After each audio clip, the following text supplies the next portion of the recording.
With the 13th pick in the 1996 NBA Draft, the Charlotte Hornets select Kobe Bryant.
With the 13th pick in the 1996 NBA Draft, the Charlotte Hornets select Kobe Bryant.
Yo, yo, yo, it's your boy Goat. Back in the building, back on another one. Make sure to like, share, comment, subscribe. Turn on post notifications. Make sure to follow me on Instagram at Goat. Mike Hezzy Guy at the Cash App, $ DACA 14488. It's your boy Goat back in the building. Hey man, I lost about 10 subs today. You know what I'm saying? But just gotta stay grinding. Gotta stay fighting. Tooth and nail. I talked to Ronnie Coleman and Ball's Life and a couple other people. They say, hey, Goat. They say, hey, Goat, just keep doing your thing. You know what I mean? The subs will come. Some people might go and come. Some might stay. But you just got to keep working hard. You know what I'm saying? You lose some, you gain some. I hate it's like that, but, it happens. It's just a matter of, can you fight back? Can you punch back? Can you kick back? That's what life's about. Life's about your fight, your hustle, your dedication to the grind, man.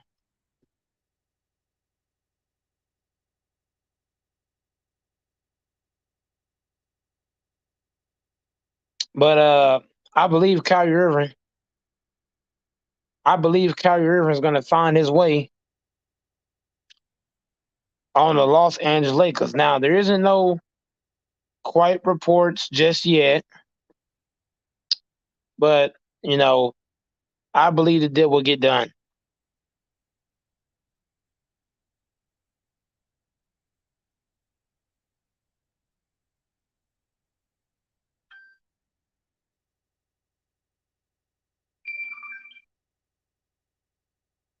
You know what I'm saying? So we just gotta stay hopeful. What do you say, Mike? You think we still getting Kyrie?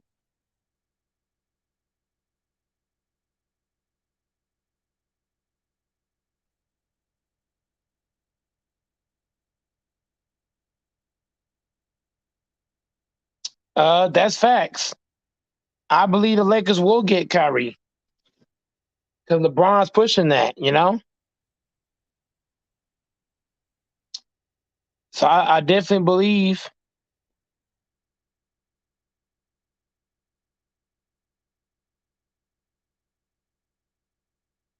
Yep, I definitely believe Kyrie is gonna be a Laker. You know, LeBron's pushing.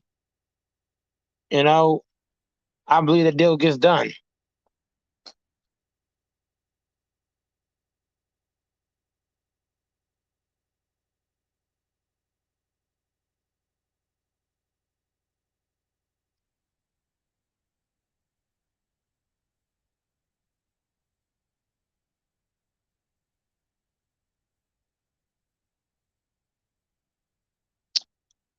Shout out to Iceberg in the chat. If Jenny and Robert against LeBron, do the Hill trade? Instead, Rob needs to be fired. Right, right. By them not signing Kyrie would mean that they're tired of LeBron. You know, if they don't make that deal done, that's gonna show a lot.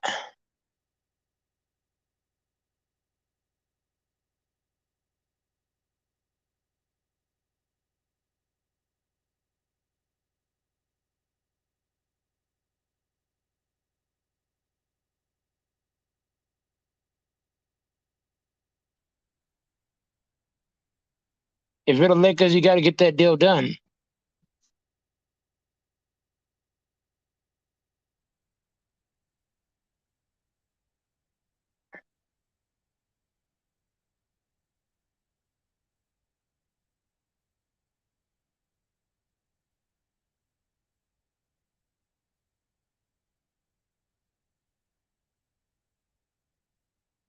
Man,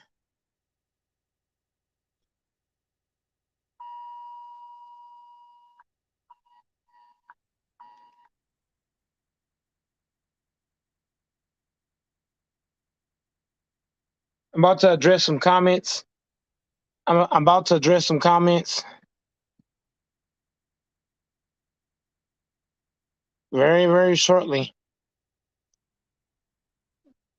Dag.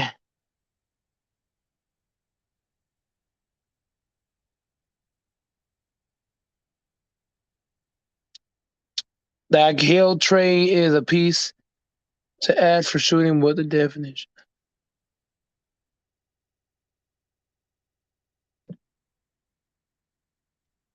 I'm looking at to trade, could trade THT. We need, if Jenny and Rob close. Man, that Buddy Hill trading shit. To the guy named Mississippi Dog, if you're new, subscribe to the channel. If you're the Lakers, you got to get the deal done. You know, you have to make that move. But getting Buddy Hill don't change shit. It really don't. We need a second option. AD's not a second option. Not anymore. He's not.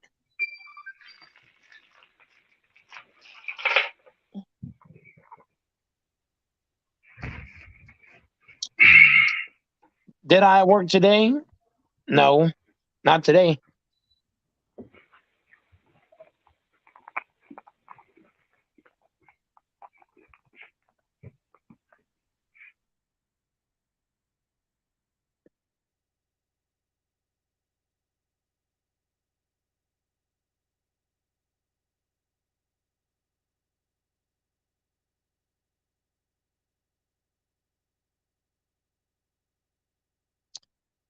But the Lakers definitely. Hey, Stephanie can't Curry. Who don't want Westbrook gone?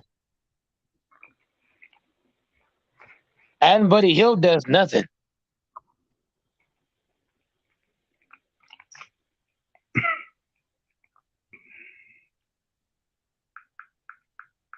Now BJ, his team fired up right now.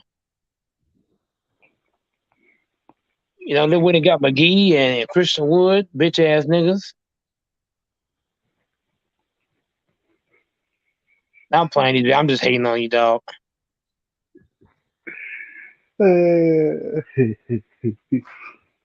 Y'all got two legitimate centers, and then say the Lakers no room for none. I'm not even worrying about that. I just need to see who the fuck gonna be starting. Because you said two centers, but we need to see who the hell gonna be starting and what position they'll play.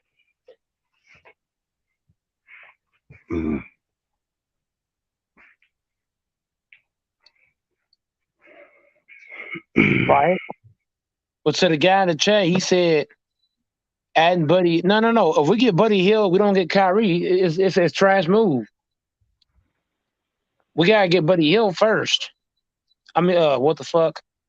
Kyrie, I meant to say Kyrie. Kyrie first because Kyrie needs to be the second option, not Anthony Davis. AD is no longer a second option in the NBA.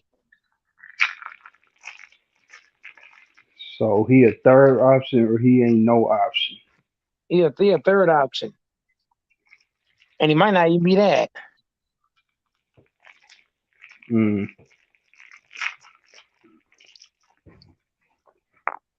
The nigga's a third option.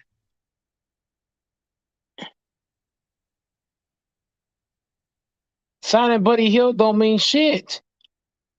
Signing Buddy Hill and Miles Turner don't do shit. That don't mean shit. And signing Miles Turner for what? You got Damian Jones and you got fucking Bryant. So if he signed Turner, you got too many bigs. Why are we going up to so many fucking bigs?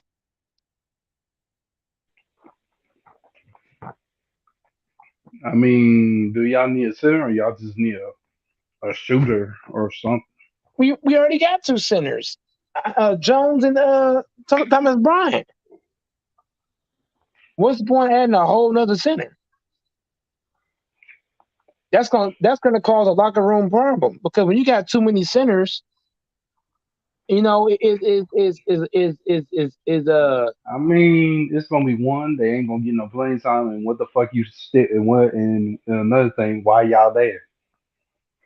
yeah. I mean, who's willing to sit on the bench most of the game? Who's willing to do that? Shit, not even me. I wouldn't do that. If you sign Miles Turner, you're gonna hurt Bryant's minutes. You giving that money away when your bigs are not really playing. So basically, you wasting your money.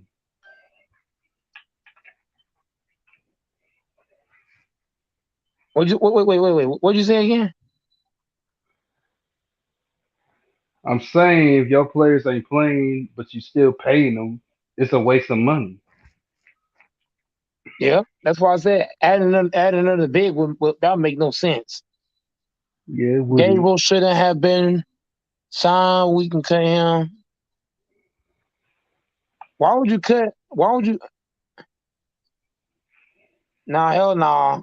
I would keep Gabriel because Gabriel's a. You put Gabriel with Bryant; those two are easily great pickups to put with. The only way I'll cut Gabriel, the only way I'll do that is if I get Kyrie and Buddy Hield. That's the only way.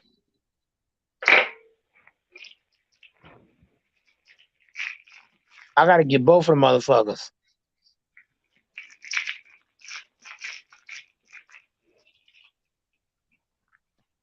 That's the only way I'll do it.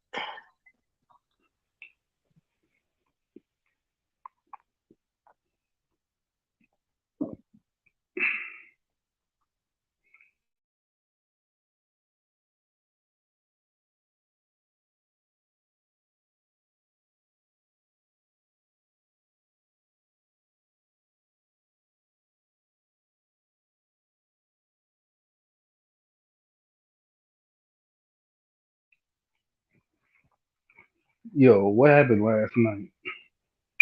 Man, last night's live, that was the best live I had. Out of all the lives I had done, that last night's live was the best live. 4.6. That's the highest rated live that I present. This year?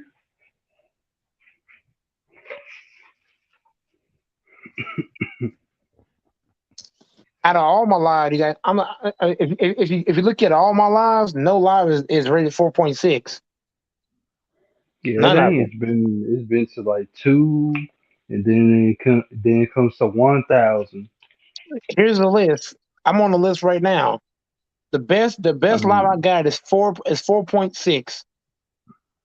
Then you got hmm below everything below that is lower. 1.7, It, 1.5, 1.5, 1.4, 1.2, 1.1, 1.1, 1.1, 1.1, 1K, a couple of 900s, ain't not even close to 2,000. 2,000. none are 2000.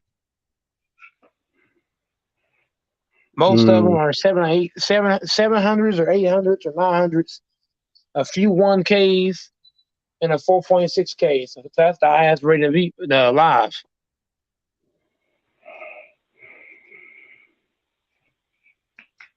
Yep, 117 likes, over 100.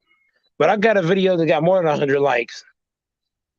I got some videos that got 400 likes, 300 likes. So that's the lowest rated like video. But in the view department, it's the highest.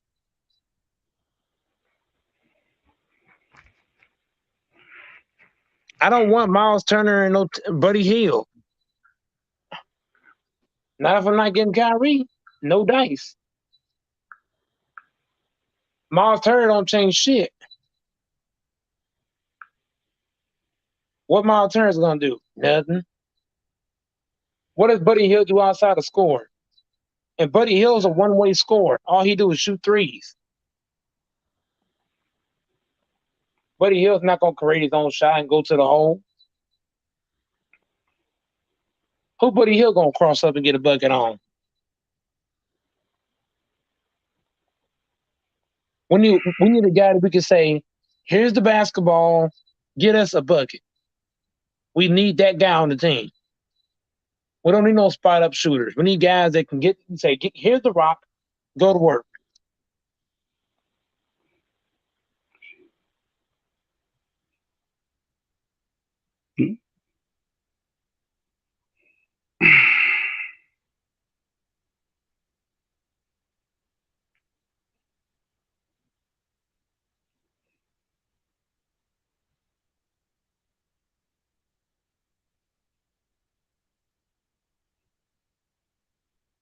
oh shit, I forgot to do this.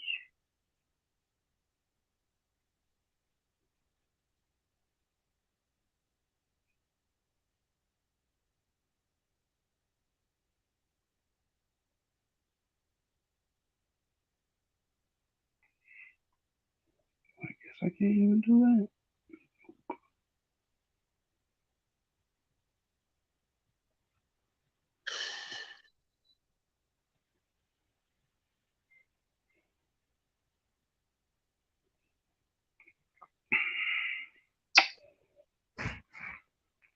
Do you work tomorrow?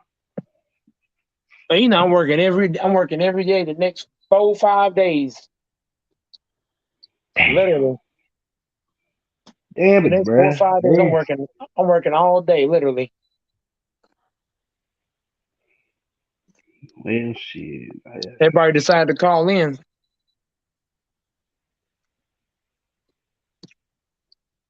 Hmm.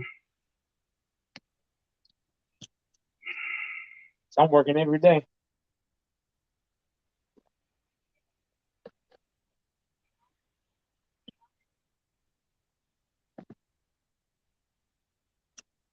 Yep.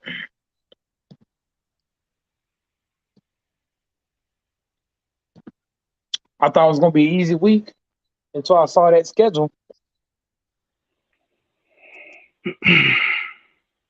It's gonna have said, "Go Mike, go Mike, go Mike, go Mike, go Mike." I was like, "Damn." You know they actually call me Go Mike at work. That shit crazy. You sure you didn't pay them to say that? I Nope. play. I play. I play. Yeah. I'm the GOAT because when I go to work, I do everything. I'm Hmm. literally carrying the store. One man show.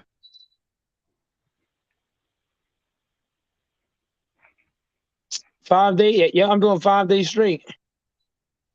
Yeah, so it's gonna be hard, but I can definitely get through it. Life's not a given.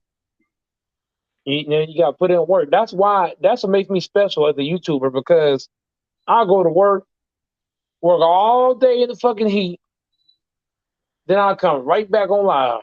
Everybody not doing that. A lot of people, a lot of people after work they going to sleep. They get something to eat. They taking a break.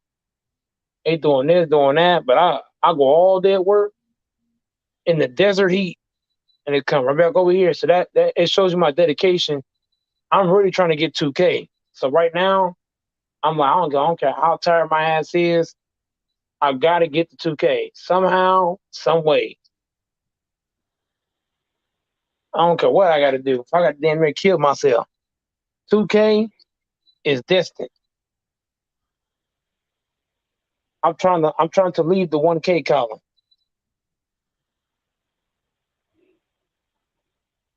And right now I'm only at 1.4K. So I'm still way too far away from 2K.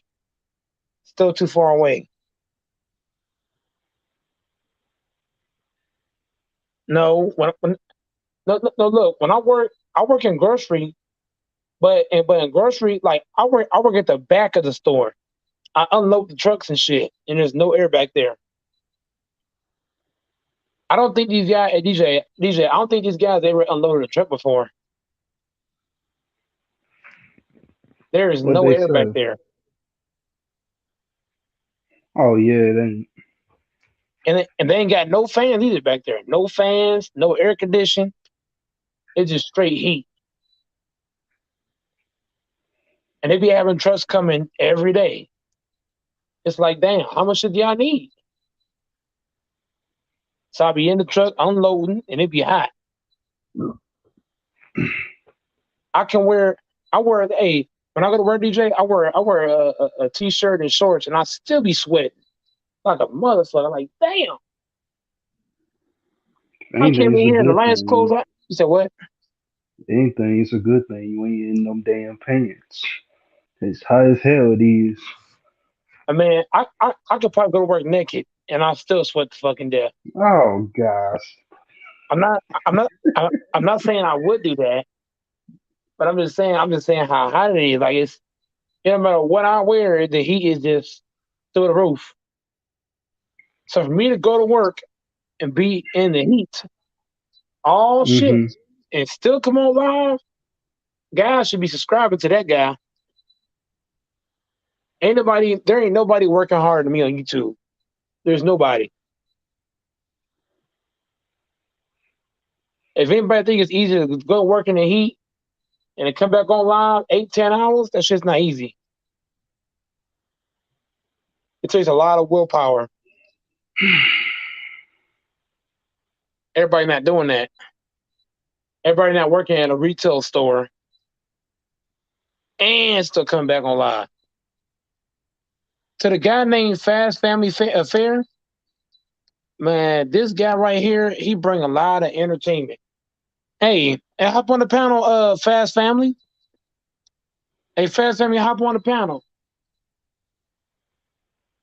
I need Fast Family on the panel, dog. He brought a lot of entertainment in the last stream. It was crazy. Between him and what's the name? Texas. That was funny.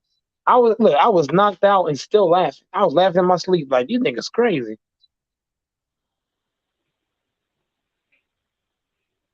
So hopefully Fast Family pop up because Texas say he went around too with Fast Family. So Texas said he won a round two with you.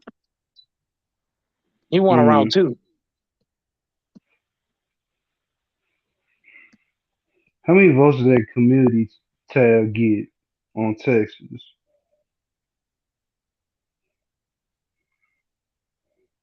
One second, DJ. I'm at the gig Uh, right now, bro. But if you're still up in a few, I'll jump on. Oh man, you must don't know Go Mike then. Man, you know I'm gonna be on here. I'll be on here fucking 10, 12 hours, man. Man, you got plenty of time to hop on here. What did you say, DJ? I was just asking how many votes did that community tab for Texas on that debate the other Oh, that day. shit went left to right. I haven't looked at it in the last hour or two, but I know Texas was winning by default or way earlier, but it's kind of close enough now. I'm looking at it now.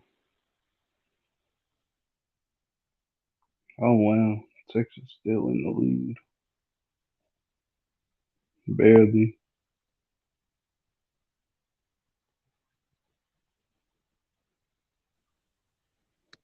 And that's facts, David Can't Curry.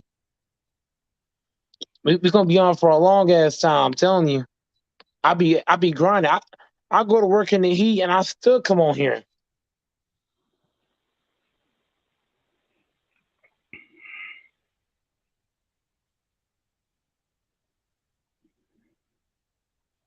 That better be. Oh wow. Hell yeah. I be grinding. I'm a grinder, man. I'm trying to get 2K subscribers. I ain't gonna sleep till I get 2K. I don't give a damn. I'll sleep when I get 2K subs. Then I'll start taking some rest time. When I get 2K, I'll probably have a day. I'll probably have certain days where I don't go live at all. I'll start going live every other day once I hit 2K. When I hit 2K subs, it's gonna be like a day in between.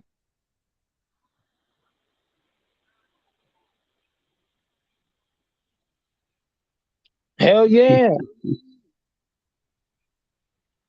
Goat Mike doesn't get no sleep and he still does work and he still goes to work. Hell yeah. I don't even go to bed half the time.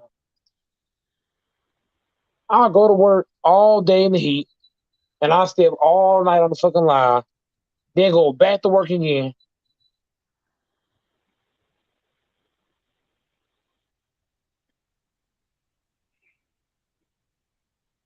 We need to we need to get the channel popping. Hell yeah. If I can start making money off this shit, real money, I could just quit Walmart. But I need everybody in the chat to share my channel so it can guys pop up. If everybody share, everybody make 55 accounts, everybody get their friends, family, relatives subscribe to the channel. Because once I hit 2K, I'm not gonna be live every day when I hit 2K. I'm gonna have days off where I just relax, cool off. But I'm a grind all Ooh. the way until then.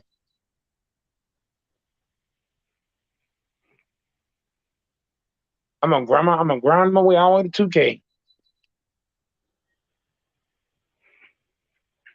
That's not gonna be easy because I do work a job too, so it's not gonna be a cakewalk. The only way I can Ooh. hit 2K fast is if I got Elder to hop on the panel 4 times a week. Oh yeah, I'll be 2K in no time. But Elder don't hop on like that. He's mostly on Kareem.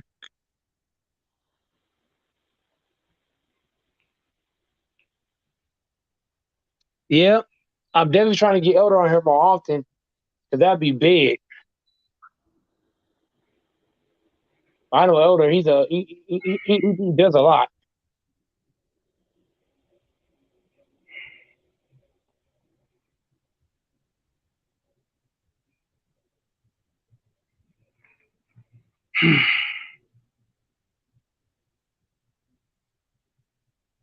In that last stream that I did, we had all kind of guys on the panel.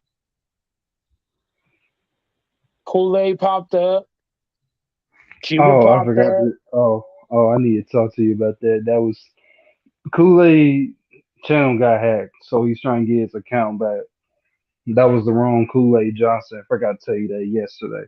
What? Yeah, I forgot to tell you that yesterday.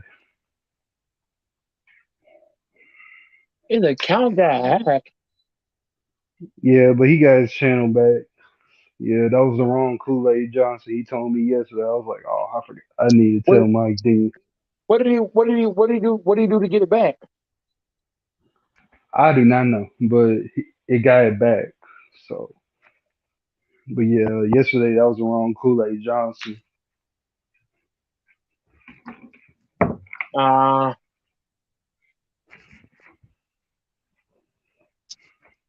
Yeah. but yeah, we hopefully we get some new. Get Kareem also. I've had Kareem. I've had Kareem on the panel a couple of times. I've had Kareem come on here for a couple of minutes.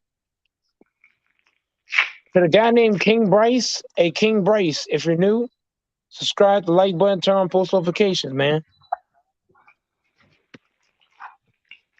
If I start getting guys like Kareem and Elder over here often, man, that could change a lot of shit over here.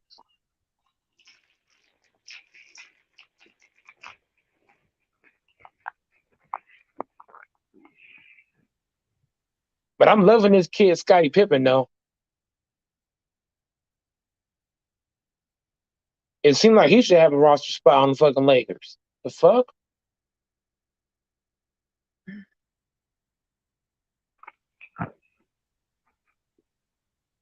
Do like episodes? Nah, I'm not. I'm not built like that. I'm not gonna sit here and cap. I am not built like that to have one on ones. I'm not. I'm not built for that. I ain't gonna sit here and cap. I'm not. I'm not. I'm not built to have a long one on one debate. Not without getting pissed off.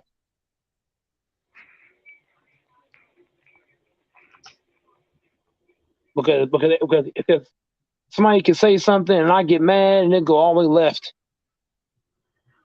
So I'm more I'm more of a guy that likes to have a bunch of guys on and I could just moderate. I could just watch and see what guys talking about, that kind of shit. But if I have to go one on one, no, go one on one is not my strength. It's actually a weakness.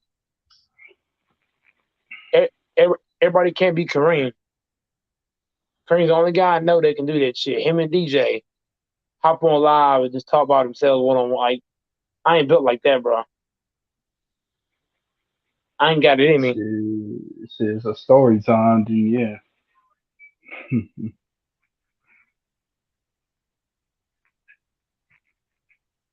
Where's it go?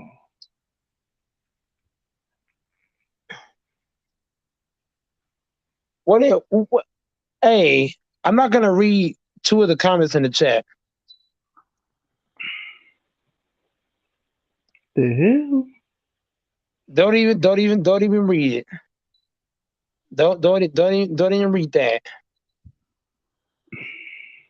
Okay, Read I'm not even read gonna look at read that. read they or Curry's comment. Don't read the other guy's comment. Okay, okay, I Only way to see. sharpen. Okay, I'm not trying to be a. I'm not trying to have one on one conversations. That's not what I'm. I don't like doing that. When I come on live, I don't want to have to put in work the whole stream. If I go to work and I work all day, I don't want to have to. I don't want to. I don't want to have a one on one conversation unless Elder gonna do all the talking. Unless Elder gonna come in and just hold it down, and I can just sit back and let him talk. But I ain't gonna be engaging. I don't want to have. I don't want to have to engage for a whole show. I don't want to do that. I'm not DJ. I'm not Kareem. No offense to neither one of y'all, but I'm just not. That's not what I do. I don't want to have to engage the whole stream. If that's the case, I might have some short ass streams. It's gonna be like 1 hour, 2 hour, shit like that. But if I'm going for the long ball, I gotta have bodies. Right now, it's just me and DJ, so it's kind of mellowed out. Forgot about that. Okay.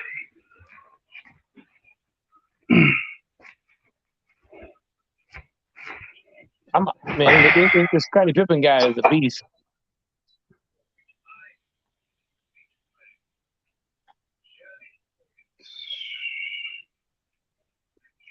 Yep, I understand Zay what you're saying, but Zay, I gotta stick to my strengths. I'm the kind of guy I believe in sticking to what I know. I don't go outside of that. That might sound selfish. I'm keeping it real. It's like saying I don't got a jump shot. I'm gonna keep shooting.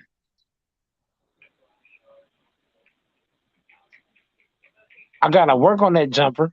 You see, look, some things I can work on. Like if I'm playing basketball or I'm trying to get a job, no problem. But when it comes to YouTube, I want to keep it simple. I want to keep it straight, plain, and simple.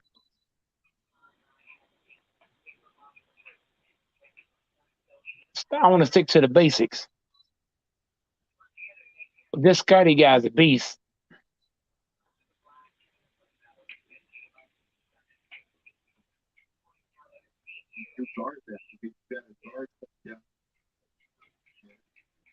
This Scotty kid's a monster.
And Scotty looking good.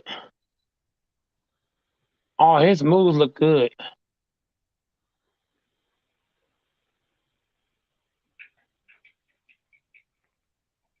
Man, Scotty Pippen, your son looking good, bro.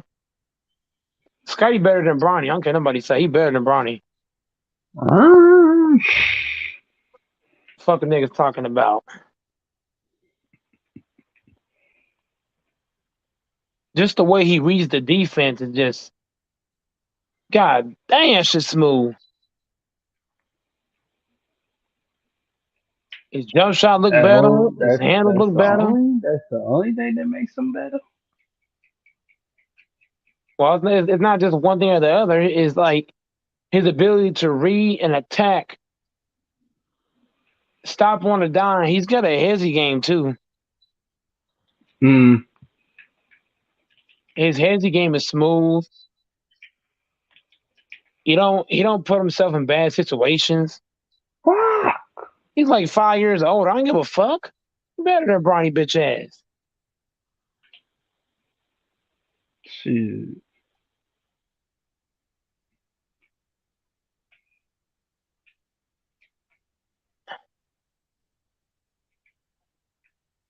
Man, Scotty's son is a beast. Oh my god. Oh, he dunked on somebody. Scotty dunking on niggas like that? Boy. Man, this Scotty guy, I'm looking at his highlights right now. This boy is a fucking problem. And he's a lefty. Mm. He just like me. I'm not talking about his jump shot. His jump shot is a righty, but I'm talking about the way he likes to drive left. Mm-hmm. That's some dangerous shit right there. Oh, post move up.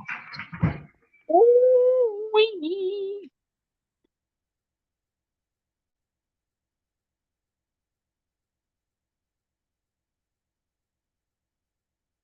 Man, Barney ain't got shit on fucking Scotty. Barney ain't got shit on him.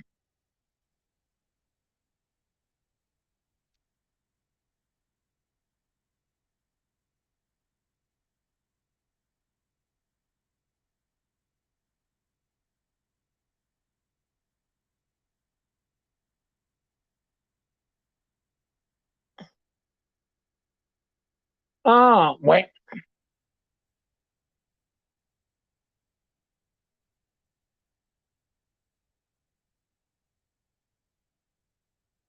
Scotty pulls up. Bam.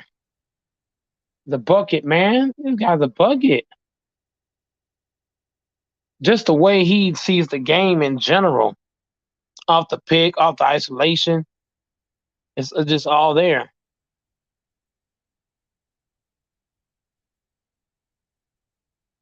Mm-mm-mm.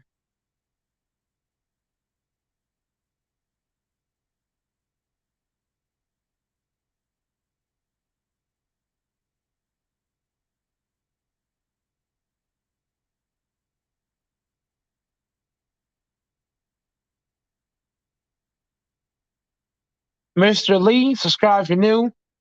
Hit the like button, turn on post notifications.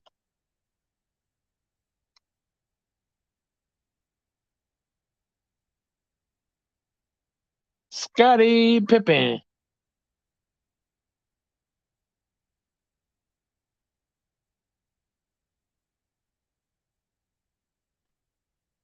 All his moves are sick.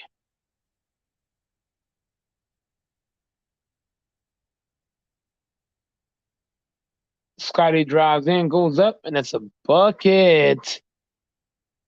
Just the moves is too fluent.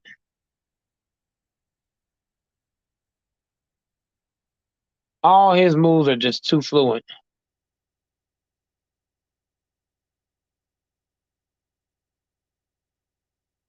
Link.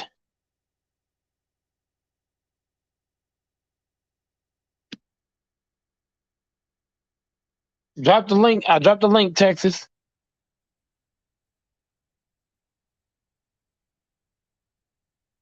He said he gonna pull up tonight too, Texas. Hey, Texas, hop on the panel. He gonna pull up. Fast family. He gonna pull up tonight. So it's gonna be a show. He gonna pull up on you tonight. He said he gonna show you what he's made of.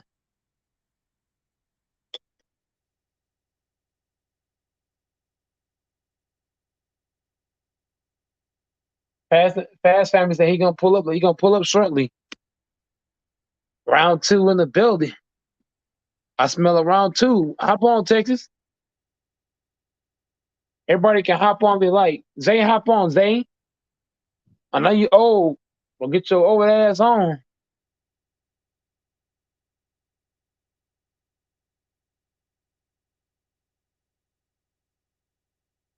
The sky looks good, bro.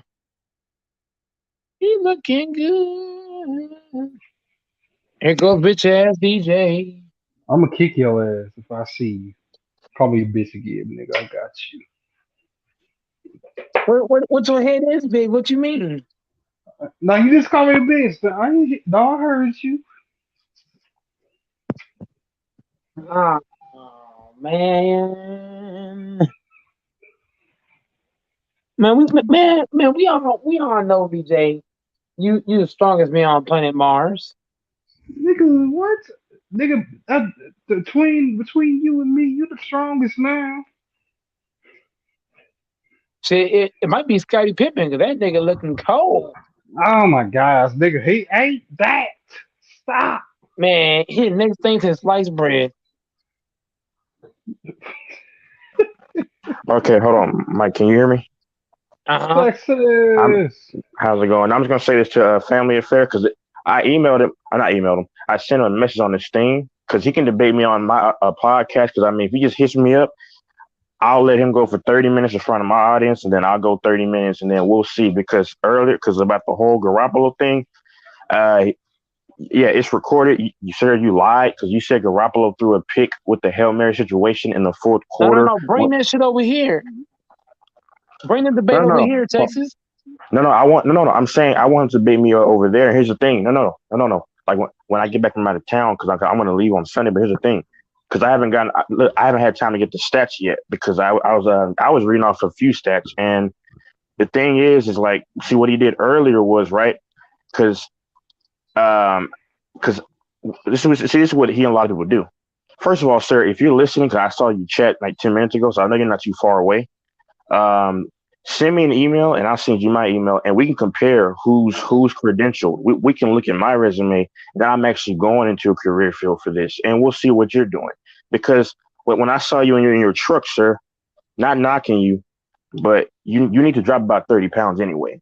But what the funny thing Mm. is, I saw some reports because I actually looked that stuff up. Debo Samuel, sir, is eager to leave Garoppolo. My question about Garoppolo is this. He's so great, as you were trying to say he was, how he led a team. But the last 3 years, including this season, they were looking to try to get rid of Garoppolo. Sir, if you're that good of a quarterback, why is your same team trying to shop you for 3 consecutive off seasons? But don't worry, sir. Mike, the reason why I can't do it right now is because I didn't have time today to look up the stats. Like I said, actually, when I get back, I'm not going to be gone too long. I'll get back in the middle of next week. I Anybody can look. His channel is Fast Family Affair. I sent him my email, not my IG, because I don't want people knowing directly who I am. Certain people, but I emailed it. I sent him an email, sir. You can send me your email because I talk this shit on YouTube, but the podcast that I actually have is separate from YouTube. You can hit me up on there if you want to. You already got the message, but you're going to be blasted statistically and the eye test. So, sir, you got the email. Hit me up. We can set it up. You can go for 20 minutes, and then I'll let you finish because I don't interrupt or interject on that other thing since I don't watch football. And the funny thing is, Fast Family Affair, whatever the hell your name is, you can't say somebody doesn't watch football, and anybody can go back and listen. I gave you 4 different schemes of 4 different teams, and what he did is that because I said the 49ers had a top tier defense 3 consecutive years, but then if y'all notice, I corrected myself because 2020 Nick Bosa got hurt in week 2 versus the Jets in that pandemic season, and if you listen like most cowards do, he tried to pretend as though I didn't just correct myself and tried to go with the first thing I said rather than see, oh, he corrected himself. That's a pussy move. But lastly, sir, you should focus more so on your health, your height, because I saw you. You're a hefty fella. You need to get yourself back in shape before anything else. But it's funny how these guys have their little bullshit YouTube channels. Not Mike. Mike's shit is actually growing. I respect that. We all told Mike, you just relax, your shit will grow, spike up. He's getting a lot of views and shit now, but like a lot more. But it's funny how idiots like that guy, they make a little channel, say a little bullshit topics about this, that, and the other, and then they're an aficionado all of a sudden. But sir, my last thing, I'll compile the stats because stats will back up what I'm saying rather than us all talking like emotional broads and and not using stats as a referendum. But I don't watch the games. You're the first person that said that. You in Midtown, but Midtown just argues and gives no context. That's why I don't take him seriously. But yeah, but just you got my email in there if you're listening because you just chatted not too long ago. Hit me up and we can go to another platform, and that's where I don't do any of this cursing and stuff. So you were whining about that shit, but you can whine about something totally different when I just beat the fuck out of you with stats and my vocabulary and my vernacular because you don't have any of that shit that I do, sir. And I'll beat you one-on-one, fair and square. So you can't complain about, oh, he's cursing. He's talking to me. He's violating me with his words. Okay, sir. So I know you're probably listening. Once again, look in your chat. I hit you up via email. You can email me back. I'll set everything up, and then we'll do it from there. The middle of next week, if you want to. Because I don't watch football, but I broke down when Mike was here and randomly even was saying this. Everybody was agreeing with me that Garoppolo is not the guy. And Garoppolo threw for it wasn't 150. He threw for less than 180 yards before he encountered his injury in the pandemic season. He only played 6 games, but you see Dak Prescott, and if you come back on there, I'll say the same thing. Dak Prescott, when he got hurt in 2020 in week 5, he was on pace to shatter and actually set records. Dak Garoppolo wasn't on pace to do any of that. He had below 180 passing yards before he got hurt. Then his injuries came about, and then that's what happened. And another thing, y'all, in their recording, this is the same fat pig who wanted me to name his defense. You go back, I named 8 or 9 guys off the top of my head, and he got quiet. So I don't watch the games, but I was able to tell you what the 49ers scheme was. I was able to tell you what the Packers scheme was. Of course, the Chiefs, the Patriots. I was able to do that's just 4. Now, I'll be honest, I don't know much about the Jaguars or the Titans. I said that in the stream earlier, so anybody knows I'm not capping. Yeah, and who else? And the Jets. I got to brush up on them. The majority of the rest of the league, I know a healthy amount because I actually have to look and dissect a lot of these things. So, sir, get your fat overweight ass. Email me. We can set something up on my other podcast outside of YouTube, where there's a pretty good amount of audience that can judge for themselves. You go for 20, I go for 20, and we'll see who has what.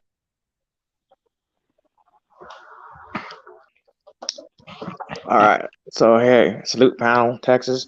First of all, I'm a big, huge 49ers fan. Second of all, Jimmy Garoppolo is a trash quarterback. And I'll tell you why.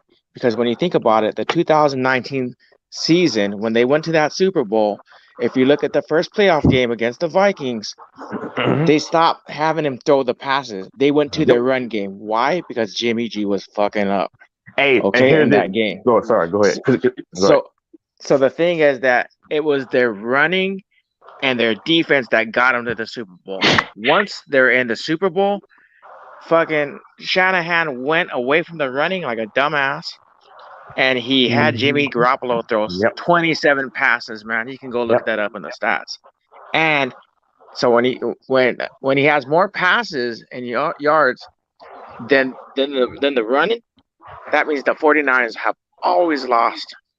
If they have more rushing yards than passing yards, they always win, man. And you can go look at the NFC Championship game.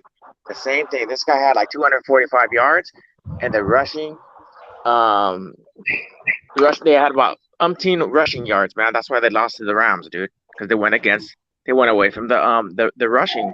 And another thing too is this dude, because I said that his style of play, right, was more suited for the older era of football, like Trent Dilfer, right? Because you saw the Ravens. I mean, Trent Dilfer wasn't bad, but that was a more run heavier attack. And I said Garoppolo is not built for this style, this era where you have to be a more airborne thrower. And this fat pig, I hope he's listening, because you're gonna get smothered if you actually want to try to do this shit. Since hold on, no, you listen to the playback. Since I don't watch the games, I broke down his team scheme, other team schemes. That's just 4 other teams that I don't even focus on. I mean, those aren't my teams, but I know, but I could break it down better than he could. Just briefly. Come on here, sir. Because if you heard what I said, what am I lying about, sir? Because if you heard what I said earlier, bro,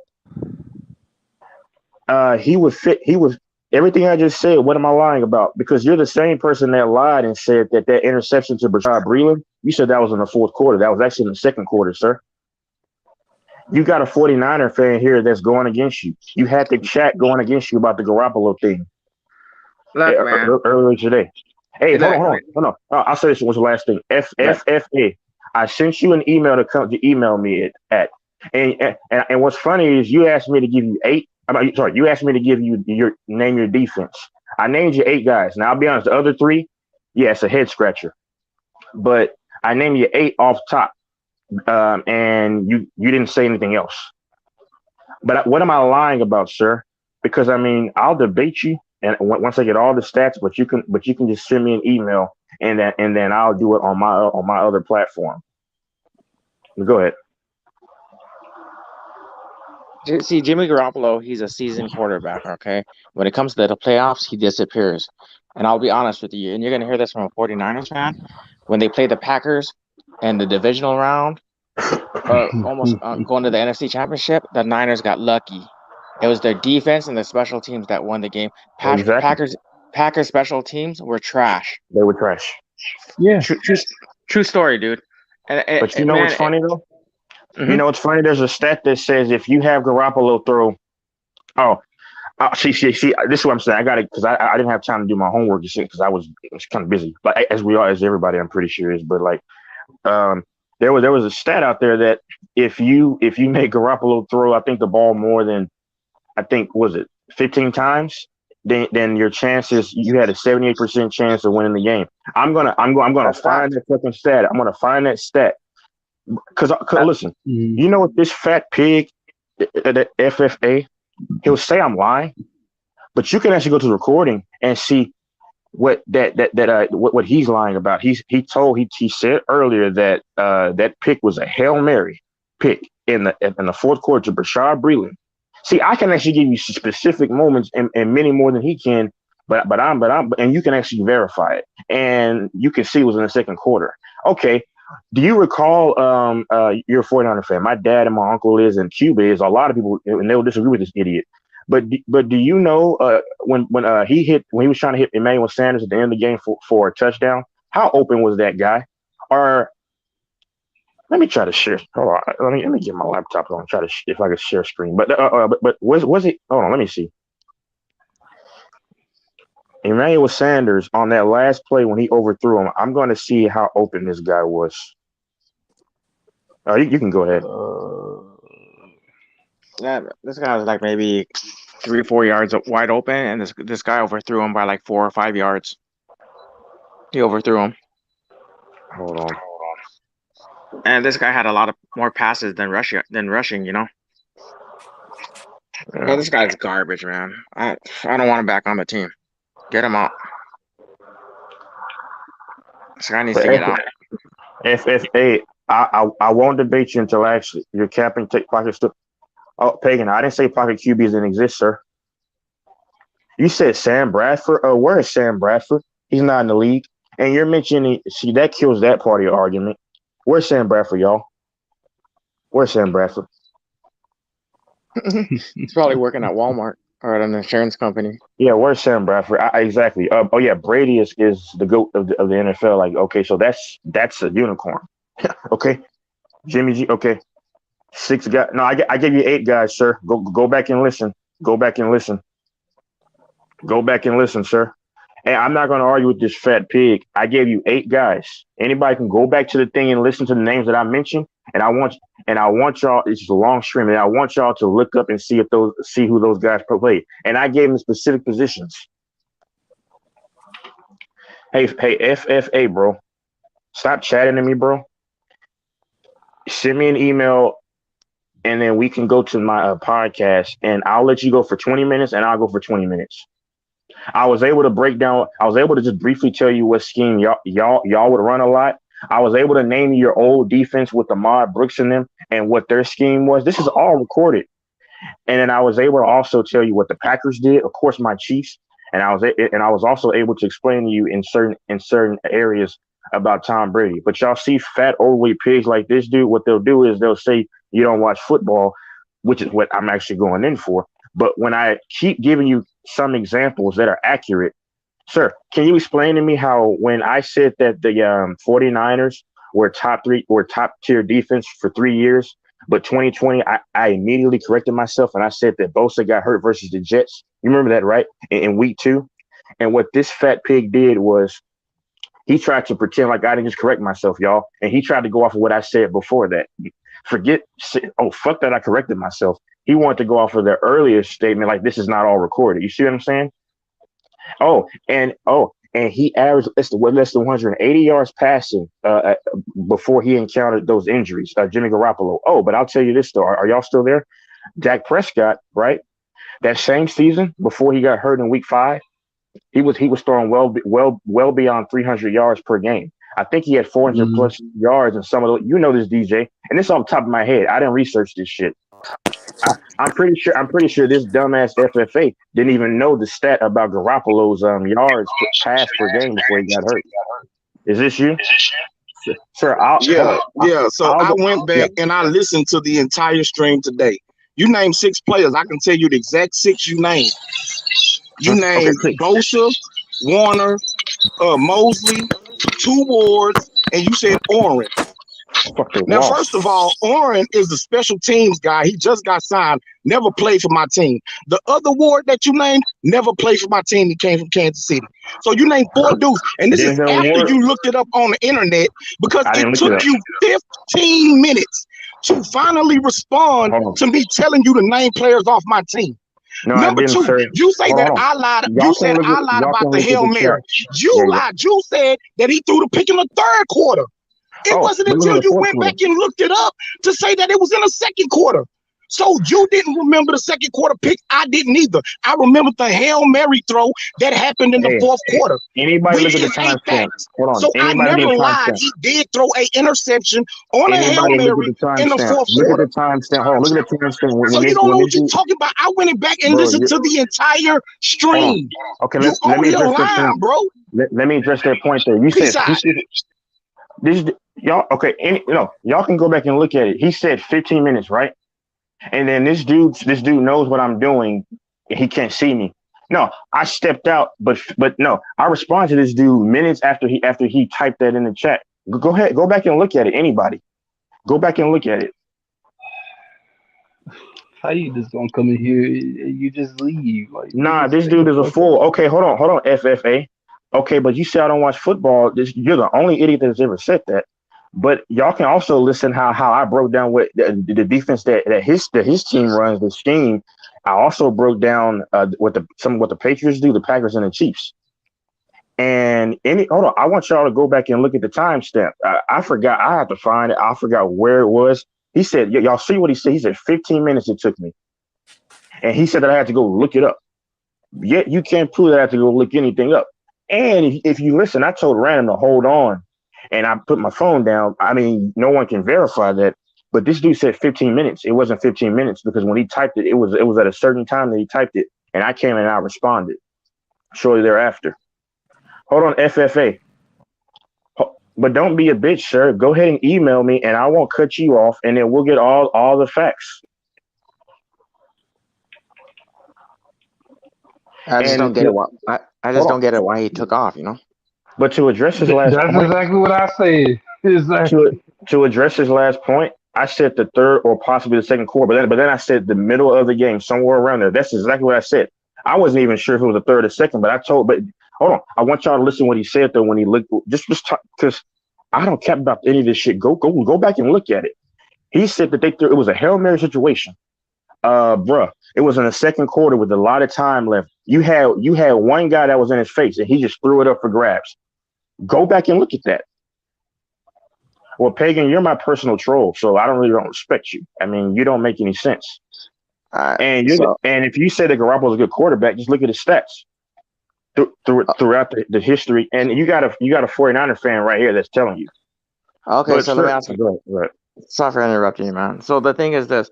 If Jimmy Garoppolo is like one of the greatest quarterbacks for the 49ers, why did the hell did the 49ers trade 3 number 1 first round picks to the Miami Dolphins to move up to number 3 to get Trey Lance? Exactly. That's a good point. And see, hold on. If he's so good, why were they pushing Trey Lance so hard prematurely to replace him? That doesn't look like an organization that's confident. And you saw how this fat pig just ran off. Y'all can go look at the timestamp. It wasn't 15 fucking minutes. He lied about that. And then you'll catch him in a bold, red-faced lie when he said it. You listen to his words. You can go through it and find it somehow. He said that it was a Hail Mary situation. That was his exact words. And it was in the 2nd quarter. I said 3rd, then I said possible. I said in the middle 3rd, in the middle of the game. But that was more accurate than his shit. But I said the middle of the game as well. He said it was a Hail Mary. Listen to his words, Hail Mary situation. You had one guy in your face. He was on you, but Garoppolo threw it straight up in the air. Do you recall that that play to Brashad Breeland, Don? I remember that play. Yep. Exactly. Bro, y'all sound like bitches, bro. Look, No, bro, I'm check saying him no, out. no, no. Bro, listen, But bro, hold on, listen. He not FFA. even Oh on my here no more. goodness.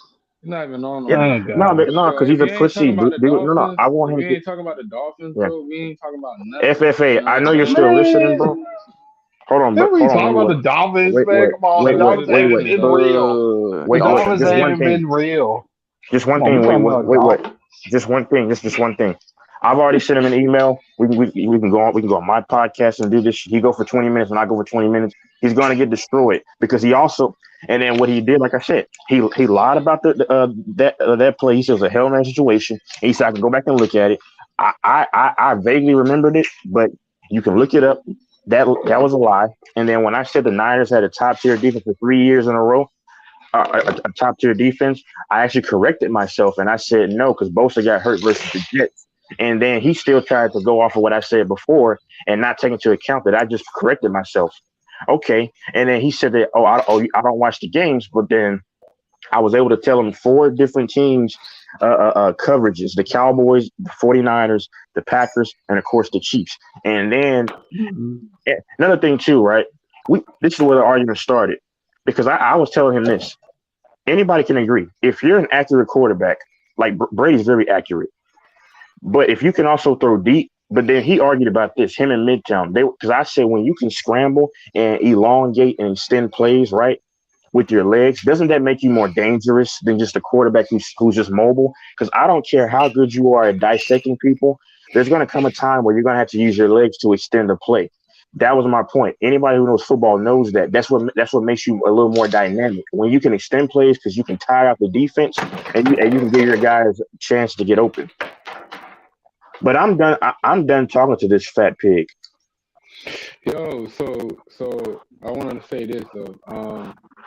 The Miami Dolphins will either be 13-4 or 12-5. I can see Tua making at least most improved or be at least third or second place voting for MVP. Um, I, like I said,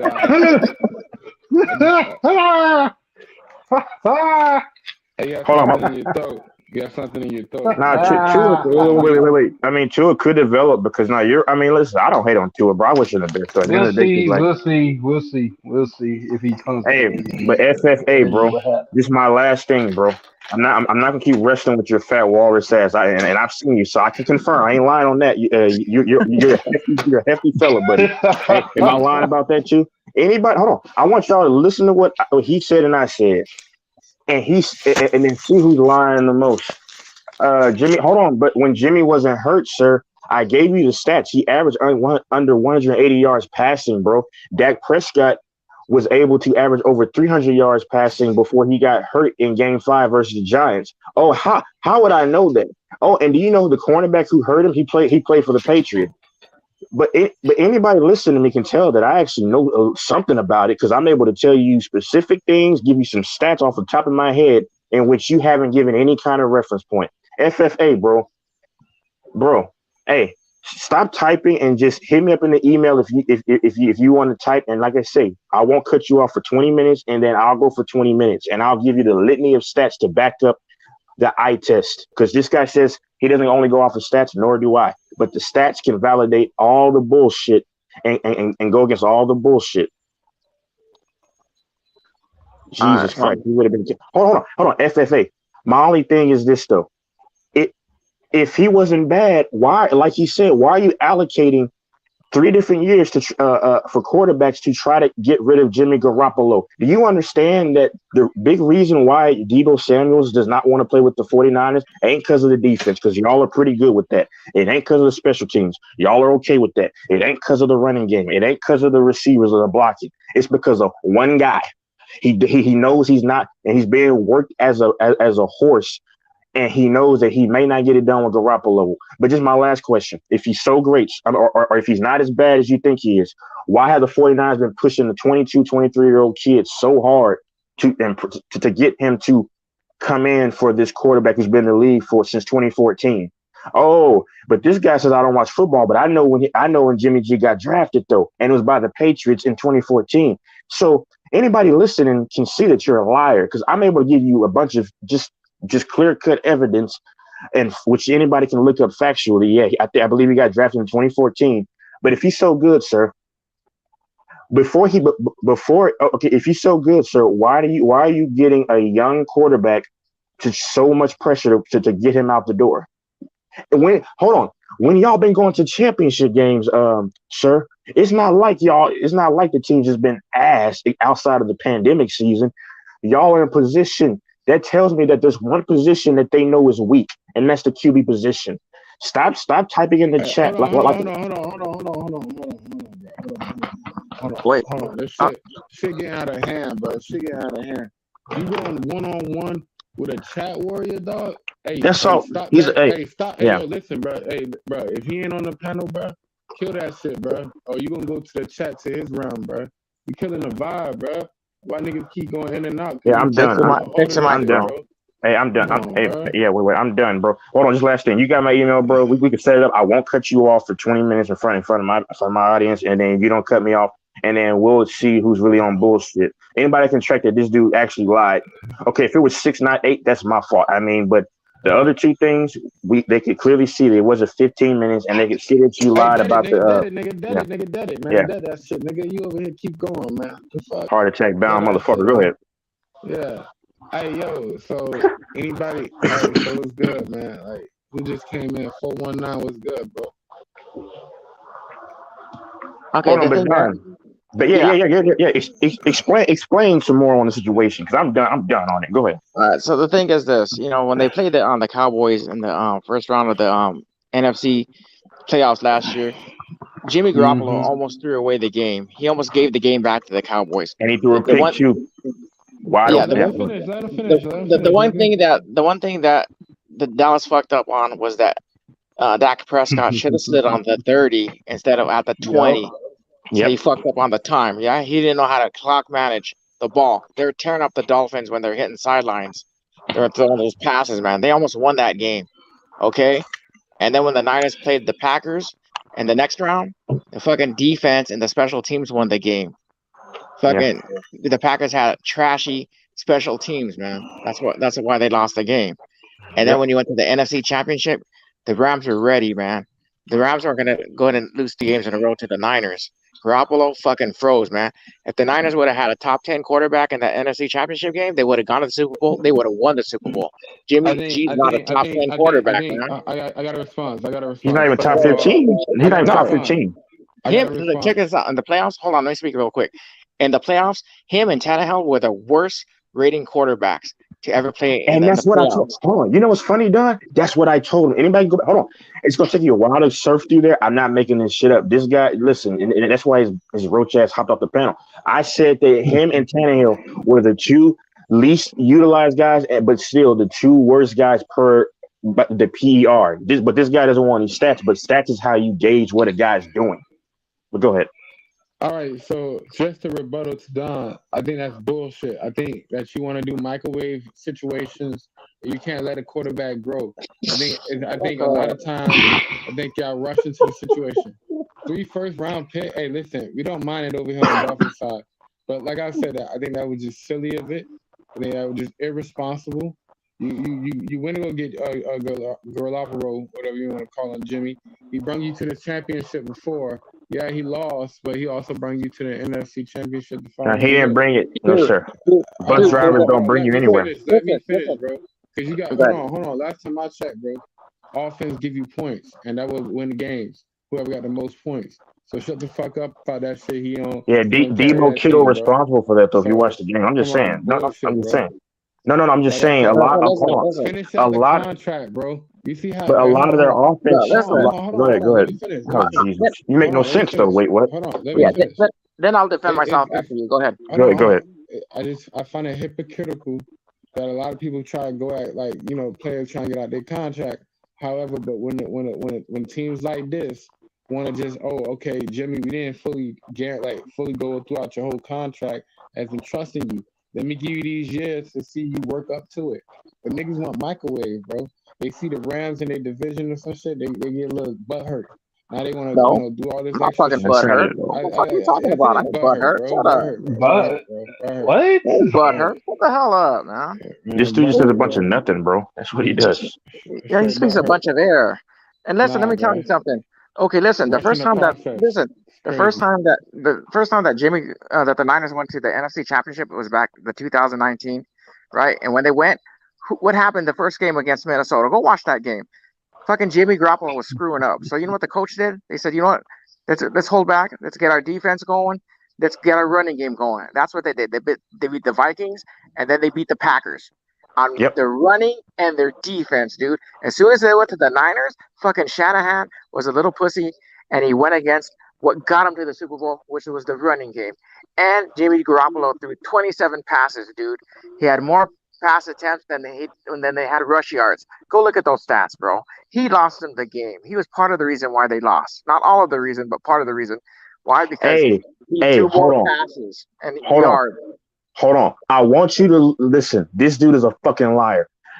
You know what? He said Debo Samuels in that Packer game. Let me see. Hold on. Let me see. Hold on. I'm trying to see. Just no. Go ahead. Hold on. Because I'm Yeah, trying to see what D. Go ahead. Lance is gonna be a special player, dude. We'll see. And when the hell are you gonna start Lance anyways? Pagan. When the moon turns blue? You gotta start him sometimes, man. And so what? If he fucks up this season, oh well. But at least we're gonna give him a chance, So dude. so so Garoppolo, you want to we've rush given it? it too You want many to rush chances, it? dude. Y'all It ain't niggas rushing quit, it, dog. dude. No, Niggas dog. quit. Listen, man. He can't do it, man. Garoppolo cannot win the big games, bro. He cannot fucking do it, Give him man. time, bro. Give him No, time. But you bullshit. ever heard of Garoppolo? lesson? Nah, dude. Hold on. You Listen. ever Here's the believe in thing. Here's the lessons, thing. bro? Hold on. Anybody saying that a young Tackle. quarterback, a young QB like him is not it. Like the idiot Pagan is saying. Like Jalen Hurts. Like I watched Jalen Hurts. And I know that Fat Pig is listening somewhere. Jalen Hurts, you can actually see his progression statistically as it pertains to his accuracy and then of course his yards. Jalen Hurts is not a bad QB. And if you actually look, because the guy said you actually watched the games, I watched the games. And anybody listening to me right now, this is the first guy that said that. If you listen to what I'm saying and how I'm saying specific personnel and what they're doing, you can tell that I watch some football. It's pretty clear as day. I'm not just saying shit. But y'all can go back and see this dude's lies. But it's just like Jalen Hurts. He's not a bad quarterback. But you can't even. Pagan is a known troll, y'all. This man or woman is He's an atheist. stupid. It's stupid. Yeah. Well, Yeah. the No. thing That's is, that. Oh, see. Oh, Pagan. See, you know what that? Do you know what this fat fucker FFA said? He said I was capping because they said he couldn't read defenses. What did Pagan just say in the chat? We know he's trying to change his motion. Don, in my line, there were rumors there were reports that he had an issue comprehending sometimes the playbook and all the plays. And yeah. Pagan just backed up what I said. I know that Fat Walrus is listening. So hold on. He says that I'm lying, but y'all can go back and look at it and then look at this, and this, and you'll see. I never really lied about it. I never lied about anything. And because he was getting all mad because I said that there were reports saying that Trey Lance had a difficult time at times understanding the playbook. P. Rose even said that months ago about the same thing. Pagan is a troll, but Pagan even said that. Don, you said you heard of those reports. So like I'm just curious as to what I'm lying about. But I let a loser like him. You know what I'm saying? He's from Houston, and so is Debo. How does Houston, the great state of Houston, have two dumbasses like that in Houston? I want, if y'all don't believe me, go back and listen to it and see who, and then look at the plays that I specifically named, and then see who's actually lying. Everything he typed in the chat, I want you to go back and see who actually lied about what. Oh, that's true, man. And then real quick, man, everybody's talking the same shit about Joe Burrows. What the fuck happened? The second year he went into a Super Bowl. They should have Yeah, won it. The thing is that they're right. Side of the offensive line sucked ass. and he That's had why he no got O-line. sacked so many times, dude. Yeah. You know what I mean? And when you had Jamar Chase wide open for the winning touchdown, and you have a weak ass offensive line on the right side, of course the quarterback's gonna get sacked, man. I don't know what the hell So, you're talking about, dude. What the Mr. hell Pagan's FFA, talking about? see, this is why I want him to email me. I know he won't, and y'all can look at his things at Family Affair. And then I gave him some stats, just a few stats in there to debunk his myth. But sir, you're gonna get destroyed if you come to my podcast. Like I said, I won't cut you off. I won't say that because it's a different thing over there. You got to be a little more. I got to be a little bit more adept and have more decorum and everything. You go for 20. I know you're listening. You go for 20 minutes. I go for 20 minutes. We'll stack up our evidence amongst a relatively decent sized audience, and we'll see who comes out on top. It will be me. That's why you won't accept the challenge in that regards. Because everything you're gonna get destroyed on this topic. Because I'll do my homework. I've already killed you, but or destroyed you. But I can get all the top. You give me all the stats. I'm going to find them, and I will destroy your argument. That's why he said what he said. Then bounce. Who does that? Those cockroaches. They're funny. This dude. Okay, hold on. How can a dude not watch football? And I've literally given y'all exact plays. I've given y'all stats off the top of my head. And so that shows you that I've watched something. So, but let me get off of losers like that, man. Yeah, I gotta stop giving him my time. Like, bottom line is, you're gonna either email me, or you're not. He has the email. I know you won't do it because that's what you are. Yeah, Texas, actually, you know your shit, man. I know my shit, and that's what I'm saying. But when somebody because listen, like when people say that I wasn't like going to a certain school, and then I was on you DJ, you were there, right? DJ, when I was walking around. Mm-hmm. I showed them the signs and where I did attend, and it's not bragging, and I hope I don't come across as that. It's just that when people, I'm petty. I know I'm petty, but like when people say, "Oh, you're lying, you're capping," I take that as a challenge. That's because I don't know. I just had that nature. I'm very competitive, but it's like, because I wish the best for anybody. Because I mean, I'm not better than anybody, any man or woman. I know I say a lot of fuck shit, but it's just like, I mean, I wish the best for anybody. Yeah. Anybody, go make your money, reach your goals. That's what I'm trying to do. But it's just like people like that guy. I know you won't email me, sir, because I'm not getting my IG though, because that has some people can find kind of information, but about how I look and stuff. But yeah, but I already know you won't email me. I emailed this idiot like 14, 16 hours ago. Yeah, something like that, 16, 17 hours ago on Fast Family Affair. You'll see I reached out to him like 5 times. Just email me and we can set that thing up. I know you won't though.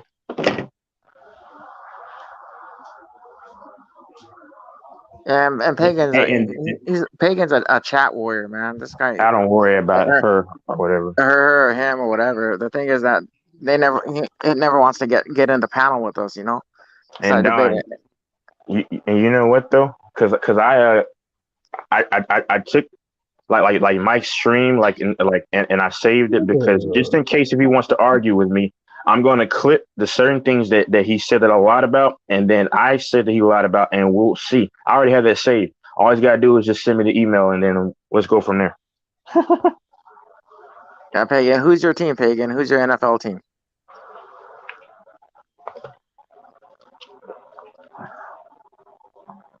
I can't believe that dude, man. You know what? And when he came on the panel, and I heard him speak, this guy didn't know what the hell he was talking about, man. I mean, I can okay, yeah. I mean, it's just I can break down to you most of the quarterback's strengths and weaknesses. I can break down to you. I mean, like I said, I still have to study some other stuff, but I actually look at film stuff like for one of the teams that I'm gonna have to do some work with. So it's not like but and I also told him this. I sent him in the message. I said, I'll send you some of my credentials and what I'm scheduled to do later on this year, and then you can send me your credentials and what you're scheduled to do later on this year. Because when you take those shots, I mean, come on, you see what I'm saying? Because I don't cap about this shit. Like, you know what I'm saying? Like, I'm not one of these guys that try to make myself seem important. I mean, I'm just saying. I mean, but it is what it is. Yes, I don't know about the Steelers, man. I don't know. They look pretty bad. We'll see what happens with that. That division looks okay. I don't see the Steelers winning that division. They got a running back. That's pretty. I mean, your quarterback, is he like young quarterback, right? I mean, rest in peace to Dwayne Haskins because they were grooming him to be possibly the guy. But I was looking forward to seeing that nigga do it. but I got some gematria on that, but I'm not gonna go on that rabbit hole. I mean, but yeah, but rest in peace though, shit, like on some real shit. I mean, Yeah, because for sure. Yeah. yeah.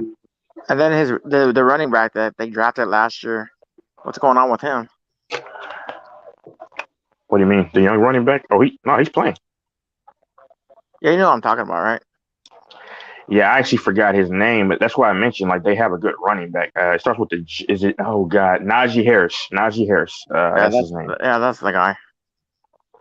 I didn't look that up. I was just think. I was just thinking. This guy Yeah, somehow knows. He somehow knows that I researched something and said that I took 15 or X amount of minutes to respond. It wasn't that long, but okay. But I researched this stuff, huh? yeah. So the Ravens will probably take over the AFC North. Yeah, I mean, yeah. Now Deshaun Watson, I don't know. I don't know his status right now. It's still unknown. I don't know if he'll get suspended. If he doesn't get suspended, the Yeah, I think Browns. I heard it's like 6 to 8 games. The NFL will probably suspend him. Yeah, okay, so yeah, they won't really do much.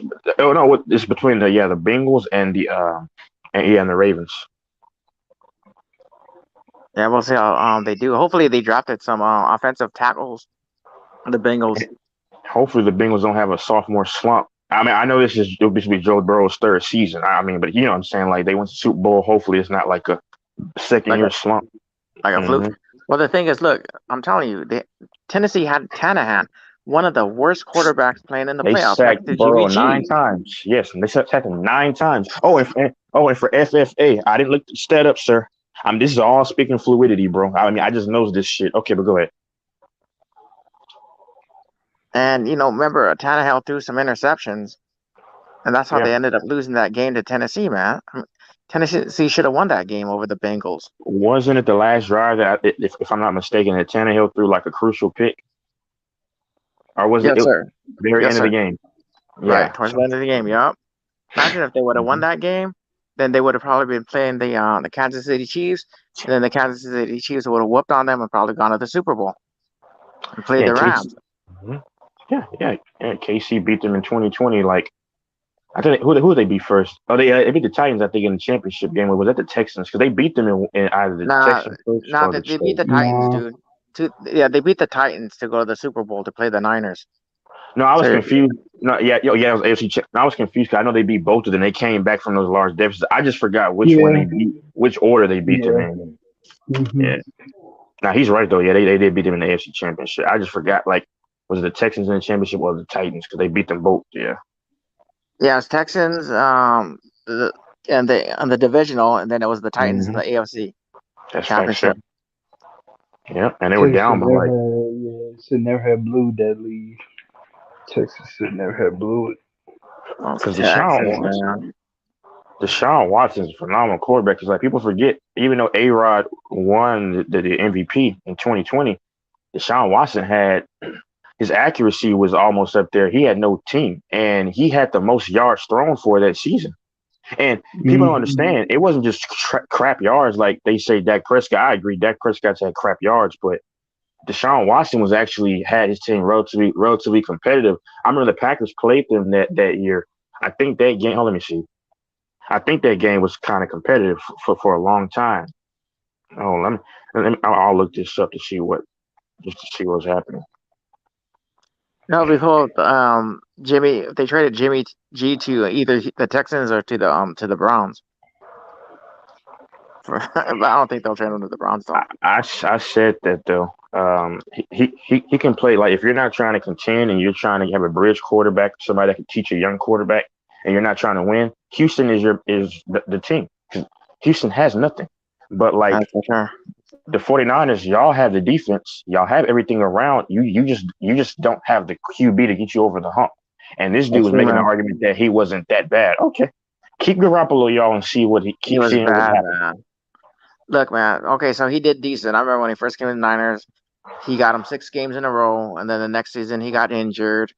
And then the next season, the defense and the running game carried them in the playoffs. And then the next year, there's injuries right there, right? And then last year, again, it was special teams and defense and the running that got him to the NFC Championship game. Oh, So shit. this dude, he's a mediocre quarterback, man. To me, He's he's good like, he's good in the regular season, but when it comes to the playoffs, he disappears. okay, let's see who's better. I'm gonna go down the list who's all better, and you can help me out if you want to. I mean, I mean, like who's all better than Tannehill? Brady, Rodgers, Yes, Watson, yes. Baker Mayfield's better than Brady. I mean, not better Brady. No, he's better than that guy Garoppolo. Okay, Russell Wilson. Oh, go ahead. You can add names. I don't care. Herbert, Yeah, Derek John Burrow. Carr, your Burrow, Dak Uh, Prescott. I still take Dak over him. I take Dak over him. Derek Carr. Yeah, Derek Carr. I take Kirk Cousins over him as a quarterback. Yeah, Russell Wilson. Russell Wilson, Josh Allen. Mm-hmm. Hold on, there's a lot Watson. more. And Deshaun Watson. Yeah. The Patriots quarterback Jones. I'll take. Mac Jones. I'll take. Oh shit! Hold on, let me see. How many QBs is that? I mean, I wouldn't take Tua though, dude. Hell I no, wouldn't I'm take not Tua. taking Tua. I'm not taking Hurts. So the only Oh, QBs I no. wouldn't take over him are Tua. I No, wouldn't take. See, to me, Hurts is not bad. Like they're kind of close. I mean, Hurts to me a little bit better than I'm being honest. I mean, especially because Hurts is not bad. Hurts is not awful. Like it's not good either. no, he's getting better. That's what I'm saying. Okay, fuck it, Hurts. Okay, if you take we could throw Hurts in there. Okay, Tannehill and him are about damn near this. I'm still taking Tannehill over Garoppolo. I'm sorry. I gotta take Jimmy G. Just a hair over him. Tannehill's a slightly better runner. To me, I mean, Yeah. that's about all I could put over him. But I mean, I'll take Tannehill barely over him. But the only guys I wouldn't take over him are Zach Wilson for the Jets or whoever they have. I wouldn't take the Giants. Go ahead. And then that one, Trevor Lawrence. Hell no, I'll take Jimmy G over Trevor Lawrence. Yeah, I'll take him over Lawrence. I'll take him over the Giants QB. Daniels, yeah. I took over the Texans quarterbacks. They don't even really know who they're really going to start right now. Well, it's funny because the owners like the GM's like so fucking stubborn that he wants to go with his rookie quarterbacks, and this is backups. He does not want Jimmy G over there for some reason. That's about it, though, man. And I'll take him over the Bears quarterback, Fields, Justin Fields. Oh yeah. But if Fields doesn't have any help, that's the only problem. So, but I'll still take him over Fields. I mean, Seattle's quarterback is God. Drew Lock. They got Drew Lock. Yes, I'll take him over him. That's 6 quarterbacks. I'll take him over. I'm not taking him over. What's his name? Jared Goff. People can laugh at me because Jared Goff. I mean, I'm just saying. Nah, dude. Okay, you know what? Let me tell you something because I saw both of these guys play when Jared Goff was with the Rams. These guys are like neck and neck. They're like the flip side of each other, dude. They both suck, man. They both play like each other, bro. I'm telling you. They both stink. I'm going Goff just a tad bit. That's. Yeah, I'm telling you, man. I don't know. When the Rams got Stafford, all the Ram fans were fucking cheering their asses off. They're so glad Goff went. They hated Goff over here, man. I'm telling you. They play like each other, man. Nah, I wouldn't take Goff. Yep. Well, okay, I could just say that's 7. Well, how about that other guy, the one that used to play for the Colts? How about Matt Ryan? Would you take Matt Ryan over him? I'm taking Matt Ryan over him in a heartbeat. Yes, because Matt Ryan can actually when Matt Ryan you give Matt Ryan the offensive line.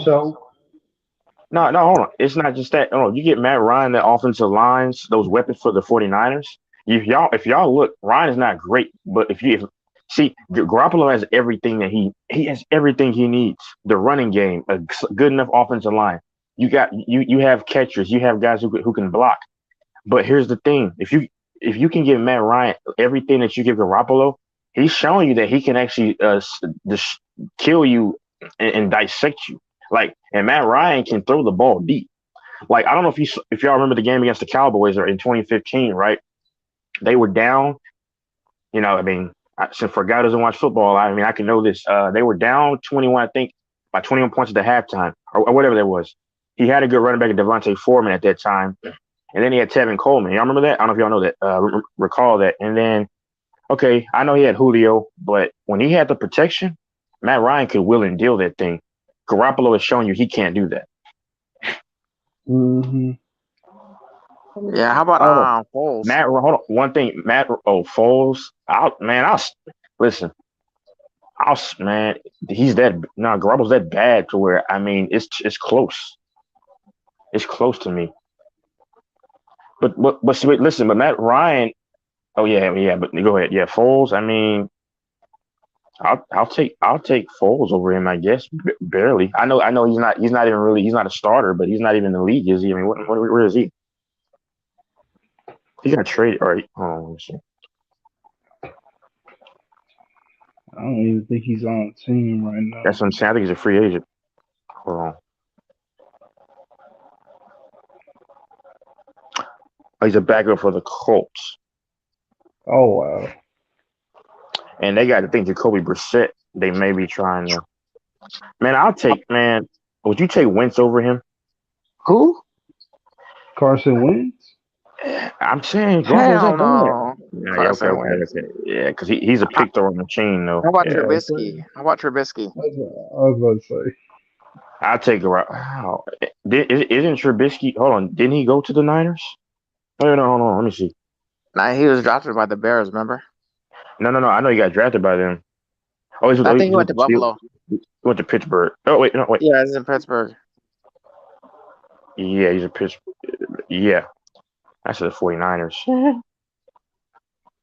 Yeah. Trubisky, yuck. Nah, he's not better than Garoppolo. I mean, yeah, but I mean, Garoppolo's only better than to me than 8 starting quarterbacks, and it's kind of. I'm just saying he's not good. Yeah, dude, the one thing about Jimmy is that he's not a fucking he's not a scrambler, man. When it comes to him trying to get out of the pocket. Oh, he's a statue, and that's the point I was making to that guy. I'm saying this dude, like, what's that I bring up earlier? Like, if he throws for more than 15 times in a game, and y'all know 15 times ain't shit in throwing in the NFL. Yeah. If you make him throw beyond that for just period, they said you had a 78% chance to possibly beat them. Like, that's just how much he doesn't throw, and he can't throw beyond 20 yards with accuracy consistently. And anybody knows as a QB, if you can't do that consistently and complete beyond 20, 25 plus yards, how are you a starter? And then he can't even run. He can't even, like you said, he's a statue. Yeah, I mean, hands down, I'll take Mahomes over him any day, dude. I mean, if the Niners would have had Mahomes, a couple of Super Bowls, man. I'm telling you. See, what FFA said was that he led them. No. Imagine if the 49ers were not in the top 5 to top 10 defenses, they were in like the top 23 defenses, and they didn't have arguably a top 3 receiver in the league. How bad would that team look then? Because that team is making him more than he's making the team. Yeah, you're right, man. The rushing and the special teams and the defense make Jimmy Garoppolo look like a fucking king, bro. If he didn't have a top tier rushing attack, and you didn't have one of the top receivers, and you didn't have one of the top tier defenses in the league, pass rushing wise, do y'all understand that this team might go from winning what? I mean, they only win 10-7 last year. They probably slide down to 6 wins if the overall defense is just average. That shows you what he really is. Anybody can listen, right? I could probably look decent if I have everything I need. But forget about making the 49ers defense trash, which, Aaron Rodgers used to have a trash defense every year, but they would somehow back in the day still be very competitive. But if you just make the defense average, he's going to look awful. If you take away the great running backs and make them decent, which most quarterbacks don't have great running backs, he's going to look awful. And this idiot literally said that he led them here, and he was saying he's not that bad. Well, have you ever thought, bro, when you're a top tier defense, when you got one of the top rushing attacks, when you have one of the top receivers in the league, Debo, is probably top 3 receiver, top 5 at worst. That's probably making you look good. Just saying. And then you had one of the top offensive coordinators, Mike McDaniels. He's now with the Dolphins. You know. He's with the Dolphins, man. And Exactly. The Dolphins took a couple of 49er players, so now they're going to be called the Miami 49ers now. Watch. Oh, but I don't watch the games, though. Yeah. Oh, but I'm sound like you don't pay attention, Mr. Sir. I mean, how could you say that? The team is making Garoppolo. Now, you talk about you there? You still there, Don and DJ? Like Yeah. Rodgers back in the day. Actually, when they had no defense and not a great running game, that's an example of leading the team, making something happen. You see what I'm saying? Mm-hmm. And like with Tom Brady, okay, is Tom Brady the GOAT? Okay, yeah. But the thing is this though. Tom Brady's, if y'all notice, you've had not big name receivers, but they were clutch and they knew how to get open. And you had a good offensive lineman for most of your career. So it's easy to get the ball out quickly. And you had Rob Gronkowski and you had the best coach of all time. And you had Matt Patricia, right? The defensive savant that he was. I didn't mention it. Y'all know it's funny. Somehow Tom Brady finds a way. The defenses for the Patriots are normally in the top 12 range. I mean, in a lot of seasons, and the offensive line is pretty good, and he has a decent, serviceable running game. Like when they had Danny Woodhead, y'all remember that? I mean, he wasn't great. He was good enough. LeGarrette Blount wasn't great, but he was okay. And when I'm just saying, but I don't watch the games though, but I'm able to reach back and tell certain things, but okay. But it's what it is, bro. I'm done with this football topic though. Yeah, man, it's funny. I was watching tonight's on Summer League. The Suns against the Lakers tonight. So they show LeBron James on one end, and then they showed Westbrook at the other end. Yeah. And they had Rob Pelinka talking to Woj and Darvin Ham. Everybody's saying, "Oh, this deal is going to go through with Kyrie Irving," and I'm just like yelling at the TV saying, "Shut the hell up!" What do you know? It's a Summer League, Mm-hmm. Like all these fans are like trolling. They're capping. It's like we'll see it when we get breaking news. Other than that, let's not say anything yet. Do I have an echo? No. Okay. Yeah, but DJ, man, I mean, shit. I mean, wait. So do you really think we're gonna get anyone think that they're gonna get the Lakers? I mean, get Kyrie? I don't know. We'll see, man. I mean, there's a lot of rumors saying that they're gonna get him. I mean, it's taking too long. I'm Hey, surprised Jeremy. they haven't got him. Jeremy, sir, I didn't say that they made Brady. I didn't say that they made Brady. Once again, sir, you don't listen. I'm saying when you have all the pieces you need that can do their assignments, that makes your job easier. Y'all see these guys don't listen? You said only reason why they look good. No, I agree. Half of the league would not be able to do what Brady's done because you still have to be able to execute on a high level. But I'm saying when you have every position and the coaching staff is proficient enough, that's what I'm saying. Like I'm saying the narrative that Brady had to carry this and carry that, he didn't. That's all that I'm saying because you had a top 10 offensive line a lot of years. How's it going? You had a top 10 O line a lot of your career. You had a middle of the pack running game okay. You had Corey Dillon. You had LeGarrette Blount. You had Danny Woodhead. You had decent Lawrence Maroney. You had decent guys. Okay, Edelman. You understand? Edelman was a top 10 receiver in terms of off the like getting open within. I think 10 yards or whatever. Like they got to get open. Rob Gronkowski. That's all I'm saying. He had the perfect house built around him. That's all I was saying.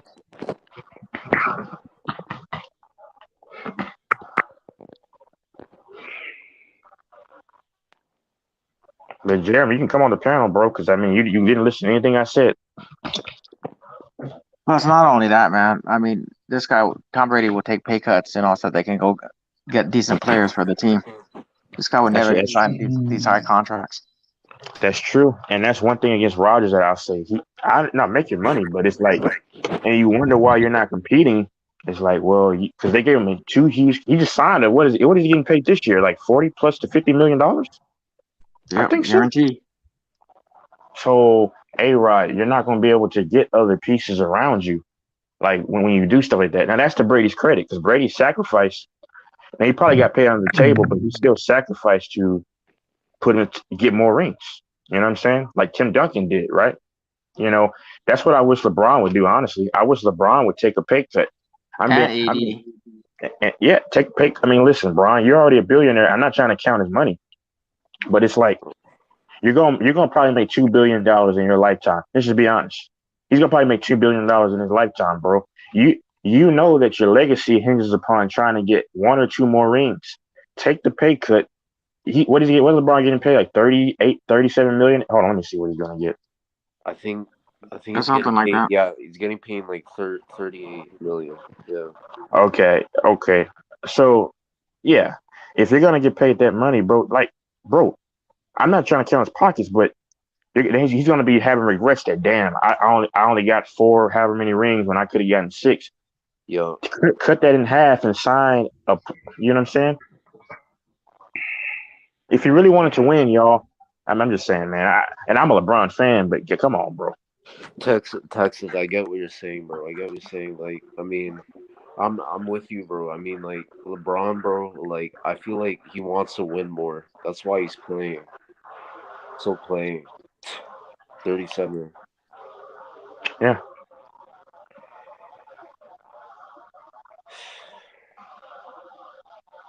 Yeah, he just. I mean, I feel like LeBron. Like, yeah, he just wants to get past MJ. That's what I think. yeah. Well, I think if he goes 6-6, then that's going to be huge. I mean, like I said, like because people get mad because I didn't have Brady ranked this and they got all in their feelings. I just don't get so emotionally attached to these guys because there's guys that don't have LeBron in the top 10. But am I going to yell? Am I going to yell at you because you don't have it? No. Life is much bigger than who. I don't care who you have as the goat or who you. There's one guy I heard that I spoke to, and I know him. He's an associate. He got LeBron ranked in number 13. But you'll get guys mad at me because I don't have Tom Brady ranked at what they think I should have him ranked. It's like, and they're older than me. It's like get a life, guys. I mean, I can't control who somebody has at this position, that position. I don't ever get mad. Hmm. I never get mad at you for having your opinion, but like the thing that irks me is when people don't listen to what you say, and I'm pretty sure y'all be the same way, or they try to manipulate it, like the dude earlier, and that can be proven. I know he's not going to try to reach out to me. I made myself available, but I know he won't do it. Coward. But anyway, but that's just what makes me, and that's what irks me. Like DJ, me and you can disagree. That's not the issue. Yeah. But if I twist what you say, and you're saying something that's very clear, and I don't listen, and I'm saying something else, aren't you going to say what the hell are you on? Exactly, you know. Hmm. But I don't know. But yeah, I'm gonna leave in 2 days, man. I gotta go to the East Coast.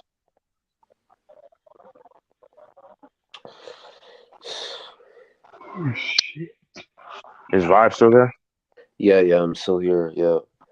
Wait, you said aren't you 19 or are you 20 now? Um. No. I'm not 19 yet. No, I'm 18. 18. I Mm. thought you were 19 a little while back. Nah, Okay. bro. Nah. Yeah. No, it's all good, man. Yeah, and DJ, this. It got up to 10. I think it's high reached to 108, man. 108. What? That's the high that it got. And here in Oh Texas, we wow. got to 108. Mm.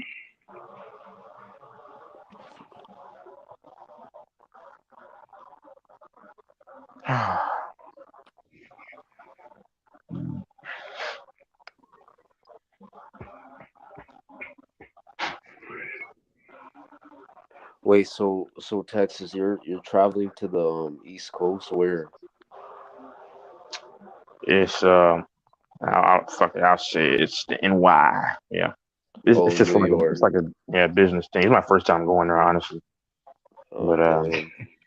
it's just like it's not like to have fun. It's just like it's for like a purpose. But yeah, I wish I could have fun. I mean, I could go to I don't know. It's only for 5 days.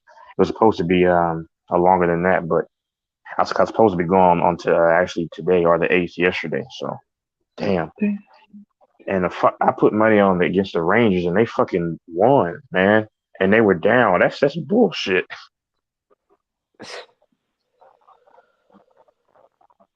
Damn.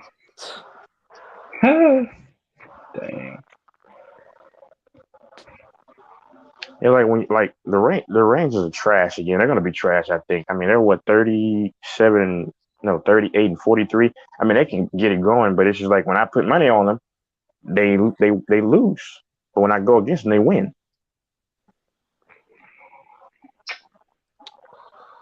Yo, That ain't right. Mm-mm.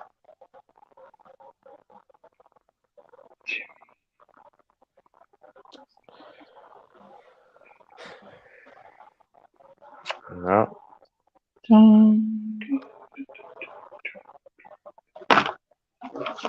Shit, well,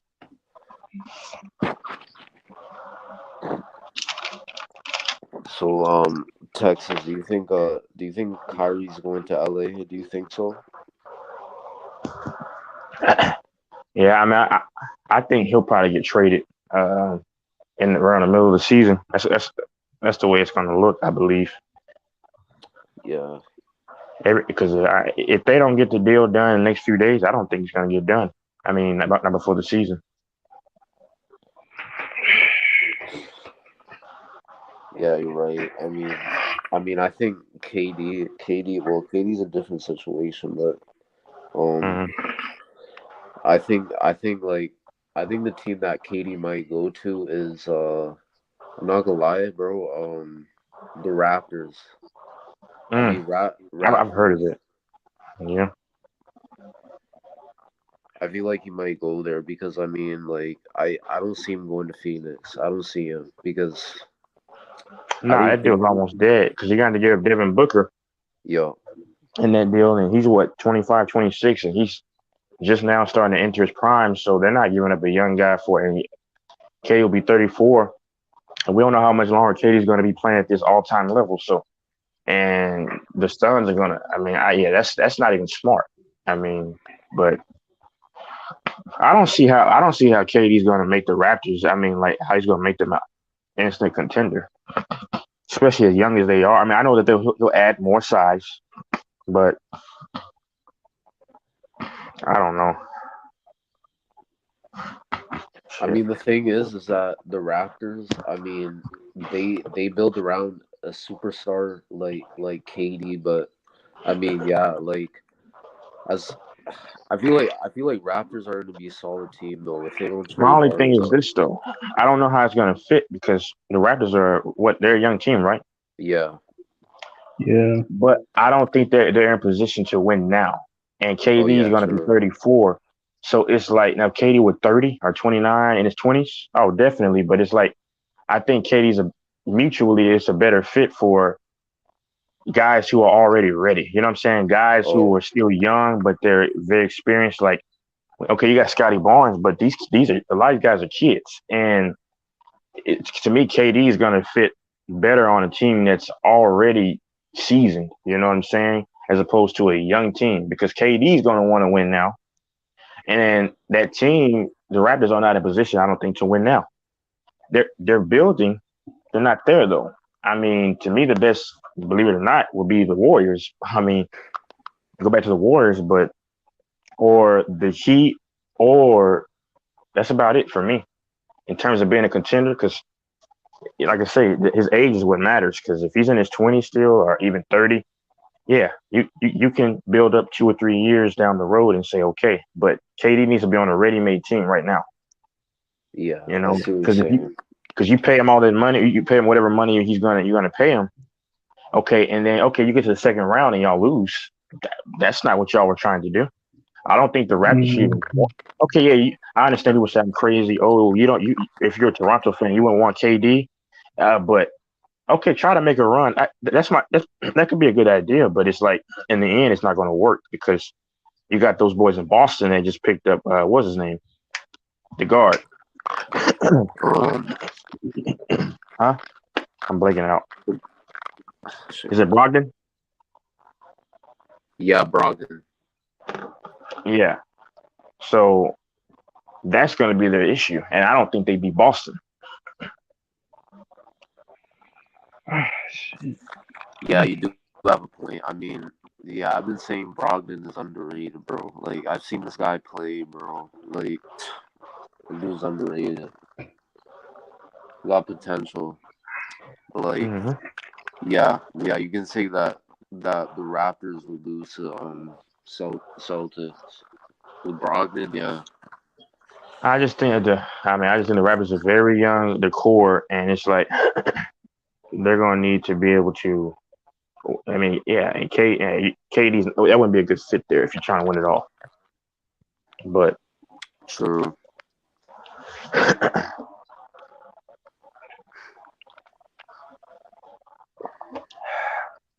like when Kawhi went there, it was kind of different because you had Kyle Lowry, you had Marc Gasol, who's still kind of effective. You had guys who were already seasoned and ready to win now. You know, the Raptors are. I'm just saying, no offense to the Raptors, but they're just not ready to win now. So Yeah, I see. Yeah, because like I mean, yeah, like I've been saying like ever since the Raptors lost to Philly last season, mhm. um yeah, I was like, oh yeah, the players aren't experienced. Like the players that we have are too young.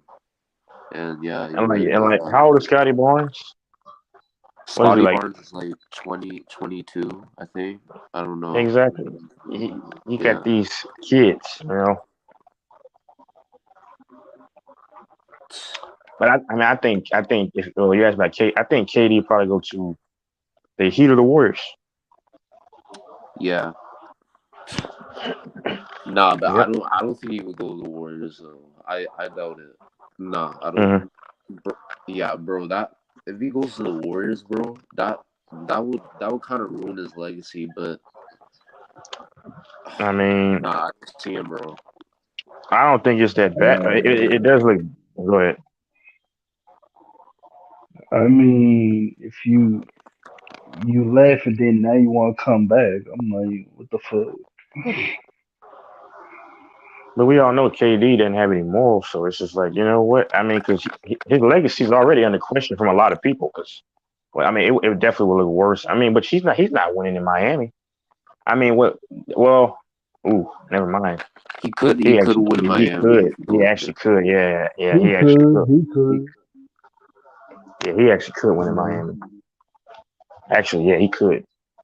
If he goes to Miami, then yeah, I think it's going to be Boston Miami again for a rematch. Yeah. Mm-hmm.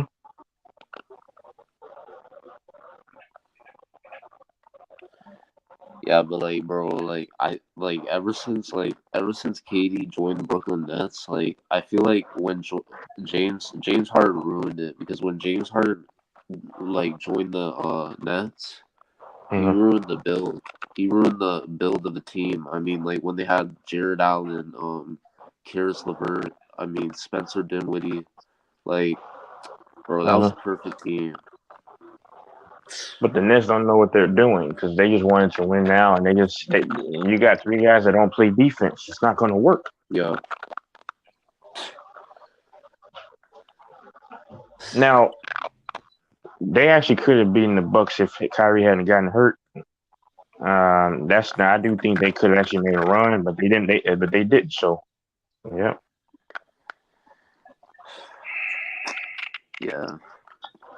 I think the Clip. Mm, Go ahead. no, I was agreeing with you. Go ahead. Now I think the Clippers have a great chance. To me, they're my favorite on paper as of right now. You know that team is just too deep on paper, at least on paper.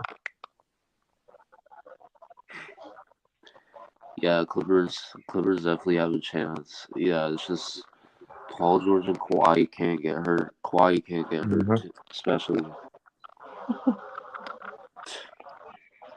Because when Kawhi is healthy, I think Kawhi is better than Kawhi is I still take Kawhi over Luca as an overall player when healthy. Right now, I still take him over Luca when Yeah, I healthy. agree with that. Beezy, how are the Hawks too deep? Oh, he's talking about Trae Young.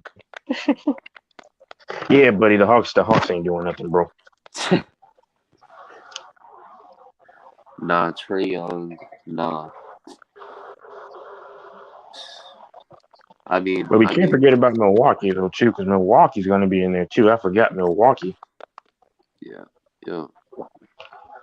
but it's not going to matter if their shooters can't knock down shots and Portis doesn't do what he needs to do. Bro, but they need to bring Chris Middleton though. Chris, bro. Mm-hmm. Yeah, because Chris Middleton really helps with the Bucks. Like, I mean, yeah, even when Giannis is injured, Chris Oh Middleton can shit. drop like 30, bro. Easily.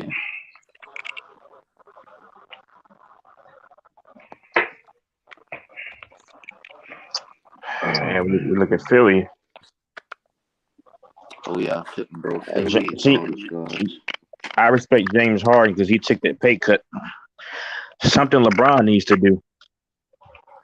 Bro, I feel like James Harden, bro, like bro, he wasn't I feel like he was playing hero ball in that series, bro. Like he I wasn't don't think he was passing. healthy though. Uh huh. Yeah. I mean, I knock James Harden a lot, and I don't think he. I don't honestly. I don't think he's been healthy since he got to. I mean, ever since he got to Brooklyn, and when he had that injury, I don't think he recovered fully. But we're going to see this year, though, what he's really made of. Yeah. I mean Philly, bro, I mean Philly got a chance, so they have a great team. Nah, I don't know about that. They got to pick up another guy because right now you only got. Well, you got Tyrese Maxey. But but you have what? Uh, Oh shit. Harris is inconsistent. You know. Yeah, Harris, yeah. I mean, Sixers Shit. have ball shooters. It's just they're not all consistent. Now, Okay. DJ's Mavericks. Now they look like they could be decent again. I think Dallas might be a top three seed, possibly a top four. Mavericks, Yeah. Let's see. Let's see. Top three probably. Well, the Mavericks, Luca, Luca just needs like a really great player with him, bro. We, bro, only thing Luke is missing is another guy who can give buckets alongside him and like handle no a guy who can handle the ball alongside him because Hardaway off the bench is not bad. If they're saying they're gonna might have him on the bench. Wait, is my mic messing up? I Huh? don't, No. I don't know. Wait, Okay. I don't know if it's my mic. No, I mean it's all right. But no, I'm just saying like, and then like they got size now in the paint, so you still have your shooters too, man. I think you still got Maxi Kleber. You still have is Berton still? Let me see if Bertans is still there. Yo, I Yep. mean, I don't know. I don't know. But I mean, we'll see. If We'll Luca see really with the wants to win, starting. Yeah, starting yeah, go lineup. ahead, We'll BG. see. Damn, Bertans is an ugly ass dude, man. Oh my god, Jesus. Nah, but like, I mean, if Luca really wants to win though, like, if he wants to win soon, Bro, he needs another great player with him. He needs another like superstar with him. I don't think he needs a superstar. I just think you need another good ball handler that can create his own shot, that can average, get you 17 points a night at least. Yeah. Because you got Hardaway can provide a spark. You got three other shooters. I mean, this team is looking pretty good. You have, of course, what's his name, McGee, to alter block shots or rebound. Then you got a 20 and 10 guy, Christian Woods, who can obviously break you down off the dribble here and there. He's got a relatively deep bag. You know, he came from Houston, obviously, but like, man, the Mavericks could be a problem. I agree with you. I mean, I don't think they need you're not gonna get a superstar, but you get a 17 point per game guy alongside him. They have everything. I mean, because you got Dorian Finney-Smith who can still defend. You know what I'm saying? Tim Hardaway will provide you effort on that end. You know what I'm saying? So I mean, they're looking good. It looks to me. I mean, the West. I think the West is going to be stacked next year. I think the West is going to be stacked next year. Yeah, because if the Nuggets can be healthy, that's a problem. The Clippers, I have number one for right now. We don't know what the Lakers are going to do. I mean, the Lakers could still make a move. We never know. The Mavericks, the Grizzlies are still around. Minnesota just filled in their gap. I mean, you know, that's 5-16. The Suns, they're going to still be a problem to a degree. So it's going to look like how we saw like 8, 9, 10 years ago, how the West was deep from 1 through 7. So I think this West is going to be good next year. I really do. I mean, Golden State. I didn't mention Golden State. So Jesus. It's going to be pretty. Mark my words. The West is going to be deep this next year. Yeah. You might have to win, because if y'all recall into 2013, 2012, you had to win like 49 games just to get into like the 7th seed. The 8th seed, you had to have well over 40 wins, I believe, just to get the 8th seed. So I think we're going to see that again. I'm saying, I think this next year. Yeah, go ahead. Oh, I didn't even mention the fucking Pelicans. I didn't mention the Pelicans. Oh yeah. You see what I'm saying? That's 9 teams.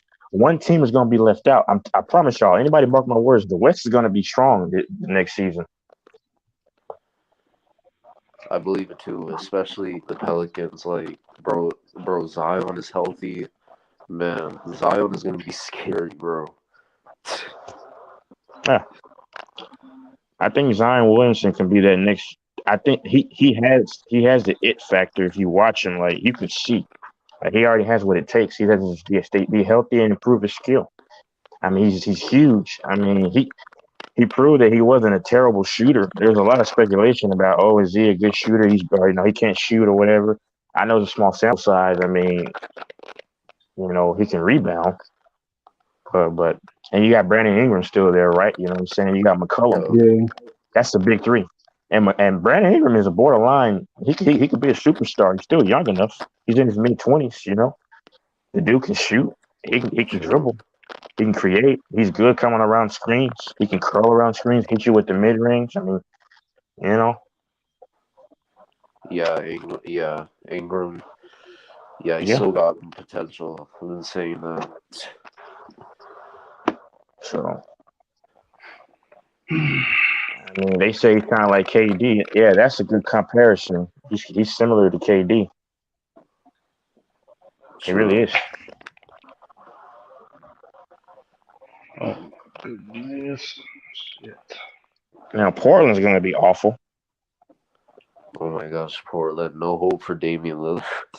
Well, it's Dame's fault because, I mean, nobody's going to go to Portland. No, that's the problem. Like, nobody wants to go to Portland. If you're Dame, you'd have to join somebody else. No, Portland is just not an attractive city. Portland's not an attractive franchise. Just saying. I think he just took the massive contract, right? I don't blame him. But that's it, though. You ain't winning nothing. You know what I'm saying? I think Dame just turned 32. He's getting ready to be 32. I think. Yeah. Damn. I think in July, this month. He's going to be 32 years old. Yeah. Thing I don't like about thing I don't like about Dame is obviously he plays no defense. He's a decent playmaker, but let's go back to when they played the Nuggets, right, in 2019. Yeah. The first round he's phenomenal, but then the second round he was okay. If you look at it, the big white dude, what's his name? From where? Portland at the time. Oh, Portland. Nurkic or Yes. oh The Bosnian dude, yeah, Nurkic, and then you had McCollum was actually doing his thing. yeah. They had a good second round versus I think they played the Nuggets. Yeah, the Nuggets. Then they played against the Warriors and they were up in every game. But then they just choked it every single time. Damian Lillard kept trying to dribble through a double team, kept getting ripped, kept getting back tapped. Klay Thompson, Draymond Green off to the races. Easy open threes. They lose all those games in that same fashion. I mean, that's what I like about Dame. I mean, Dame, he's a decent ball handler. He's not a great creator for other people. Plays no defense.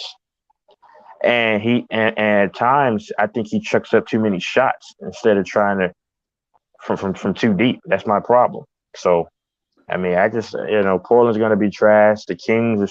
I don't know if the Kings are ever going to be good. I'm being honest. They said they were going to probably be good years ago. I'm still waiting on that to happen. No, I doubt it. Who else is in the West? Hornets. Oh, Charlotte. Yeah, well, they're in the East, but yeah, I mean, they have a lot of growing to do, man. I mean, because LaMelo Ball still has holes in his game, but it's expected. He's still a young player, very young player. Miles Bridges just did that stuff that he did, so yeah, it won't happen for a while. I mean, OKC. Yeah, they're gonna need two superstars. I'm just being honest, man. I mean, they're not gonna do anything, bro. I mean, you got Giddy, you got Shea still, but I'm not even sure if they're invested in Shea Gilgeous-Alexander, unless they moved him. I don't think they did. Yeah. No, they're not. Detroit. They need another great player. They need another good player with them. Like a super. Yeah. They need a superstar.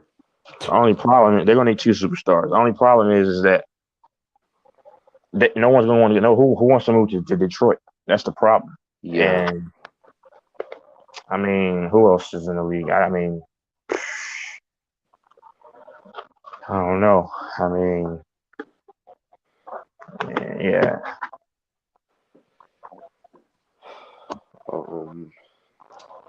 Yeah. I mean, Indiana Pacers. I mean, nah. I mean, they have a lot of holes on that team as well. Nah, the Pacers. The Pacers just need, bro. The Pacers need two rebuilds, bro. Oh my gosh. Yeah. Hey, Texas. Do you think the Timberwolves overpaid for Rudy Gobert? How much did he get? You know? 4 first-round picks. Hold on. Okay. Who got rid of him? Oh, the Utah? Yeah. But they got her 4 first-round picks. Yeah. Yeah. Hell yeah. I mean, I don't really think. I mean, he's a great guy. I mean, defender and protector. But 4 first-rounders. I think that's where they fucked up because 4 first rounds. Yeah, you fucked up. Yeah. Because if you give 4 first round for Rudy Gobert, you fucked the whole league up. Because what are you gonna give up for KD now? Mm-hmm. They're gonna be asking like 5-6 picks, first rounders. Speaking of Utah, yeah, go ahead. And salute to everybody in the chat. Yeah, but I don't know, man. Utah's gonna be trash. I mean, Donovan Mitchell he doesn't like the organization, so and you know how that works. You don't want to have this grown superstar on your team. They said he could go to Miami. Him or KD might go to Miami. They can't get Mitchell. Good. He just always injured. That's the problem with him. I just didn't like that he quit against the Mavericks in the first round. It looked like he just kind of quit later in that series, and he's a good player. Don't get me wrong, but I mean, you know, he doesn't play defense. That's the problem. That's Utah's problem too, perimeter wise. I mean, I don't know why they were comparing this to Wade. Wade, yeah, he's nowhere near Wade, man. Wade is crazy. Wade was they're both athletic. Okay, that's fine. But Wade Wade had was a that better good, defender. way better defender. Was he a better rebounder? Yeah, he has to be a better rebounder. Yeah. And everybody forgets Wade got a ring before LeBron joined the Heat. Yeah, Wade got it at 24. That's why I don't like the people gave Jason Tatum the excuse of, oh, he's 24 years old, guys. Listen, Wade was 24, and he came back from a 2-0 deficit by himself. You had an old Shaq. Speaking of Shaq, Shaq moved to Carrollton. He had his house here in Carrollton, Texas, not far from where I'm at. He was spotted at a Best Buy, 3 days ago. But nonetheless, like, shout out to Shaq. Shaq was out of his prime when he was with the Heat. So He was old. I think Gary Payton was still on that roster too, right? He was old. You got an old Alonzo Mourning. You got an old White Chocolate. You had, I think he was still there. You had, who was that? That wasn't a Roy. No, I forgot. They had a few other people. They had a guy named Dolzak. Y'all remember that guy? He was supposed to be, I think, a shooter. Dolzak. You had him. Like, Wade had nobody. That's why. But Tatum, you had an entire team. I know you're facing the Warriors, but this Warriors team to me is the second, one of the two weakest teams that went to the finals since they've been around since 2015. That's just me though. But like, there's no excuse, man. D Wade at 24, who's 6'4", by the way, and you're 6'8", and you have a more stacked team. You see what he did? I mean, that's what I'm saying. He came back down from 0-2. So I don't listen to that excuse. And I defended Jason Tatum until I couldn't anymore. Yeah, you're right about that.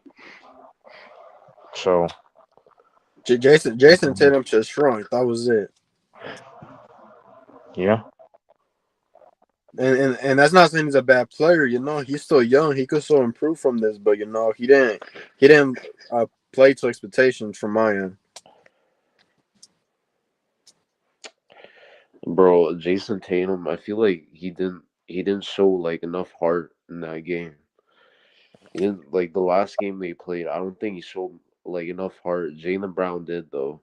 Jaylen Brown, bro, he did. He played better in that game than Jason Tatum. Hey, bro, he was wearing that Kobe like, what was it? The armband? Like how you gonna wear that and just quit like in the third quarter, bro? Yeah, you gotta take that off. Like,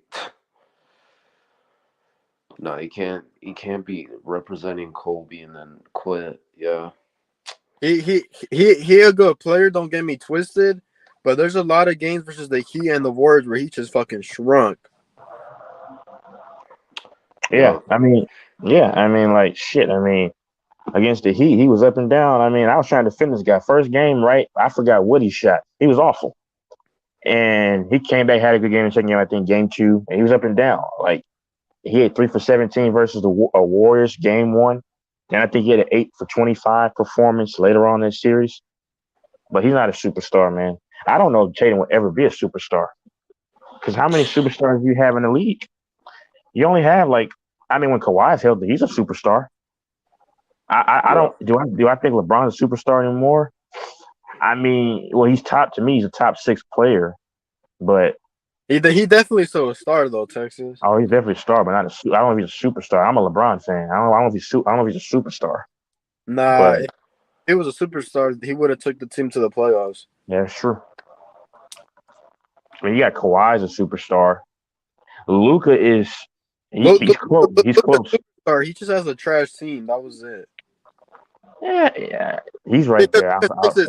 Texas, if we break it down, bro, the games versus the Warriors and all of them in the playoffs, he played well. He played well. Yeah. No, he played well. The only game he didn't play well was game 1, and he had 20 points. I think bad efficiency, but wait. And his last game, he didn't play well, but I can't blame him, because it was your life was on the line. He was putting up shots, but he was actually efficient, and he actually got his buckets. He actually got his assist. He actually had a good series, I think. But he didn't have supporting cast. I mean, we all knew that. But I don't know. I feel like the Nuggets could be good, man. They should need to do some moves because Jokic took them by himself to 6 games. So I feel like if they get him a competent second star that's healthy, I feel like the Nuggets are gonna be hard to mess with.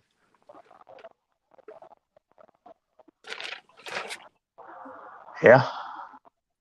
I mean, Because you know, look at it, Jamal Murray's never healthy to begin with, so nope. you can't rely on that dude. No. Shoot. But I don't know, man. The NBA, the West is going to be good though. I don't care what nobody says, bro. But right now, I think Luka better than Tatum. I think so too. I was saying Tatum was better during the playoffs, but that's before he started having a meltdown. So, and then when you look at what Luca did, right? Listen, here's why I say Luca's better now, because Luca, he was essentially your only consistent offensive player versus that same Warriors team that Tatum had a lot of. He had other guys around him, and he still played awful. So I mean, well, not awful, but he still shrunk. So against the same team, when Luca had much less offensive help, he shined still, and Tatum was up and down. You know, and I can't even say that Tatum is a definitively. I think he's the best player still, but it's not a clear. He's not a clear cut best player because Brown. You look at the stats throughout the playoffs and even this finals, they were kind of similar. So I don't know. And the Hawks have potential to be good, but you're not gonna win with John Collins being your second best player. Yeah. Yeah, you were right. You were spot on what you said earlier. The West is gonna be stacked. It's gonna be hard to say what team's not gonna make it. Yeah.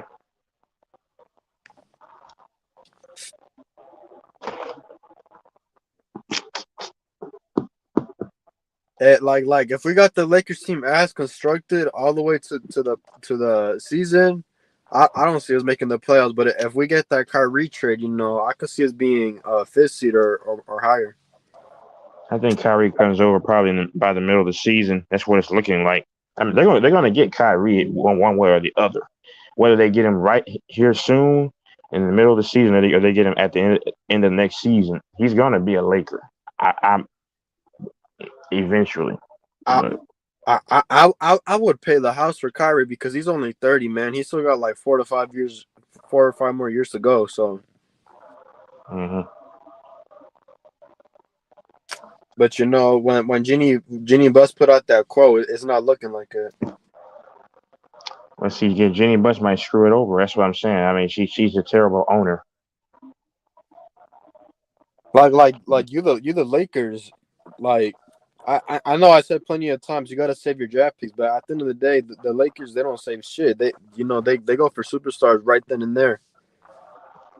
And Yeah, that's right. especially since you got an aging LeBron, you really want to pair somebody with AD, LeBron, and if you put KYRIE in there, we all know if AD's healthy, AD and KYRIE would be a fucking terrifying monster to go against with. So. Yep. And then they came out with those quotes saying that AD started training now like at 5 a.m. every day. If he starts playing like 2020 AD and you add Kyrie in there, you might as well cancel the season. Well, I'm saying I don't know about cancel the season because the Clippers, if they're healthy, that's a problem. That's all. That would be a war, and people will find. What moves that they made, Texas? My bad. I forgot, or I don't know what they did. Okay, I'll break it down to you just on paper. Then once again, they may not be as good as what I think, but okay, if you got PG and Kawhi coming back, that's a problem in and of itself. Okay, yeah. Then you got John Wall. See, John Wall's a great fit because they actually got John Wall. I thought that was a rumor. No, yeah, they got him. Yeah, I mean he signed, but like he's a more traditional point guard, and then of course you got Reggie Jackson. If you have him come off the bench, yeah, he can get you for 30 points in a given night. Norman Powell can get 20 points in a given night. You still have Kennard. I think Batum is going to re-sign for the minimum deal, and then you have a guy like that's Covington. That's nasty. I forgot they had Norman Powell. Yeah, that long is going to be nasty. And then they have Covington too for defensive presence. Length, relative athleticism. I mean, that's what I'm saying. They're going to be an issue. They're going to be. They gave it Hartenstein. He signed with the Knicks, but I mean, that's what I'm saying. they have too much depth, and the Lakers. I mean, the Lakers have some good players around LeBron and AD right now. You got they got a couple people. They got Thomas Bryant. I think he started with the Lakers. I think. Yeah, he did. But he's more improved now. And then you have what's that guy, Lonnie Walker. You got none. Yeah, you got none coming off the bench if you get a guy like Kyrie. I don't know. And then of course you got AD and LeBron if they're healthy. But I think yep. So I mean, Texas, I feel like THT is out of there because how you gonna have Nunn and Lonnie Walker? I think it's best for THT to leave though for his career, because if you watch THT, he's not a bad player. It's just the rotations were up and down the entire season. So and up and down lineup, we saw effective veterans. So what the hell is that going to do to a young player? It's going to mess up his rotation, so he can't get into a flow. But and then I'm just going to be honest. I'm a LeBron fan, but sometimes when you play with LeBron, at times you kind of a little more reluctant. But when we saw LeBron not on the court, THT played with free reign. So I think it's good for a young player like him to get his confidence with the more established, consistent lineup, and then he can be one of the featured guys because THT is not a bad player. No. And then he's only 21. See, that's what I'm saying. And people judge these guys when they're 21, 20 years old. And also, Texas, if you don't mind me adding to that, when LeBron was out with his injury, THT was averaging 20 plus for like a 10-game stretch. Okay, yeah. I mean, yeah, Zay's right though. Yeah. The bench players for the Clippers could be starters on a lot of teams. That's facts. I mean, that's what I'm saying. They're deep, but that team deep defensively, I see that. I think the Lakers can go to war with the Clippers if you add a guy like Kyrie, and they're talking about Seth Curry or Joe Harris. I'll take Harris or definitely take Curry over Harris, but because if you get one of those guys, those guys, I'll go ahead. Not Texas. I'd rather take Seth Curry than Joe Harris. Oh, I prefer Seth Curry over Harris. Yeah. Wait. Because if Joe Harris ain't landing no threes, what he doing for you? Wait, true. Texas. Wait, they're offering Curry to go to Lakers. No, Seth Curry, his brother. He says Seth Curry. He was mentioned. Oh my God, bro, I was about to say. Yeah, I mean, but I'll take Seth Curry. I mean, because the Lakers have pretty good defense. I mean, when you look, they got defensive players now. And I didn't mention Stanley Johnson. You can throw him in there at times, but I'm just saying, man. I mean, the Lakers can be an imminent threat if they get Kyrie and maybe you add Seth Curry to what they already have. They can go toe to toe with the Clippers. Now, do I think they beat the Clippers? I'm being honest. I want to see that matchup in the conference finals. I want to see that. I think they could beat the Clippers, but I don't know. I think that'll go in Game 7 because that's tough. It can go either way if it goes to 7. Yeah. Yeah, I don't know. Personally, me, I think the Clippers could win. I mean, yeah, exactly. Because listen, because you have the only you can make the argument for the Lakers that okay, you got Kyrie, LeBron, AD. Okay, you got 3 superstars. Oh, okay, LeBron. Okay, he's superstar, not superstar, whatever. You got 3 great players. Okay, but with the Clippers, you can say, oh, you only got 2 great players. But the thing that's going to make the Clippers dangerous is all the other wolves they have on that team. Yeah. That's the problem. And it's going, it always comes down to the benches. You know what I'm saying? Like the other role players, who's going to outshine who? That's what's going to come down to. And whoever you think will be the better supporting cast for the Lakers or the Clippers, that's who I would pick to win. I would actually say the Clippers will probably beat the Lakers in 7 games, to be honest, right now. I mean, even if they got Kyrie. I hope I'm wrong, but I don't know.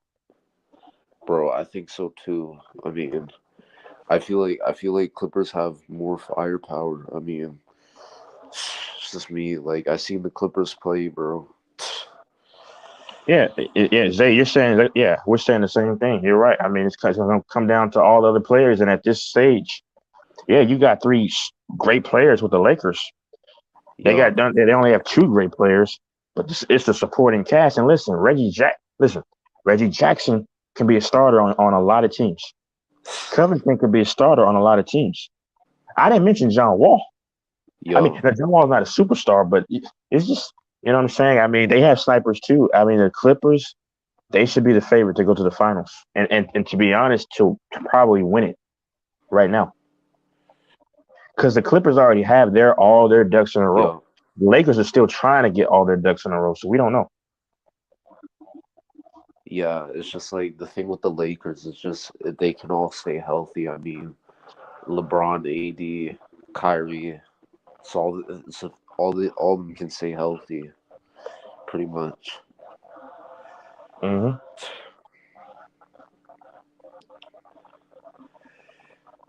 Yeah, but like, I mean, anything could happen. I mean, Kyrie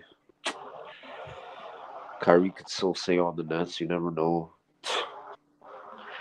He's gonna go to the Lakers eventually, whether it be soon or whether it be during the trade deadline or before or whether it be at the end of or after next season. He's gonna be a Laker. I'm pretty certain of that. Yeah, I mean, he got to be, but I mean, like, yeah, it's just like I feel like I just thought that Kyrie would make like a quick decision. I mean, but I don't know why I, state what but I think what. no, it's on the Nets to pretty much. I believe it's on the Nets to kind of to see what they want to do with Kyrie. I Yeah, don't know.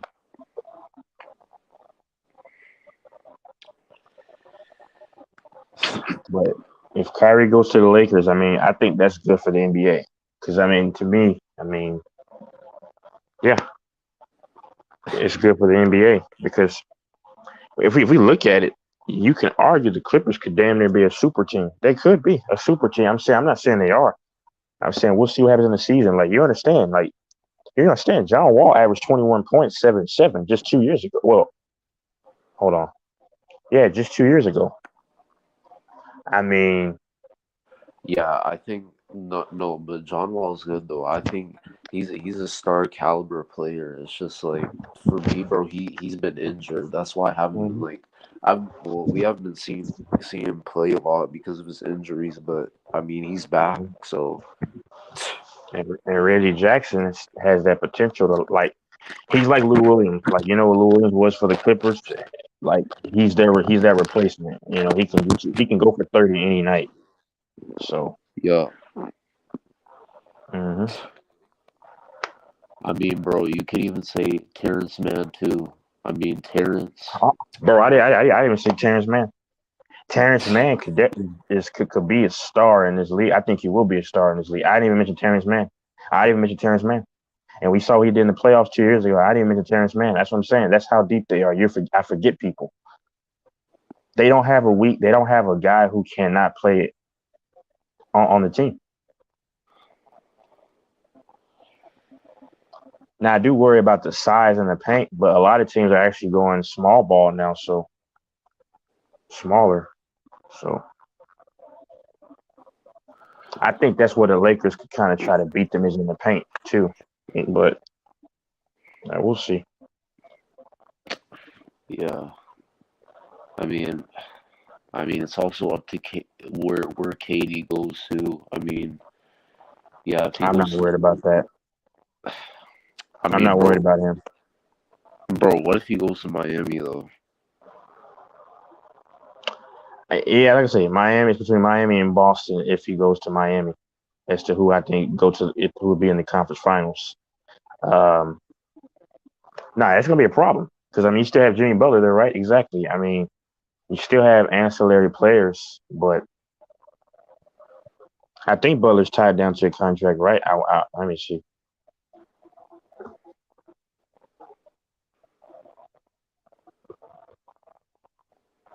Oh, are you still there or are you out? Yeah, no, I'm still here. Okay, hold on.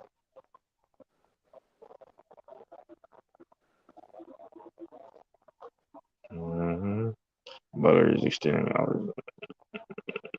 Yeah, he's at I think 3 more years. Hold on. He's a player option for Yeah, okay. So, but he's gonna be he's gonna be in Miami up next season. He signed initially 4 years with them in last summer. So yeah, Damn. Damn. yeah, there'll be a problem. I mean, the Heat. I could definitely see them going to the finals if they get KD. That's the best option because, like I say, they're young. They're kind of young. They have young guys, but they're ready to go. They're ready to win now. And that's what KD. KD's gonna want to play with not a bunch of he doesn't have a problem playing with a bunch of guys in their mid to 20s, especially very early 20s. But he wants to play with guys who are already ready. I would Yo. imagine, and the Heat would want a guy like KD. Yeah. Yeah. I mean, yeah, because KD is like, I mean, yeah, he's like a Kawhi almost to me. Like he's a Kawhi almost, but like on a team that like you need. Mm-hmm. Yeah. Now they don't beat the Clippers. I'm being honest right now. Right now, I think the Clippers are winning the championship. I'm just being honest. Like because when you look at weaknesses, they don't have any weakness right now. And then you have Tyronn Lue. Like if they don't win this year, oh my goodness! And they were supposed to have won already. You see what I'm saying? They have everything they need to win. I don't see how the Clippers have to win.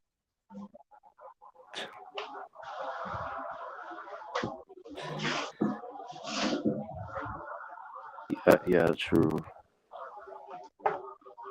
Yeah, if Kawhi doesn't win, bro, that's gonna be on his legacy.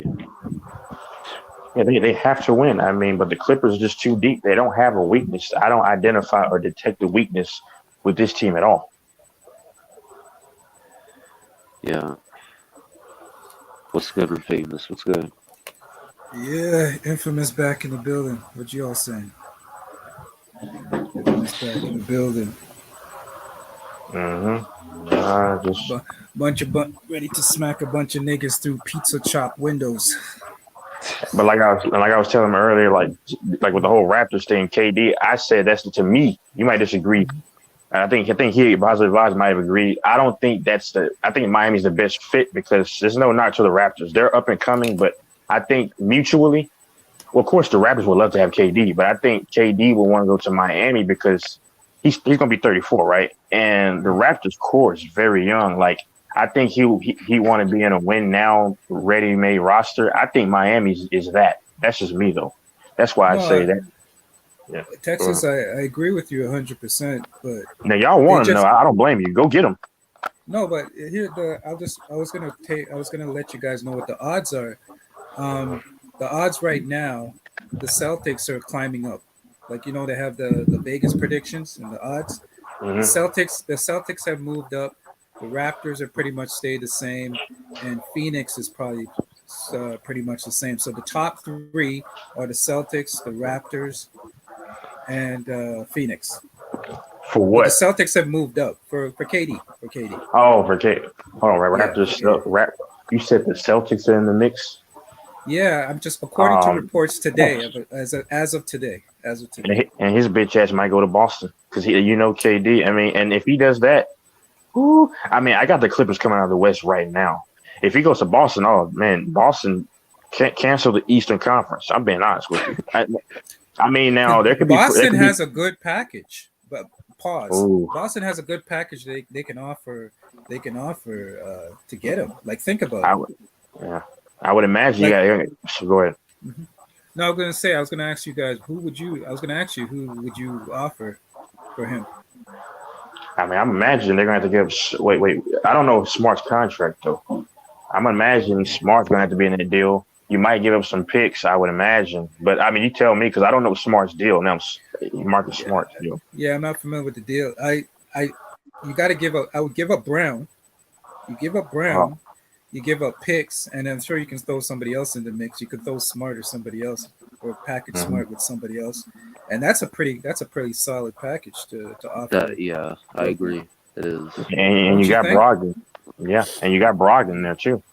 Right. And think about it. What you put, I've always said that Jalen Brown is playing in the shadow of Yeah. of Tatum, and I think if he had his own team, you'll see a completely different player. So Now they got exposed in his play, the third and the round in the finals. Tatum, like I said, he's not definitively the best player. Because you said it, their stats are very similar in the postseason, especially with the Celtics and the third round and the finals. Yeah. yeah, I think Boston should take a stab at it. I honestly do. I think they should take a stab at it. Mm-hmm. And think about it. If he goes to Boston, that's an instant like finals right there. Yeah, that's what I'm saying. Yeah, it'll be Instant. Boston and LA, the Clippers. Bro, To me, that team, bro. If I don't Katie know. was, I don't know about Clippers though, man. The Clippers' problem is chemistry, and if Kawhi can stay healthy, like, and well, those two things I don't trust. I'm saying hypothetically, if he can see, because I like John Wall there because he's more of a traditional guard. But then you got now once again, yeah, chemistry is actually the biggest thing. If they can establish that, you got Tyronn Lue as a coach, but Terrence Mann, you got Covington's defense, length, and everything. Like John Wall, you have the two George and Kawhi. But Reggie Jackson can light you up for almost 30 any night off the bench. Kennard, Powell.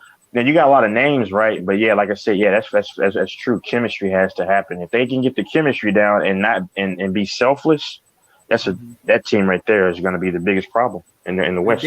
And they go as far as Kawhi goes. I have to be honest, because they had a pretty relatively healthy team and they couldn't get over the hump because of Kawhi. They need Kawhi. In the playoffs 2 years ago? Yeah. I think they need Kawhi to get over the hump. Yeah, of course. And if Kawhi's not there, you can have Paul George. You can have all those. You can have all those ancillary pieces. You can have John Wall, who's another injury-prone dude too. Let's be honest, he's another one. If you look at how many games he's played over the last couple of years, it's staggering. He hasn't played a lot of games. John Wall missed a lot of time in the 2012 season, way back when he was a younger, yeah. Right. So he's constantly been on the injury list. So I don't really put a lot of faith in John Wall because we got to still wait and see what he has to give. But when it comes to Kawhi is the key, man, that runs that engine, man, that turns that car, that car can keep going, man. If he's not there, then it's done. It's completely done. We'll see. Yo, I gotta ask you guys this question, man, because would you give up AD for KD? I would. I don't know. I would. They only reading you. Go ahead. Nah, I would because, bro, to me, bro, 80's more injury prone than KD, in my opinion, bro. Yeah, that's the only reason why I may do it. That's what I was arguing with Elder last night. I was saying to Elder, I was like, listen, at least one of these guys is really going to be available more often than the other. Like you can argue with the AD, but AD, we know, this man strains an eyelash and he's out. You know what I mean? At least KD, KD, even if he's a little bit banged up, he's still going to keep playing and he's going to give you all. And I think he gives you the better.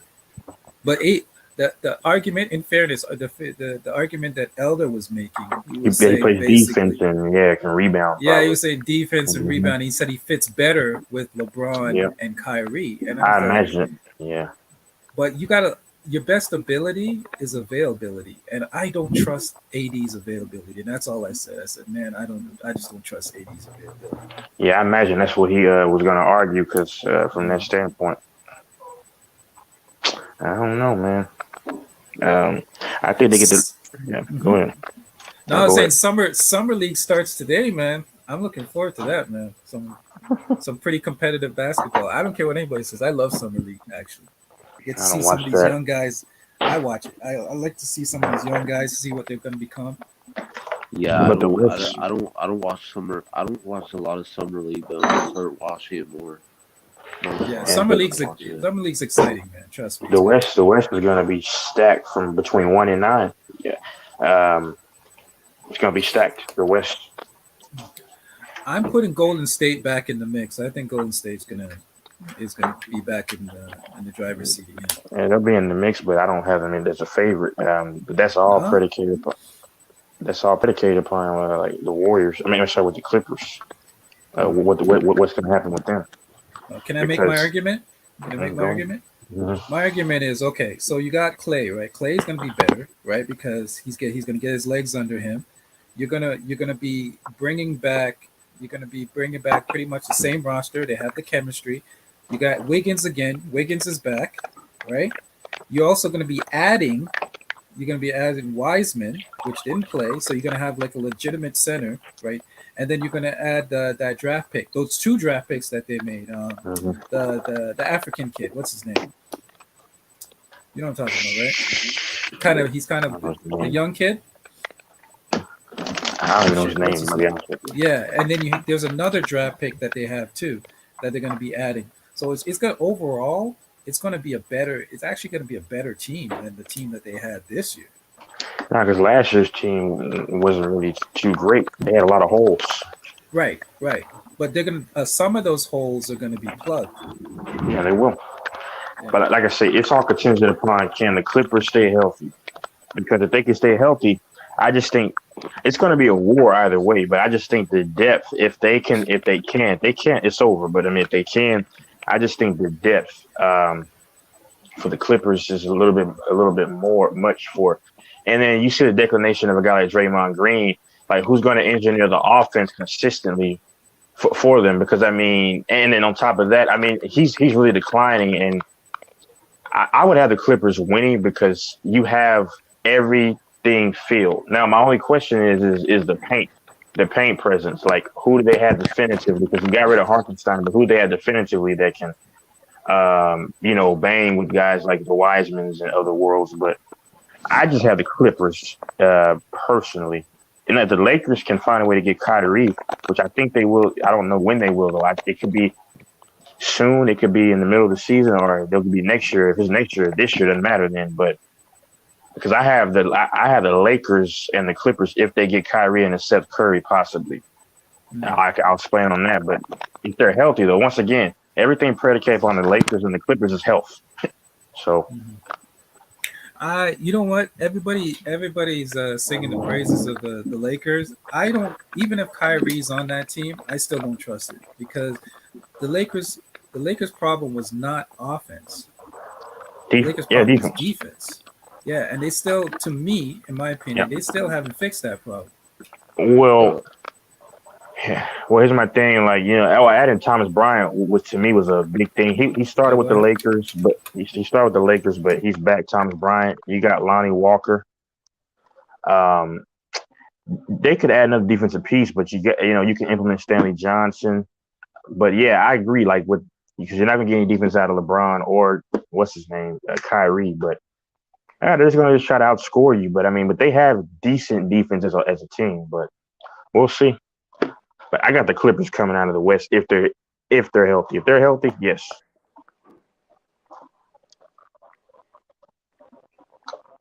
I don't know.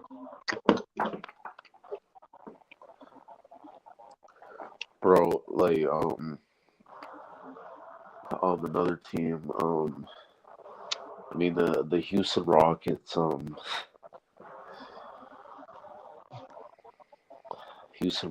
I feel like they need a rebuild too. Well, they need help everywhere. Yeah.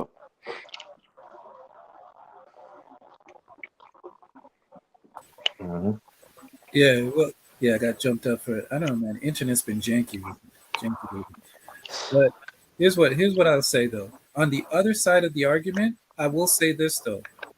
Kyrie gives LeBron a chance to rest because part of the problem was hmm when LeBron went to the bench. That's when the other Yep. team would take over and then run up the score. Like they couldn't maintain the lead when LeBron was sitting for a lot of the games.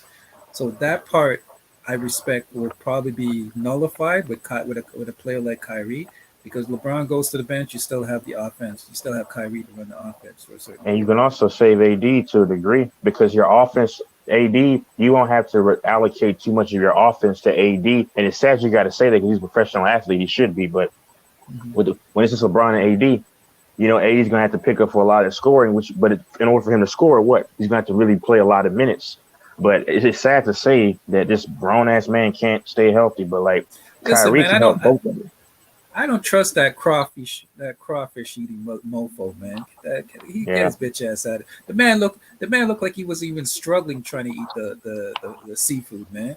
You see him trying to eat that seafood? Nigga looked like he was struggling, man. He's like, I don't know, man. I don't know if I can eat this probably. This bitch ass. I'm sorry. You know what? I'm gonna stop. Yep. But I don't trust AD. I don't. AD, you can pencil him in for at least 2 to 3 injuries in a season, man. Pencil him in for the injuries, and that's why I say you need somebody. LeBron, Kyrie would back up LeBron, so when LeBron goes to the bench, you still can maintain the same level of offense. But you need a backup. Really need a backup for AD. Matter of fact, Kyrie should be your primary ball handler at this stage in LeBron's career. Kyrie should actually be the guy that you say, you know what, go get him. And like you saw with Cleveland. That's all. I mean, because LeBron, and ball handling too. A lot of people don't understand. That takes a lot of energy out of you just initiating everything. And Kyrie will help both of them because Kyrie can take some of the scoring load off of course, LeBron and AD, but he can ball handle. Yeah. I agree with you, Kexis. I agree with you 100%. But will LeBron's ego allow him to do that? That's a fact. Oh yeah, it will. Come on, man. I think at this stage of his career, he knows how old he is.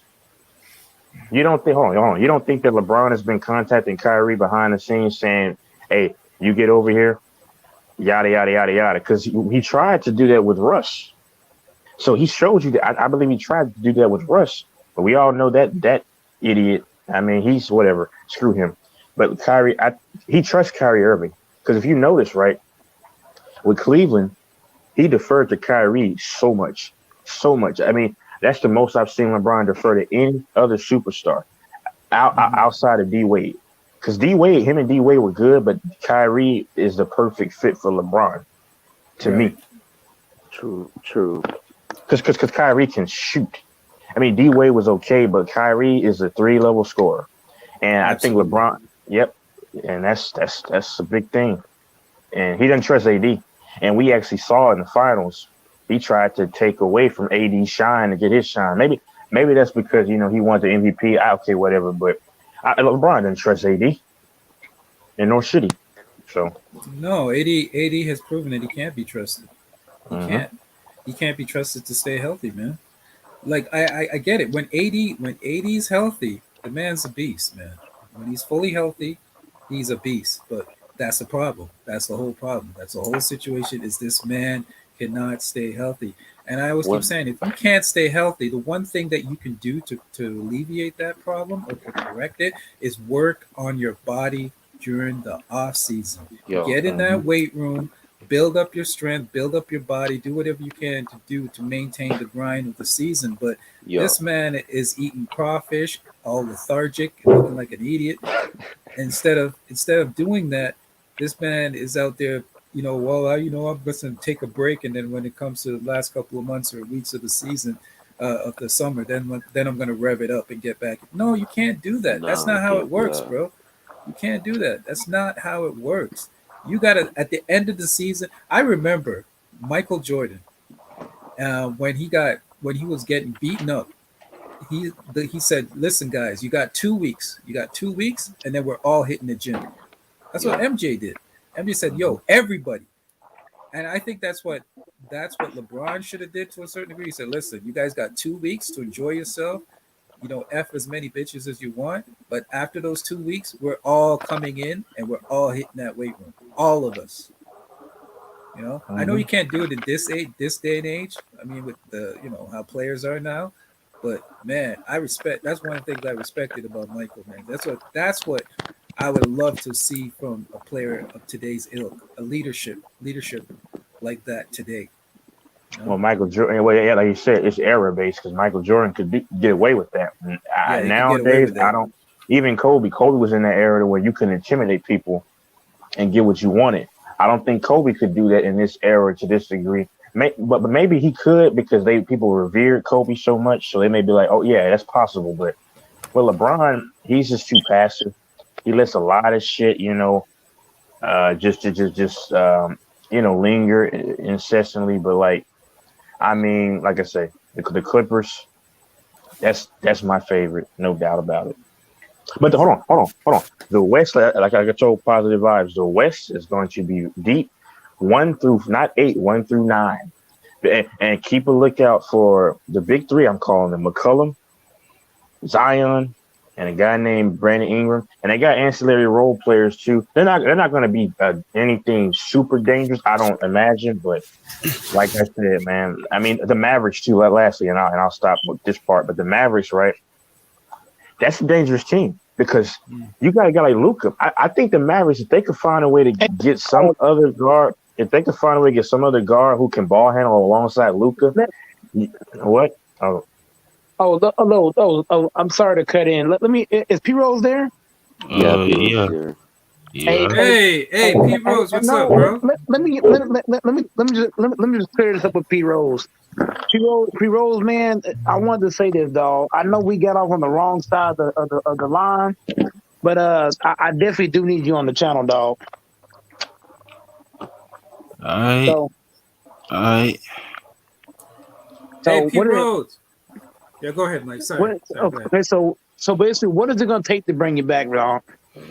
Well, I mean, I'm not even mad no more, man. Because Mikey's back now. I'm back now, man. That's all that matters. Talking about. But anyway, hold on. Let me finish the Mavericks thing real quickly. Yeah, see, Mavericks to me could be a top 3 seed because, like I said, they need to find a way to get. You got to find a way to get another guard who can handle the ball alongside Luka. That's the only missing piece. Because listen, we all know you got the 2 big men. You have Christian Woods, Mr. 20 and 10. He can break it down here and there. He can pull up, shoot. Not a great defender. Hopefully he gets better. But you got the guy alongside him, McGee. You still got the other shooters like Dorian Finney's not bad. He'll play defense. And then you got Maxi Kleber. You got Davis Bertans. And then you got Hardaway. I saw reports. They're talking about bringing him off the bench. Oh, and lastly, I don't know if y'all know. Hey, Infamous, you know this. Pre-Rose, you know this. Positive Vibes, you know this. Mr. Shaq. Mr. Shaq Diesel. Mr. Shaq Diesel. Mr. Shaq Diesel. He moved to Carrollton, Texas. He not too far from me. He was spotted at Best Buy 3 days ago. Yeah, Mr. Shaq Diesel. So what's that mean for the team though? What are you trying to get at? I'm going to go to Shaq's house. Hey, Mike, you know that, right? Oh, I don't know what that means at all. Hey, hold on, Mike. Hey, I'm gonna go to Shaq's house in Carrollton. I'm gonna say, hey, Shaq. Hey, he's here right now. He's in the Metroplex right now. When I see that big old dude, I'm gonna say, that's Shaq. Okay, I've never seen him in real life, but I heard he's a big ass. He's humongous. Hold on, let me tell you one thing. Pete Rose knows this. He had Rob Gronkowski on sitting on his shoulders in 2019, and Gronkowski's like 6'7", 260. So you know what I'm saying? Picture that. And Shaq made him look like a little boy. Go ahead. Damn. First of all, go ahead. No, I just came in because I done got some news about a certain quarterback out of Cleveland. Oh man, don't tell me he got suspended for a long time. He did. I can tell in the voice. No, not actually. There's a possibility that he just might get 6 to 8 games. Yeah, that's not good. I don't like that at all. Because Deshaun Watson is definitely a top 3 quarterback. If because come on, man, he led the league in yards. He was one of the most accurate quarterbacks in 2020. See, people say Aaron Rodgers this, and this. Aaron Rodgers was second in yards passed. And don't forget, Deshaun Watson didn't get crap yards like Dak Prescott did in 2020. He was actually slinging that motherfucker. I mean, P. Rose, you gotta explain it. I don't know what you're talking about. Basically, they left it. So basically, so Roger Goodell is actually not handing down. He's not the one handing down the punishment. They have this former judge, this female. I forgot the lady's name, but this former female judge and everything. and it had already came out that I forgot, either a couple of the women like completely fabricated their stories to the police and into NFL investigators.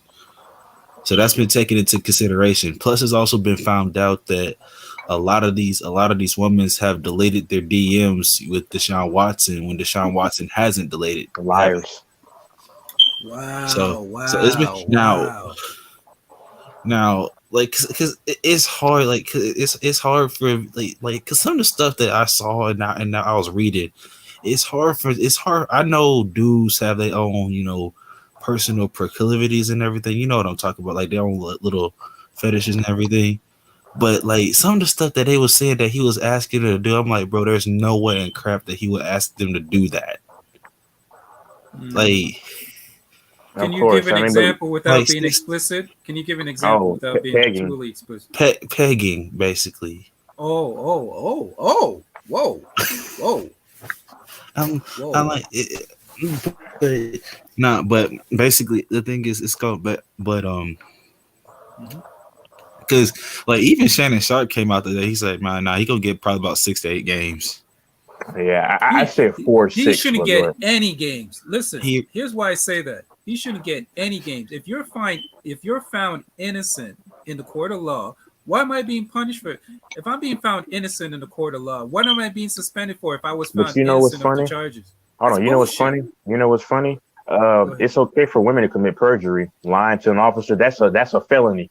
But the rules never apply to them. They but I have a corrective measure for that, Texas. Here's what you do. If a person is accused of something and with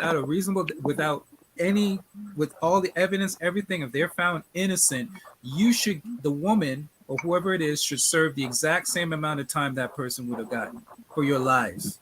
If it was found out that you lied and that person was going to get 8 years, you get 8 years. I don't give a shit. I'm sorry. I'm sick of this. Honestly, I'm sick of this bullshit right now. It's like people lying on people. You don't understand. There's 2 things you don't want to be in a life. You don't want to be a murderer, and you don't want to be somebody accused of something like that. Because guess what? You're actually better to be accused of murder than you're actually to be accused of a right or a wife beater. A wife beater or that is like the 2 most damning things that you can. Because Miles Bridges. Speaking of that, Miles Bridges, he in hot water, and that's right because you can't wipe those stains. Those are stains that will never come off. Yeah, and I don't care what anybody says. Those are stains. Look, Mike Tyson was accused of that shit, and he's still to this day, people are on his ass over it. Come on, man. Yeah, no, it's yeah. No, what up, Texas? Obviously, I'm not pro-black or anything, but hold on. I just speak the facts. If you're black and you're accused, a black dude, and you're accused of doing anything to a woman, that's like this is gonna stick with Deshaun Watson for the rest of his life. But a guy like y'all remember not Josh Brown, who's the kicker for the Giants? In 2016 he beat but they kicked him out, so he got what he deserved. Okay, here's the thing though, who is the offensive lineman for Seattle that beat the shit out of his girlfriend? But guess what? He's still playing. Nobody's gonna bring that up though. So he just got signed. That's what I'm saying. Yeah, he's still playing. Yeah, but nobody's gonna condemn him and castigate him for the rest of his life. So that's what I'm saying. This is why. But fuck a lot of. And me and Kool-Aid were talking about this in the backstage. This is why a lot of like his chick he said is foreign, but this is why, and it's nothing against American women. It's just a lot in the culture, feminist, and it's not color either. It's a lot of them just doing this stuff. And a lot of men are just get tired of it. That's all I'm saying. No, like they had this is the thing that angered me, because I like to read, because I don't want to just I don't want to just assume stuff without having all the facts and everything. If you know what I mean. Yeah, me too, Pete. No, so as I'm reading, I'm like, okay, now they're not suspending him for that. They're basically, because the only thing they said he did do was he possibly violated the code of conduct, which is that's meant basically if it looks bad on the NFL, they're gonna suspend you. I mean, let's see Ezekiel Elliott, he was found he wasn't indicted. He wasn't indicted. He was found innocent. It was just the fact that it brought up that he got suspended. Yeah, but they're only doing it. They're only doing Once it to again. pacify women. Yeah. Can we be honest? Let's keep it 100. They're only doing it to protect their image and to pacify women. Say, well, we're not sure that he was found innocent, but we think that he might have done it, so we're going to punish him for something that we think he might have done. I mean, because play that in your mind and tell me how that sounds. Yeah, and I don't know if you did it, that you've been found innocent that you did it, but I'm gonna punish you because I think you. Yeah, because the only listen pisses me now off, because they saying it looks bad. It looks bad on the NFL. Well, you know the one thing is that they're not gonna punish the Texans for providing the rooms. They're not gonna and they're not gonna punish Cal McNair, who's actually close friends with these ladies' lawyers. That was Bob McNair who made the statement. Can't let the around the asylums or whatever.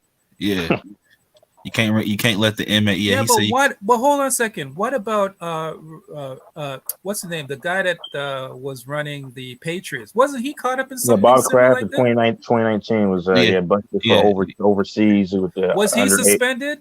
No, he just had to pay crazy. He's a rich white owner. And guess what? Nobody brings it up. Of course not. It's all. Yeah. And well, the thing is and people try. My thing is, so what Robert Kraft basically he knew, he basically said he wanted he came to get a happy ending, but he was the thing is right This was only a blackmail job. Can I say something? A lot of people don't know this. Do you know that the same thing that Robert Kraft was accused of or charged for is the same thing that R. Kelly's in jail for? A lot of people don't know that. Yeah. Let's keep it 100. Yeah. R. Kelly was not charged. A lot of people. I ask people. I would go to people and say, "What do you think R. Kelly's in jail for?" Oh, he's in jail for messing with money. No. He's in jail for trafficking. Yeah. Trafficking, and that's almost identical to what Robert Kraft is charged. It's just the difference is he wasn't messing with minors, and I think that's what got killed. Are we sure about that? No. I read up on it.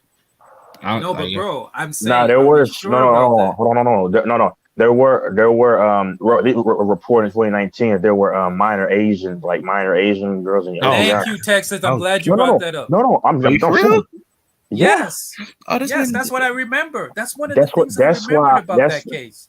See, that's why I had a red flag about it. But let's just be real. And like I say, I'm not one. Listen, you all know, you know me, infamous. I don't play. I'm not one who's pro this or that. But I just speak the facts. And they're going to understand. Hold up. I was like, are you sure? Is Mike still here? Nah, Mike's over there and got his oil and stroking off to something. Go ahead, Texas. You were saying something. Oh my god, I gotta. I was just saying, it's just a commonality. I'm saying, certain people are condemned of a certain hue more so than others. And I don't make this a race thing. I just speak on what I see in life. I will make it a race thing. You don't have to. I will. I say it is a race thing because guess what? I'll give you an example. Can anybody guess how much years that woman that was messing with that what's that guy's name that owned the island? What's his name?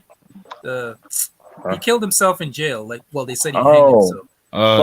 Jeffrey Epstein. Okay, let's do a little guessing game here. Do you know how much years that she got? Take a guess. 5? No, she got 2. I'll give you one more guess. What, 2? 1. No, she got 23. 23. Yeah. That Gazelle Maxwell, was that her name? Yeah, she got 23. Okay, Wayne, whatever. Harvey Weinstein. How many years do you think he got? I forgot about that's 2017. I forgot about that. He got 20. He got around 20. So wait a minute. So those two guys or those two people got 20 to 23, but you're gonna give now. Don't get me. Hey, I'm gonna be honest. I'm not condoning what R. Kelly did. He's a pervert, right? But you're going to give him 30 for something that he was found innocent of, and then you went back and changed the rules, and then you charged him for trafficking, for trafficking across states. Come on, man. And this is what the argument I brought up a while back on this panel. I said, it's not an issue that black people or minorities are charged more than whites. It's the fact that we're punished twice as much for the same crime. That's the issue, or convicted at a higher rate. It has nothing to do. Black people are not out there committing more crimes than anybody else. That's ridiculous. That's a statement that's put out by the media. It's false. No, that's actually. true. It's that it's the punishment and the conviction is higher. So it seems that way. So you're going to give a guy like R. Kelly, now again, if he did the crime, you do the time, but you're going to give a man like that 30, but you're going to give those two other people 20 to 23. Tell me where the justification is in that. That makes no sense. The only reason why I'm happy. It's the system. No, let's just so I found one of the depositions, bro. You gotta listen to this. You gotta hear this foolery. So basically, one of the women, her name is what's her name? I got it. Her name is Diego. I can't pronounce her name. Her last name is Solis. I just can't pronounce her first name. So Miss Solis basically is one of the masseuses. Basically she is a she's a what's the word? Starts with the E. Esthetician? Yeah, she's an esthetician. And she's not a licensed massage therapist, but she's an esthetician, and she has on her Instagram like a couple thousand followers. She has an OnlyFans account with about 250 followers. And she has about 700 subscribers on OnlyFans, and I think she makes about $10,000 a month on OnlyFans. So wait a minute, hold on, wait a minute. I heard about a woman that made 10 grand back in 2021. Was she a skinny white chick? Yeah. Oh, God. That's probably, is she like a middle-aged woman? No. Oh, okay. Because I heard she mixed with white and Hispanic, but she young. She like 20. She's 25 years old. So my age. Yeah. So basically, the therapist said that she was that basically Deshaun texted her and asked if the building would be alone and everything, and she said, would the building be empty when he scheduled his appointment? And he said he scheduled his appointment. It was October of 2020. So it was like right after the bye week of the last season he played in Houston. So that's when the appointment occurred and everything. So basically, she says, furthermore, if you look, she says he enters the facility and he gets to the room and he is nude with the towel on. I remember that. Yeah, I heard about that. Yeah. And she says she is shocked. She's shook. She's shook and shocked because she did not expect him to be nude on the bed for the massage. And he started crying, right? Yeah. She said she started. Nobody made you do that. Get the hell out of here. No. She said she started crying because and she says that. Hold on.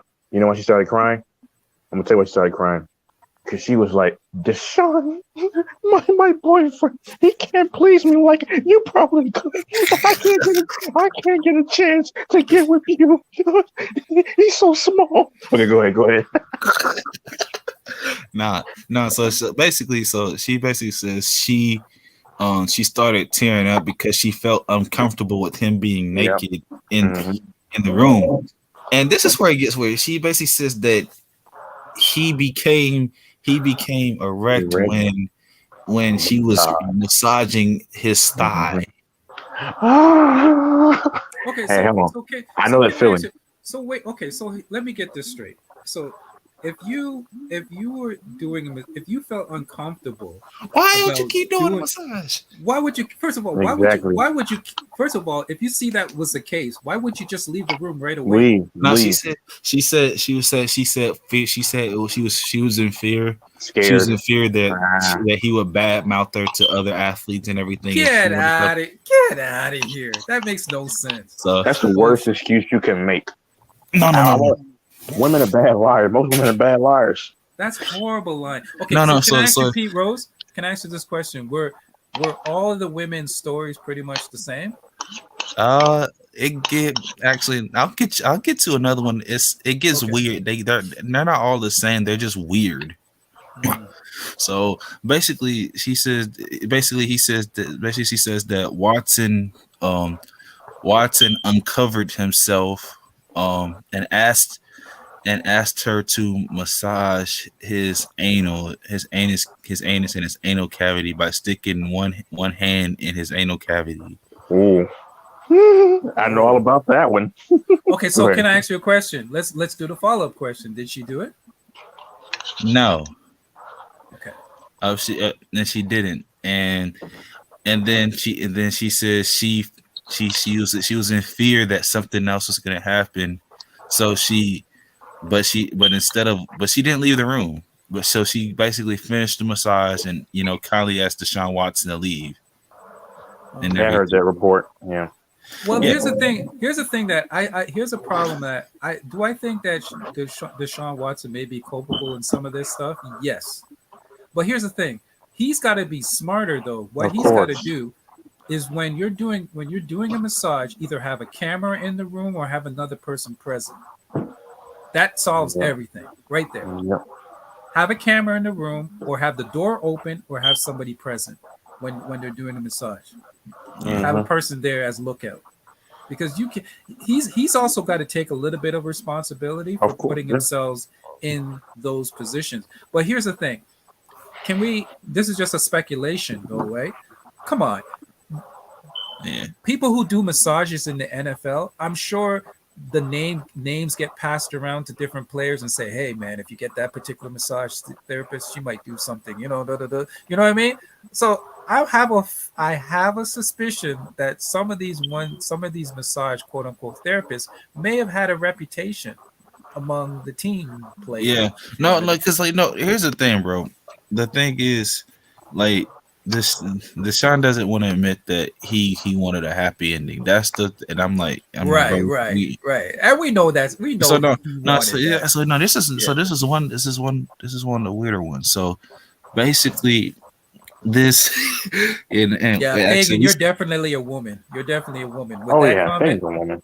yeah, now yeah. I'm convinced Texas. I was before I was kind of like Texas kind of lying, but now I'm kind of yeah. Go ahead. All Yeah. right. Oh yeah. Nah, no, so no, one thing I was like, that's kind of crazy, Either but that this or one, moist. no, Go this ahead. is Yep. because That's him. we talked about this on Lamont stream. I remember this. It was this a lady, Deshaun Watson had this. She's not a licensed massage therapist, but she's an Instagram model. But on her Instagram bio, I'm looking at it. It says she gives massages. You need a license, man.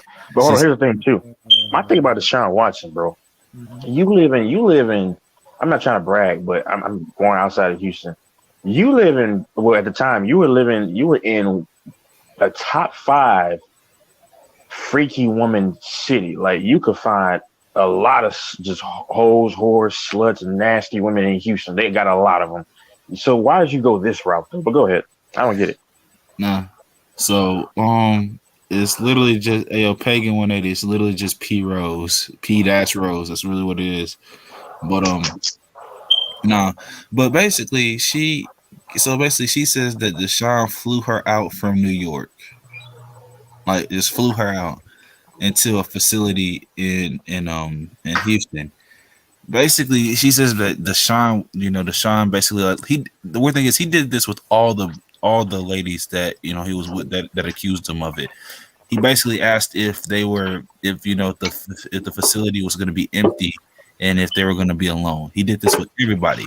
My thing is, if you Mm. was feeling uncomfortable, like wouldn't you be like, okay, why are you asking me this and That's my everything? question. Yeah. But here's the thing. So basically, it starts off, he gets in the facility, he gets nude and everything, butterball ass naked and everything. And, she says she feels uncomfortable. And again, I'm like, if you feel Feel uncomfortable, why don't you comfortable, tell leave. Or why? And then, she starts massaging him, and he he gets erect, and she alleges that he basically puts his erect penis in her hand. Man. And Don't believe that at all. Okay, so here's the thing. Here's the thing. So it looks to me that this guy may have a little bit of a little fetish thing going. Yes, he does. He does. Yeah, like me. He's a freak. Right, he's a freak, but that doesn't equal what. Okay, can I ask you a question, Pete Rose? What is he being charged with or accused? Okay, exactly. Well, I mean, okay, for by the NFL or by the law? Indecent or something both, like that. Both. Can you give? Okay, give us both? Well, so by the law, he was accused of sexual misconduct. That's why the thing, but that was thrown out with the quickness because they said that the evidence that the prosecution brought up to indict him was basically just stupid. Like it wasn't even just.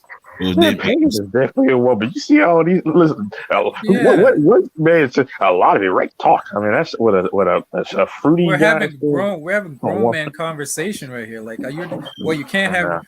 What you giggle when you fart? Like, who is this? Come on, go ahead, Pete. Sorry, Pete Rose. Go ahead. No. So like, yeah, that's why the cases got thrown out, and they tried to get it in three grand juries, bro. And they said, bro, it's not enough. It's not even good evidence. It was a whole bunch. They had no concrete evidence on them.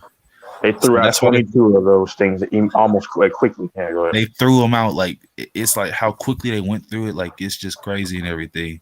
But but with the NFL is basically they're basically saying he's violated the code of conduct policy, which basically means you cannot do anything or be involved in anything that makes the NFL look bad. Okay. Yeah. So it's not. So all he has to do is serve his suspension, pay whatever amount these women want, and it's done, right? Yeah, basically. But then it's not a big deal, man. Yeah, you got. But nah, then you gonna have. But nah, shoot, man. People make it seem okay. I'll tell you what, the media and the people make it seem that this man was like committing sexual assault or something. You know what I mean? Like he was literally grabbing her. And that's what national radio they were saying. National radio was saying like tonight, like on Odyssey, not Odyssey, CBS Sports Radio. Yeah, they were saying all this stuff. Yeah, to me, they're making it seem worse than it actually is. So he did a little bit. He did some things that were a little bit inappropriate. Yeah, you felt uncomfortable. Okay, here's your money. Let it go. Because if you really felt bad about what he did, you'd be. I will say this about these kind of crimes. If you really feel bad about what the person did, you would not accept any money. You would say this person. No, they got paid though. Like the thing is, yeah, they deleted their DMs. That's the issue. Yep. But this was screams that hey, you're trying to hide something. Nah, but I'm just gonna cut through the bullshit. This came from the Houston Texans organization because people had inside information immediately because I'm doing some work with them, but like immediately, like when he wanted to get out, that's when all this stuff was handed down. All of a sudden, days after he wanted to be traded, that's when all this stuff comes out because they already had this stuff predetermined. It was a maniacal plan, already premeditated, and that's what they did. This was from the McNair family. It was a blackball. Yeah, racist ass family. Yeah, shit. We can't. What do you say? Oh my gosh! We cannot let the. What did he say? We cannot let the prisoners run the asylum. That's what he said. Yeah. We can't let. He said. I think it's the inmates. Yeah, he said same thing. But did you see what Pagan? Pagan put? Are you excusing the bad behavior by? Oh, thank you. Listen, bro. I just like, man, Deshaun. Like my thing is like the thing is Deshaun. He keeps coming out and say he's like, I did not assault any woman. I did not mistreat any woman. I have never mistreated any woman. And I'm like, and then Marcellus, like, because Marcellus Wiley he castigated him. He basically said, bro, he's like, bro, you gonna keep saying that nobody gonna believe you, bro. Just admit that you was just trying to get your freak on, bro. And because people people know the evidence is very wishy-washy, but like you still gonna have people that's gonna assume it because you're trying to project this cool image. But like we know, like you like to get around. Shoot. Hey, Big Ben I like to will get always around tell too. people when it comes to the legal system, people got to separate In right or restrooms wrong with from what's females. from the legal system, because the legal system is not about whether you did something or not. It's what you can prove. I would say that. It's what you can prove. Can you? Okay, I stole this. I stole this item. Okay, prove it. Prove that I did. That's how the court system works. And people got to understand that it's not about right or wrong. It's about what you can prove. You know. And the thing with, am I excusing his behavior? Nah. But I'm not one of those people that's gonna castigate somebody for being a little bit of a perv. Like seriously. There's worse things that we can be dealing with. The worse things that are out there. Nah. Like we don't condone like the women. Hey, The hold on. women. Yeah, go Go ahead. ahead. Nah, No, go I'm ahead. 'Cause saying. I'm different topic. Yeah. Yeah, I'm saying like the men, when we have frivolous things like this where people are trying to collect money and there's actual women out there that are being violated or being assaulted, it takes away from them because it lessens their belief when you come out with bullshit like this. Because in Texas, not too like about an hour from where I'm from, there was this dude. He was nude, walking around for they said many weeks at nighttime, having sex with horses and stuff. Like what? What the hell? Now listen, when they finally caught him, the police saw this naked man just walking around side to side like he was drunk.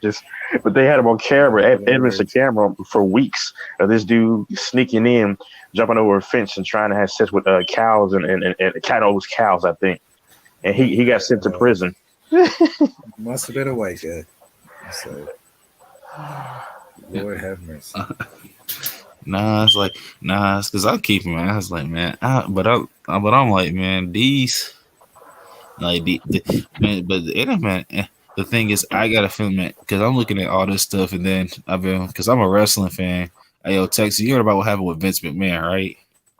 No, I haven't watched that shit since 5 years ago. What happened? Yeah, so yeah, this man. Yo, before you get to that, Pete Rose, before you get to that, have you seen that show Heels? Yeah, I seen a little. You like it? Yo, man, I got hooked on that shit, man. That's a good TV show, man. Yeah, it's nice. It's nice. I'm still behind, but it's what I watched so far is pretty nice. Yeah, go ahead. Finish So yeah, so Vinnie Mac, the owner of WWE World Wrestling Entertainment, Vince McMahon. This man, he stepped down because he's under investigation by WWE and the FBI for allegations of sexual misconduct. Hey, send his old ass to prison and let him die there. For what? For who? So basically, he basically paid off women. Yeah, he paid women to do stego like $12 million collectively. He paid multiple women a total $12 million to get his old rocks off, if you know, and basically. The thing is, the weird thing is, WWE fans knew this. We just didn't know how bad it was because the stuff they used to do. I believe it. I believe it. I believe every inch of this story. Brother, I've always said Vince is the devil, but anyway, go ahead. No, the stuff they I forgot it happened in 2003 with the women's locker room. I forgot what it was called. The Divas. Forgot. No, but basically the storyline where he had Trish Stratus doing all that stuff, acting like a dog and everything. I believe every part of that story, every single bit of it. Oh yeah. Go ahead, finish the story. I didn't hear it. Go ahead. What happened? So they basically alleging one of the women was Rosa Mendez, who was in WWE from 2010 to 2016. Another. I thought it was Eva. No, go ahead. Yeah, it's Rosa Mendez. It was Eve Torres. Eve Torres. Yes, she's pretty. Yes, yeah. It was Sable. I remember Sable with Brock Lesnar. Brock Lesnar's. Yeah, that's Brock Lesnar's wife. Shoot. No, but she was with a guy named Mark Marrero or something like that. Mark Romero. Yeah, I remember she was his manager. Yeah, and then you had like one of his workers, and guess what? And then they found out, but they also found out that John Laurinaitis, the director of talent relations, he was messing with the girls in developmental. So he like when they had like when I was in like fifth grade, they had when NXT was on the rise, like he was messing with the girls like Bailey. They alleged like that he was messing with Sasha Banks. Damn.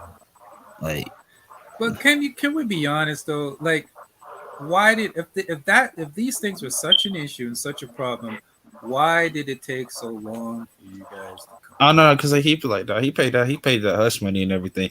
The thing is, the Well, reason why that's it's my coming. problem though. Like, it's just the whole Bill Cosby. Anyway, go ahead. No, the reason why it's coming out now is because Nick Khan is trying to buy WWE, which Nick Khan is Tony Khan's dad. Tony Khan is the owner of All Elite Wrestling. So basically Nick Khan is trying to buy WWE, and he's trying to eventually sell that stuff to Disney. And I'm like, wow, that's big. But I'm like, if he sells it to Disney, bro, wrestling's gonna be dead forever. Wrestling is done. If it Wrestling is gets already sold to dead. Disney, no, but I'm saying if Disney gets a hold of it, it's done. Yeah. It's done. Wrestling is WWE has been antiquated since 2017. I mean, So that's wait a minute. when it's dead. So can I ask a question, P. Rose? So I didn't know that WWE was up for sale. Is it up for sale? No, it's not up for sale. It's going, depending on how this investigation goes. Basically, Vince McMahon said he basically said, like, he's not even cooperating with the investigation. He's not supposed. Technically, he's not supposed to be on. He's not supposed to be involved with WWE right now. But he's like, man, screw it. He's basically making all the crazy booking decisions he can before the investigation concludes and everything. But he's they not were giving always, up his company. He's not giving hold up on. that company. No. Hold on. No, they were already contemplating since 2020 of there were already big time murmurs about selling the company. It's inevitably going to happen. They were going to do it eventually. Yeah. I thought he was going to pass it on down to Triple. Nope. They tried to, but then because they had their little skirmish. Because I mean, we already know Stephanie McMahon could not run that thing. I think Shane was the most proficient at running. But then Shane, no, well, it was gonna be Shane, but then Shane pissed off the whole WWE Rock. Exactly. Yeah. Because basically Shane couldn't what? Sorry, can you repeat that? No, he was gonna be the heir apparent, but he pissed off the whole WWE locker room earlier this year by the stupid because like the Royal Rumble was early this year, and he basically tried to book the Royal Rumble, so basically he would win the Royal Rumble and he would main event WrestleMania, which basically meant like taking away the spotlight from a lot of other rising stars and everything. Gotcha.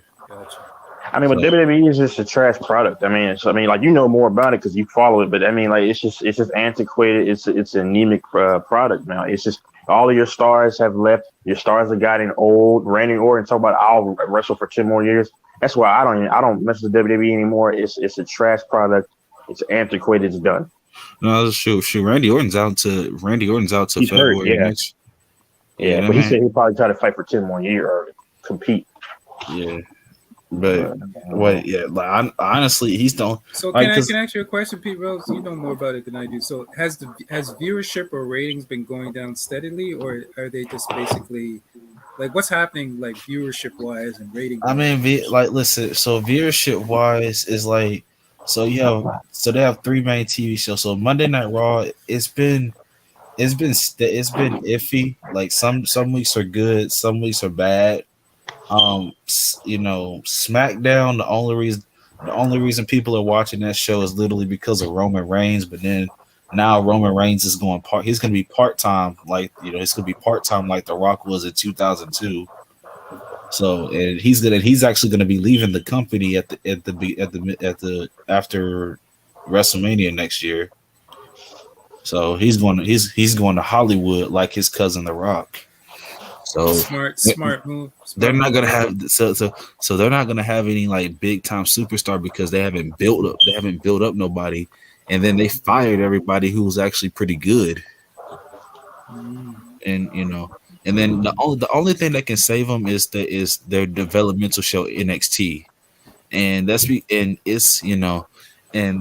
the only reason people are watching that is because you got a lot of the talent is around my age, and it's like lot of young talent. And then like the other main reason is because the female roster, and it's a lot of fan service. So Gotcha. NXT's been Okay, so around the since like ratings are 2010.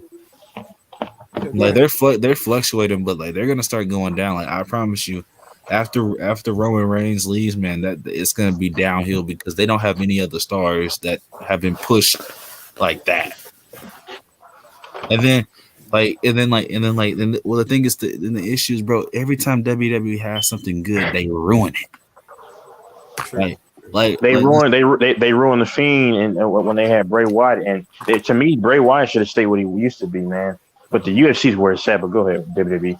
No, so right now they have what's it called, it's every time because because here's the name, right? Sasha Banks, because Sasha Banks is going to be out of WWE by the end of the year. She's gonna get released by the end. She's gonna get released before the end of the year.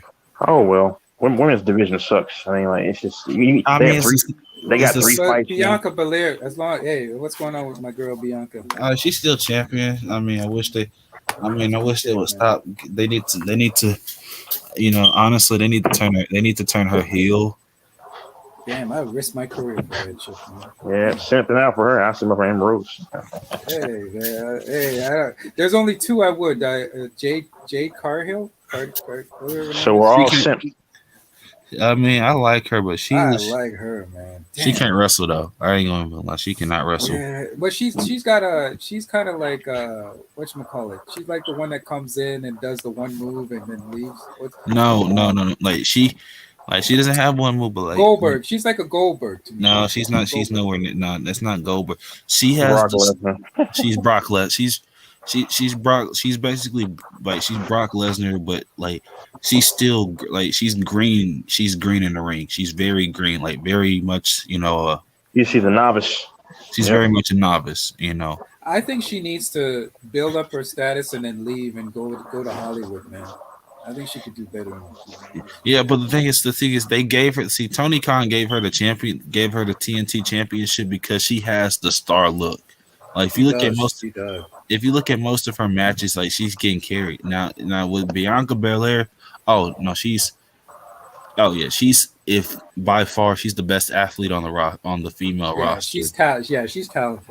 Yeah, but my thing is it's getting to a point where I'm like, they need to have her be a tweener instead of being like the goody two shoes baby face and everything. Because her listen, like I watched her in NXT, bro. Her heel promos are way better than her babyface promos. Bianca Belair? Yeah. I mean, she's like 34. I mean, like she can't be a babyface anymore. You're 34. Yeah. I'm trolling, bro. But listen, man. Can I ask you a question, P. Rose? Because I know you know a lot about this. Summer League starts today, right? Is anybody particular? Because I know you know about these college guys. Anybody in particular I should keep keeping an eye on tonight? I'm gonna be watching a lot of Summer League. Oh shoot, Paulo Banchero, he's nice. Everybody knows him, Duke. Yeah.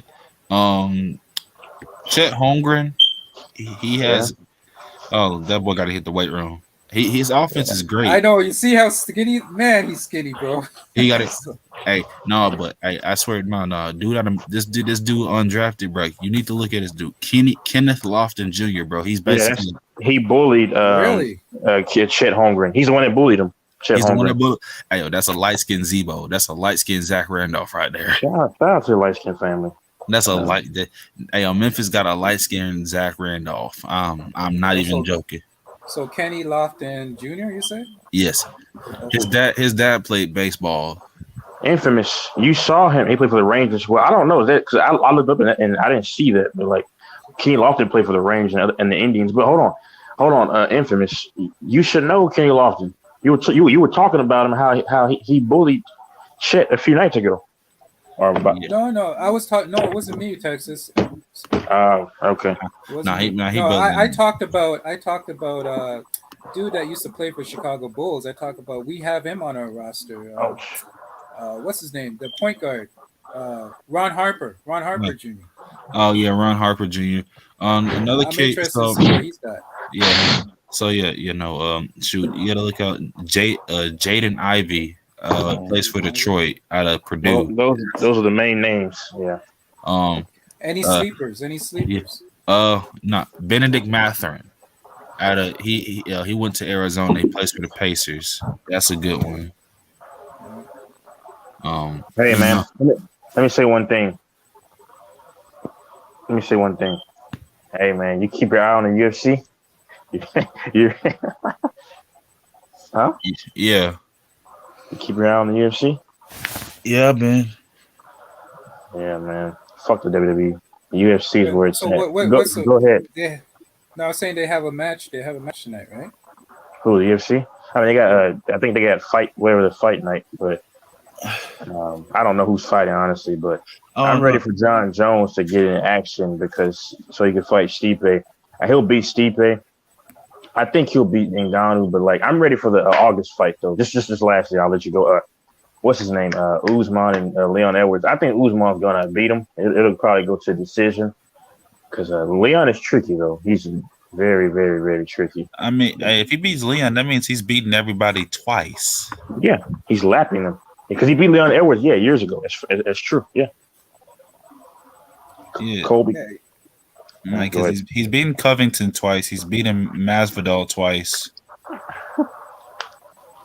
Yeah, What's his name? Rose, I The need your Wolf. opinion on something. Go ahead. After you're done. No, I'm saying the Wolf. What's his name? Kamshat Shemaev. Yeah, Kazmat He, Chimaev. he's not ready, but he's not ready. But I think they're gonna rush Kamshat to fight him Oh earlier. yeah, I think he's gonna That get can't be destroyed. his name. That can't be Yeah, his name. it's Kamshat. I call him Kamshat, like Kobe Covington. Kamshat. okay, It's his name is Hamzat Shemaev. his name is Yeah. Hamzat Chimaev, but Kobe Covington, being Kobe Covington calls him Kamshat Chimaev. Okay, yo, P Rose, I gotta ask you this quick because I know you probably read some information about this. What's your opinion, and what do you have to provide about the Miles Bridges thing? That boy should have left. He should have left the house. Cause I tell you, I'm like, bro, you are on the verge of getting $155 million. I don't care what she did. I don't care what she said. Leave. I don't care if they I don't care if they call you weak for it, bro. You cannot put that type of generational wealth in jeopardy It's because pretty you want to. obvious. Yeah, But it's pretty obvious. Here's the what she thing, did. Pete Rose. Here's the thing, though. I'm gonna keep it 100 here. I don't think this is something that's been happening on a regular though. This wasn't just a one time. You can tell this wasn't just a one time thing.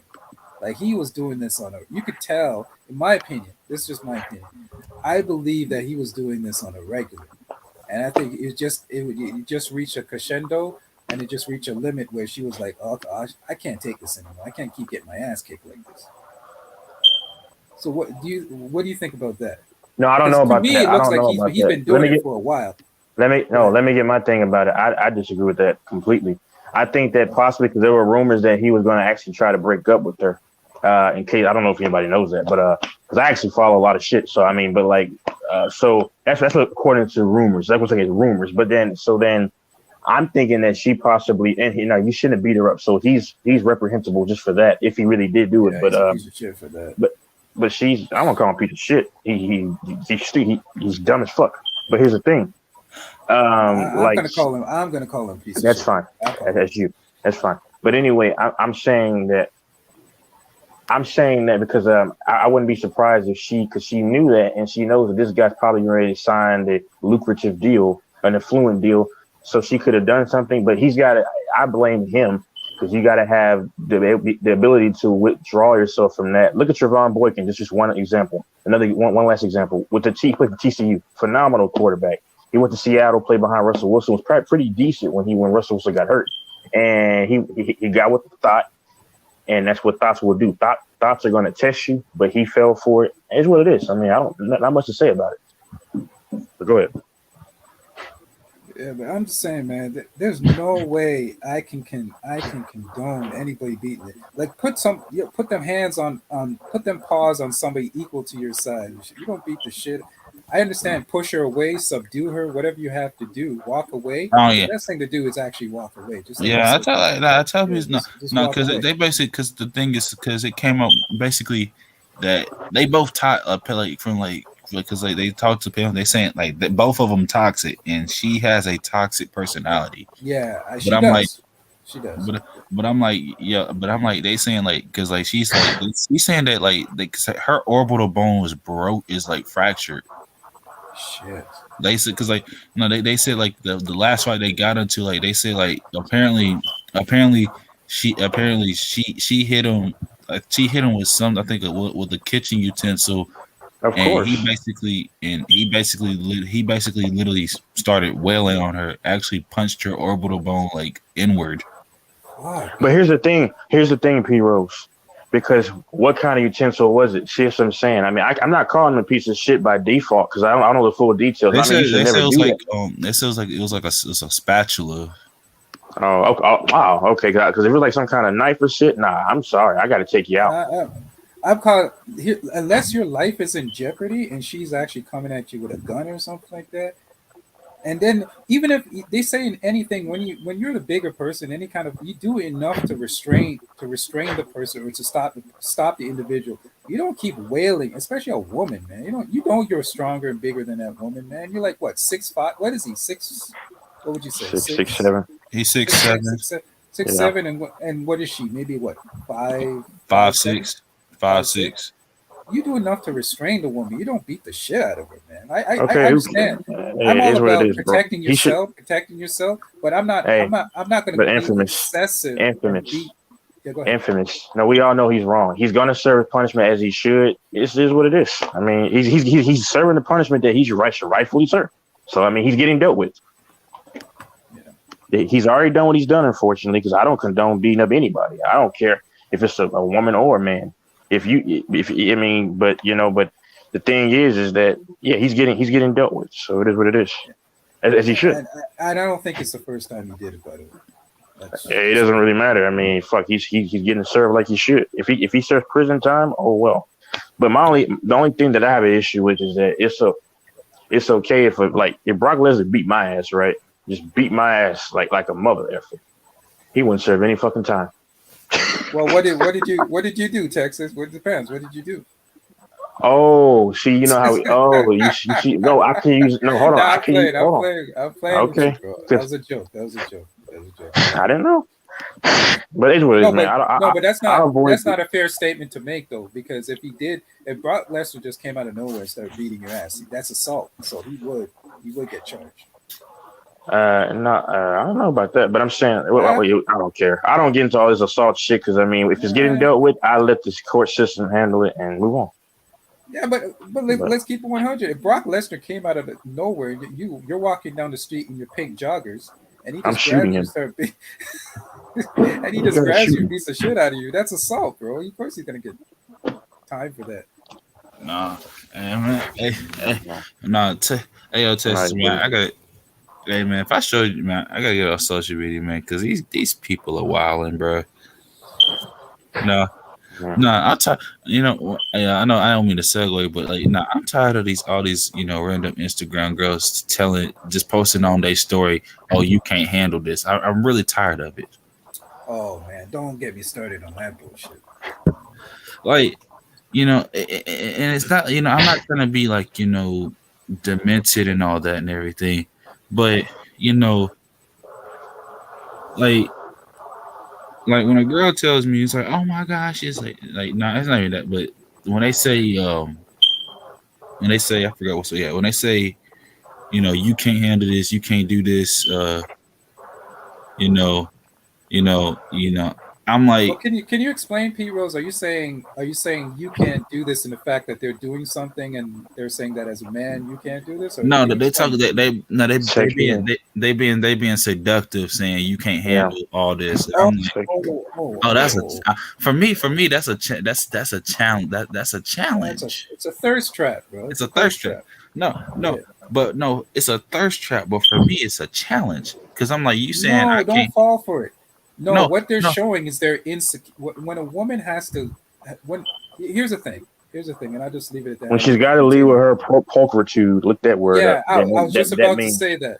When a woman leads with her sexuality, guess what? When a woman leads with her sexuality, guess what? That's all she has to offer. I know. Think like when you got when you got women just having their butts out, they're showing you that they have nothing else to offer to the world nothing else to offer. that they feel. Exactly. Just like That's why I don't care Texas for. said. Hold on. Let me say Nothing. one thing, P. Rose. Like Right. that chick Jasmine, she was a big ass freak. I mean, like she was crazy, man. That was throughout my world. But I knew that she was not in a real investment because we go out to eat. When this when I was like 19, she was like 28.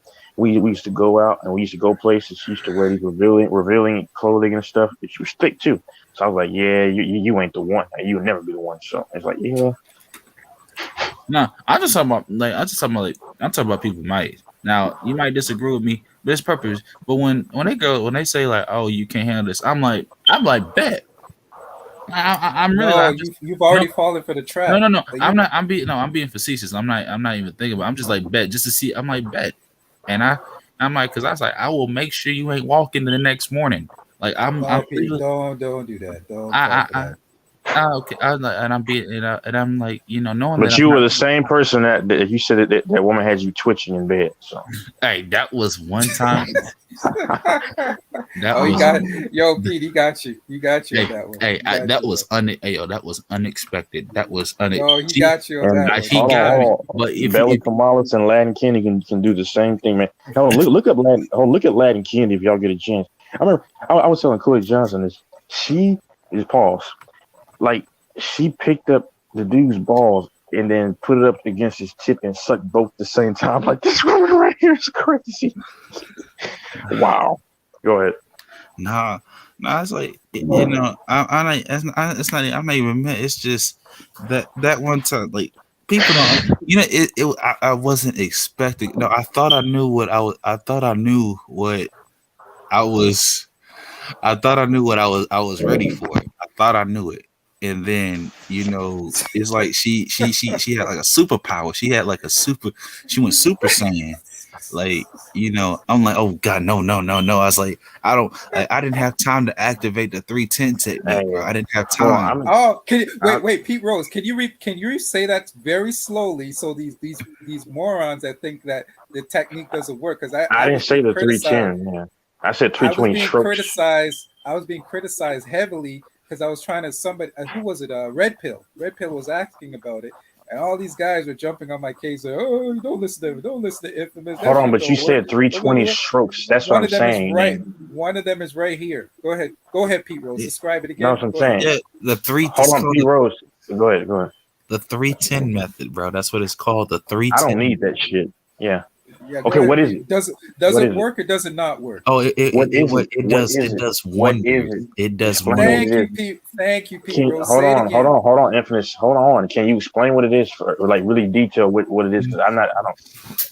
So it's basically it's for me. I figured out it's like a rhythm. It's like a polymetric rhythm. Yeah. So it's three long. Okay, and then 10 short ones, yeah. Yes, but it has to be in a rhythm. So you just can't just do it like you can't do it just haphazardly. Okay. Because if you do it, you're gonna be looking like a robot or something like that. You have to find the rhythm. Find your rhythm. You have to find My question is this though. No, I can believe that. Pagan. I was the one that told him about it. He just modified it. Hold on, Pete Rose. Okay. Because what he said when he said it a long time ago, he was saying the 80. That's not what this is, right? Because that was bullshit. But I'm saying, but what is this one? Because I can believe this one, but the other one was just bullshit. But you were on the panel. You were on the panel, Texas, and I asked you. You remember specifically because you have a good memory. Can somebody what specific technique do you want me to tell you? Do you want me to tell you the 312 or do you want me to tell you the 80? Okay. All I was asking for, I was saying which one. You finally clarified it. I mean, because the one he's talking about right now, I can actually believe that. I'm saying, but the 80. But that's the one I explained, and you said it was. It is what it is. I don't need that. I make girls moan And without that's that shit. Go exactly ahead. what he said. He's like, "Oh, it's bullshit. Don't listen to him. He doesn't know what he's talking about." Well, go ahead, P Rose. I'm glad I No, have a no, no, witness. because it works. But it trains you, and also that little concoction you told me about, like the ginger and the cayenne pepper. Yeah, you tried it, didn't you? To I told you, man, that works wonders, doesn't it? it works miracle signs and wonders. It's like shoot, and I was like, Yep. I mean, it's like shit. I was like, cool. And then I felt like I found out like, and it's a specific, it's a like, and then the ginger root, that's actually pretty, but it actually is healthy for you too. Yeah, ginger is very good for your body, good for your It's all healthy for circulation, you. good for your system. Yeah. Yeah. Stephanie K said the white wall, but I mean that's crazy, man. That's what I was saying. Yeah. No, but the thing is, I did some research on that. So the 80 stroke method, that actually has a lot of validity to it though. So because Thank you, P Rose. That's why I like having you on this panel, man. Because when I say this shit, people don't want to believe it. But go ahead, finish what you're saying. My thing is, well, because you like actually the weird thing is, I'm never. I think once I get back on campus, I'm gonna have to try that out. I ain't gonna even lie. Once I get back on campus, and I already know what it's gonna be literally the first night I get back on campus.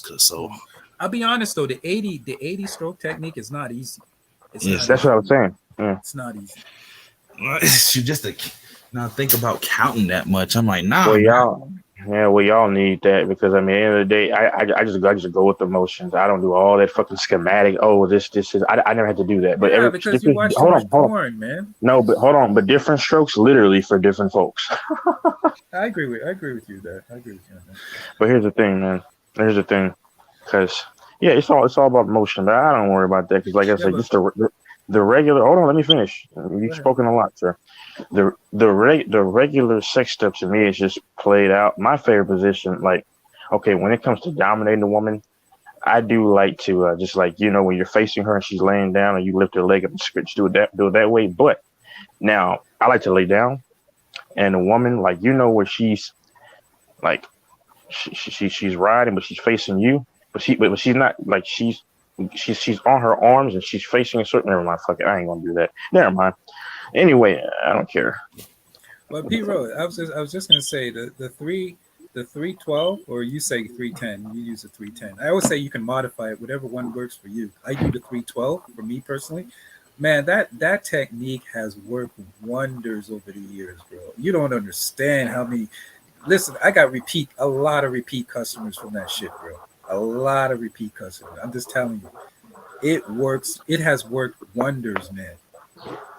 I'm just saying, me personally, that's why I always give it out. I always say, yo, that's one of the best techniques. Yeah. And that's like, I told it to my friends and everything, and it's like, there's like, how do you find your rhythm? I was like, bro, just play a slow jam, bro. Figure it out. Right. That's another. That's like, one. Yes. Figure it out. I was like, shoot. And I was like, put on some silk. Figure it out. Oh, do you know what? Okay, can I give you another morsel? I'll give you another morsel, bro. Yeah. One of the best slow jams album to put in that work is the album by 112, the first one. You remember that group 112? Yeah, I've heard of them. Yeah, there's a group called 112. Look it up. Get their first album, download it. That is so lame. Fucking the music. And put that album on in the background, and just ride the rhythm. Pause. Just go with the rhythm. I'm telling you, Pete Rose, that's another morsel, bro. Add it to your 310. Nah, I mean, like, what's it called? I forgot. What's it called? I was like, my thing is, bro. The thing is, I'm actually excited. I'm actually cool because I'm being an apartment this year on campus and everything. And the crazy thing is, it's like right next to the bar. Nice. Oh, can I give you a movie too? I'll give you a movie one. There's a movie that Spike Lee did called She Hates Me. It's an old movie. When you bring a woman over, put that movie on. That's another one. It's called She Hates Me by Spike Lee. Yeah. Put that one on. Yeah. Yeah, it's all right. Yeah, okay. Oh yeah, yeah. You know, it stars that guy that plays. He's in the Marvel movie. He plays Falcon. Oh yeah, I know what you're talking about. Yeah, that dude. He's in it. He's a star of it. Yeah, Yeah. She hates me. yeah. Nah, man, we going. Hey, really, nah, man, because that's like, and then nah, the one thing, because we had because also I forgot who's nah, bro, you should have been on DJ's panel the other day, bro. That was crazy. Oh, what was going on? What happened? Okay, I forgot. No, we was talking about we was actually talking about Deshaun Watson, and then this man Red Pill just randomly just yeah, no, because Texas was walking. Yeah, I forget. It was funny because it started with Texas walking on the UNT campus, and he had some Thundercat yellow leggings on. Oh Like, shit! and he's like, you like my Tiger Jaw? I Can was you hear like, me? yeah, I can hear you, bro. Wait, anybody hear me? Yeah, we can hear you. We can hear you. Wait, can you hear me clear though? So my thing is not Yeah, lighting up. Okay, there it goes. Yeah, we can Hold hear on, you. I gotta add this though. Nice legs. yeah, okay, so Texas had these Thundercat leggings on, and basically, um, he was walking on game. So we started talking about Deshaun Watson. We was explaining everything, and out of nowhere, this man Red Pill is like, hey yo, I pissed on a girl once. Whoa! Yo, R. Kelly? Like, He did an R. Kelly? no, I am dead serious, bro. I am dead serious. Oh my gosh! He gave the girl the pineapple soda. We call that the pineapple soda. No, but like no, but I say, like, but I'm like, bro, but the thing is that made like, bro, not and like, shoot, man, shout out to Red Pill Alpha, man, because that man made my stream, my first stream back a banger, bro. Shout out to Red Pill Alpha, he made my first stream back excellent. Oh my goodness! No, Wait, but how is that so weird though? no, How is that so it's weird? like, listen, bro, if like you gotta hit the context of the conversation. It came out of nowhere. That's the thing. It came out of nowhere. He just dropped the mic in the middle. Like, hold on, I actually got it right here. Hold on. No, I agree. You cannot let that happen because that can really mess you up. How's it even a fist? That's crazy. Yeah, he wanted to get a fifth. No, how is that possible? I don't know. That's not even, it's not impossible. It's not. I mean, it's not impossible. I mean, for even a woman, it's not impossible. Now, their vagina is obviously you can fit, depending on how big it is. But like, Hey, I pissed on a girl one time, bro.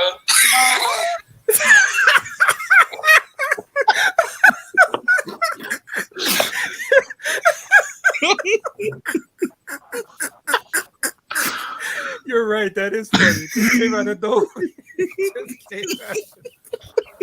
Yo, I'm dead. I'm dead. Yo, Pete, you gotta replay that. You gotta replay. You gotta replay that. Yo, replay that for a sec. Replay that for a sec. Yo, replay that again. It doesn't take much to make you laugh. I agree. You cannot let that happen because that can really mess you up. How's it even a fist? That's crazy. Yeah, he wanted to get a fifth. No, how is that possible? I don't know. That's not. It's not impossible. It's not. I mean, it's not impossible. I mean, for even a woman, it's not impossible. Now, their vagina is obviously depending on how big it is. But like, Hey, I pissed on a girl one time, bro.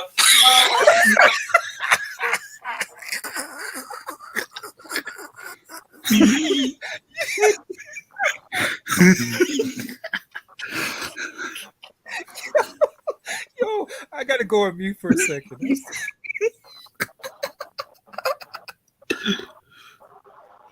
it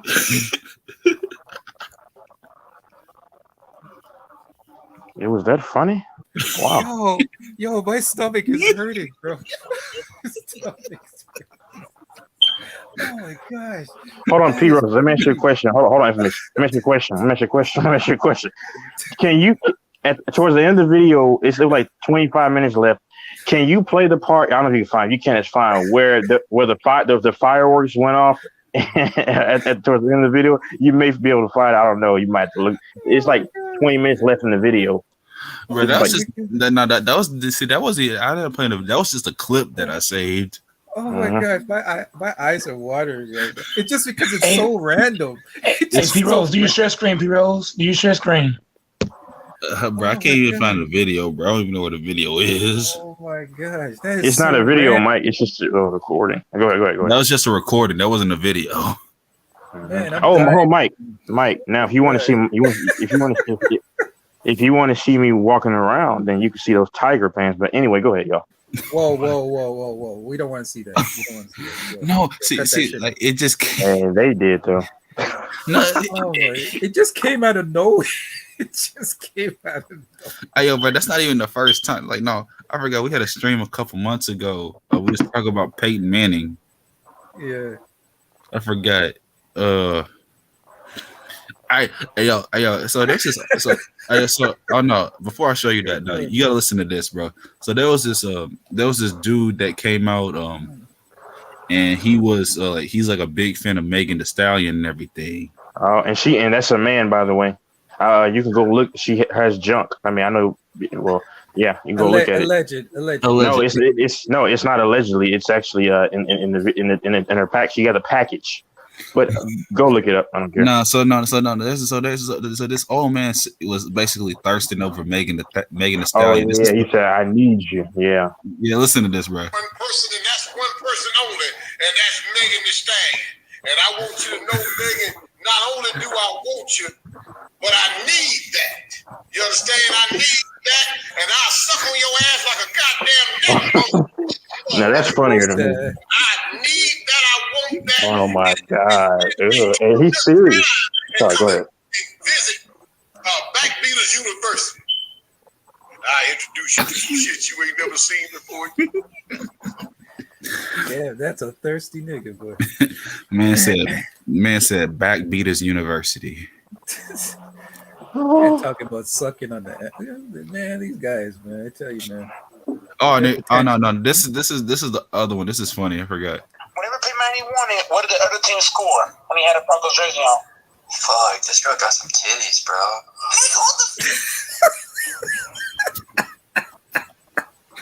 I don't know, man. It's his voice sometimes. His voice just kills me. But it just comes out of nowhere, bro. It's so random. It's so random. That's what's funny about it. It ain't that funny, but go ahead. And the way he says it, hey, bro. I just want to do it, bro. No, but like, nah, but no. It's Red Pill, right? Yeah, it's Red Pill. That man beat. No. Yeah, he was the one that was asking me about the technique. Hilarious. Yo, he's hilarious, man. I didn't know he's that funny, man. Nah, that bro Red Pill be killing me, man. Nah, I forgot. No, we had nah. He so be saying the most random stuff. True, Stephanie K. Curry. I forgot. No, so my first stream back on my channel, so I was doing a deep dive on simps versus incels. Yo, that's a good conversation. Yeah, and we was like, we was talking, and I was like, yeah. And I said, I was like, Red Pill. I'm like, bro, like he was speaking, like that man was speaking facts, man. That man was like, he said people are calling regular masculinity toxic masculinity, True. And they're trying to eliminate masculinity. That's why you're raising all these effeminate men. And I was like, yo, that's facts. But it was like, because Pete Rowe, before you go, drop the link for your channel in the private if you can. Yeah, give me a second. Hold up. Let me do it. Because there is a difference between a simp and an incel. There's a huge difference. There's definitely difference. They're damn. Yeah, there's a big difference. I mean, a simp is somebody that pretty much. Well, I'm not even going to it. Y'all keep conversation. No, go ahead, Texas. Unpack it. I've already unpacked it numerous times. You don't know. I mean, but I'm saying. Incels to me are the ones that go to the extreme. They're more. I don't believe they're not really simps. They're more to the point where they want to be abusive and want to do. I think because I broke it down. I said like I said that incels are they're basically their mindsets are the opposite of simps, but the way of operation they do is the same desperate mindset. It's in the same way. Right. So They're more of a hatred. They're more hatred towards women. oh no, Bottom line is an incel. No, an incel essentially is somebody who cannot attract women organically or the right organically, and it pisses them off. So they are by nature they are so they are single or whatever, not by choice but by force. That's what it is, y'all. The premise of it. You can't attract women at your own volition or at ease or at will. So you have to. So in terms, you have hatred or disdain or acrimony. Yeah, that's what it is. They're the exact opposite. Simps just overcompensate and will risk any and everything for the simplicity of just having basic things from a woman and risking everything for it. That's what it's simp and lusting too. That's all tied in. Because a simp can attract women. Yeah, they can. Yeah, what's funny? Can, some an incel can attract women too. They just here's the problem.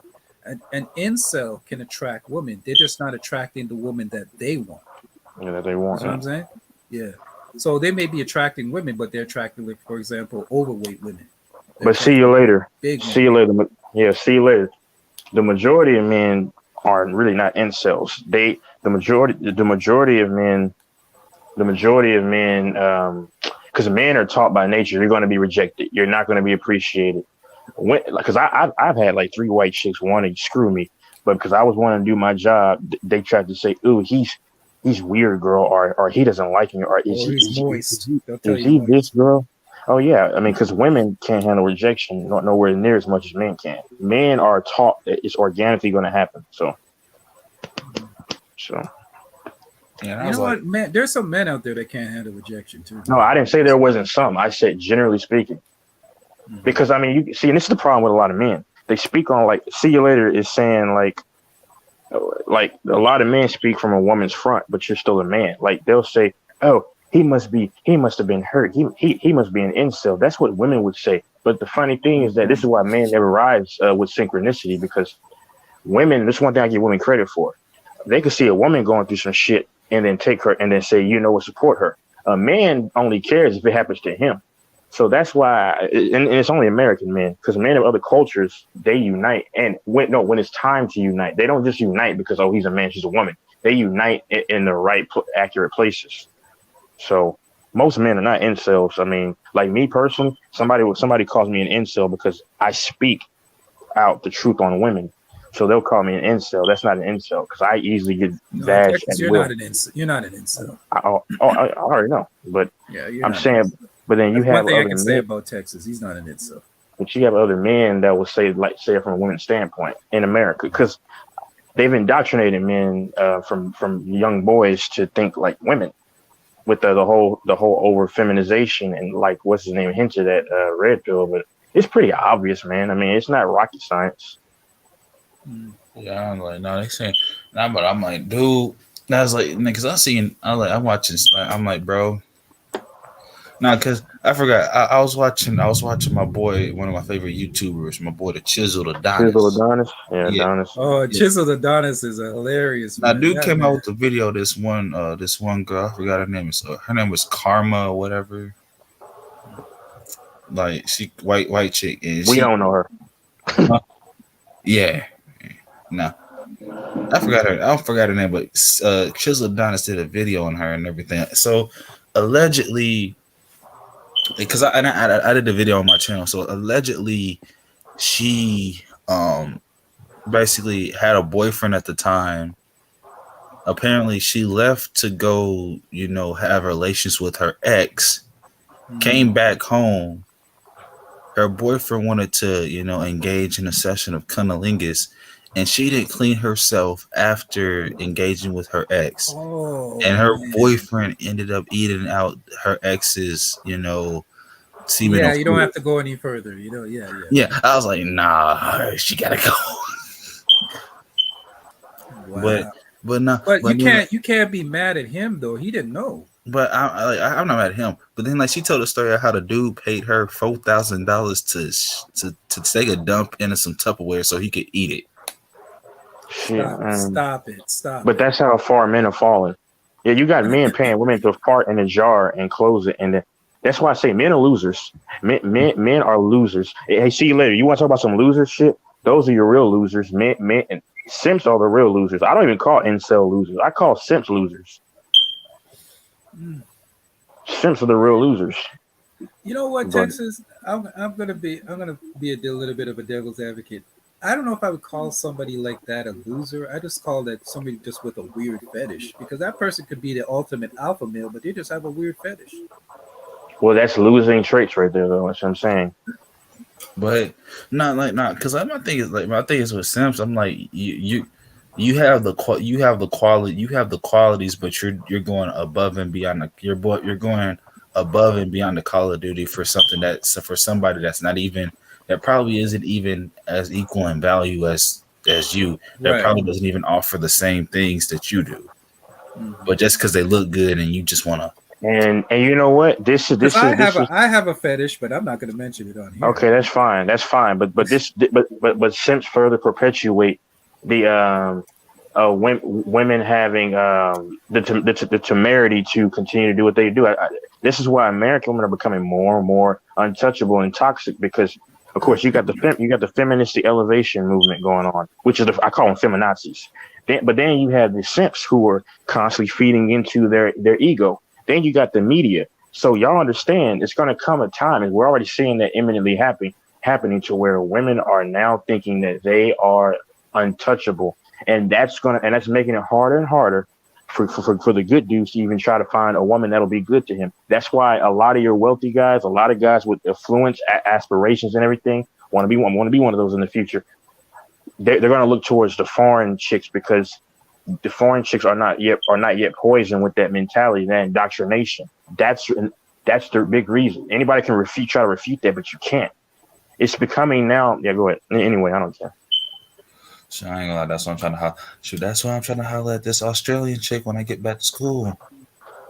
Hold on. But be careful with that though. Be careful. I'm saying be careful, because when they move to America, they can then be poisoned by their counterpart. I mean, like the ones that they're surrounded by. That's going to happen. She's been here for about a couple of years. She's still pretty, laid 2 back. years is not enough though, sir. 2 just 2 years, bro. No, this shit can play. She's here 5, 6, 7, 8 years. Then you'll get your receipt. I mean, I'm not saying you'll deal with her at that time. I'm just saying, but the next guy who might deal with her, 2 years, bro. Yeah, you're still fresh off of whatever, relatively. But when you start getting immersed and it's in the American culture, and you start being inundated with a bunch of American women who have that mentality, I'm not saying all of them do. I'm just saying those specifically. She's going to become poison. Maybe she'll have the resistance and the commitment to her organic culture to stay committed to what she was possibly raised up with. But I'm just telling you, 2 years ain't enough. Yeah, I'm just talking about her personality, laid back. Like, she's more of an introvert type person. Okay. Yeah. All right. Because I feel like I connect, like most of the people I connect with, like honestly, most of my friends are introverted. I'm probably because I'm very extroverted. So I'm both. I got two personalities, because I could be a recluse on one hand, but then I'm adaptable. Like, yeah.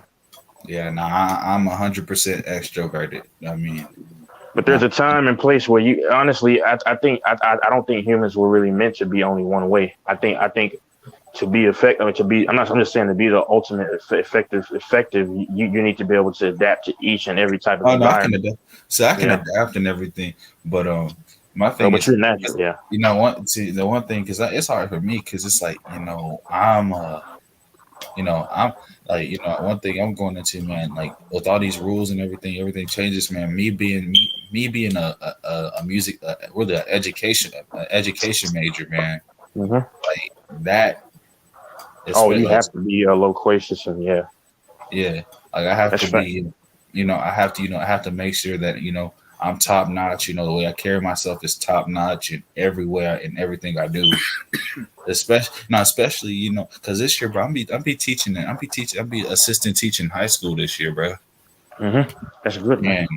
And like, I don't, you know, like, and I already get to that, and I just, you know, I already know that, you know, there's gonna be some teachers that's gonna be confusing me with students because I don't got the look of a, you know, I got some people still think that I'm still in high school, but I'm like, you know, I know I got to carry myself in, you know, a bigger manner. I'm not gonna lie, P. Rose. When I saw you for the first time, to be honest, I thought you were like 30. 30? Yeah, in the face. Yeah, that's because ain't Are you shit. serious? He looks like a little kid, man. No, I'm saying the face. Baby face. Oh no, that's not a knock. I'm just being honest. No, what I thought. No, Pete Rose has a baby face, man. That guy looks like a little kid, man. Yeah, I can't grow a beard. He's like 18. Yeah, I'm 22. I can't grow a beard. I know I can't grow a beard, but I mean, I'm 25. People think I'm 20, but wait. Maybe I'm lying. I don't know, bro. Maybe it was no facial hair, man. Yeah, no, I was like, man, nah, cause like, let's see, I mean, that's a lot of things, you know, that's a lot of things that I do, man, cause well, one of my biggest goals, man, cause I'm going, you know, I get to go to Tuscaloosa, Alabama in November for, you know, cause I'm traveling with the band. We get to go. Our school gets to go get blown out by Alabama and get paid $4 million to do so. So, you know, I'm in the band, so I'm gonna enjoy that trip. But I'll see what school you're at then. Oh yeah, Alabama. No, it's good exposure at the end of the day. Yeah, I'm flying the fuck out of here in 2 days to the East Coast. Yeah, you going up there to see Kool-Aid Johnson? No, it's not that at all. Hell no, it's a business thing. I mean, I talked to him. Hey, I got his email. And I'll send my IG too, maybe, but I don't know. It's just for business, bro. I'm trying to advance. I'm lying. No, I ain't no damn introvert. I talk too fucking much to be a fucking introvert.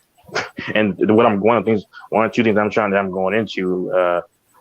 It's gonna mandate being very loquacious and verbose. So yeah, but you know, I don't know. I was like, man, man, the thing is, so I went to one of my favorite. I went to Mississippi last year for a football game. I went to Ole Miss. SEC camp, bro. SEC schools are different in person. They are different. And fan bases, like, listen, I got to see what white girl wasted looked like in the flesh, like so we drove. Me and some friends, we drove down there and everything, and we get to the game. So we have to ride this little caddy and everything. And you know, one of the students and everything, they was pre-gaming, and she was already, you know, you could smell the Bud Light emanated from her, you know. So, you know, she was, you know, and like there was like music playing. She was trying to, you know, grind up on me and everything. I'm like, okay, you know, let's see what happens and everything. So we get to the football game and everything. We get to the game started. So, you know, the student section is chanting, you know, F you Biden. There's, you know, chanting all that stuff. They're drunk and everything. So second quarter comes, and then this girl comes over. She sits like right next to us and everything. Apparently, she's the girlfriend of the quarterback, Matt Corral, who got drafted by the Panthers to go. So I was like, and she's like, oh my gosh, you know, I let you know the quarterback's my boyfriend, blah blah blah blah blah. And I'm like, yo, cool. I'm like, yo, you know, I said, you know, he's gonna be making a couple $1 million next year. And she's like, I know, that's why I'm with him. I'm like, you should have known that. No, it came around and everything, but she was straight up, you know, she was grabbing my neck and everything, bro. And like her breath smelled like beer, bro. And I cause like her, like it smelled like hot beer and piss. It was nasty. And like, you know, and mixed with that, like her, she had like a whole bunch of perfume on, like that smell was just ugh. So no, I was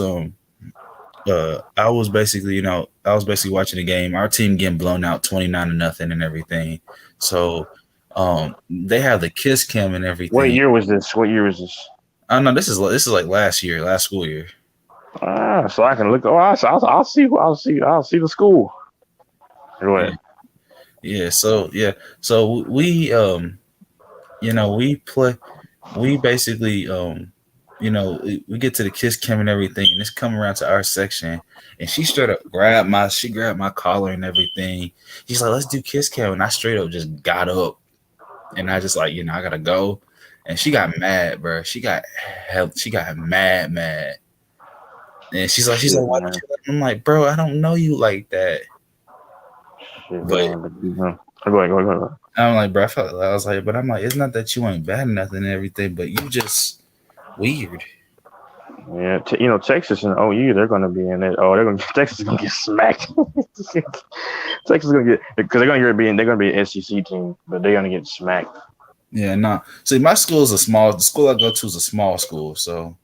No. I'm saying Texas, they're going to get smacked too. That's what I'm saying. Like they're going to get smacked by Texas, Bama. True. Tennessee may beat them. I think they'll beat Tennessee. Yeah. No. Tennessee might beat them. It's going to be a close game. They more or less Well, even. no. Well, hold on, because they signed the Manning guy. They're saying he's the next phenom. You know, because he signed with Texas. Well, Arch Manning. Arch Manning, he's the next phenom. You know, that's basically. And they got some of they basically saying, imagine if Peyton Manning had fofo speed. Basically, that's what they're saying. Here's the thing, though, because they signed some of the top recruits starting next year at the receiving. I think Texas is going to get back to they'll beat Tennessee, I believe, but in Vanderbilt, but they're going to get beat by Bama. LSU depends on what kind of LSU team, because LSU's up and down right now. But you know what though, P Rose, I'm gonna try to blend in with some of the kids at fucking Texas, because I don't know if you know this. Wait, is Infamous still there? I don't know. Okay, is Mike still? I'm here. Because you know what God blessed me with. you want to know? Lord. You want to know? Yeah, what did God bless you with? I know. I would show myself, because I've been tempted to show myself on camera, but I'm like, y'all a bunch of dudes, pause. But because the thing about it is that, and I was mad at first because I got made fun of it, but a lot of people think that I look kind of like a female in the face, and I'm like, is that a compliment or is that a bad thing? And they're like, yes. I'm like, oh yeah.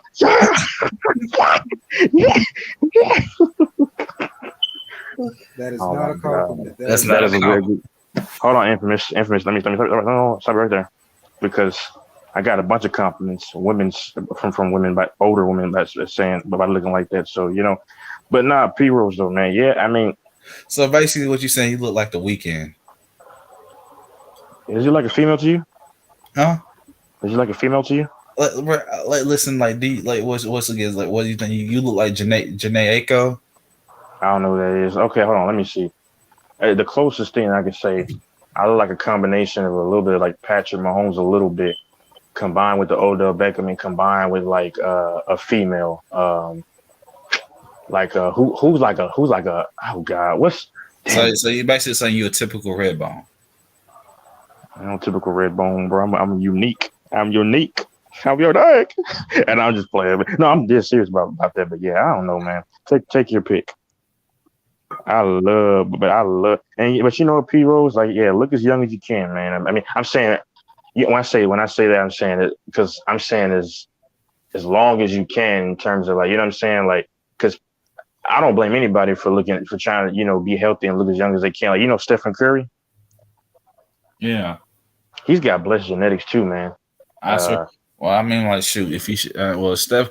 Honestly, some part of me feels like Steph Curry has a fake beard on. I don't know why. Yeah, it does like he could. But you know what I hate, bro?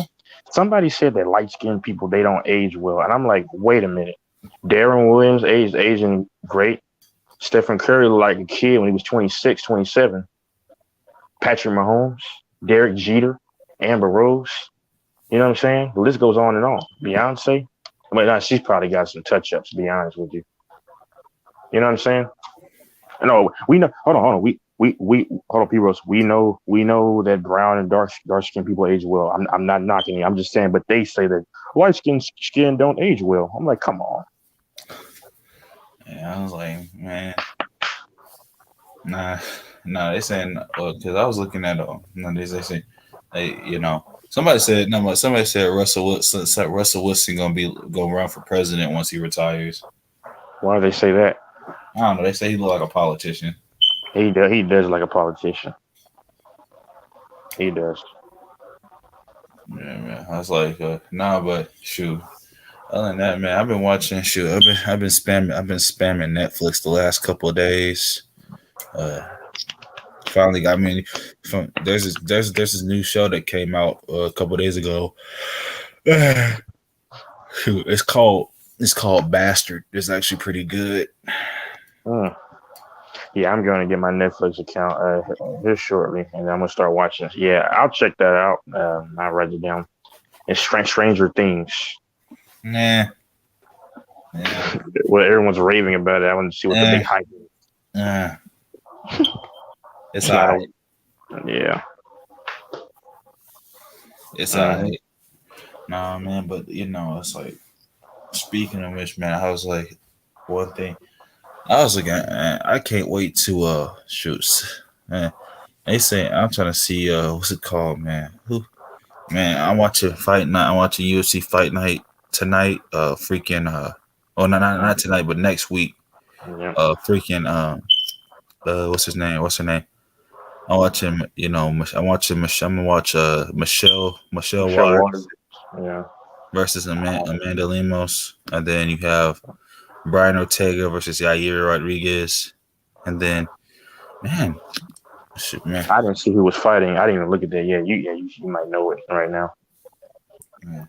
Speaking of Mitch, man, I ain't gonna even lie, man, but shoot, I got a lot of stuff to do, man. Shoot, I'm finna go to sleep, man. Today, I'm finna I'm supposed to be hanging out with my friend all day and everything. We finna watch Thor. All right. Yeah, man. But I'll hit y'all up later, man. All right. Mike, are you there? Okay. If Mike is there, I got like 10 more minutes. Yeah.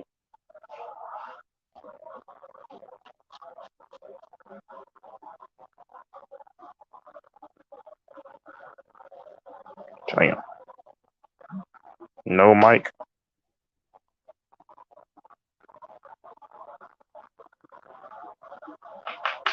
I heard y'all chopping up some good shit, Texas. Oh, is that Mike?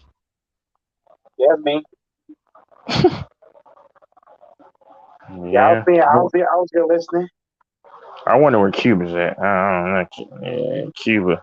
That dude is funny as hell. I didn't realize how funny Cuba was as well.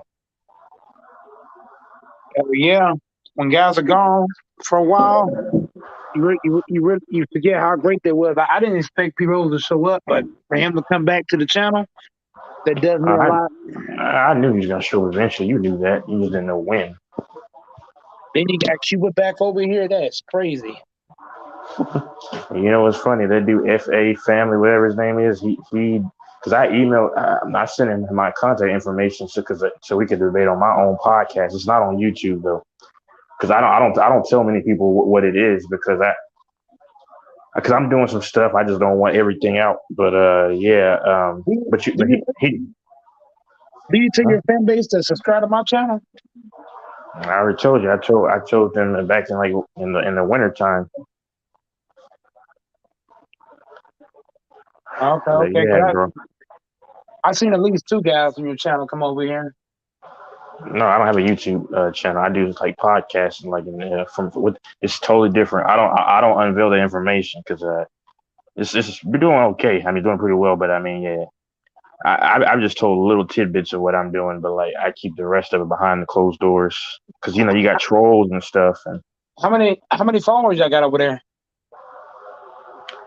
Well, it's me and like 2 other people, but it's under 2 of our it's licensed to 2 of us. But we have it's like right under like 50,000 like in terms of like supporters that are like you call them subscribers, but they're not called subs. They're just called like pretty much followers. But yeah, you got 50,000 followers over there. No, it's unsubscribe. It's a little less. No, I gave out like an announcement on there. I gave out like an announcement on there. You gotta get all them guys over here.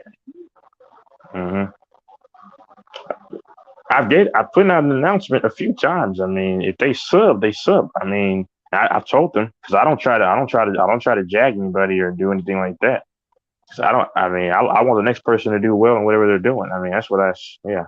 I've announced it a few times, but and put I put like a copy of one of your links, but Yeah, and that's the thing. If everybody in the chat, if you got more than one social media, and y'all share my channel on different social medias, I can get 2K easy. If everybody share me on the other social media, like you got Facebook, Instagram, Twitter, if everybody share my channel somewhere, it'll help the channel grow way faster. Because there's a lot of people that have never heard of Goat Mike channel. A lot of people. And right now, YouTube's not pushing my channel at all. Yep. So we know the guys that hop on the panel, the guys that hop in the chat, they gotta help me out by give me a share and a like, you know.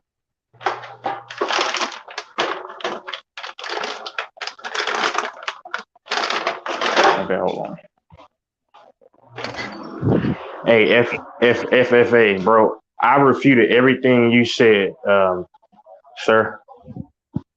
In terms of what you were saying, it wasn't 15 minutes. I saw the timestamp, and the funny thing, because I knew this Roach was listening, and the funny thing about you, bro, is that well, you better come on, bro, because I mean, yeah, because you don't listen. Because let me go through this one more time for you, bro. Literally everybody that I speak to has said, yeah, Texas knows its shit about football.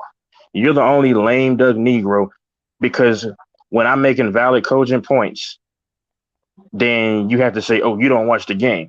Sir, you got a fucking bogus ass fucking channel, but all of a sudden, when you make a fucking channel, all of a sudden you think, oh, I'm a connoisseur and aficionado. Look that word aficionado. That's your word for next week, bro. Do your homework. I was literally able to break down certain schemes and stuff. You literally had 4 other people that came on here that were 49er fans. No, sorry, 2. But you had, but everybody in the chat were telling you how wrong you were about Garoppolo. Sir, if Garoppolo was not that bad, right? Why is the organization, professional people, right, in which you are not, why were they trying to actively get rid of Garoppolo for 3 consecutive years now? Why were they trying to get this 21, 22, 23-year-old rookie to so bad to get rid of Garoppolo? Does that, sir? So that tells you that he's not as good as you tried to proclaim he was. Like I said, sir, I'll chop down the stats with you. I'll track down the stats with you, sir. I want to ask you this, Texas. On this comment on the screen, who is he referring to? Oh, he's referring to me. Wait, hold on. I don't know who he's talking to, honestly. But that's what I'm saying. The comment,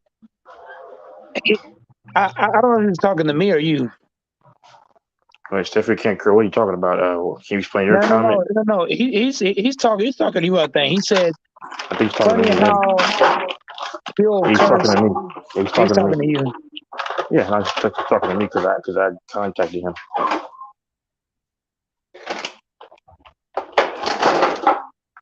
My whole thing is on this channel, there's always a bunch of cursing.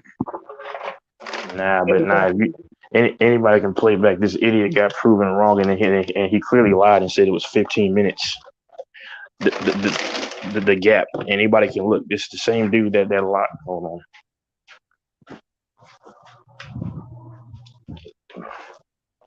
He's built like a football player. I went to his channel today, and he's a pretty big guy. Yeah, I'm 6'4", 240. I bet you ain't. And he looks like he's fat though. And when I saw him in his car, I'm just being honest. I'm 6. Yeah. Hey, Texas, here's my whole thing. How are you that big, but your voice is so little? No, I'm 6 foot. Oh, me? I don't know. I'm 6. No. I'm talking about him. I'm 6'4", 240. He probably ain't bigger than that, but he looks fat from what, like looking at his neck and everything. I'm saying, Texas, how is he that big, but his voice is like way smaller than him? No, I understand that, but if you look at him, he doesn't look like a football player. Not in the car. I don't know what you're talking about because he only had one video where he's in the car and he looked fat. Just being honest. That's why I commented on his weight. Okay. Give me his Yeah, guess weight and his guess height. What do you think his height and his weight is? he could be short. Just looking at it, like, you gotta know how to read people's body. Pause, like, because his physique, he didn't look muscular. Just saying. Now that doesn't matter. I'm just saying what I saw. But sir, I haven't gotten all the stats though yet. But oh yeah, well yeah, because like as I told, well, sir, I just want you to address how Jimmy G's stats in 2020 before he got hurt was what they were. You literally had Don on here, who's a 49er, avid 49er fan, that told you were wrong. The chat yesterday was saying you were wrong constantly about Garoppolo. I was able to break down multiple schemes about multiple teams briefly, but I don't watch the games. I was able to reference your defense back in 2013. Okay, he said I only named 6 players. Well, geez, bro, for somebody that's not my team, and I don't follow the 49ers that much, but I was able to tell you 6 or 7 guys off top on your defense. Just saying. This dude said Garoppolo's not ass. That nigga's fucking ass. Hold on, Garoppolo ranks at the below the 20-ish ranking of quarterbacks. I can literally name you the only quarterbacks that Garoppolo I can name you are better than, undoubtedly, is Zach Wilson. He's better than him and Tannehill are actually right there neck and neck when you look at the stats and efficiency. When you look at the eye I'm test, taking Tannehill over his ass. I'm sorry. I'm taking Tannehill over him too. Okay, he's better than the Houston Texans quarterback, whoever that is. They don't even know what they're doing right now. They don't know. They don't know if it's going to be the rookie or is it going to be the guy who's I forgot. Damn it, I got to look at that. But he's better than. I'll take Nick Foles over his ass. I'll take Jared Goff over his ass. I'll take Jared Goff slightly over him too. Garoppolo's better than. He's probably better than the Steelers quarterback who's a rookie, most likely, or unless you they got a guy in the draft who's a rookie. I mean, but he's unproven, so I can't really compare those. I mean, I'll take James Winston over his ass too. I'm taking Jameis Winston because Jameis Winston, yeah, he makes bad decisions, but he has phenomenal arm talent. He has to just make better decisions. Hold on, but hold on, Mike. FFA. You hear how I'm describing Jameis Winston, and you know Jameis Winston before Tom Brady went there. I think they went like what 9-7 and 2, and the only thing that eradicated their hopes of going to the playoffs was Jameis Winston having one of the worst. He went 30 for 30, I believe. I mean, he had 30 interceptions and 30 touchdowns, I believe. Oh, but I don't watch the game though. But I state many more facts than you have stated for somebody who doesn't watch the game. Once again, sir, you can email me. You notice this, Mike. He doesn't want to email me because I can send you my credentials and what I'm getting ready to do, and I bet you can't send me not one goddamn thing of what you're going to do in that field. So that's what I'm saying. Yeah, he's caught you. What you're making this dude is not even funny. Nah, but hold on. But what he tried to do was lie. Hold on, because what I said when Rashard Breeland got that, I said in the third quarter I did, and then I said in the middle of the game. But his point was that whether or not it was the third or second quarter, his point was that it was a Hail Mary situation, and they had, I believe, 5, 6, or 7 minutes on the clock in the second quarter. He lied about that. And then when I said the 49ers had a top tier defense for those 3 years, and then I corrected myself and said it was actually 2020. I'm sorry. I said 2020. They did not have a good defense because guys got hurt, and Nick Bosa got hurt in the second week. And this idiot, and what he did was try to pretend like I didn't correct myself, and he went off of my first statement.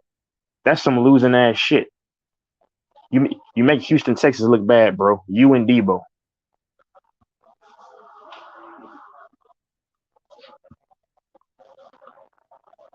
And then some of the things he'll say is that, oh, you're saying common knowledge. Motherfucker, you said common knowledge so many times.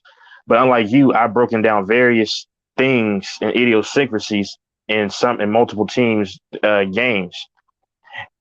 And then, hold on, Mike, you hear me? Yep, I'm still here. He said Tom Brady has one of the quickest releases. Yes, he does. In terms of his release point, yes.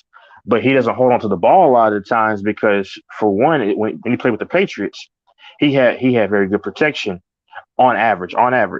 They were top 10 a lot of his years there.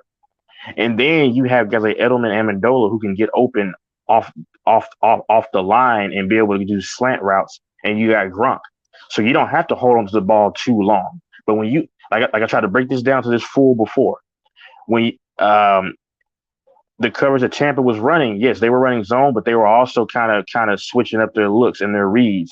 But when you got 3 offensive linemen out, right, for Patrick Mahomes, yeah, you're going to probably either throw picks, or you're going to have to throw it quickly, or you're going to have to hold on to the ball if you're going to have any chance of trying to make any kind of play.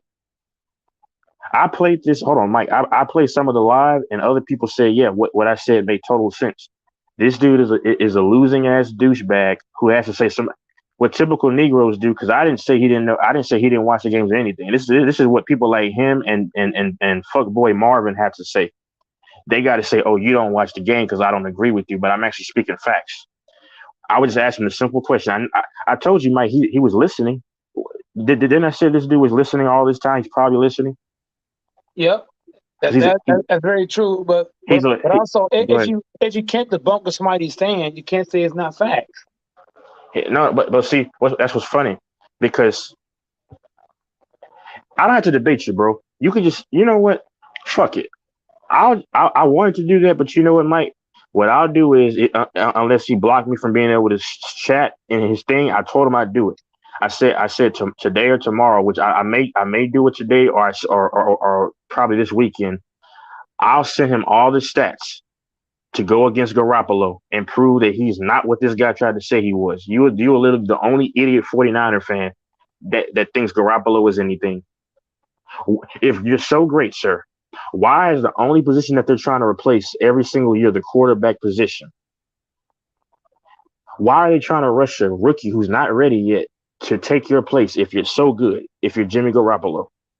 He could never answer that. This is the same man that said I just don't get it. Yep, it shows his lack of knowledge of the game. Nah, I'm not. See, unlike this piece of shit, I'm not going to say that he doesn't. He knows a little something, but I'm not. Unlike what he did to me, I'm not going to say, oh, you don't do this and do that. But he's just flat out wrong about Garoppolo, because that was the second part of the argument. And another thing, yeah, I mean, actually, that was the second part of his argument, man. That was the second part of his argument. Hold on, Stephanie KYRIE. Why did you say Texas said he's mixed? Like why? I mean, that's true, but why did you say that? I don't know what made him say that. Like, if he's still listening, I don't know.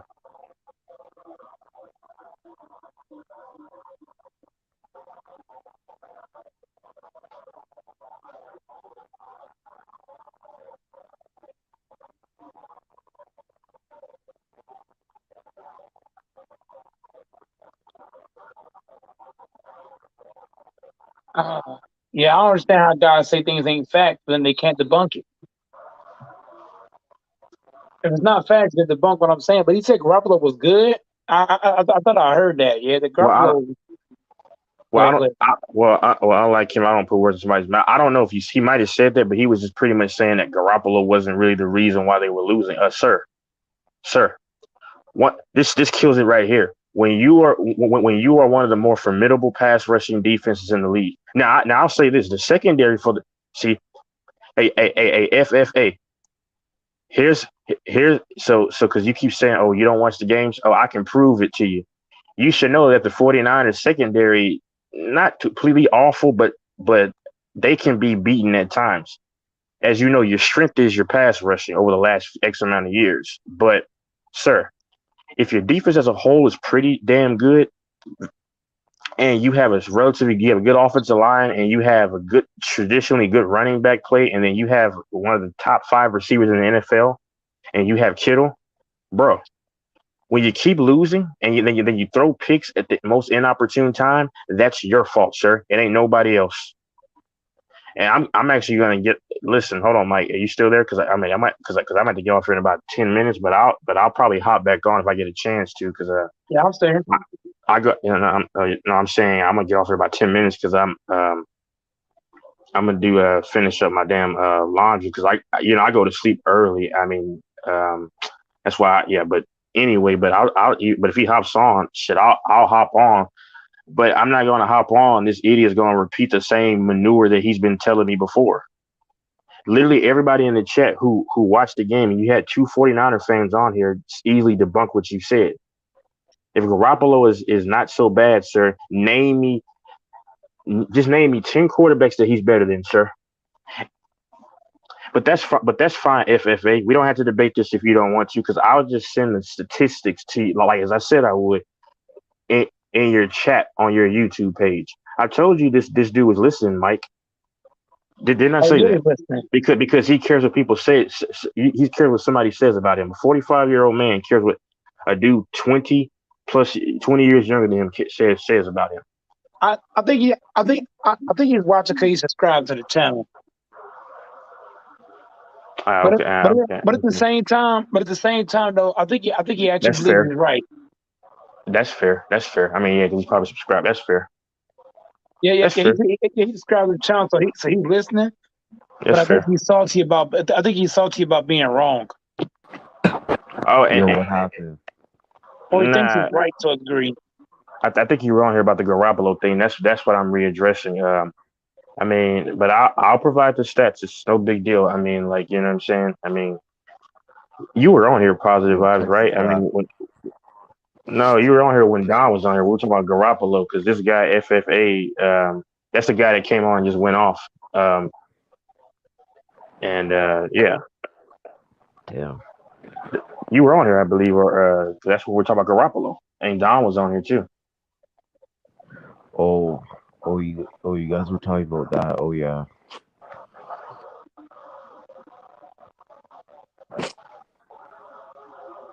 But I'll send him the stats unless he blocked me from commenting on his channel. I just hadn't gotten around to it because I mean it's gonna take me a minute to really get all the stats. And this guy keeps saying I'm not just a stats guy, sir. I gave you the eye test and then I gave you stats. So I'm gonna jump around in around 2:30. Yeah, you already said that, sir. He said around 4:30, so it should be 20 minutes. He said. Mm-hmm.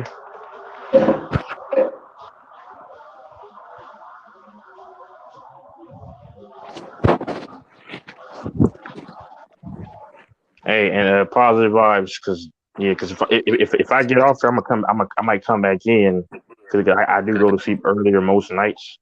But not well. This is actually late. Yeah. Well, FFA, hold on. Listen to this once again. If Garoppolo is not so bad, why are they consistently for 3 years trying to replace him and trying to expedite and speed up a rookie quarterback? You don't have to care what I said, bro. You've been exposed as a dummy as it pertains to Garoppolo. If you're not the problem, sir, why are you the only position that they're trying to replace for 2 to 3 straight years, sir, for a guy who's clearly not ready yet? Oh, and you were debunked about the whole what's his name's progression, understanding the playbook, because you had a guy named Don in here that actually said that was a report that was said. You know what, bro? I'm done talking to this fat geezer, bro. We're not going to discuss this anymore. You can give your lame duck mendacious story. All right.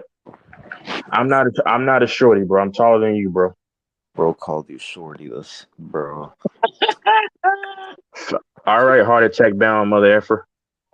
You like you're on the verge of having that when I saw your fat ass taking up all that space in the car, bro. You can't argue with the facts, bro. Like I said, I'm gonna give it to you. But positive vibes. Be ready. Hold on. Be ready when this dude lies. When he said that I didn't respond in 15 minutes, it took me 15 minutes. That's a lie. Go to the timestamp. Okay. All right. Hold on.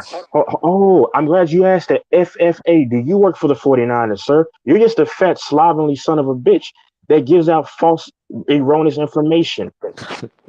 But what Don says can be statistically proven, as I've been saying, from the eye test, but the stats will back it up. Do you work for the 49ers, sir?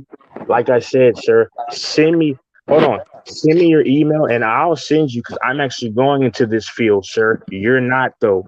That's what I said. When people say I'm not doing this and doing that, I can give you the facts. You had guys on here saying, "Oh, Texas is capping about the school that he went to," and I showed them that evidence. I don't know if Mike saw, but DJ23 saw it. Cuba, P Rose, all of them saw it. I don't lie about this shit, dude. Do you work for the 49ers, sir? Hold on. Drew Brees did the same thing. Were you throwing the footballs, breaking the record as one of the all-time passers, sir? When he broke that shit in 2018? No, you weren't, sir. Your fat ass was sitting there. Your fat ass was sitting there eating nachos, watching him do it, sir. Family. Hold on. Go, Mike. Go, Mike. Go, Mike. You there? Yeah, I'm here. Go, Mike. Do I normally get mad, or is this my personality? Because this dude said, "Oh, I'm That's how mad you because I'm naturally actually talk. with it." This is how I always Texas. am. Randomized positive vibes. Am I always like this? Do I always have this That's energy how every time I'm on here? that's how you naturally talk. You always have that energy. Thank you. But y'all see, he's got to try to gaslight because he has no real. Because that's what people who losers do. They got to gaslight. Oh, he's still mad. I'm not mad, sir. But when you say false information, and I've said some stats already, just a few stats about Garoppolo, but you never addressed those though.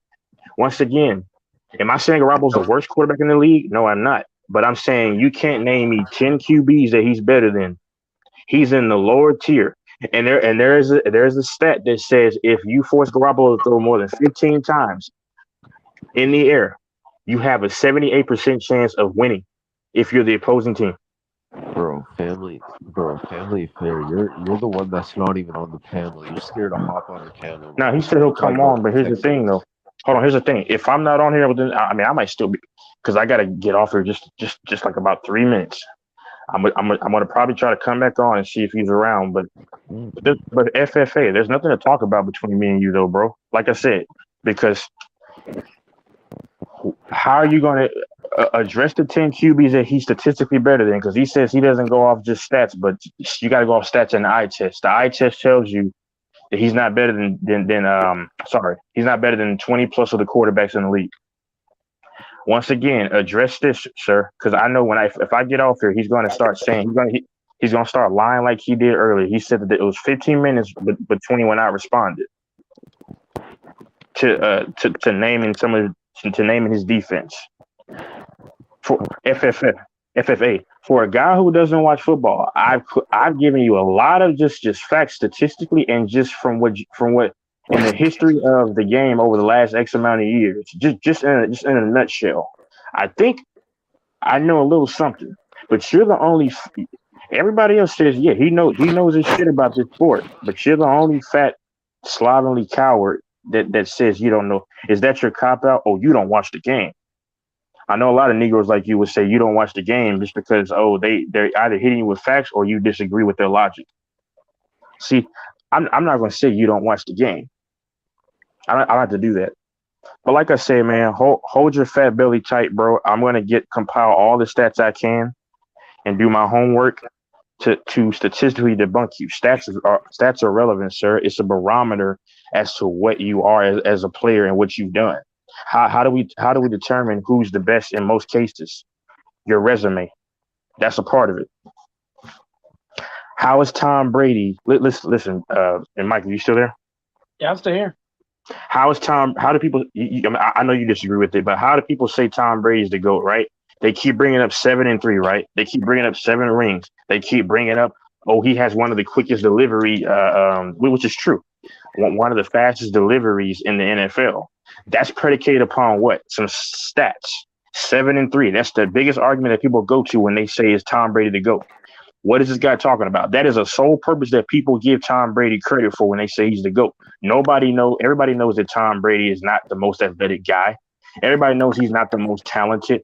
But when you look at 7-3, and this guy, to kill this guy's argument, when he said that Tom Brady, I have Tom Brady as my GOAT, but when he was trying to make a case for Tom Brady, this dude exclusively, you can listen to it.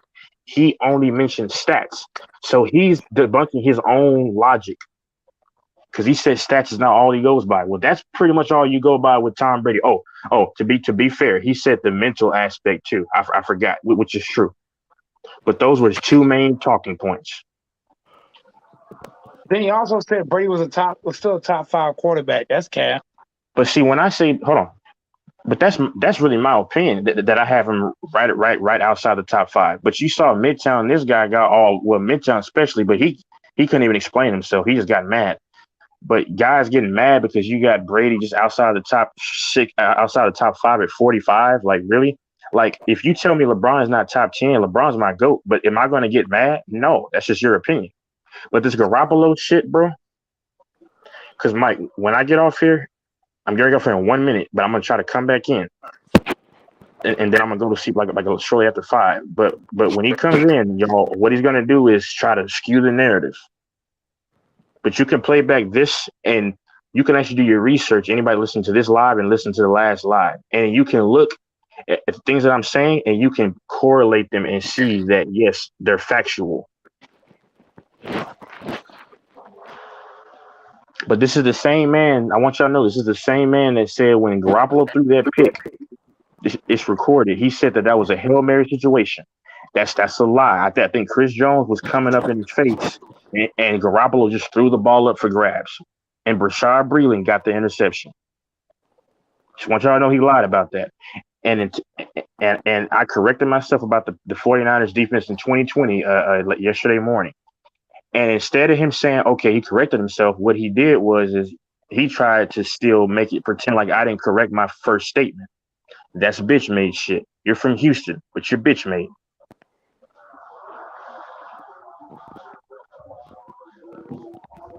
And he said he's gonna hop on around 4:30. So, you know, if you got something you got to do, just check in around 4:30. Yeah, I'm gonna come back in because and then I'm gonna if he's on because I'm gonna go to sleep here like right around 5 ish. All right. Okay. Okay, so hopefully 10 minutes. Drop the link. The link's already in the chat. Already in the chat. He said he's gonna be on in 10 minutes. So be back in 10 minutes, Texas. Yep. All right. So Texas said he's gonna be back in 10 minutes. In 10 minutes, he's gonna come back. We're gonna have Fast Family and Texas on the panel here in about 10 minutes. So that means that me and Val's gonna hold it down for them 10 minutes unless some other guys pop up. Yeah. So Vaz, man, where do you see KD going? I see KD going to bro, I think he might go to I think he might go to Celtics. Celtics, yeah. Is that the Celtics? Yeah. I see it.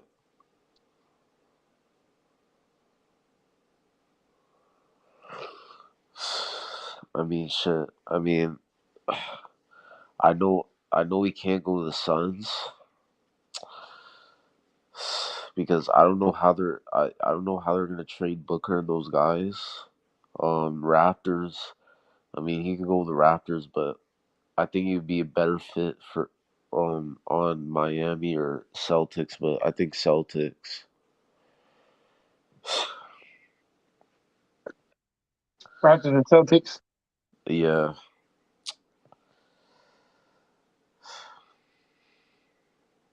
And do you think Kyrie's going to LA? Yeah, Kyrie's going to LA. Yeah. And when do you see that deal going down? Bro, I see that deal, the Kyrie deal, I see it going at the end of July. See, the end of July. Where we at? July 8th? Yeah, July 8th, yeah. End of July. Because, bro, I doubt that trade is gonna happen in a few days. I think they're gonna give it some time. I don't know. I think you're right. It's gonna be a shot. It's gonna be a late shot clock kind of thing. It's gonna be like by the time that deal gets done, I believe all the free agents are gonna be gone. Yeah. But it's gonna be a shocker because once the deal get done, ESPN's gonna be like, oh, the Lakers gonna be the favorite. Oh my God, they got Kyrie Irving.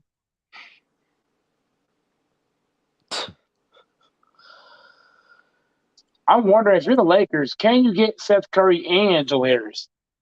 if I gotta take Joe Harris, at least give me Seth Curry. Yo, I'll just take both of them bitches. Fuck it.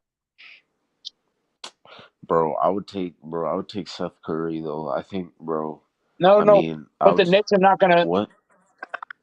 The Nets are not giving us the deal without Joe Harris. So I'm saying, like, Oh, I see. if the Nets are gonna force us to take Joe Harris, give us Seth Curry because the Nets are saying if we give you Kyrie, you gotta take Joe Harris. You see what I'm saying? Oh, I see. So I'm saying if we gotta take Joe Harris, at least do us a favor and give us Seth Curry too. Yeah. And we'll just cut Wayne Gabriel to get both of them. We'll have to cut somebody off, like Wayne Gabriel, or probably to cut Gabriel and I have to cut Gabriel and Nunn. Yeah, you got to, yo, bro. I think, bro, none gotta go, bro. Nunn and Gabriel have to go if you get Curry and Joe Harris, because we only got three roster spots. So one of those spots go to Kyrie, one go to Joe Harris, and one go to Seth Curry.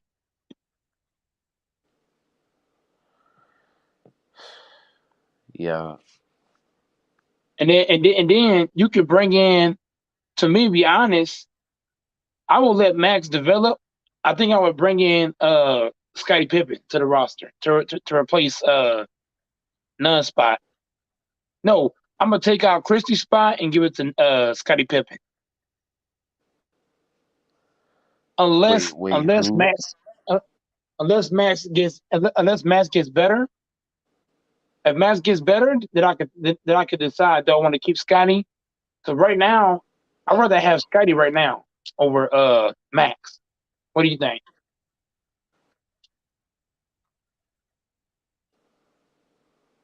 You rather have what? I'm saying based off what I'm seeing from Scottie or what I'm seeing from Christie, I'd rather have Scottie right now. You could take out Yeah, I Scottie out agree. there. Would you keep Max on the roster, or would you replace him with Scottie as of right now?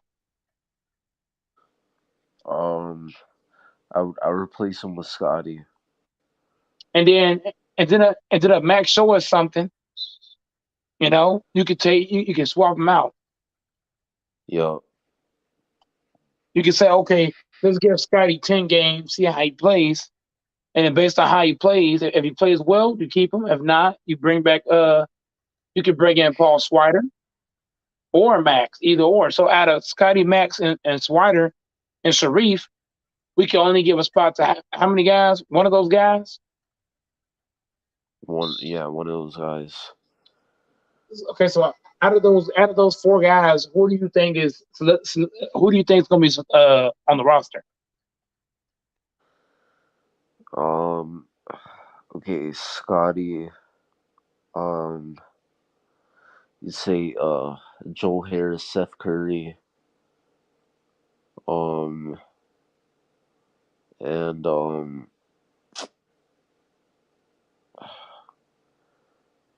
well, I mean, that's it if you're replacing them. Yeah. So basically, you can only keep one of the four guys. Because right now they got Max on the roster. So, Oh yeah. So me personally, I would try to put in Scottie Pippen. Okay, King has entered the building. Hopefully Texas is listening. And hopefully Texas is, I know he's listening. He should be in the building very, very shortly. King's back.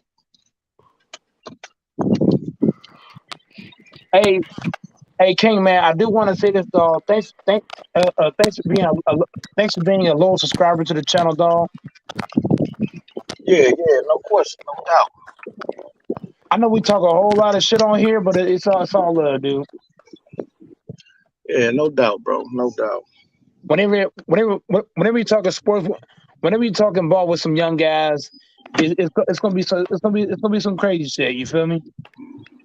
Yeah, I hear you. It's just, but like I said yesterday, Um, you know, I tend to avoid a lot of these streams or whatever on YouTube because it's just too much blatant disrespect. You know, I came up in a different era. You I know, and feel that. whenever a man calls another man a bitch and a pussy and a hoe ass nigga and all that, there violence, ensued behind that. And so um, I'm just not, I don't want to put myself in that mode, and I ain't finna do no tongue wrestling, no lip wrestling, with no another man over the internet because he don't know how to control his emotions in a sports debate. Oh, okay. So I'm glad you told me that. A lot of guys that a lot of guys that come to my channel, they never tell me how they feel, so that I can correct that. I'll definitely let Texas know. Let's keep it straight sports. We can we can get hot, but let's keep it strictly sports. Let's leave out the extra shit. Let's keep it straight sports. Uh, you know, I definitely gotta have you on the panel more often. You do got a lot of knowledge on the game. Whether we agree or not, you do have some knowledge of the game. So I definitely gotta find I gotta find more guys like you in Texas to hop on the panel and debate because most of the guys that hop on my panel, they don't know shit about sports. Most of them. Right. So But I see, need to. that's the thing is his boy Random, and I kind of like Random, man. I dig him because Random was telling them, this morning, like, yo, man, everybody, don't get down like that. All the name calling, y'all could have a debate without all the name calling and disrespect. It's not needed. You know what I'm saying? Whether we agree, we disagree, whatever however it turns out. At the end of the day, I don't gotta be a pussy and a bitch and all this, other things just because I don't agree with what you got to say. You Exactly. know what I'm saying? And so that's just where I'm at with it, you know what I'm saying? But I don't mind being on the panel. I don't mind getting into some good old fashioned sports debate. I've been doing that for a long, long time. Right. I definitely want to keep you around for sure, though. I definitely need you subscribed and on the panel more often because you can bring you can bring something that I'm lacking on the channel. I'm lacking guys that can come on and know the game. You in Texas, y'all both know the game. Files know the game. Out of all the subs I got, I probably got about 15 guys that know sports. The rest of them, they just troll. Right. So I wanna build I wanna build a platform where I got 100 guys that know sports. Right now, I only got 15. I got 1,000 subs, but only 15 guys that know the game. Right. So But I yeah, man, I, I definitely want to build. I don't got no problem with that, bro. I don't got no problem. And what I am gonna say is that I noticed and I appreciate this about you with it being your channel that even early this morning when we was on and you got heated about the Aaron Rodgers thing, before you stop talking, you say, "Hey, King," or "Fast Family." Hey, man, I appreciate you for not, leaving or unsubscribing or whatever. I got heated about whatever. You know what I'm saying? Like that shows some stand up man shit and some humility. To understand that, okay, I got a little upset or whatever. You just didn't want me to take it personal. And I told you then, I don't get upset by sports debate. I don't play for none of these teams. I don't got no stock in them. They don't pay me. You know what I'm saying? I talk Right. sports because I love the game. I watch the game. I follow the game. So, that's why I engage in talking sports. But I just appreciate you for doing that. You know what I'm saying? Because on these platforms and a lot of times I just sit off in the chat and listen. I don't be trying to jump on no panels because, like I said, I ain't for the disrespect. But I don't never hear nobody show no humility on a lot of these platforms. So I just want to give a big dog salute to you for that, bro. Oh yeah, I definitely. It's like I really appreciate that, but also here's why I do that. It's like I'm supposed to already be at 2K subscribers, but I've had a lot of guys leave my channel. So that's why I'm not at 2K. I'm supposed to be. I'm supposed to have way more than 1.64. But I've had a lot of guys left my channel. So what I'm trying to do, I'm trying to make sure that if anybody has a problem, instead of you unsubscribing and just leaving, at least let's have a conversation and come to an agreement of somewhat. You know what I mean? Because I don't want to run off everybody. You know what I mean? I just want guys to stick around and help grow the channel because whenever you lose subscribers, you know that it hurts the channel. Because for me, I can't run the channel alone. That's hard to do. Right. It's hard to come in here by yourself and talk. That's hard to do. So I just want to keep every subscriber that I get, if they're a panel hopper, because I got a bunch of guys in the chat and never hop on the panel. So when I do get guys on the panel, I want to keep them guys around because they can help me grow the channel in a way. So that's why I came to you like a man and said, hey, look, I was at a wrong, boom. I did want to keep you around.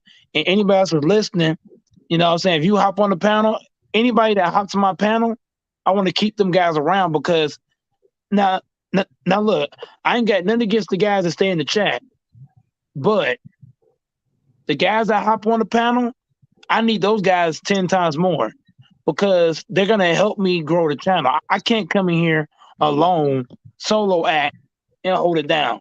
That's not possible. I need that Kyrie Irving. I need that Anthony Davis, that Scottie Pippen, that Ron Harper. I need that big shot taker. I need a rebounder. You know. Hey, Definitely need that. do you know Greenleaf? Greenleaf? Oh, is it an NBA player? No. He also do streams on YouTube. He be in Texas Ticket. Oh, I think I be do on know Ticket Greenleaf. Panel. Be on Ticket Panel from time to time. That was the first channel I hopped on. Whenever I first started going on YouTube, right, I used to hop on Ticket Channel a whole lot, but I didn't have no channel yet when I was hopping on Ticket. So I've been trying to get Ticket to give me some shout outs so I get guys over here, but I'm trying to build a platform. So it's like a lot of guys watch my channel, but they don't subscribe to it. It's like I went on my YouTube studio, right?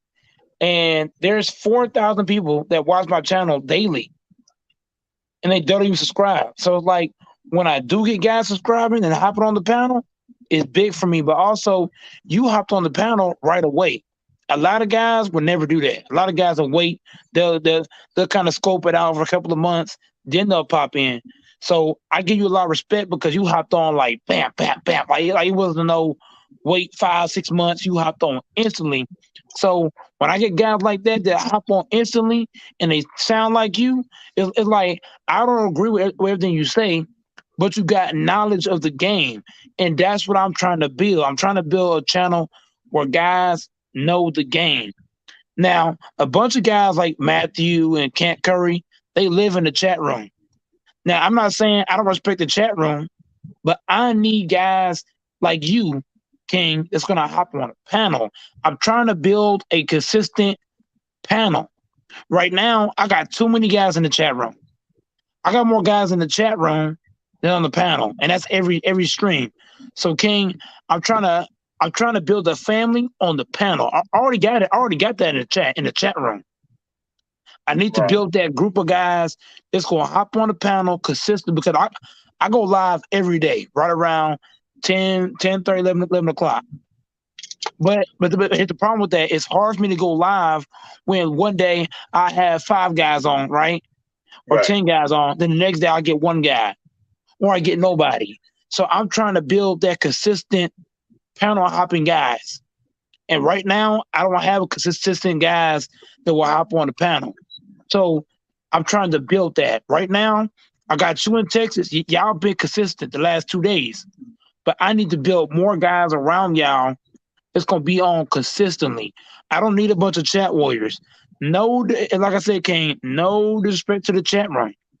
Right. But I need guys on the panel. I need guys up front. That's what I need. I need guys going to be consistent with the panel. This is why I get on KYRIE, who never hops on. Matthew hops on once a month. You look at it's about 10 guys in this chat room that never hop on. Dion Reed, never hop on.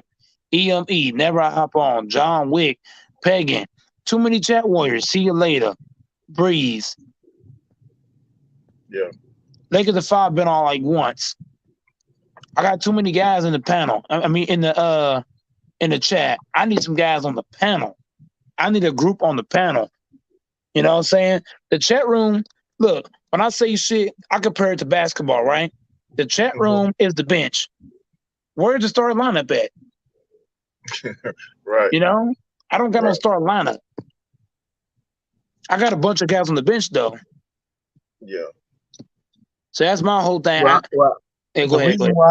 reason why I asked you if you knew Greenleaf, like I say, he hops on a ticket panel from time to time. But I started following him or jumped on, came across his channel some months ago. He a Rockets fan. I'm a Rockets fan. And he didn't hardly have no followers at the time when I jumped on. And so I started going on and I'm in the chat adding something, he'll bring people up or whatever, and they'll chop it up about the games, he'll call the game, stream the games, whatever. At the end of the day, man, the reason why his channel ended up growing to where it got over 2,000 subscribers, especially during the playoffs, is because, like you said, he had a certain number of dudes who would come up and chop it up, but it was always respectful. Everybody on the panel listened to each other, you know what I'm saying, talking as opposed to talking over each other, cussing each other out, all of that, where you can have a literal sports debate that's coherent to everybody on the panel and everybody in the chat. You know what I'm saying? So I would love to come through because, like I said, I work 5 days a week, 12 hours, but I get off at this time. So I could jump on. And if there's good debate going on, I guarantee, man, you're going to pass 3,000, 4,000 subscribers on your channel. Hell yeah. I definitely need some guys like that because I go live around 10:30, 11 o'clock most of the time. Now days where I'm off, like if I have an off day, I'll go live in the daytime if I'm off. But I mainly go live at 10:30, 11 o'clock. So like you said, if I can get guys to keep it strictly sports and build a cohesive unit, because when I watch guys like I do watch Greenleaf a little bit. I watch Showtime, I watch Bang. When I watch all the other panels, it's like a bunch of guys. It's like they got a consistent group on the panel every night. Consistent group of guys that pop in and they chop it up. Whether it's 4 or 5 guys, but it's 4 or 5 guys every time. Some nights I'll be on here alone, just me alone. That's like, damn. Okay, so that's why I gotta let Texas know. Just keep it sports. Everybody got to understand that too. Texas Alfonso, guys got to learn how to keep it sports. It's okay to get crazy, but you got to know who you're talking to because everybody's not dealing with that. Everybody's not into all the drama shit. I got a guy from Harlem that subscribed to my channel. His name is King Harlem. He subscribed to my channel a while back. And he said, "Look, I love your channel, dog, but it's so much shit. It's like because of the shit that goes on my channel, it's like he's still watching support, but he do it from distance because I got a bunch of young guys that hop on here and they go crazy. And he's an older guy. He's probably like 40 something. So I got about 5 guys. I'm 45. Oh, okay. So that's I I'm a 70s definitely feel baby, that. you know what I'm saying? So yeah, that's why I say the era I grew up in, like we didn't do that, bro. You know what I'm saying? Like, but I understand what you're saying. You know what I'm saying? And if I believe this is just my opinion, if it got to a point where the dudes on the panel can just have a spirited sports discussion, over each other, not yelling, not cussing each other, I call them out their name, but a spirited sports debate, your chat is gonna want to come up and join in and let their voice be heard. and your channel gonna grow. That's just my opinion. You know what I'm saying? I don't got a channel like yours or like Greenleaf's or nothing. You know what I'm saying? But like I say, I pop into a lot of these channels, and a lot of them I'll just sit in the chat, and listen. I've never gotten on Tickets panel because of how they act. You know what I'm saying? How they rock. I don't do that. Greenleaf, I jumped on his panel. So every time I come in, he announced me, he know who I am. You know what I'm saying? Same thing with your channel. When I jumped, now what really made me jump in on your panel immediately is because you was wild and you had me rolling, you had me laughing so hard last night with the jumping out of airplanes and shit. You know what I'm saying? Oh man. Well, what you're saying is definite facts. Is the fact that if you and Texas are having a debate, and let's say somebody, All right. let me just say this real quick. I'm just gonna say it like this. If a new guy's watching my channel and they want to hop on, if they hear a bunch of guys doing rowdy shit, they're not gonna want to hop on, especially if it's a bunch of cursing and other shit. So that's my thing. Over to Texas, I'm gonna let y'all debate, but Texas, just try to keep it straight sports. He's from the old school, so Hey, let's keep it straight sports. None of the extra stuff. Okay. okay. Here's my only thing, sir. To you, this is a little bit of statistics. I have a litany of stats that I want to just not right now, but this is just here. Just first thing you said that it's what you said. You said that he threw a Hail Mary in the fourth quarter. Now, I'm not lying about this. This is on record that you saying that. And okay, we were both wrong. It wasn't the fourth quarter or the third quarter, the second quarter. But that wasn't my point. It wasn't a Hail Mary. It was thrown at 14 minutes. Where if you go back and look at it, it was just Bashard Breeland. He just threw it up when the guy was in his face. Just threw it up. Just threw it up, and you could have thrown it out of bounds. You threw it up for grabs. Easy pick. Okay. My only thing is this. Can I interest you in this right here? Garoppolo ranked number 22 overall in the Hold on, after the hold last on. Wait. Let's address one thing at a time. Okay, fine. Okay. Go ahead. So on the Breeland pick, number one, was Jimmy I not just watched getting it, bro. hit? He was getting hit right when he was Okay. throwing the ball. Am I correct? No. Hold on. No. I just watched it. I literally just watched before I got back on so I could make sure I wouldn't give you any. So you say I'm not lying like you normally would do. No.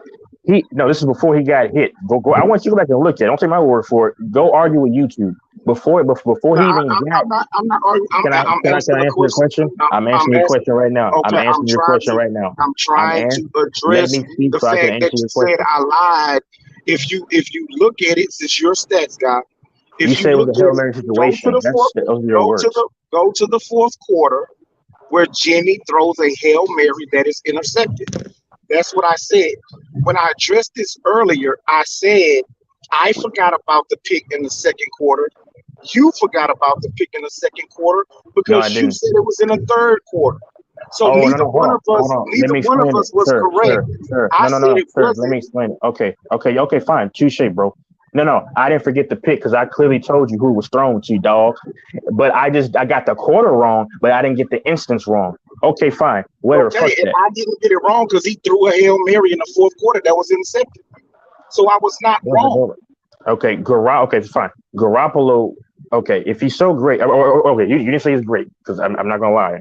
Okay, you were insinuating that he wasn't really the issue or as bad as people tried to make him out to be, essentially. Okay, here's the thing. You had a top, and then I'll say this first because when I spoke to you, I noticed you did this because I said they had a top tier defense for 3 years. Okay, then I corrected myself about 2020, and then what you did is you conveniently smoothly went over that I corrected myself and said, oh, they weren't, as though I didn't just correct myself. Okay, that's fine. I'll go to this store right here though. Okay, so let me again one thing at a time. When you said that, Everybody go listen to it. I immediately, because we did this on the stream last night. I listened to the whole stream. You can go back and listen to it. What I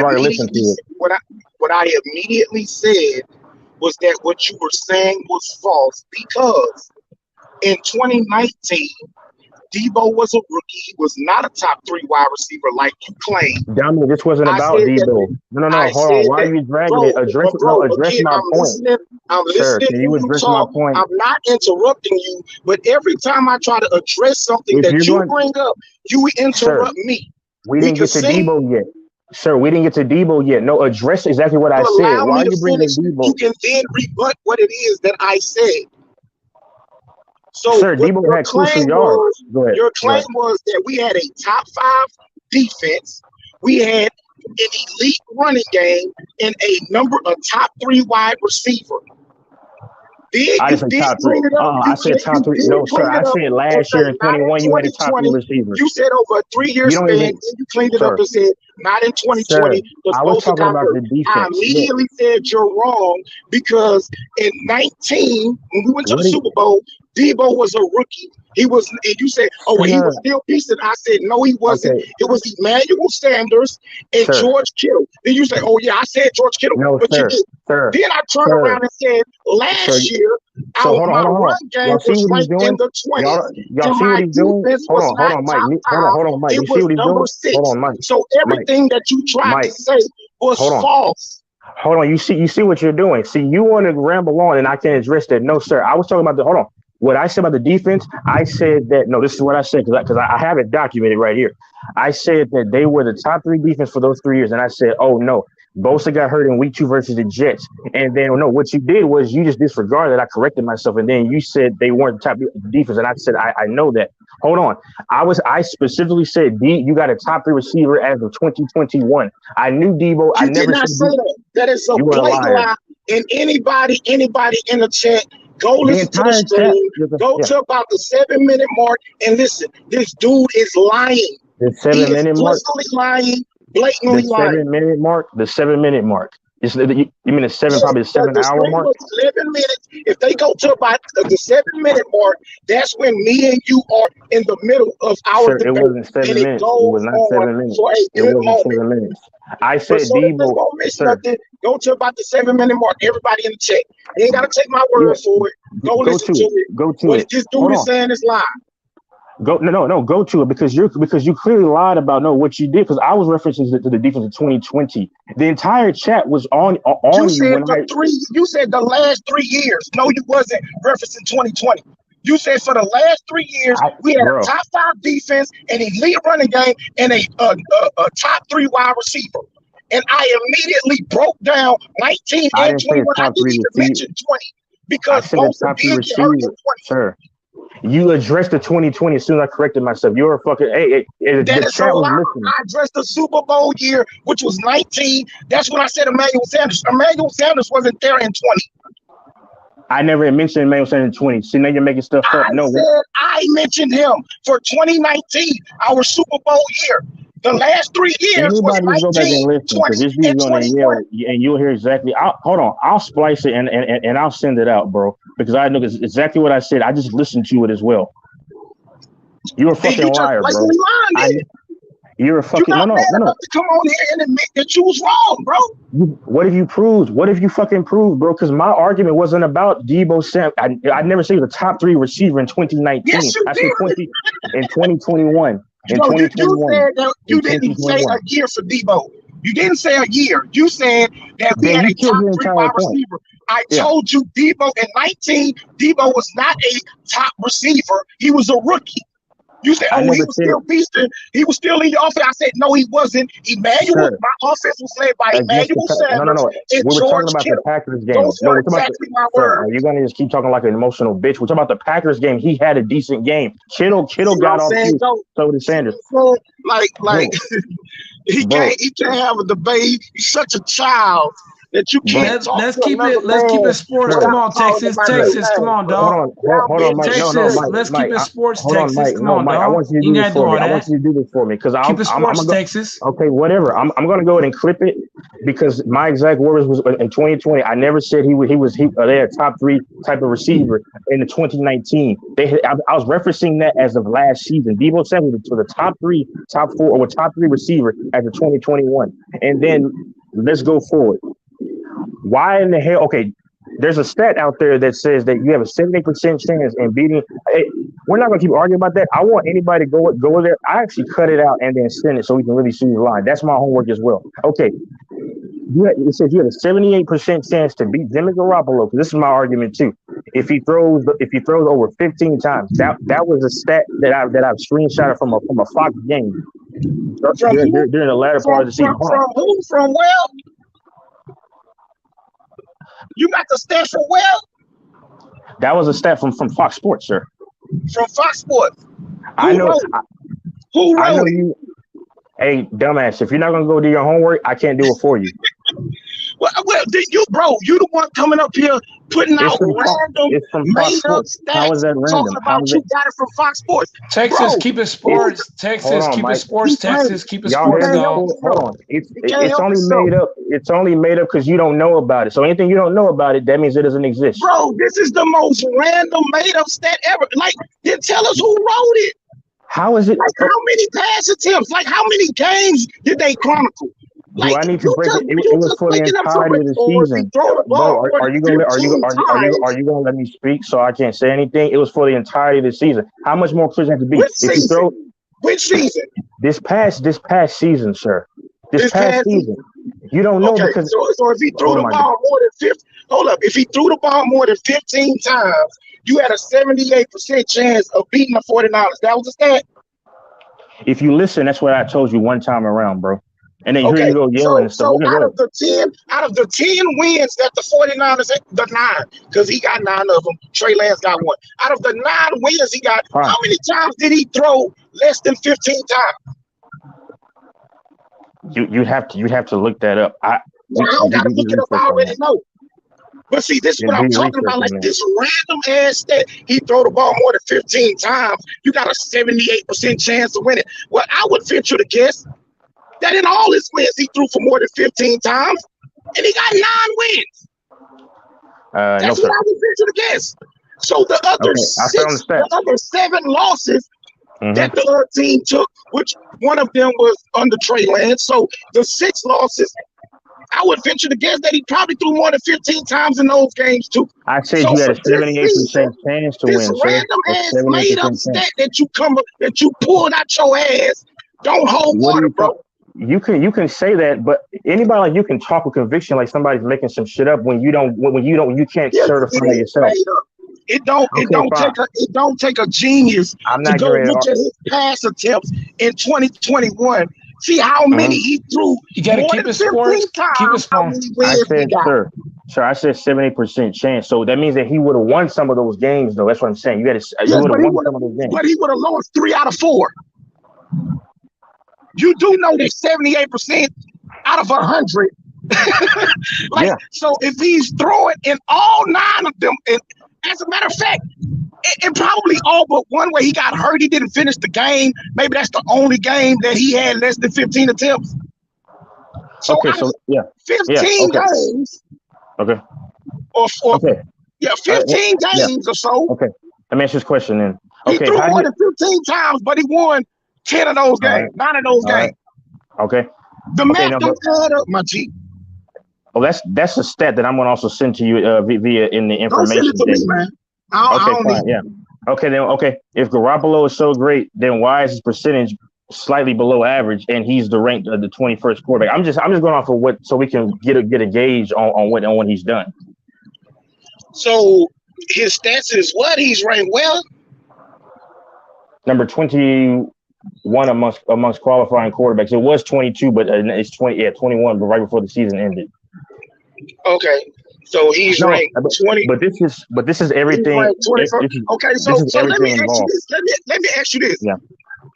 What was my actual opinion of Jimmy Garoppolo? If you listen, I just told you exactly your sentiments, bro. But you can't do that because what? Okay, you say that. Oh, hold on. Okay. Your sentiment was that you were saying that he wasn't really essentially the biggest or like a huge reason he wasn't trash or something along those lines, because you weren't really very clear about what you were saying, but that's what you were insinuating when you were speaking. Okay, so me insinuating that Jimmy Garoppolo isn't trash is the equivalent of me saying that he's so great. In When your did I say opinion, he was so great, bro? That's what I'm saying. You don't pay you attention. just I said, never. well, since Jimmy, I if Jimmy is so I great, never. why was he Oh, ranked fine. 21st? Like I said, Jimmy was great. Those were just But if your he's not words. okay, but if he's not so awful, okay. But if he's not the main reason, I'm gonna tell you this. And the reason why I brought up those stats is because I said this. When you have a defense outside of 2020, make sure we got that clear. When you have a defense, and if I even said about Debo in 2019, fuck it, I can be man up and say that was my mishap. But 2021, and that's not me trying to cover my tracks. You probably say, okay. My only thing is this: there's a common denominator here.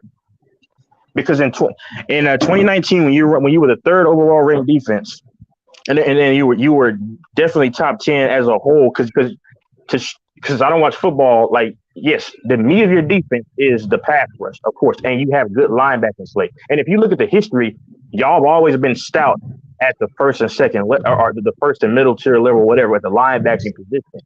But of course, the secondary's been kind of meh. But I'm saying overall, as I mentioned, you were ranked number 3 in 2019 overall, and then in 2021, you were still in the top 10. Okay, you've had a legitimate rushing attack, of course, with Mostert in 2019. You check, I believe, IU. I'm tripping. Well, definitely IU more recently. Well, no, not actually. Sorry. But your overall running back core has been pretty proficient. Okay. And then your O line, for the most part, has been pretty solid. What I'm saying is, when there's been moments, hold on. Okay. When there's been moments to where he's I'm trying to think. When there's been moments where he has to make big time plays, and he incessantly hasn't made them, and they're trying to replace him for the last 3 years and trying to force a rookie to beat out a guy when y'all have gone to the championship game constantly. All that combined is the correlation.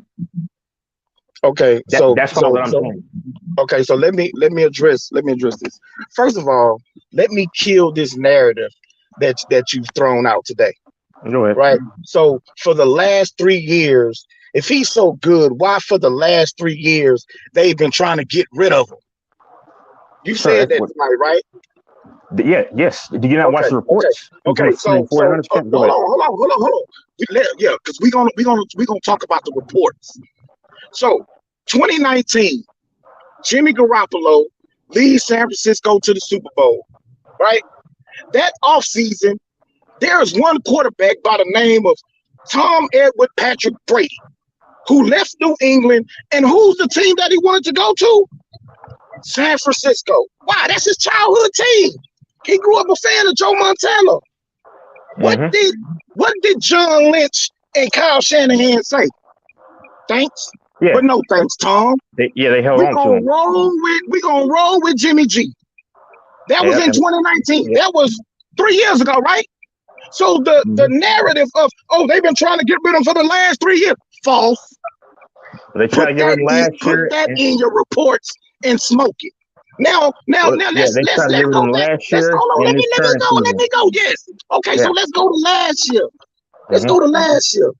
Last offseason, or right before this past offseason. Okay, so let's go to that. So yes, they tried to see what was going to happen with Deshaun Watson and what was going to happen with Matthew Stafford. They was trying to replace him. They was looking for a replacement. But why? I'll tell you why. Because 2 out of 3 years, Jimmy G was hurt. He missed the entire 2018 season with injury. That wasn't, hold on, 2018 doesn't include 2020 season. 2020 season. He missed 10 games. He played in 6, but he was injured in 3 of them. But there was a combination of the injuries and with a high ankle sprain that he was trying to play through. So the coach and the GM is saying, look, man, we got a real good defense. We got a good running game. We got some good pass weapons. But every time Jimmy is out, we can't win no goddamn games. Which then asks the question, if Jimmy is so trash, if he got all this greatness around him. What do you mean? They were winning some games. Hold on. I gotta stop you there. Hold on. I gotta stop you there. Wait a minute. San Francisco. Wait a minute. Hold on. Wait a minute. hold on. I have to stop you right there because in 2018, so you brought 2018, they had the Bethard guy. He was winning and losing some games. 2020, he was winning and no, they had a What was backup the win? when he got hurt. What was the win total for after 2018, bro? How many games did the Niners win? Because they had the number 2 pick. That's how they got Nick Bosa. How many games they won? No, I'm saying they were winning some games in his absence. And then in 2020, they were winning and losing some games. Tell me how many. We had the number 2 pick, and Jimmy G won a game before he got hurt in Kansas City and tore his ACL. Yeah. We ended up with 4 wins. How do you explain them trying to shop him out in 2020 and I just told you. Year? So in 2020, he was hurt. In 2018, he was hurt. In 2020, every time he didn't play, we could not win games. But sir, hold on. You cannot. So as a coach, as a GM, you're building a team. You cannot let your entire season go down the drain because the quarterback can't stay healthy and nobody else can seem to win when he ain't under center. But there was doubt about him getting, because my issue was the doubt about because there was immense doubt about him getting them to the promised land. That's my whole point. But he had always got him to the promised land. They went to the Super Bowl in 2019. Championship. Okay, but look at his usage rating. That was amongst the lowest in all of the NFL. In the playoffs, yes. Not for the regular season. Yes. They got the number 1 seed with Jimmy. You do know that, right? They got a bye week with Jimmy. You do know that, right? They went 13-3 with Jimmy. You do know that, right? Without a 1,000-yard rusher. Without a 1,000-yard wide receiver. But can you explain what Kittle did? Can you explain what Kittle and Emmanuel Sanders did? No, but they collectively did that. That's what I'm saying. Okay, so who threw them the ball? God? No. Hold on.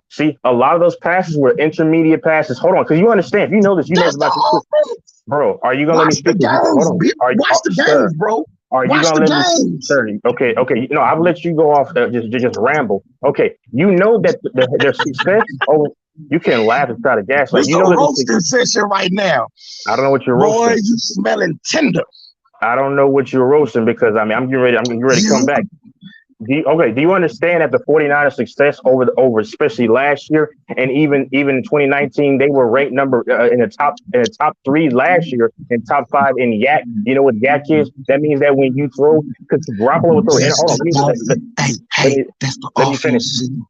But sir, okay, but that's killing your point because when you say he's throwing them the ball, you're throwing short passes and they take off. That's not the quarterback. It's called the West Coast offense. West Coast offense is you throw a short yak. That's how.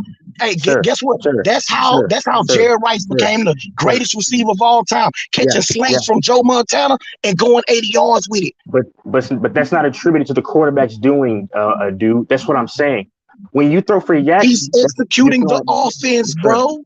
Sir, are you gonna let me? No. My issue was that I'm saying that in terms of Garoppolo getting over the hump, and he ranked number 21 amongst all qualifying quarterbacks with the below average percentage. And what I'm saying about just let me go with the whole yak thing. My point was that that's not attributing that he's throwing the ball. That's not attributing it to Garoppolo being able to make the requisite throws outside of getting yak yardage.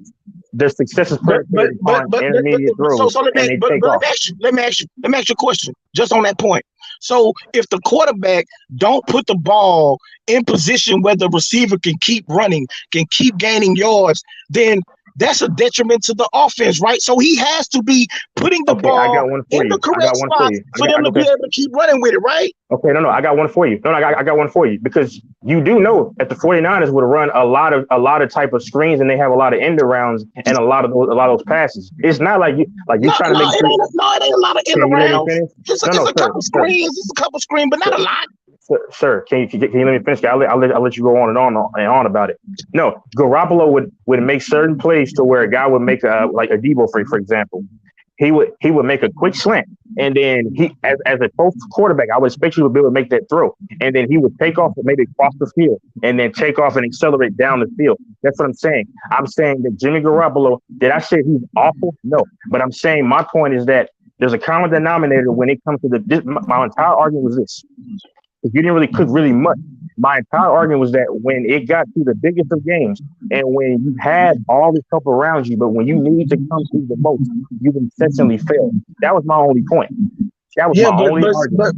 but let me explain something to you, young man. There's You can try to say there young is man, never but there hold is on. never. So you feel disrespected because I called you a young man? Oh no, I don't care. Go ahead. Hold on. I'm doing something. Hold on. Okay, I'm just making sure.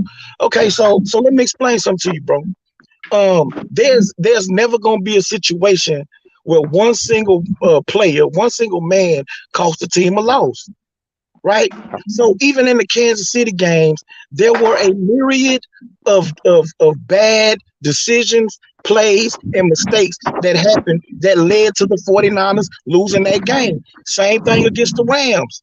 What I can say is that in both of those situations, in both of those big games, a Jimmy Garoppolo led offense had a 10-point lead on Kansas City, had a 10-point lead on the Rams. Okay. Now, But what if that I consists don't know. of I don't know. hold on, that consists of predominantly rushing. That wasn't hold on, that wasn't Garoppolo Usually slicing and when dicing. a That kills your quarterback argument. with an elite defense, a top 3 defense, a top 10 defense, whatever you want to call them, They were top usually three, in that yeah. situation, a defense is able to hold that lead. That's usually the case. But when you're throwing picks, right, giving them at the midfield, which what he did, he did that twice.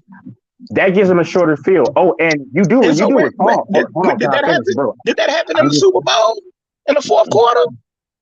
When they was up 10, did he throw the interception then, or did he throw it after we was down 10? Sure. Hold on. No. In the second quarter, he threw a pick when you were up, and then they converted that. Okay. Are you going to finish? He threw a pick. He threw a pick in the second quarter.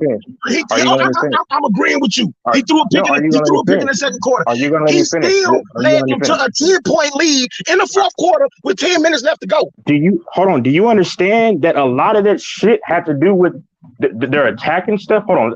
I'm going to pull up the stats right here and see what he did in the game. I'm just going to see. Hold on.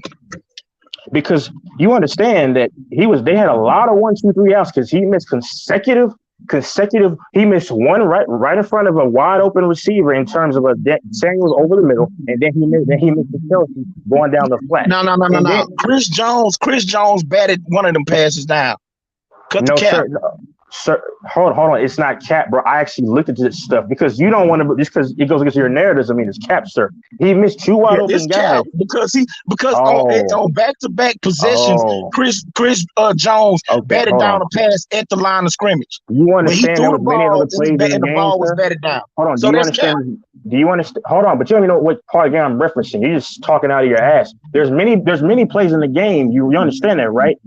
There was like a couple of times where he missed back-to-back throws. One was in front of a guy. So you don't even know what plays I'm referencing because all you say is cap. You don't know what plays you referencing.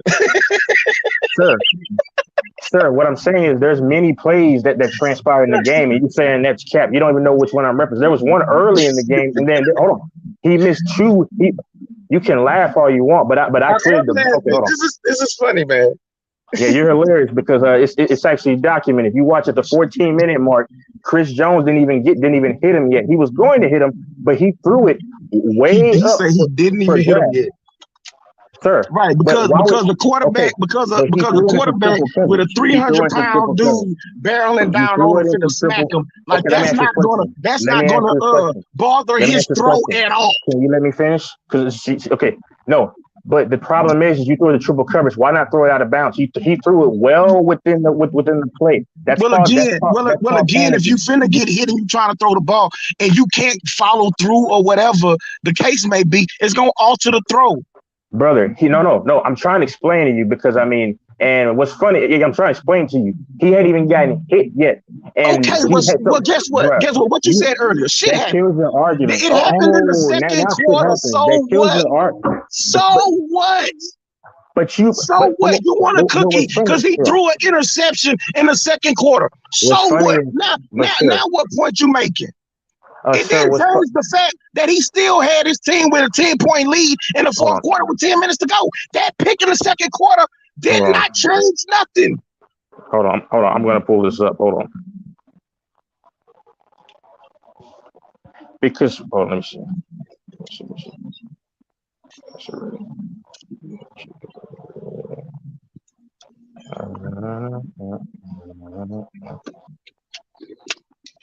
Okay, no. What I was referencing, it was around the third quarter because see what you do is just say, "Oh, he batted that down," but you understand there was many plays before and after that to where he was inaccurate. Am I saying he's the sole reason they lost? I never said that, but I'm saying there's a commonality in terms of when the big plays need to be made incessantly throughout their runs. He was the guy that was not able to make them. That was my entire point. Guess what, my G? Go to any quarterback in the entire NFL. Go through they play-by-play. Do they play-by-play? I bet you're going to find some incompletions. But my only Quarterbacks question miss is, throws. okay. Quarterbacks throw interceptions. Yeah. So Yes. what? That's not my point. That's not my point. Hold on. Shit. Fuck it. Oh shit. Hold on. That's not my point. Wait, can you still hear me? Yeah, my phone just went. Okay. Okay, that's not. You still there? Okay. That's not my point, sir. I'm saying when you have a top tier defense and you try to act like as though that wasn't the case. When you have almost formidable defense, formidable pass rush, then you have formidable blocking, and then you have a solid receiving core, and then you have a Swiss Army knife, and then of course you had Debo, which just last year he was a top, I think maybe top 4. I'm saying when you constantly have all these weapons at your disposal and you constantly come up short, like, yeah, you're right. Aaron Rodgers had moments where he threw picks and stuff and etc. But what I'm saying is that there's many, but Aaron Rodgers never had the luxury of having all the weapons to his disposal to where, but Garoppolo has all the weapons to his disposal or in top categories, but he still finds a way to at times screw up. That was my entire point. And if you have a point, if they were mid in every category, Zay 26, I already know this dude acts like he's really cooking some shit. I mean, I'm just trying to have an actual conversation. Yeah. Well. What's the 49ers record when Jimmy G don't start? So that was my point. My premise was in the playoffs and that he tends to struggle. Oh, so now you want to limit it to the playoff because if he's such a trash quarterback like you say, and you would take all these quarterbacks over him, and virtually he's a bum. If you let me you can let me speak. You talking about all the things that surround him. He got an elite defense, and he got a Swiss Army knife, and he got a running game, and he got a great coach, and he got all of these things. All these things around him, and he just comes up short. I mean, he just misses throws in the playoffs, and he throws interceptions in the second quarter. I mean, my God. I mean, look at the team back. I mean, what's the team's record when Jimmy G ain't playing? All right. Okay, I'm just letting you talk, but here's the thing, though. I only referenced the regular season about what his ranking was, but the premise of my argument for the most part was always listen, and the chat is even saying the same thing. I mean, but my only thing is this: the premise of my argument was that my only thing was just against Jimmy Garoppolo. You heard of a bus driver term, right? When you're just good enough, just to stay steady. But when you have to unleash, right? You mean a game? You mean a game manager? Because bus driver was used by Charles Barkley, which says that he's the guy driving the bus. So that means that he's like leading the team. You mean game manager? Yeah, he's a game manager. Fine. Okay, here's the thing, though. Yeah. No, thank you. But here's the thing, though. The premise of my conversation, and you can continue to ramble on all you want. You really made no point. Because my point was this. You can let this fine. My point was essentially just this. My point was essentially just this, though. My point was essentially just this. In the playoffs, when you have top tier on most levels of the ball, and then when it's time to really come up in certain moments, that was my point. That's the reason why they've been trying to shop him in last year and this season. Yeah, he had injuries, but reports matter is what I'm saying, because they don't believe that he can really get them over the hump. Yes, they understand that he is not as big of a fuck up in the regular season, but anybody knows who watches football knows that he's been a liability in the moments where you needed him the most. That's all that I was saying. I mean, you can laugh and try to gaslight to try to say, what I'm saying is whatever. That phrase don't match our debate. But let me put a little context. Let me put a little context. Let me put a little context to this argument that you're making. So Jimmy Look at your G Wi-Fi saying. I mean, hold on. Hold on. I'm actually being mellow with you. I mean, I'm letting you talk all the time, but the chat and this you have a litany of people. Well, I'm not looking at the chat, bro. I'm not. Go against. Yeah, go ahead. He said Texas is giving you facts, and you know what you're choosing to. I mean, that's fine. I mean, like, okay, but what this man is arguing is not what I'm arguing. I only mentioned the regular season, right? Only in two areas about just the ranking, his percentage, and his 15 interceptions. That's all that I mentioned about that. I've always said the premise of my argument was just about the postseason. I'm saying when you have a guy and he was ranked one of the worst clutch performing quarterbacks. No, I'm sorry. In 2019 and 2021, amongst all the quarterbacks, he was ranked the second worst. Now I understand you say, "Oh, that's just the second." Wait, because you're lying again. In 2019, he was ranked what? Second worst what? He was ranked what? Come on, man. Come on, because you lying again. In 2019, he was ranked second worst what? He was ranked. He was ranked amongst the qualifying QBs in the postseason in his conference or whatever. The NFC. He was ranked. Yeah. Clean that shit up, man. You better get your mind right, man. I'm not cleaning it up. I'm not cleaning it up. Yeah. I'm talking about the NFC. You cleaning it up because you so again, so you cherry pick, and that's why I'm not a stats guy. You know, because people can cherry pick stats. You know what I'm saying? To try and make their argument, to make themselves sound right, make themselves sound smart. So you're trying to cherry pick stats. Oh, 2019 playoffs. The same way you cherry pick when I mentioned 2020. The same way you cherry pick when I mentioned 2020. So we gonna take the 3-game sample size.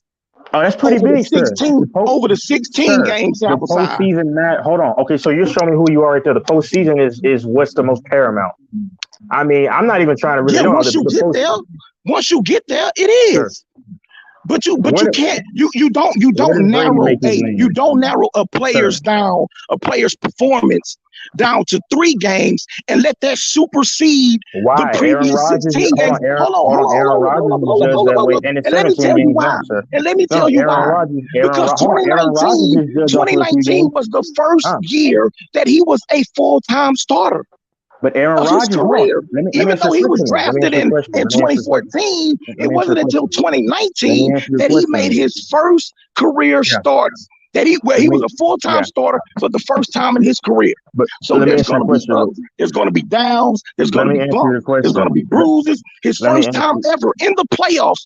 Who would not expect a rookie in the for the playoffs anyway? I know, chat. Everybody in there that watches knows exactly what's happening. No, sir. But Aaron, hold on. You say so. Wait. After a certain point, when you keep getting to the championship game, right? At a certain point, it's time to prove it. Like when you see Aaron Rodgers, right? Aaron Rodgers is now relegated to the postseason now. Nobody really cares anymore. Okay, he's getting MVP. That's right. But how long has Aaron Rodgers been a full-time starter in the NFL? Sure, but that's actually fucking inconsequential to what the argument is about. Well, I mean, you're the one who talk about Aaron Rodgers just for the playoffs now. How long has he been a starter? Because you compare Aaron Rodgers' career as a starter to Jimmy G in 2019 when it was his first year as a full-time starter. His first time ever being in the playoffs. His first time ever being in the playoffs. Brother, you don't even listen. I never compared Rodgers to Garoppolo. Did Aaron Rodgers go to the Super Bowl his first time in the playoffs? Sir, are you going to address? I never compared the two, sir. And the only time I brought up Garoppolo's regular season, essentially, was with the whole ranking. No, I do remember last time we was on the stream together. You was talking about he fumbled in Baltimore. He lost this game. He threw these picks and that guy. I mean, so you did reference his regular season earlier, right? Hold on, man. Do you know why I said that? Because you asked me to give you specific examples because I was answering your question. That's why I went there. What question? Examples of what? What did I ask examples for? Okay, I'll tell you because you clearly don't remember because you said give me in your voice. I don't know. I can't sound like you. You said give me the examples as to how as to what place specifically that he's been terrible in, or that he's made costly mistakes in. That was only one that I mentioned. Sir, those were your exact words, but that's what you were saying. You were saying, give me some script. Dude, you are a liar, dude. Like, you a liar, bro. You You are don't a remember what liar. you You are said. a habitual liar, man. You don't remember what you said, though. No, you don't remember. Like I said, I listened to the entire stream this morning. You are a liar, bro. Like it's so much No, stuff that you sit up and lie about, man. This is no, pitiful. bro. This is Hold on, pitiful. but you're the same person. No, you're the same person that tried to overlook what I said about the 2020 defense. No, sir. You told me to give you examples. I did not overlook it, bro. You keep going to this, and I didn't explain this to you a couple of times. I never even referenced it. I can corrected you on 2019, and then I corrected you on 2021. I never even mentioned 2020. I never even mentioned it, so I don't know why you saying I ignored it. What? No. I'm saying no. If you let me speak, I'm saying I corrected myself in because I included 2020. I said, well, wait, no, they weren't a part of that defense, and then you still followed and said that. Hold on. What I did, like I said, I corrected you on because you said the last 3 years. That's what you said. So what I did is I corrected you on your statement for 2019 and for 2021. Sir, I never spoke on 2020. Sir, it did not matter. Sir, if I'm such a liar, you were telling me to name some of these bad plays that he's made. That's exactly where you were coming from. But I'm lying about that, y'all. No, it's not. You're a piece of shit. Because that was the exact premise of it. Because I was telling you moments where he has fucked up and where he has made blunders and stuff. And you wanted me to go ahead and name some of those things. That's exactly. Bro, that's a lie. You set up and said how he fumbled in Baltimore, and I said, dude, it was pouring. It was a torrential pour in Baltimore. You said, oh yeah, it was raining, but he still fumbled. Like, I didn't ask you that, dude. Like you brought that up on your own. Dude, before that, no.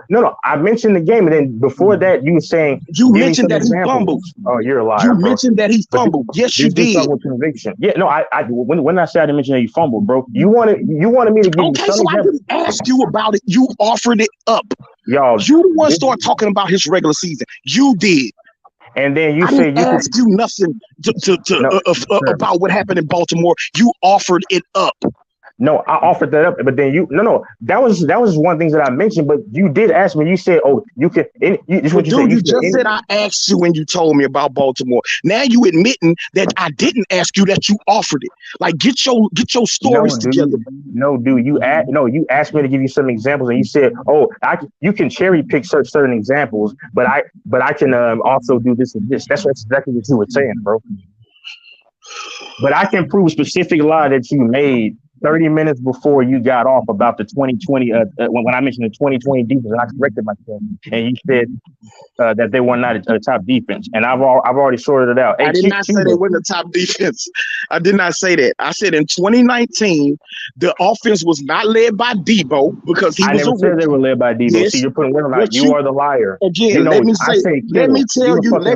explain to you exactly what you said. You're a liar, bro. You said for the last 3 years, y'all have had a top 5 defense, an elite running game, and a top 3 wide receiver. You had an elite running game. And then you said, oh, wait, not in 20 because Bosa got injured in game 2, right? And I said, that's a lie because in 2019, Debo was not no top 3 wide receiver. He was a rookie. My offense was led by Emmanuel Sanders and George Kittle. You said, oh, yeah, I said George Kittle. I said, no, you didn't. And I said for 2021, my running game was ranked in the 20s. And my defense was not a top 5 defense. That's exactly what I told you, bro. That y'all were top rushing. And I mentioned George Kittle. No, you did not. You're a liar, bro. You did not. You're a liar. It's on tape, bro. He still got it. It's still up there. Go listen to yourself. I know you ain't gonna be man enough to come back on here and say, you know what? I was wrong about this. I was wrong about that. I said this. I said that. I said this. I said, hey, my bad, my G. You ain't gonna be man enough to do it. You know what I'm saying? You ain't man enough to have a conversation without calling names and cussing at people. So I know you ain't gonna be man enough to stand on that, bro. I've already listened to it, sir. Yeah, well, go back and listen again. Everybody in the chat, bro. Everybody in the chat, fast forward to the 7-minute mark and just listen to our conversation. Listen to our conversation and watch how much this dude lie. This man said 7 minutes. That proves you don't even know what part of the video was because it was towards the end. That's why I'm not arguing with you I because want them to it listen is to on tape. all the conversation. I ain't talking about just that point. I want them because you've been lying and lying and freaking lying. And so I want them to hear all of it. All the lies you told, just like you talking about, oh, well, I don't know football so much, but I told you about your defense. Bro, you asked me what defense we run. You say, what defense do y'all in Dallas run? No, that was a rhetorical question, specifically dumbass. asked me that. I said, Bro, you're a bro, we liar. run the same I defense. answered your Oh question my before. God. Hold on, I'm the first one that said cover one. I asked you to see if you knew. I asked you to see if you fucking knew. Anybody can replay. This is wild, bro. This is wild. Listen, bro. They can listen to with the playback. No. Hold on. If you let me speak, because I mean, this dude is laughing like, no. Okay, you gonna let me speak, or you gonna keep saying it's wild? No. I said, keep on lying, bro. Go on with your lie. Get them off, man. Oh, they can. That's why I'm not getting worked up because they can listen to it. No. I asked you, do you know what defense? Because I was saying if you knew it, because I already know what y'all fucking ran. Really? You asked if I know what defense my team run. Sir. The reason why I asked that question because you said that do you watch the game? And if you pay attention, I said with the Cowboys, I was the first one that mentioned what they predominantly would run. No, you mentioned the defense you thought they was running against us. Against us, you say bro, they was in cover one, I believe. They was in cover. You said they was in cover one, I believe. That's exactly what you said. And then after that, you say, what defense do y'all in Dallas run? I say, what you mean? What defense do y'all run? I say, we run the same defense. You say, what is that? Which defense is that? I said, we run cover one, cover three, and we added cover four. Oh, yeah, y'all started playing, y'all mostly play man. Y'all started playing a little zone when Bosa got hurt. I said, no, we run a whole lot of zone. We run mostly zone, and that got nothing to do with Bosa. Those were in my exact words, bro. Sir, no, I wasn't asking you because I was unclear because y'all were doing a lot of cover, and then when Bosa got hurt, then y'all started shading over the zone. That's what I was saying, bro. We in zone 85% of the time. Like, what are you talking about, bro? I'm saying for at the commencement of that game, I'm saying they were showing man for the and then Bosa got hurt. Then they started to switch. Tony Romo mentioned it as well on the set. I wasn't asking you like, oh, can you give me this information? Because I already knew. So if you know what you asking for, bro. If you know the defense we run, what you asking me for? Okay. Like, why you asking me what defense my squad run? No. I was trying to. Okay, dumbass. I was trying to see if you knew because you made the comment. You made the comment that okay. You trying to see if I knew. You can hold on because you said do you watch the games and I'm just saying okay do you even know your own defense what y'all run I was expecting you to know that but if you actually watch the games I'm saying they were running man at first and then when Bosa then they started to really shade the zone then they did switch it up. Yes, I'm saying in that particular game versus the Cowboys. Anybody, this is why I'm not getting all loud because you're right. Anybody can listen to the playback. This is why I don't have to sit here and get all flamboyant and clamorous because they can listen to the playback. You're right. Yeah. Because I hope they do. Yeah, sure. Yeah, and I understood, and then you were telling me that some of the guys on the defense weren't on there. I know Troy Davis Ward was playing for my Chiefs. And y'all just picked them up. So why you said a Ward and another Ward, but you ain't say his name? Jimmy. Why you ain't say his name? Why you ain't say y'all got our quarterback from the Chiefs? Bro, ain't nobody. So because I didn't say his full name, that means that I didn't know. Ain't nobody finna mention Oren for my defense, and he ain't never played a down on my defense unless they looking it up on the internet. That's what you have.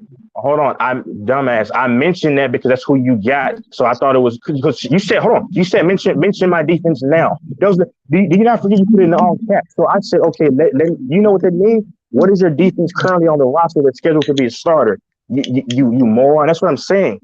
You said so where did Oren come from, bro? Since you follow us so closely. Oh, I have no idea. No, I'll be honest. I have no idea who he is. You found that on the internet. you No, I mean? never. I didn't mention Oren, dude. I mentioned Shardavius. I was Yes, talking you about did. Shardavius Ward and Oh Jimmy my Ward. I did God. not mention I Oren. told you the You're 6 a, names you mentioned. You mentioned Bosa. You mentioned yeah. Warner. You The mentioned yeah. Oh, Mosley. Fred Warner. You Yeah, mentioned Fred Warner. Ward. I thought And you then you said say, oh, Oren. another Ward Hold on, and hold on, hold on. Oren. I Now, thought she y'all said. might have I don't changed, know the fuck. but that's, I mean, is they still on Nah, your bro. team? Yes, bro. Y'all go listen. Just go listen. Just go listen. Because this No, dude is an habitual liar. but they won't He's be a able to see what I liar, lied bro. about. I said I don't know if y'all have gotten rid of one of those guys, and I'm talking about one of Man, the Warriors. I didn't I know if just y'all got told rid you of them. what I told you the names you gave. Told you the names you gave. Then after I called you out, you realized when I told you it was Ward from Kansas City. That's when I you realized I already told you that earlier. what? How do you know when And I didn't nobody's even? gonna mention Oren. This dude is a special teams player. He ain't never even played for my You team. dumbass! I never mentioned So anybody, Oren. if you say, You're tell me the players stupid. on the Niners I defense, said they're gonna mention Ward. the players from Ward. last year who was I in said the playoffs, Ward, who's been on this team. Ain't brother. nobody mentioning no goddamn special teamer. What you You talking can't about? even listen. I never said Oren. I don't know what the fuck this is. I said Ward. Ward. Ward. You said Ward twice and then you said Orange. Man, I ain't gotta lie, bro. Man, I didn't say no It's damn on Oren. tape, bro. It's That's why I'm not recorded. getting. I That's don't why I'm gotta not getting lie. loud. That's why I'm not getting loud because they I can don't care listen if you to it. getting loud or not. I'm telling you, you a liar. You a But liar. but You don't remember what you said. you can't prove anything that I've lied about though, and they'll be able to find Oh, that yes, out. I do. It's on video, bro. Go It's ahead and on click it video. then. It's on Go Mike Stream. It's an Go ahead and click it 11-hour then. stream. Yes, Anybody can go listen to it. I ask y'all, please go listen to this lying ass and go ahead and dude click it. sit Go up ahead and and say click it. all this Go ahead crazy and click shit. it. And now he Go on ahead here and now click it. talking about, oh, I ain't say that. Oh, I ain't say that. Oh, I ain't say that. No, I didn't Get say out of here, Oren. man. I don't even know what Oren is, bro. I Ward. know I you said don't. I Ward. know you don't. And that's how I knew you was capping. You ain't know him. I never said You ain't Oren, know and him. And it took I you said 15 Ward. goddamn minutes. Lord have Took mercy. you and this is the other thing you lied talking about. Oh, I put the phone down and then I came back and I saw that's a lot of whole time I could hear you. Like you talking, you addressing other messages that I left in the chat. You talking about You talking about Oh no, I you're said making noise with it, bro. You on the phone the whole fucking time. Then it's all of a called sudden speaking. you talking about, I just seen this. And so this is who y'all got. And you gave me 6 names. 2 of them That ain't was never even played on my defense. Ain't played a single down on my defense. that, Fuck you okay. talking about? Okay, yeah, you can talk with all that stuff. I'm not letting you go. No. I was doing something else, but then I saw that in all caps. So I said, okay, then let me speak off top of my dome of what I would know. Yeah. You spoke on top of your laptop. What popped up when you put 49ers roster. And That's what you did. And you have no evidence of it. So that's what I'm saying. I don't need no evidence, bro. Yeah, of course. I don't need no evidence. Yeah. Anybody's go back and listen. That's why I'm not. Because again, yeah, somebody who just know my defense from what they gonna mention Eric Armstead. Yeah. Like everybody know Eric Armstead on my team. You know what I'm saying? Yeah. And Dre Greenlaw. You're right. I didn't even mention those 2 names. Yeah, Armstead. I know you didn't, because you don't, bro. Get out of here. Armstead is the black D tackle. Yes, no. I just didn't. I didn't mention. I didn't You think to looking at mention. your laptop again, man. Get up out of here, bro. I'm not looking at my laptop, sir. But whatever though. Your laptop, your phone, well, whatever you're doing, you're doing, bro. Whatever. I can't even. Hold on. I can't even look. Hold on. I'm saying I can't even go my internet on my phone without it kicking me out. Oh, you ain't got more than one phone, big time? What you mean? No. I'm saying because in this Chrome browser, now if I go to the Microsoft Edge on my phone, I could easily. Don't worry about it, man. We ain't got to talk about it. I ain't worried about you. That's fine. I ain't worried about you. About you either. Anybody can listen in your ear. That's why I'm not worried about it. Yeah, man. So are we done or are we done? You know what I'm saying? Because you smell done to me.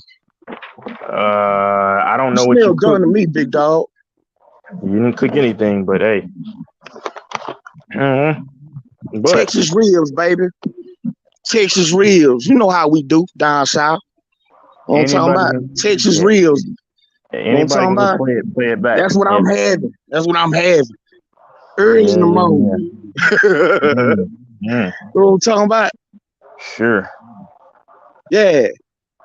Yeah. But hey, there was nothing that you refuted. That's why All I'm right. just chill now. Hey, Yeah. all right. All right. I'm Yeah. gonna let the tape be the judge. I'm Exactly. gonna Be let the the tape be the judge. judge. Yeah. Hey, shout out to my boy Random. You know what I'm talking about?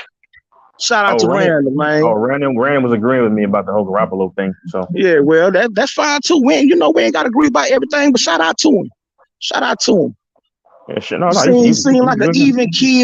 even kill, balanced brother. You know what I'm saying? I could rock out with it. You know what I'm Yeah. talking about? Mm. But y'all see how this dude goes off, or just sheer speculation? Yeah, sheer speculation. Oh, that's the truth. That's the truth. Hey How, man, how y'all sound? Yeah. I got a lot of years under my belt, man. But you know what's funny though? Like I I said, can I see know through you. painted Oh, tinted glass you seem with my blind as eyes hell, but closed. What I'm yeah, talking about? but about the whole cover thing. No, I was just seriously because I mean, he said, "Oh, do you not watch the games or whatever?" No, I was asking you as kind of a response. I thought you would know, but I'm just asking, do you know your defense in this? And if you watch the game against the Cowboys, the way that they played that game, Bruh. I So wasn't talking about. this is what I Yeah, don't understand because I had told you before that I watch yeah. every single game on my squad, bro.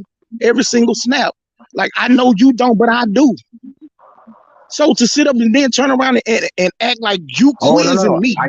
on if Oh, I know no. Hold on if I hold know on. what defense we run. I'm just So letting that's you. like you Yeah. saying, hey, tell me the players on your defense.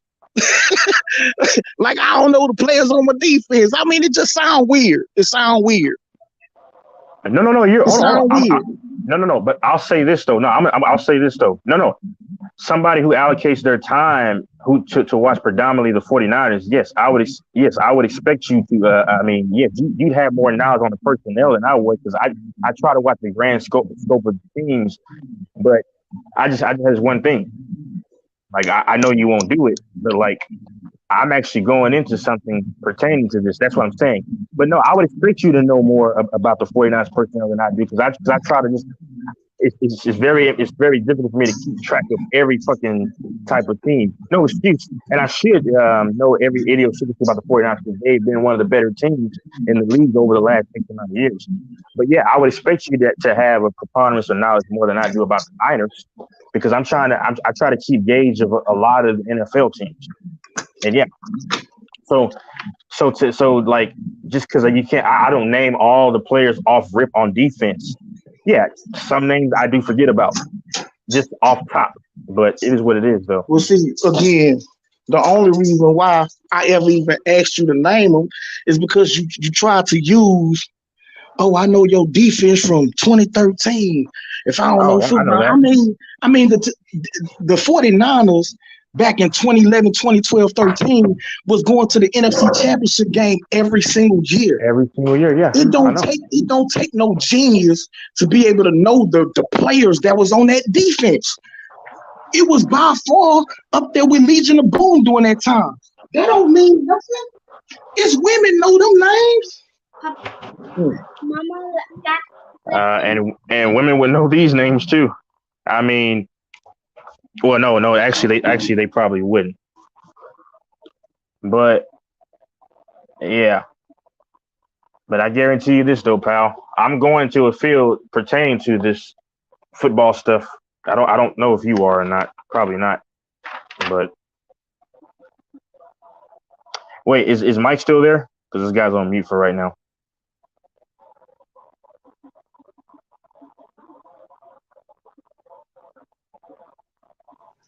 Yeah, I'm still here laughing my ass off right now.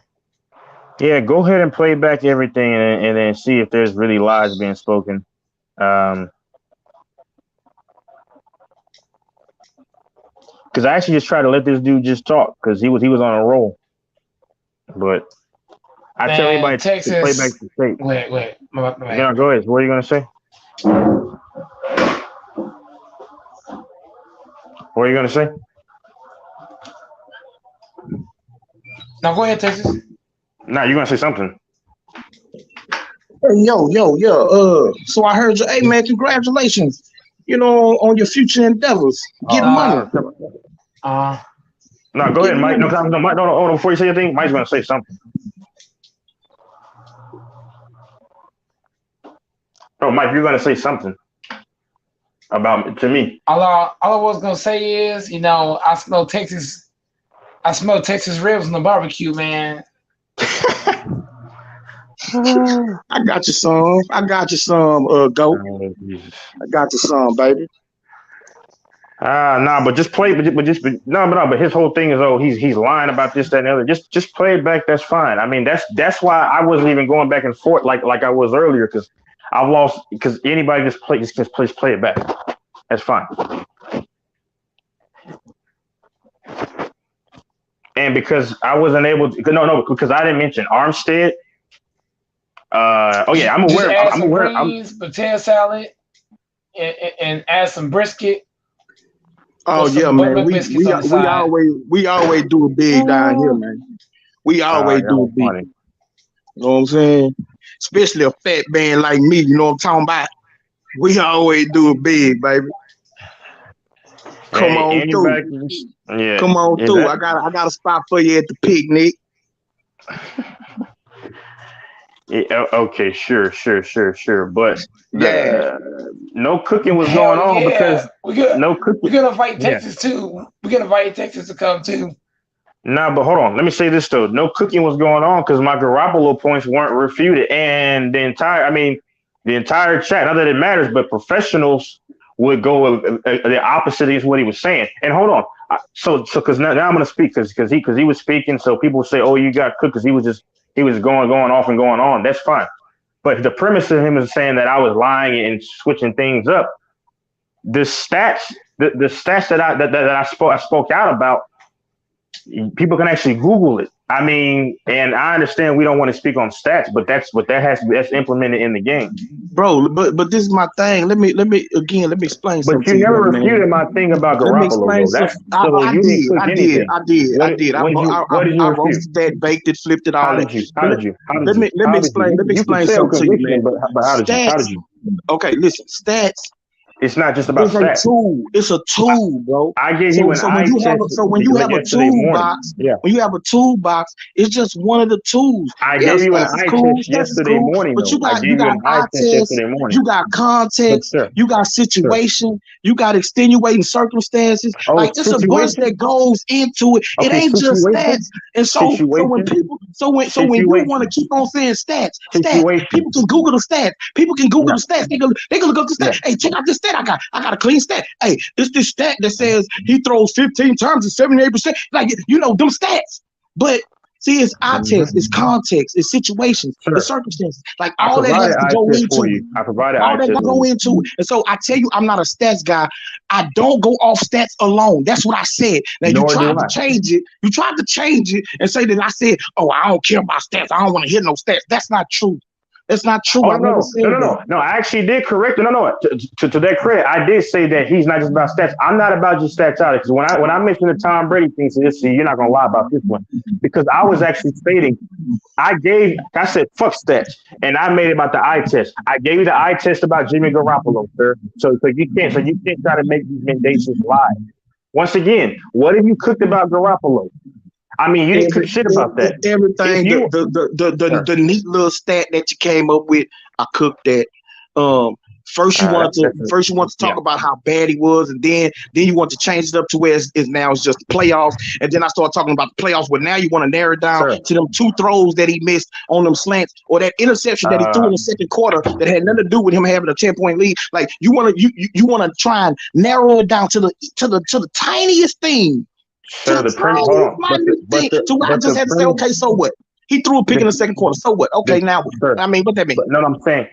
Oh, but I mentioned an array of open missed throws. But what I'm saying is no. Hold on. The premise of my conversation was about Garoppolo, because I've always said Garoppolo was in the regular season. That was the premise of my statement. I don't even focus on that shit. But I'm saying, when my biggest statement was that when it came to being a high level performer, at times when you had everything essentially around you, when you had a top this and top that, and you still essentially, when you had to make certain plays and make certain throws, that was my essential knock. But what you're trying to do is what you're trying to do is lie. No. I'll let you go. I'll let you go the entire time. What you try to do? All right, go ahead. Anybody can go back and listen to the playback from yesterday. Well, this dude will try to he'll try to drag it and say and try to lie and say that I'm harping on the regular season. No, sir. What you've done it incessantly. That's all I'm saying. Because I mean, anybody can go back and play it and just play it back. Come on with your point. Come on with your point, man. You're getting sidetracked. I've already made my point. You clearly can't understand it. I'm saying my premise was the playoffs, and in 2021, right.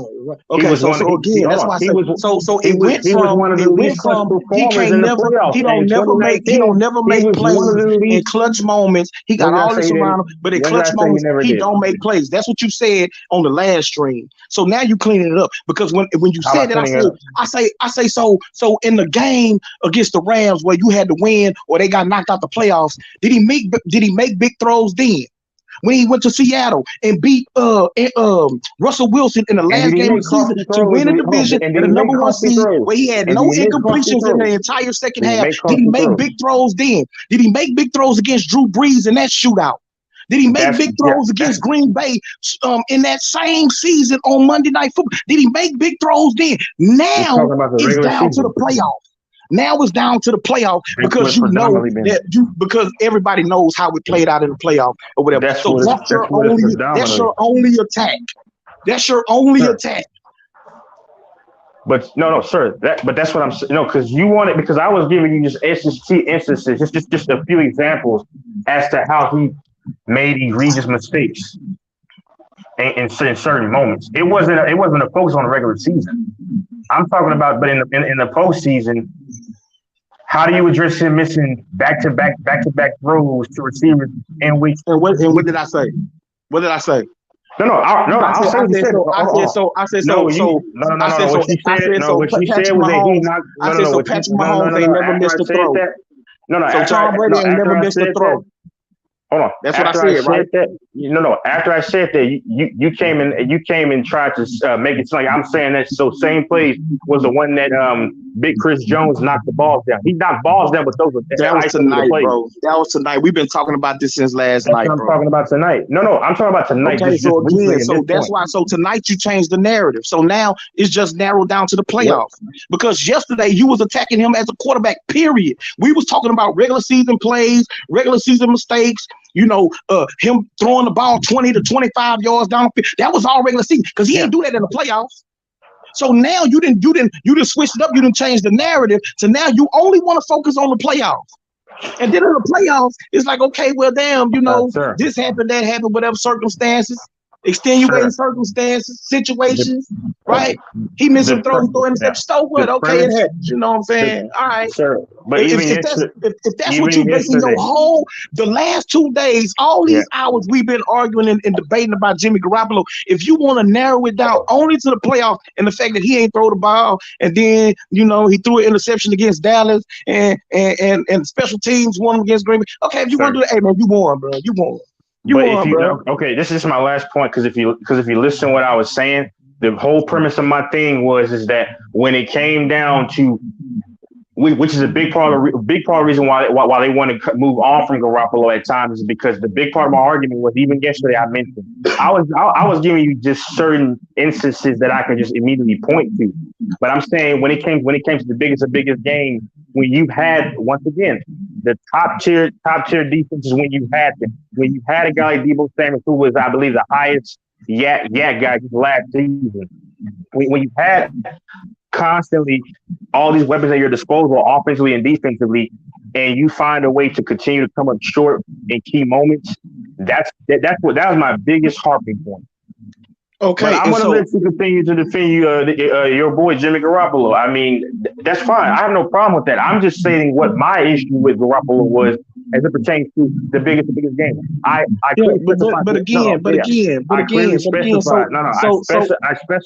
specified those regular season moments just as a referendum. That's all that I was doing.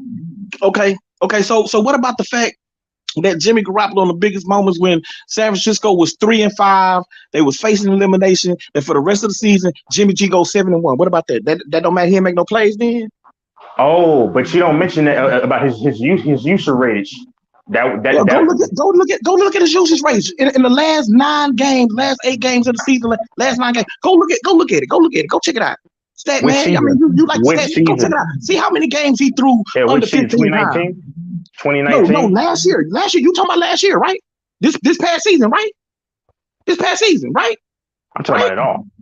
Okay, well then again, so in the biggest moments when the team need him with all this around him, he don't make plays, he don't make the throws he needs to. Okay, so go see how many games he threw under 15 times when the team went 7-1 over the end of the season, beat the Rams in LA to get into the playoffs, went to Dallas, beat Dallas, went to Green Bay, beat Green Bay, was up 10 in LA in the NFC Championship game. See how many times he threw under 15 times, see. Just check the stats.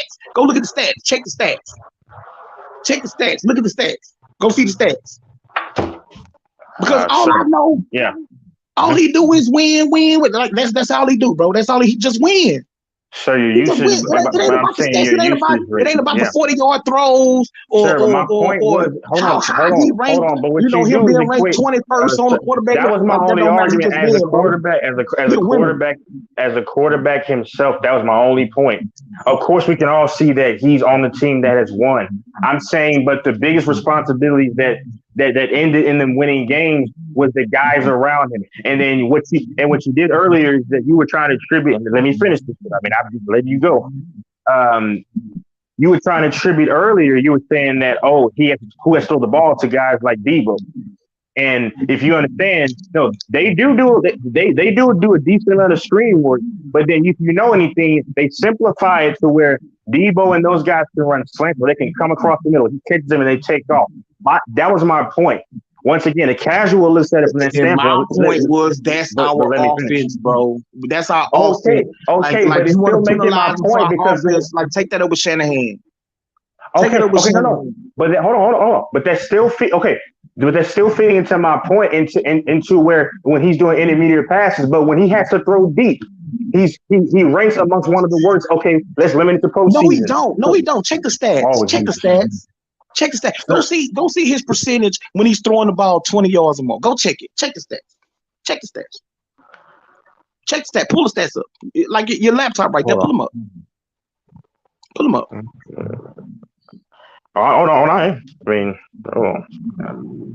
And you still haven't been able to answer for me. Like why can't with as good as this team is built, and I give credit to my coach and my GM. You know what I'm saying? They have but you understand you're paying to my point though. They have built a really good squad. They built a really good squad. They built a lot of pieces and a lot of weapons, a great defense and all that. And why can't this team ever win? And that's why Garoppolo's battling out with a rookie quarterback. Why can't they win without Jimmy? Out with a rookie quarterback? Yes. Why? What you mean battling out? What they battling out? Okay, let me ask you a question. Okay, no, the backers that they had, yes, they're worse than Garoppolo. Yes, just because. Hold on. Oh shit, hold on. Damn, I mean, if Jimmy's so bad, he's so. Come on, man. Like you mean to tell me that another quarterback can't come in and get no wins hardly? You go from an elite team, a team that go to the Super Bowl and an NFC Championship with a bad quarterback, but you can't get to the playoffs. You can't get a winning record with the rest of these dudes. You can't go 500. You can't go 500. Come on, man! Like make it make sense. Okay. No. When did I say that he was just awful? No, my thing was this. I never said that. Once again, you're lying in my mouth about that. I said he's not good. Earlier tonight, didn't you say it was only 6 quarterbacks in the entire NFL that you would take Jimmy over? Okay, yeah. Personally, that's not me. Just no. Oh, so I'm not a liar. So I'm not a liar. Okay. Thank you for admitting that I'm not a liar this time. You know what I'm saying? Thank you for admitting that you. I never said you weren't a fucking liar. No, what I was saying was you do have a pretty good amount of quarterbacks in the league. But what I'm saying is the backups that came behind Jimmy G, they were just that awful. I said Jimmy G is functional when you got everything around him. Once again, slow guy. But when it comes down to where he has to step up and make the plays to get them over the hump, that's my point. That was my entire point. And then you swear up or down, I'm cooking shit. But you're arguing. I'm not even arguing. My entire premise is that he is not the guy for the Niners. That's what I said yesterday. I'm saying today. And if he was unequivocally the guy that you say he is, which good luck, because he probably won't be there after probably next season. But why are they trying to rush a young, not not ready Trey Lance last year and this year to try to take his spot if they're so confident that he's the guy. That's all that I'm saying. And this guy was swear. Is Mike still there? Yeah. But this guy was swear. This guy was swear I'm up and still here in down. Texas. I mean, you go back and listen to the live. Didn't lie about anything, but when he speaks with conviction and force to where, oh, this guy has to be lying. And people fall for that shit. But the entire chat has agreed with me for the most part. Because Mike, you still there?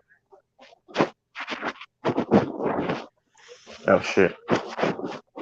Is In Mike Texas, there? you and him was having a good debate, man. Nah, but okay, I don't even care who somebody, because like if you look at it, just go back and listen to the live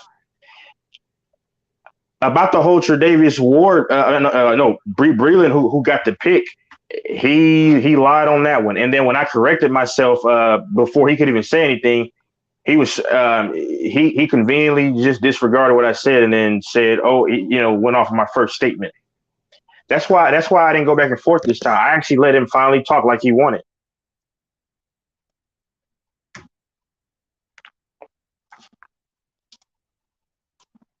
Hold on. Texas, hey, Texas, y'all, both y'all make good points, but I think you're. No, but here's the thing. I mean, no. I don't care who says who won. I let the dude talk like he said he wanted to, like, because I'm sending him the stats, and I'm going to send a compilation of videos, a compilation video to show him what I'm talking about in the postseason. Are you there? Yeah, I'm listening. No, I actually let him talk. I actually let him get his shit off. Did I not? That's what I've let him do. Yep, you let him ramble like he wanted, No, and he I want he want to go back and listen. He said that I lied about this, and this. Everything I said stayed the same. Everything I said stayed consistent. I never said that, and I never said that Debo was a top tier receiver in 2019. And when I said they had a top tier receiver, I'm talking about Kittle, but he's a tight end. But at the time, he was probably the second, third best tight end that season. But I was labeling him as a fucking receiver. But he's a tight end. And are you still there? Yeah, I'm still here. And then anybody can find out that this guy's a liar because you can look at the time mark. When he typed in name me the defense now, he said it was 15 to 20 minutes, right? That's what he said. You go back on the timestamp, it was nowhere near that long. Are you there? Right. No, I'm just saying. I mean, because this dude said I'm lying, but that's why I was quiet, because people can go back and just listen to it.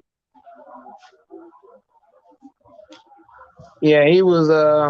He's a Niners fan. He's very emotional. And then when he said that, because I didn't mention Eric Armstead, I do know Eric Armstead. He's like he's probably like what 6'6", 6'5". I don't know. He's a D tackle. He's a black dude. I think number 95. Because he said, because I didn't mention him, right?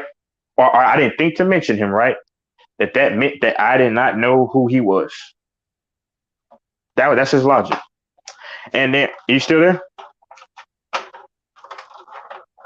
But whatever, man. Man, I wish I could have more. I'm just trying to make sure you're still there, because I'm trying to go ahead. No. All I was saying was these one-on-one debates are more entertaining because it's one-on-one. It's not 2-on-2 or 3-on-3. Whenever I have a whole panel, you'll have a bunch of guys saying different shit. But when it's one-on-one, it sounds better when it's one-on-one versus the whole panel. Because his biggest argument was trying to prove that I was lying about something more so than even the football itself. But he's still not going to find that I lied, because he said that he said that. And then what's funny is he said that I was looking stuff up. Yeah, I was still talking to random, and yeah, I was like, Yeah, I did that. I was on fucking speaker though. And then I look back, and then you can probably go back and look. It says, name me the defense now, like currently in all caps. And then that's when I said, oh. And then in that conversation, we were talking about the are you still there? Yeah, right here. And I want you to pay attention to what he was trying to do, because or anybody that, I mean, it's listen, it's not that serious, but I actually told him what defense the Cowboys ran before he even said anything. They play cover one. And Mike, I want everybody to go back to the game. And here he goes. And shit, just look at how they were playing the Cowboys at first. And then when Bosa went down, they started to be more zone, because the defensive presence that he provides. But when he's out, and then Fred Warner went out, now you got to kind of be a little more conservative. That's false. Fred Warner came back. Okay, that you can say that, bro, but the film doesn't lie. You're right. But I'm telling you, the film doesn't lie. First of all, Fred Warner didn't get tweak his ankle until late in the fourth quarter. He played the entire game. No. I'm saying that Fred Warner got hurt too. Hold on, bro. I'm not saying that's the reason why they went zone. Bosa got hurt on the second first quarter. My team plays 85% zone defense. We was not playing heavy man when Bosa was in, and then switched it. That's not true. Sir, I'm saying they started. Hold on. Sir, once again, you're not listening. And I didn't say Fred Warner got hurt. So that's why they changed. I know Fred Warner got hurt with a lower extremity injury later in the game. I'm saying, if you listen to anything I said, and I'm done with this part. Like I say, the beginning of the game, they were showing man, and then Bosa got hurt. Then I'm saying for that particular game, I'm not saying what y'all customarily normally would run, sir. I'm saying for the very beginning, I know Bosa got hurt. It was still fucking sunny as shit. It was early as hell in the game. He got hurt. He never to return. Then they start to transition over to zone. My throat is dry. That's what I was saying. But you see, you'll try to make it seem like I was saying because Fred Warner got hurt, they were switching. But I just said Fred Warner got hurt briefly. Got hurt in that game too. But he did make his return. That's what I'm saying. I'm not saying that when Fred Warner got hurt, that's why they switched. He got hurt at damn near the end of the game. But at the end of the day, the whole statement is false. The whole statement is false. This thing they're showing man. It's called disguise, bro. We don't run man like that. We don't have the secondary for it. Yeah, no, but no, especially they were. No, last I'm saying year, they so we they wasn't. played. They It's were called playing a cover one at the disguise, very bro. beginning. The first few plays. We either ran cover four, cover Tampa three. We disguised rarely against ran some Mahomes in cover the Super one, Bowl but too. that's just switching up your defense. So you're And not Tampa- showing the exact same yeah. thing every single time. But no, And Tampa we wasn't disguised playing. as We well wasn't versus the playing Cowboys. man, and then Bosa got hurt, and then we went to zone. That's blatantly false. It's false, bro. And to bring want up you to go Fred look at the Warner, to early even part. put his name attached to this statement is a false leading statement. Dude, I Because, just said, and I another just thing, mentioned, he never sir. came back into the game. No, he didn't. And you just Sir, said he left and then he came back. No, he didn't. I just mentioned that Fred Warner got hurt. I mean, I know I'm saying I wasn't saying that Bosa and I was saying that's the reason why they shifted over here. I was saying that he got hurt, that he got hurt. Well, I didn't say later on, but I'm saying that he got hurt. I wasn't conflating or combining the two. That Bosa and him got hurt, so that's why this and this happened. I was just mentioning what happened in the overall game. That's how it sounded to me. If I took you wrong, my bad. As usual. It's weird that you add him into this whole conversation. Bro, I'm just saying that's what happened in totality of the game. But as usual, you make that mishap commonly and not really paying attention. I told you my bad. I mean, what else you want? You want a kiss? I said my bad, bro. I don't care. I don't know you. I'm saying understand when a man is taking accountability. You know what I'm saying? Hey man, I made a mistake. If I made a mistake, my bad, bro. It's all good. I'm saying, but that's a commonality, and then somebody will switch it up and say, "Oh, that's a lie." But it is what it is. What it is. I mean, it is what it is. My throat is dry as shit. Damn.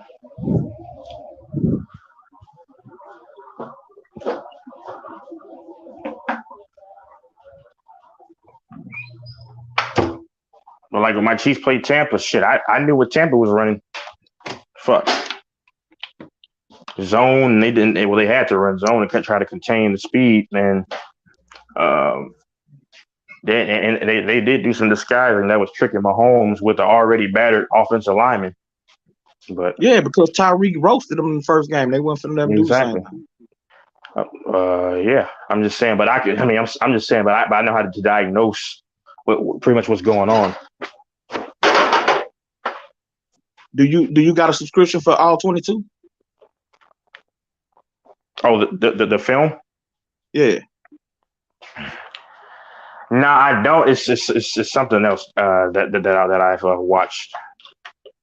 Okay. Well, for the record, man, let me speak on Jimmy. Let me tell you how I feel about Jimmy. I don't think Jimmy is a great quarterback. Okay. I think he's a solid quarterback. He got his flaws, he got his shortcomings, right? He's injured way too much. He won't push the ball downfield, and he makes boneheaded, stupid mistakes of throwing the ball directly to linebackers across the middle of the field or safeties. That's what he does. But at the end of the day, he is a leader on that team. The entire team stands behind him. They play for him. They play hard for him. And a bona fide fact is that last year, the team wanted to get to the Super Bowl and win a Super Bowl for him. Jimmy. Yes. For Jimmy. That's how much they got love for him. Oh, and yeah. so I mean, yeah. I'm ready for Trey Lance era,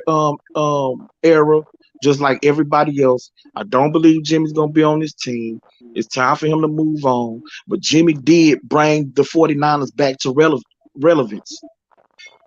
Because after Jim Harbaugh left and we had to deal with Tom Sula and Chip Kelly and the merry-go-round of bad quarterbacks, Blaine Gabbert and all them dudes came to this team. We was in the bottom, and Jimmy came to this team and brought this team back to relevance. I'm gonna always have love for Jimmy G. I don't care what nobody say. I don't care how they feel about it.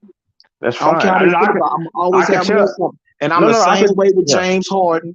James Harden brought the Houston Rockets back to relevance when we was not making the playoffs. Not making the playoffs. Not.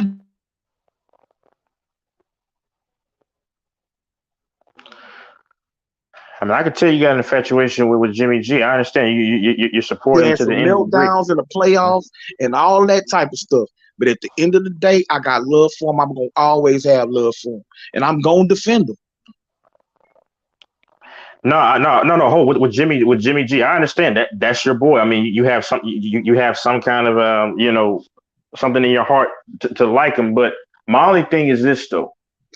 Now, when Jimmy G so happened to come around, because that's when you had, like, of course, I mean, then you started getting some of the playmakers, like, of course, Bosa. You started getting guys like some of your big time playmakers that you have now started to come in around that time. Because what was Jimmy G's first season? Didn't he play briefly? He came at the trade deadline in 2017. In 2017, exactly. It went 6-0 to finish out the season. Yes. Okay. And then they started. Then briefly. Then it just took a little bit. Of course, you got Kittle, and then of course 2019. Of course, Debo falls in your lap from South Carolina, and then we got him at 2019 before 2019 season. We got Debo and That's what I'm saying. But that's because Jimmy got hurt in 2018 and missed the entire year except for 2.5 games. We ended up with the number 2 overall pick. Yeah, I was right. Yeah, you got him in 2019. That's when he first made his appearance. But no, I'm just saying. Then you got a flood of other players alongside him that really, really helped him. Because I mean, we'll disagree. I think he's the worst in the world. No, I don't. But it's just that I think that a lot of his success, and I don't blame him because he's very limited. And that everything you said before, that's just my same sentiment. My only thing is that if for 49ers' sake, yes, I think it would behoove them to move on. I understand they got to high heights with him like they did with Colin Kaepernick. And I like Colin Kaepernick, by the way, because he had a wind-up throw. He got a strong arm. He played baseball and he could take off and run. But, it is what it is. I just think that it's time to move on from him. And I understand they want to win for him because they understand the pressure that he got from the media and whatnot, but it is what it is. Oh, damn, I'm not eating this. Yeah, but do anybody even remember the roster that he was dropped on in 2017? Because it Oh wasn't yeah, a yeah. loaded, it wasn't a Y'all loaded had roster really then. nobody. Yeah. Oh no. They were the roster And he collectively was trash. I know. and in that 6-game winning streak, he beat Jacksonville, who was the leading in their division, went to the AFC Championship game that year. He beat Tennessee. He beat playoff teams in that Hold on. 6-game winning streak. Yeah, they did go to. Oh no. Yeah, you're right. That's when they had Calais Campbell and they had Jalen Ramsey. Yeah, and they got bounced by the Patriots. Yeah, Hold in a on. championship Yeah. game. Yeah. So I mean, he galvanized the team. Like there is no stat for leadership, bro. There's no stat for being able to galvanize the team and rally the team and have them want to win for you. Like there's no stat for that.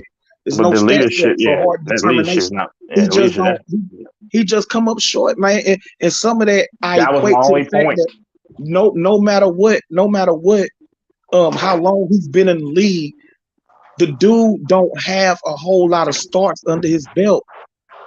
Nah, because he really started. I mean, yeah, of course he got some start. He got a flurry of starts. Way back when him and Brissett were when Brady was Yeah, they out came because of in the for whole. Brady. I know.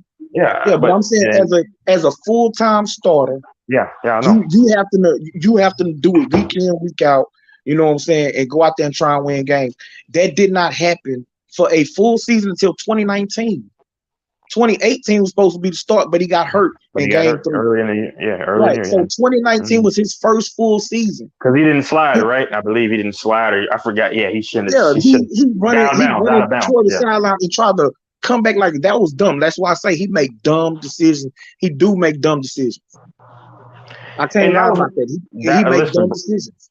No, that was one of my knocks on him, and then my only premise is that he doesn't make smart decisions. I think personally that he's panicked, and my dad he's older. He's like 50, 56, right? I mean, because he watches the games and he can vouch for this because he's seen him panic and whatever. I'm not blaming him for that, but I'm just saying like. I'm just saying, like at the slightest moment of any kind of pressure, and you may know this, he's quickly wanting to try to hurry up and be ambivalent, or be move, really quickly, and you can see it in the pocket, like he's not comfortable when there's just a little bit of pressure. The reason I'm gonna disagree is because I didn't see too many games where Jimmy was staying strong in the pocket, staying tall in the pocket, knowing he's finna get smacked in the mouth and still deliver a strike across the middle of the field. And I've seen many to go against that too. I done seen it too many times. Now he did seem more skittish after that, coming back from that ACL. But I think that's normal. I think that's normal for any quarterback coming off of a major injury like that. Not wanting people to land around your legs and all that type of stuff. Okay, okay, hold on. So you're saying after the 2018, is that what you're referring to? Okay, because I was talking about the 2019 season in particular. Okay, that actually makes sense because I mean, I still don't like Garoppolo, but okay, so but nonetheless, what I was saying was true, but it could have been for the reason that you were stating, that he was maybe panicking because you coming fresh off of ACL. We saw Dak Prescott with the same thing just last year. I think Dak may be return back into form, but because he looked like he was scared to run, he looked kind of, oh my God, when there was big guys around him, because he had, as you know, he tore his shit in 2020 in week 5 of 2020. But what I was saying was still true though. Like he still looked nervous for whatever reason. And what you're saying may be true. He have his moments, but again, even since that time, I still see him stand strong in the pocket and deliver a strike. It was that same year, 2019, against the LA Rams, Sunday Night Football. They was facing a 3rd and 16 twice on the same drive. They ended up winning that game, but both times he got smacked. He stood tall in the pocket, knowing he was going to get smacked, and delivered ball for first downs to Kendrick Bourne. Well, one to Kendrick Bourne and the other one to Emmanuel Sanders. We ended up winning that game in a comeback. He stood tall and he took the hit. So there were times that he was skittish in the pocket, but it wasn't all the time. He stood Oh, I didn't tall say all the for time, brother. game. Yeah, I'm that's just what I'm well, saying. I'm just saying I don't agree that he's he's like that, most of the time, a majority of the time, or nothing like there are moments against Seattle in one game. But he was getting beat up so much in that game. Oh, I mean, I hold don't hold it on. And against to him. be fair, no, cause when him and Drew Brees were going at it, I mean, on that Sunday, I mean, because Drew Brees was rocking back, getting the ball out quick as hell. I mean, to guys like Kamara, Taysom Hill. Now, Drew Brees, oh no, Kamara fumbled the fucking ball. You remember that?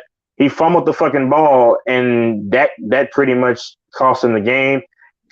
Yeah, they were actually up. They were up. Yeah, they They was were up. up. You remember that? They were up. Yeah, yeah, they was up. I follow this shit, and then I think y'all cashed in and Yeah, scored, okay, and then George Kittle y'all, played. But yeah.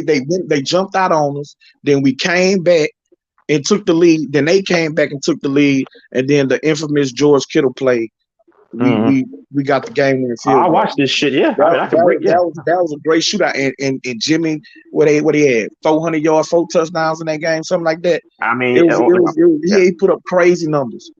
yeah. I mean, no, of course, most quarterbacks are gonna have some moments. If you're starting, of course, some don't really have any bright moments. But I'm just saying, we'll agree to disagree. That's fine. It is what it is. I mean, but because I haven't even explained exactly the totality. But I mean, I'm not a fan of him per se. I want him on my team if I'm competing. But my only thing was that he's a part of the thing that made him look. And then yes, he's had flurries before he had all this help.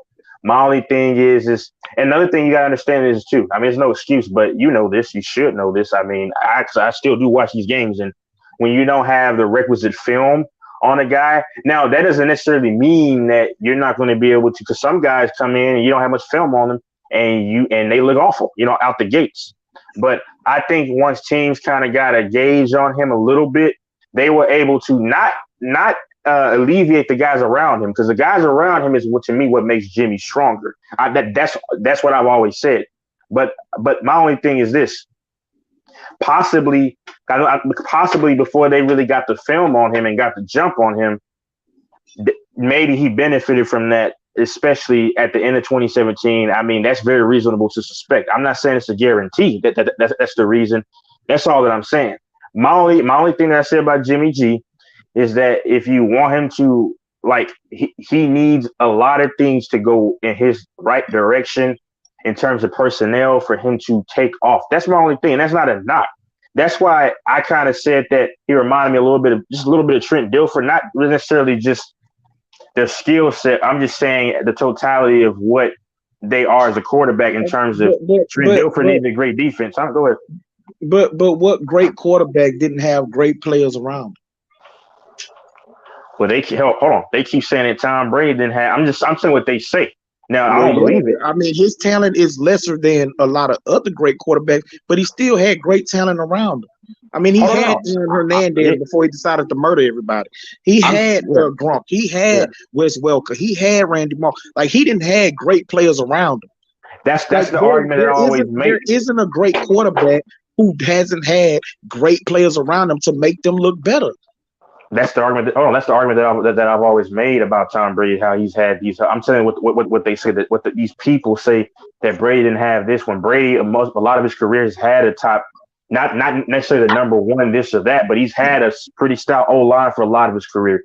He's had in 2019, or was it 2018-19? They were one of the top defenses for most of the season. I mean, yeah, I'm the one that says that about Brady, but I'm just saying. And it's not just about having like just studs. I'm saying Garoppolo's had in 2019. That's facts, DM. Go ahead, bro. Hold on, let me see. Yeah, let me talk about before he made the right play in the full court late drive. Yeah, but there's times where I've seen him do the opposite in biggest games. But I mean, listen, we'll agree to disagree on Jimmy G. A lot of people and the people who play football say that. They don't say, to be fair, they don't say he's awful, because the narrative about Jimmy G in the media is that, he's decent. I just say he's a little below average. Like, I'm not going to shit up and a little below average, like I said, because you can say that he's actually right there above, 9 to maybe 10 QBs in my opinion, which is actually where he ranks. But I never said he's just completely just shit. But my only thing is if you have aspirations of really, and they were right there at the championship, I get that. But when it comes to getting you over the hump, that's just me. I'm just skeptical. That's all that I've ever said. I mean, I like I say, I watch every single snap. I watch every single game, and like the dude Dion just commented, I've seen the comebacks. I've seen the fourth quarter drives, that got us wins, and the team did too. That's why he's so loved. Now people want to cherry pick, out when he didn't perform, when he came up short. But like he said, you could do that with any quarterback that's ever played in the NFL. They've all had moments where they came up short, where they threw picks, where they missed wide receivers, where they made bad decisions. Like it's happened to all of them. Tom Brady himself has threw a pick in the playoffs to end a season. oh It's yeah, happened to yeah. every last one of them.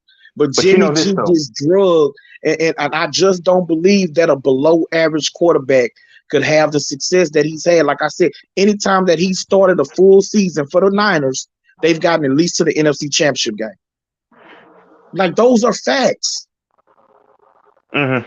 Those are facts. And when he's not Yeah. playing the team is a dumpster fire. They down there with the Jets or with Jacksonville. Like it's Well, no mistake, it's no mystery that the dude does do more good than he does bad. well, when you have that's just I mean, well, that's fine. But when you have a guy like Beathard, you remember, of course, Beathard, like those guys right there. And Beathard to me showed flashes, but okay, he's not really a good quarterback overall. You know him, right? He Yeah, came from CJ Beathard, fifth round pick. And the he put thing with Beathard, he had a strong arm and yeah. he'll push the ball downfield, but he couldn't make the intermediate throws. With Mhm. the meat and potatoes of our offense, he could not execute it. I think he played for Iowa, I believe, when he got out of college. Yeah, he played with Yeah. George Kittle. Yeah, right. Yeah, I mean, but I mean, yeah. Oh, Mullins. I think Mullins was trash. Wait. Hold on, let me see.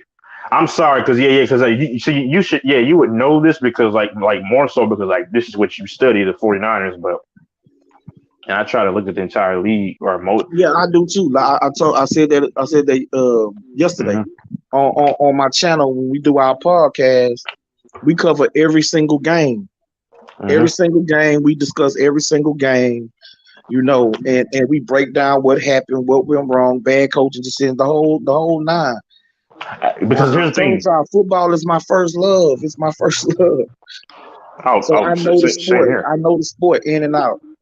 Nah, because like with me during the season, I didn't get because like the what was that on Sunday evenings because we're Central Time. I mean, I'm Central Time. You're in Texas as well, but they were on the Pacific, so I was busy during like this the afternoons, like after the noon game. So yeah, I mean that's just I couldn't had a hard time catching up with them. A lot of Seattle games, just some of the West Coast teams. So I mean, yeah, but and you're in that, yeah. So I don't know. Yeah, well, I got the ticket, and I got the ticket. I got Red Zone and all that. So Yeah. It's just hard for me because I mean last year was just hard because I was watching the noon games and then I had to be gone and I'd probably catch like right around 8 o'clock and it'd be like the second quarter of an NBC game. But it is what it is. I mean that was last season though. But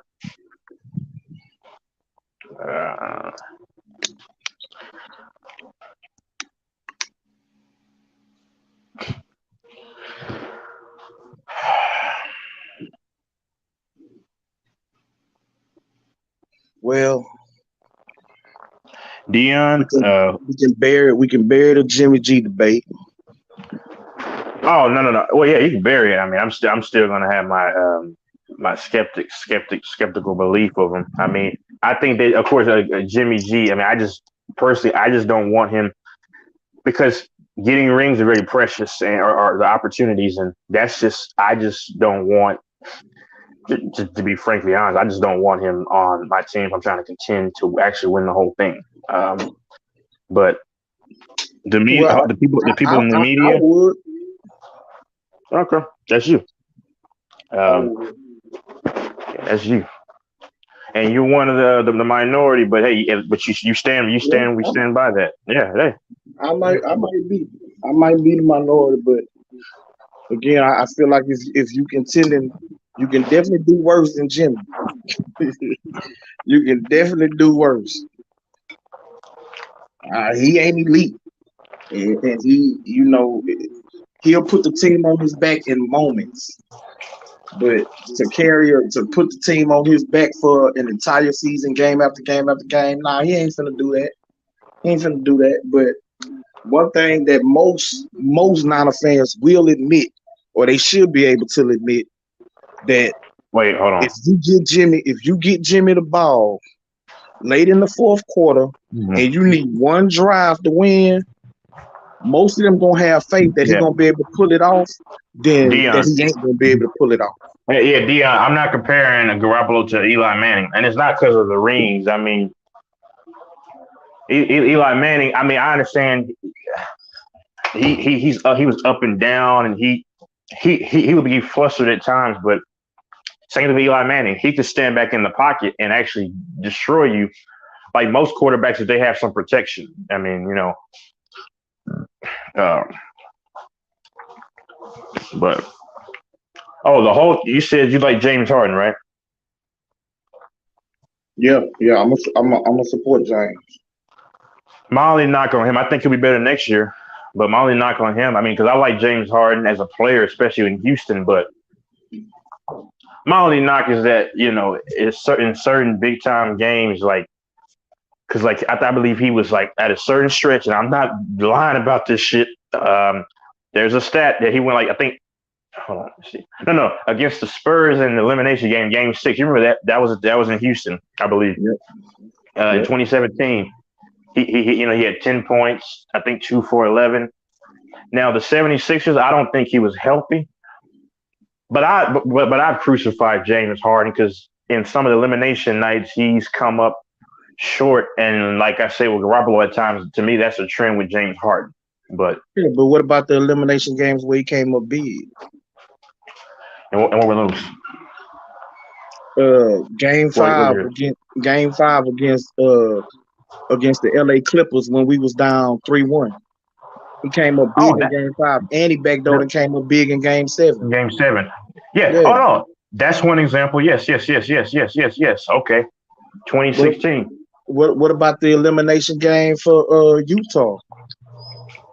The following year, the following year when they played was it the following year?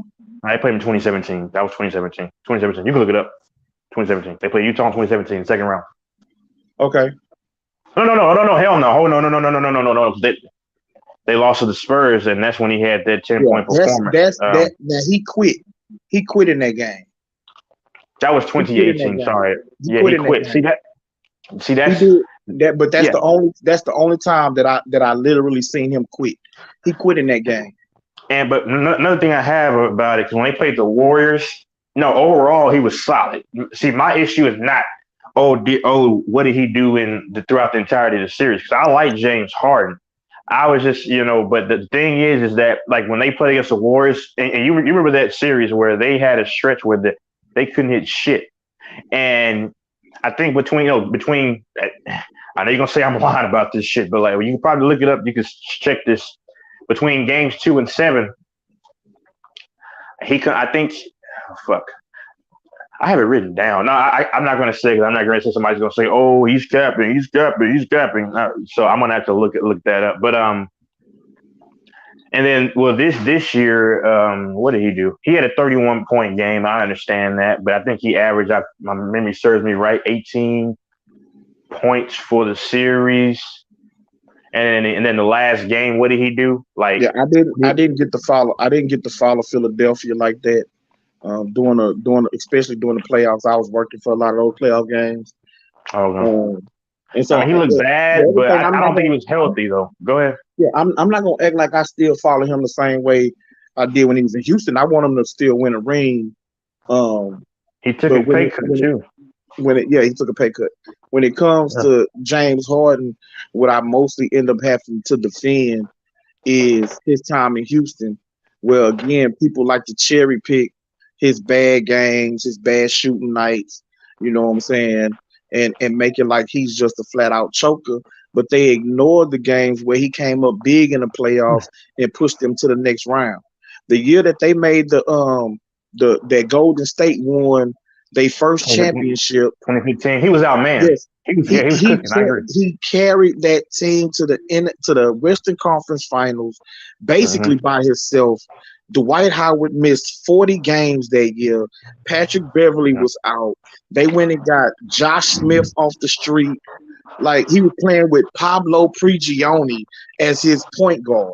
Like, I'm sorry, bro. Like and Josh Smith was, he was past his prime because he was a phenomenal athlete with the Hawks. But yeah, and he was a horrible 3-point shooter. He'll get hot some games, but for the most part, that was a horrible 3-point shooting team. He carried that team, and then in games 1 and 2, if you look at his numbers, he had like 38, 11, and 9 in the first game. Then the next game, he had 28, like 40 or something 12, before, and 9. Like he put up big numbers, but he was the only one. He was the only one. And then the other thing is they expect James Harden, because the next time he got to the Western Conference Finals was when he had Chris Paul. 2018. They on the verge of beating. Chris Paul gets hurt. Chris Paul gets hurt.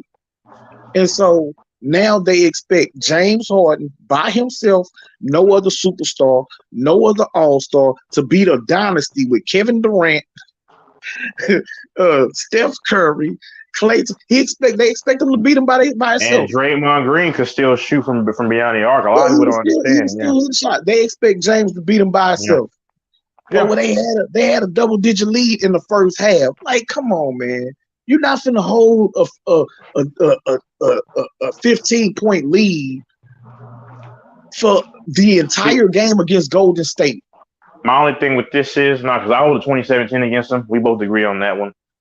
I used to hold a 2012 egregious performance. I think he averaged 12 points, and it was just bad efficiency. But he was a kid, so I mean, I guess he was coming off the bench. Like James Harden is the first sixth man that I've ever heard get drugged by people. Yeah. Like who criticizes the bench guy? Yeah. That's why I said I used to criticize him, but I had to acquiesce and just lay off, because it's like, okay. My only thing with 2018 is when they were defending him. Now, he might have been tired. I have no fucking idea, because Chris Paul was going bananas in that 2018 playoffs, and he had 40 points, I believe, one game. He was cooking, but he was shimmying on Steph and everything. But so basically, I was just, because I wanted them to beat the fucking Warriors, but they could have done it, and I was mad. I thought Harden could have attacked more rather than settling for jump shots, because I think there was a stretch where they missed like 25 threes for the. They missed 27 consecutive threes. 27 threes. I wish people would actually go back and watch that game, because James Harden was still driving to the basket. He was getting hacked in the paint, no calls, and he was driving and kicking it out to his teammates. They was missing everything. Trevor Ariza went 0 for 11 in the game 7. Let me see something. PJ Tucker wasn't hitting. Eric Gordon wasn't hitting. You know what I'm saying? And including Harden. Yeah. He had a bad shooting night, but he still ended up with 32 points. Yeah, but okay, let me see. I'm just gonna look at this. It was down. It was like down the stretch. It was just a few plays. The same way they criticized Braun, saying you should have drove. That's my GOAT, by the way. You probably disagree. That's fine. But like the same way that they would criticize Braun in a stretch of games by why do you take the step back three? Because I remember one time Curry was on him. 2 instances, and I'm not making this up. I mean, you could, because I'm pretty sure you could find like Curry at one point was on him. And it's like, go ahead and attack him. And it was just him because they got a mismatch. Because he loves the screens, but they got a mismatch. He got lucky, and he goes for that, the lefty three. And I'm like, well, why shoot that? And there was another instance where I'm trying to think. I forgot who was guarding him, but it's just like, I mean, he could have penetrated the rim. He had a good game. It's just that my thing is just like in those clutch moments at times, just like 3 times in his playoff career, I'm like, you know what? Come on, man. And then when they played it with the 76ers, right? You there? I'm here. Okay. My thing is just that you had a 31 point game, but then the very last game, I mean, like Tyrese Maxey at this stage of his career should not be your unequivocal second option behind Embiid. And it's just like maybe Harden was hurt because I know he's still recovering from that injury, possibly, but it's just like he wasn't aggressive. But I don't know what to think though, because at times he's not been aggressive in the biggest of moments. Is he tired or is he just I don't know. So I don't know what he's feeling in his body. I'm just going off of what I've seen, and there was matches he could have exploited. But I mean, he's a phenomenal player to me. I have no issue there. I didn't get to really pay attention to him this year, so I did. I can't really speak intelligently about his performances or whatever.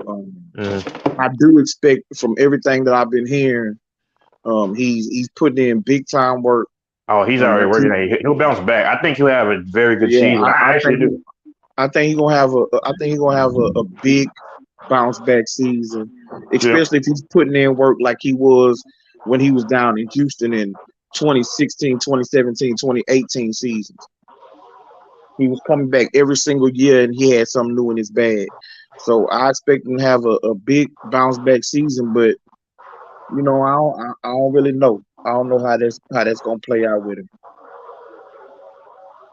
But I have heard that he's down in H-Town working hard. Hey, Deion Reed.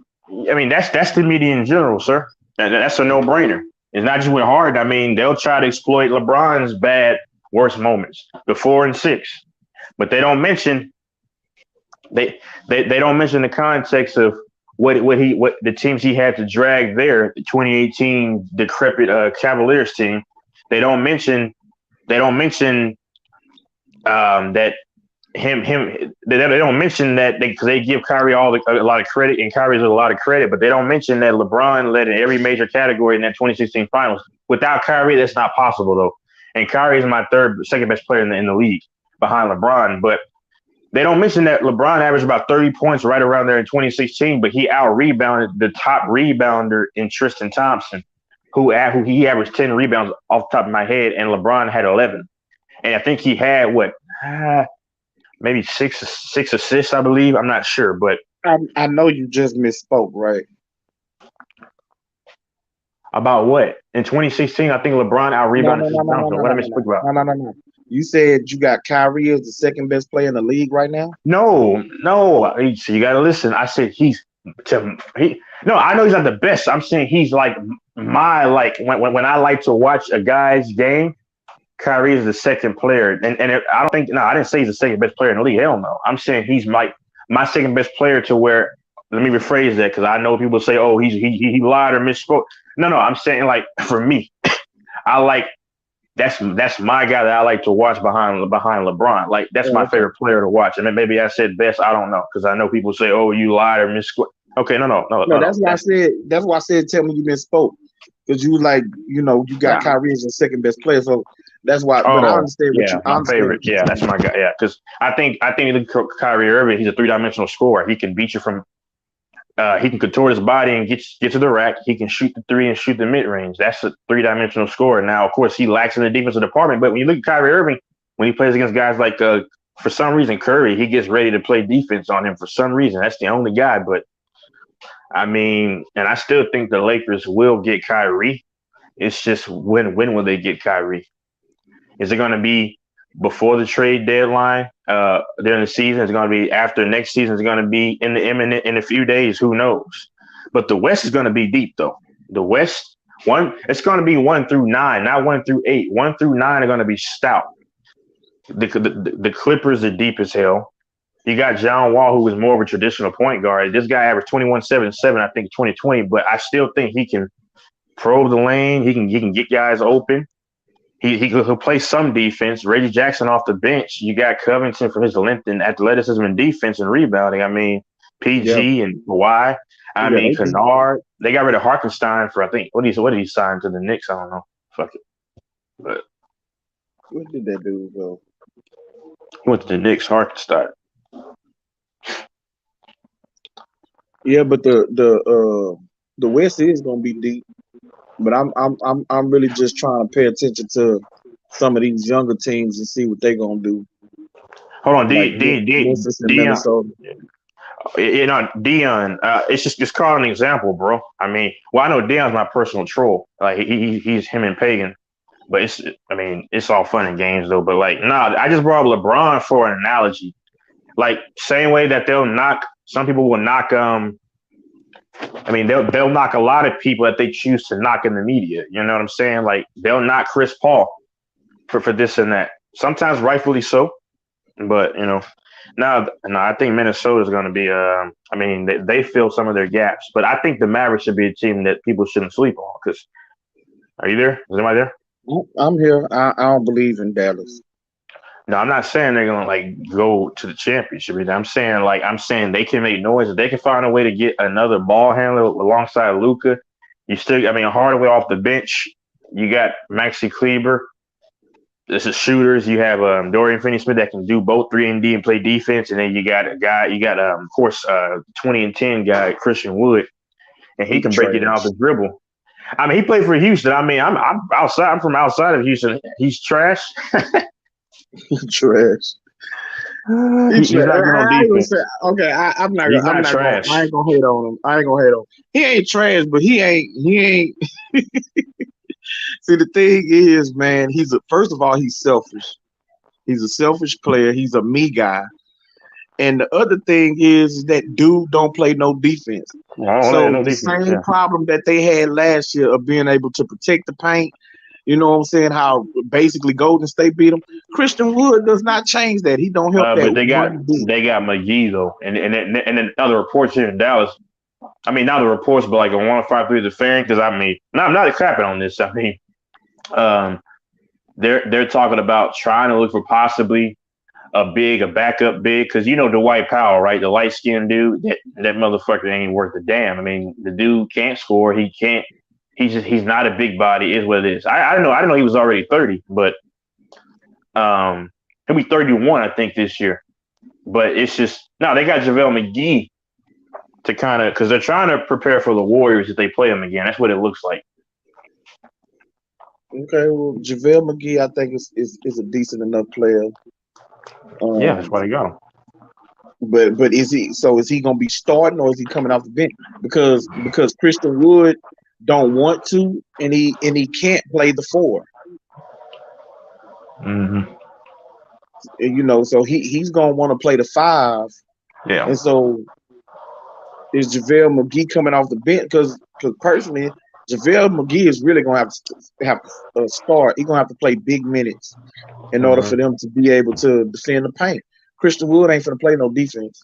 Oh no, I know. That's what I said. He plays no defense. And he's going into a contract season, and so him standing around posting up behind 3-point line, watching Luka, he ain't gonna like it. He's good at creating his own shot for his size, but he decent.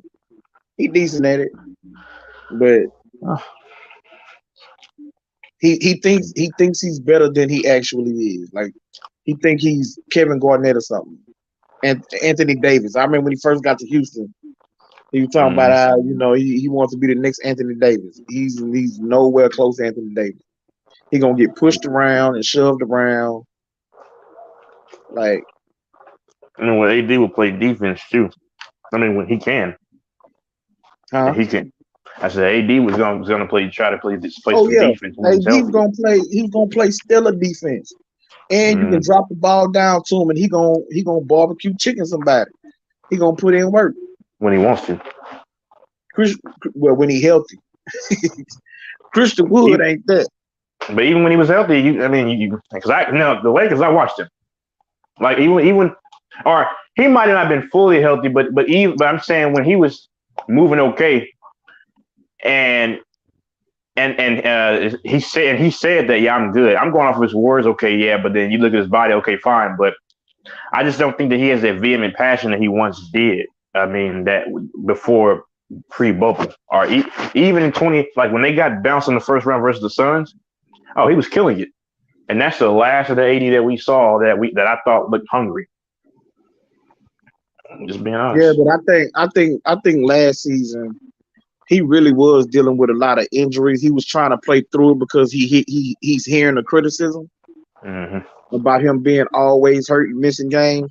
So I think he still tried to play through some of the injuries, but he wasn't right. Yeah. But Anthony Davis is an elite player, but he just can't stay healthy, man. He's too injury prone. That's why can't nobody tell me that New Jersey was gonna trade KD for AD. I just can't see it. The only reason why they would do that is because AD is, considerably younger by 5 years. I mean, that's the only thing that you could sell them on. And if he's healthy, then he can give you, he could be a two-way player and defend and do a lot of other shit. But he's perennially injured. I know. Like he's been hurt pretty much every single year that he's been in the league. You can say he wasn't hurt during the bubble season, but they was off for 3 months. He didn't have a chance to get hurt.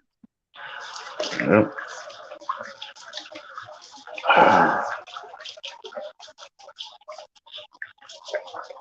I mean, but like with the whole Minnesota thing, they could be scary. I mean, I don't think that they will beat. I don't see them beating the Clippers. I mean, if the Clippers are healthy, but my only thing is that I would like for them to get more of a traditional point guard because D'Lo, and when they played the Grizzlies, what Memphis did was smart. They implemented the box and one, making it harder for them to even advance the shit down the, and you're gonna need somebody who can actually has the IQ and ability to break out of that. Yeah, I like that Memphis team, man.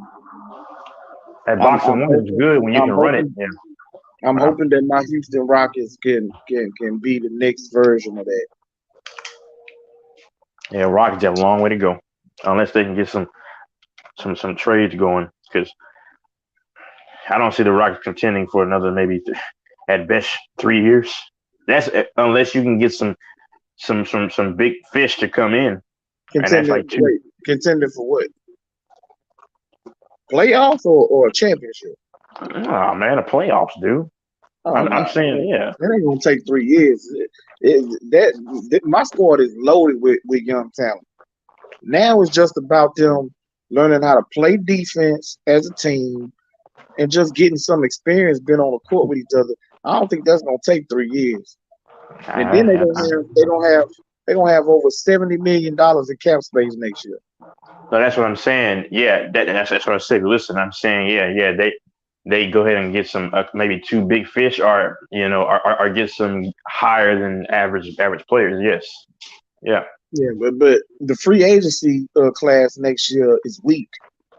Yeah. So what they probably can do next season is next offseason is find a disgruntled superstar who wants to be traded and trade away some of them draft picks and have the cap space to be able to take them on and team them up with Jalen Green, Şengün, and Jabari Smith.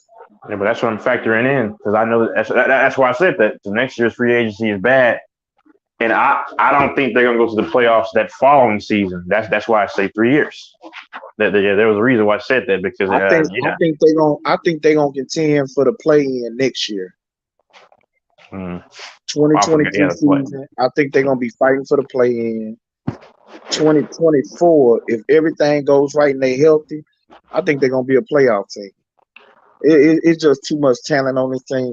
I still think we're gonna end up probably in the top 10 at the end of 3 years. Season. Yeah, that's 3 years, sir. Not from now. No, I'm talking about saying 2024. I think they're gonna be a playoff team. Are you saying the 2024 season? Because if you do the math, you go this year's 22 and 2022 season, then next year 23 season. I'm going for what you said. And then 24 season is what you said. So I don't know. Are you saying the calendar year of 24? Like 23-24 season? You said in 24 season, like 25/25. That's what I'm So talking about. okay, so I'm the way I'm thinking that you saying it is that 23-24. So the first time we're gonna be competing for a playoff spot is 2025. That's No, the no, way no. I I'm took what you saying, said. no. I'm saying in 24 season. Like, okay, no. Okay, so I mean, like the third season. Like, when you count this 22 season, right? 20 and 23 is the second, and then we'll go the 24 season. I could see them. Yes, I could see them making the playoffs, giving some adjustments to the roster and acquisitions. That's what I'm talking about. You said 24 season. That's what I'm saying. I don't know Okay. if yeah, Yeah, that's I what I'm saying. misunderstood. I thought you were saying by 2025. I'm thinking we're gonna fight for the play in 2023 season. Hmm. In the 2024 season that we're gonna definitely be in the playoffs. That's what I'm saying. I think there's a good chance for Okay. that. Yeah, Okay. but I mean, it's not. I mean, if you can't become a contender in 3 years, like or 4 years, I mean, I'm saying just for going to the playoffs, not saying anything higher than like super high. I'm saying like that means that for one, your office front office don't know what they're doing. I'm saying in terms of like, yeah, that's what, yeah, because the Rockets' last playoff appearance. Oh, they just made it in the bubble. So Yeah, made it that was the bubble. 2019 season, technically, but yeah. Well, they better get shit going in Houston though. Yeah, well, they on the right track. They're making all the right moves. They didn't added a Mm, gang load of young talent. The only player left on the team from those playoff teams is Eric Gordon. yeah, So and they didn't completely turn the roster over. So now them he should boys just got to gel and play together, learn how to win. he should want to leave because he's an older player. I'm just saying if he wants to try to get a ring, but I don't think he really cares at this moment. Like listening to him yeah, because he didn't say that he loves the team, he loves the organization, he want to stay here, but he wants some longer term insurance. Basically, he wants an extension yeah. because he got 2 years left on his contract, but the final year is a team option. I think at around 20 million. So he might So want to be a Rocket until his career is over. That's what it's looking like, maybe. yeah, that I think that would probably be his first choice. But if the Rockets isn't willing to give him a new contract, then at that Yeah, he's point out. he'll want to be traded and get extended somewhere else. Which if I'm the Rockets, I'm not giving him a new contract. If he pushed the issue, then I'll go ahead and trade him this season. But if not, then I want him as the veteran voice, the veteran presence on the team for this year. Yeah.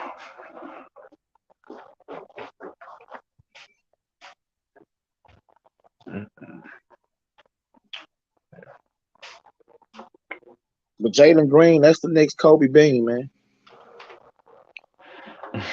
Okay. We'll see. Yeah, that boy, they're a dog. That's Kobe Bryant, huh? Yeah. Well, okay.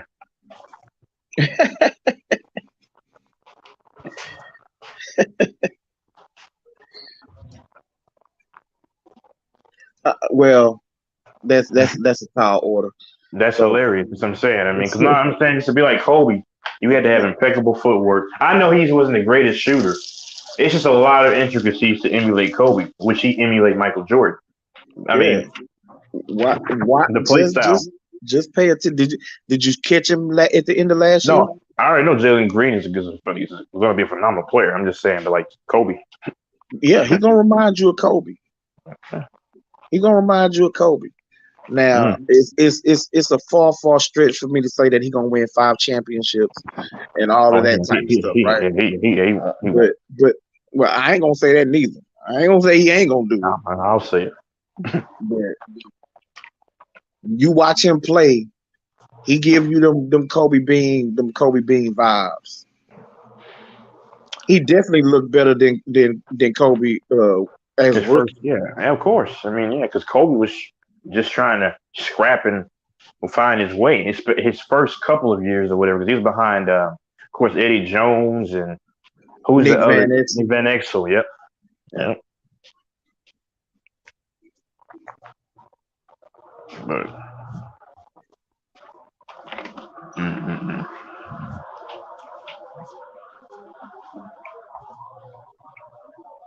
Yeah, he gonna give you them Kobe vibes. That boy nice, man.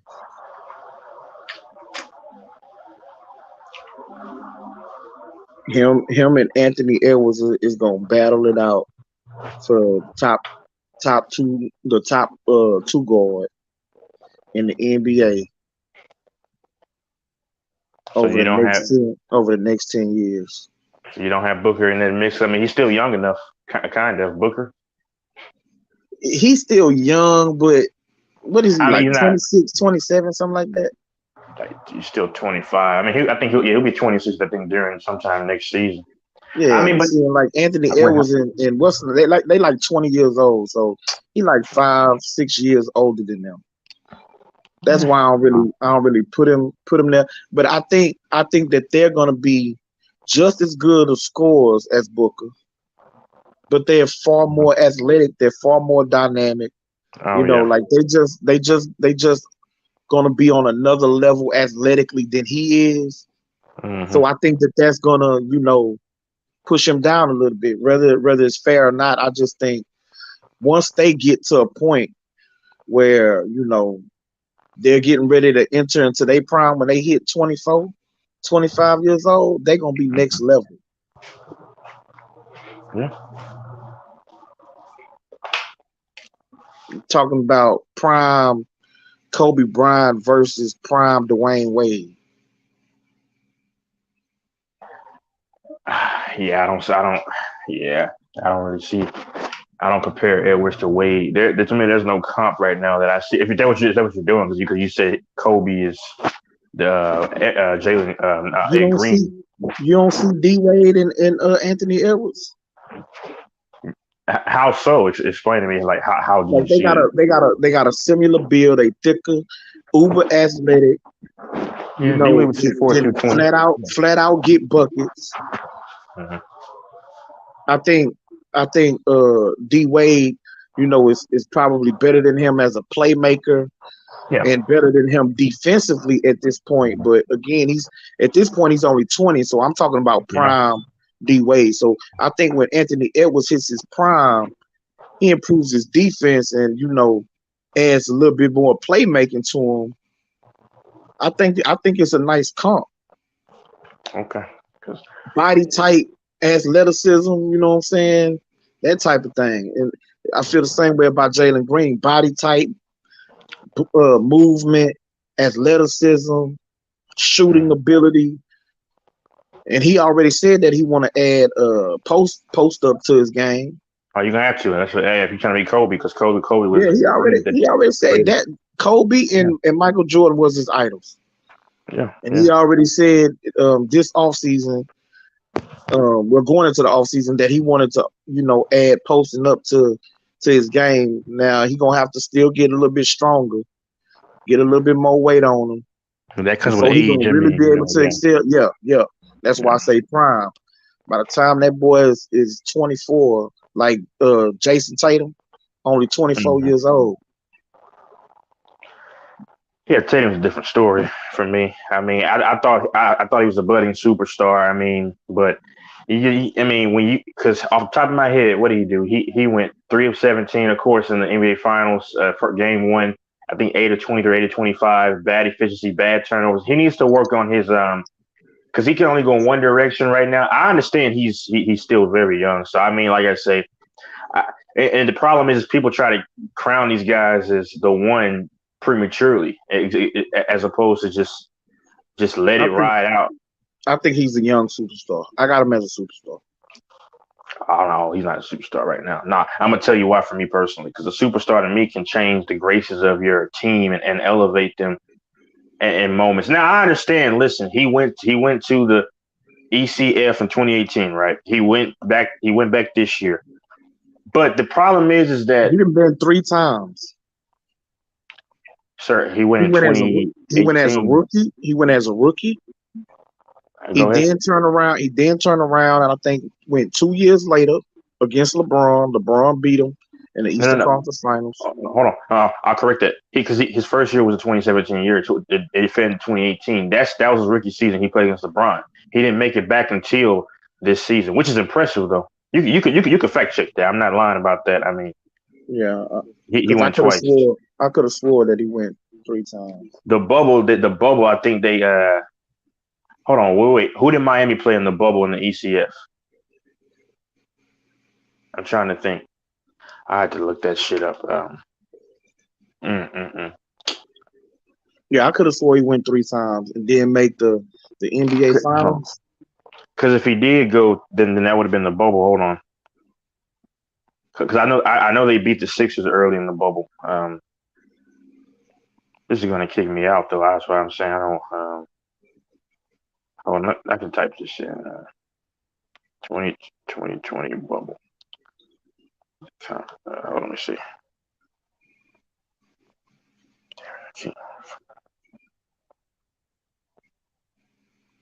Yeah. Okay. Yeah. That was the bubble. Yes. I totally forgot about that year. Yeah, I forgot about that shit. I thought he made it 3 times. 3 times in the Eastern Conference Finals and the NBA Finals before you 25. Mm-hmm. Come on, No, yeah. Because I forgot about who. Because I forgot who the Heat played in the bubble. Yeah, because I always forget that they put out the Sixers.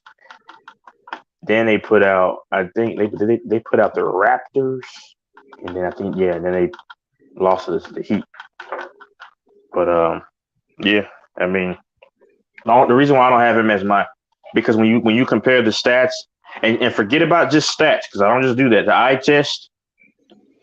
Brown, his bag is not as deep as Tatum.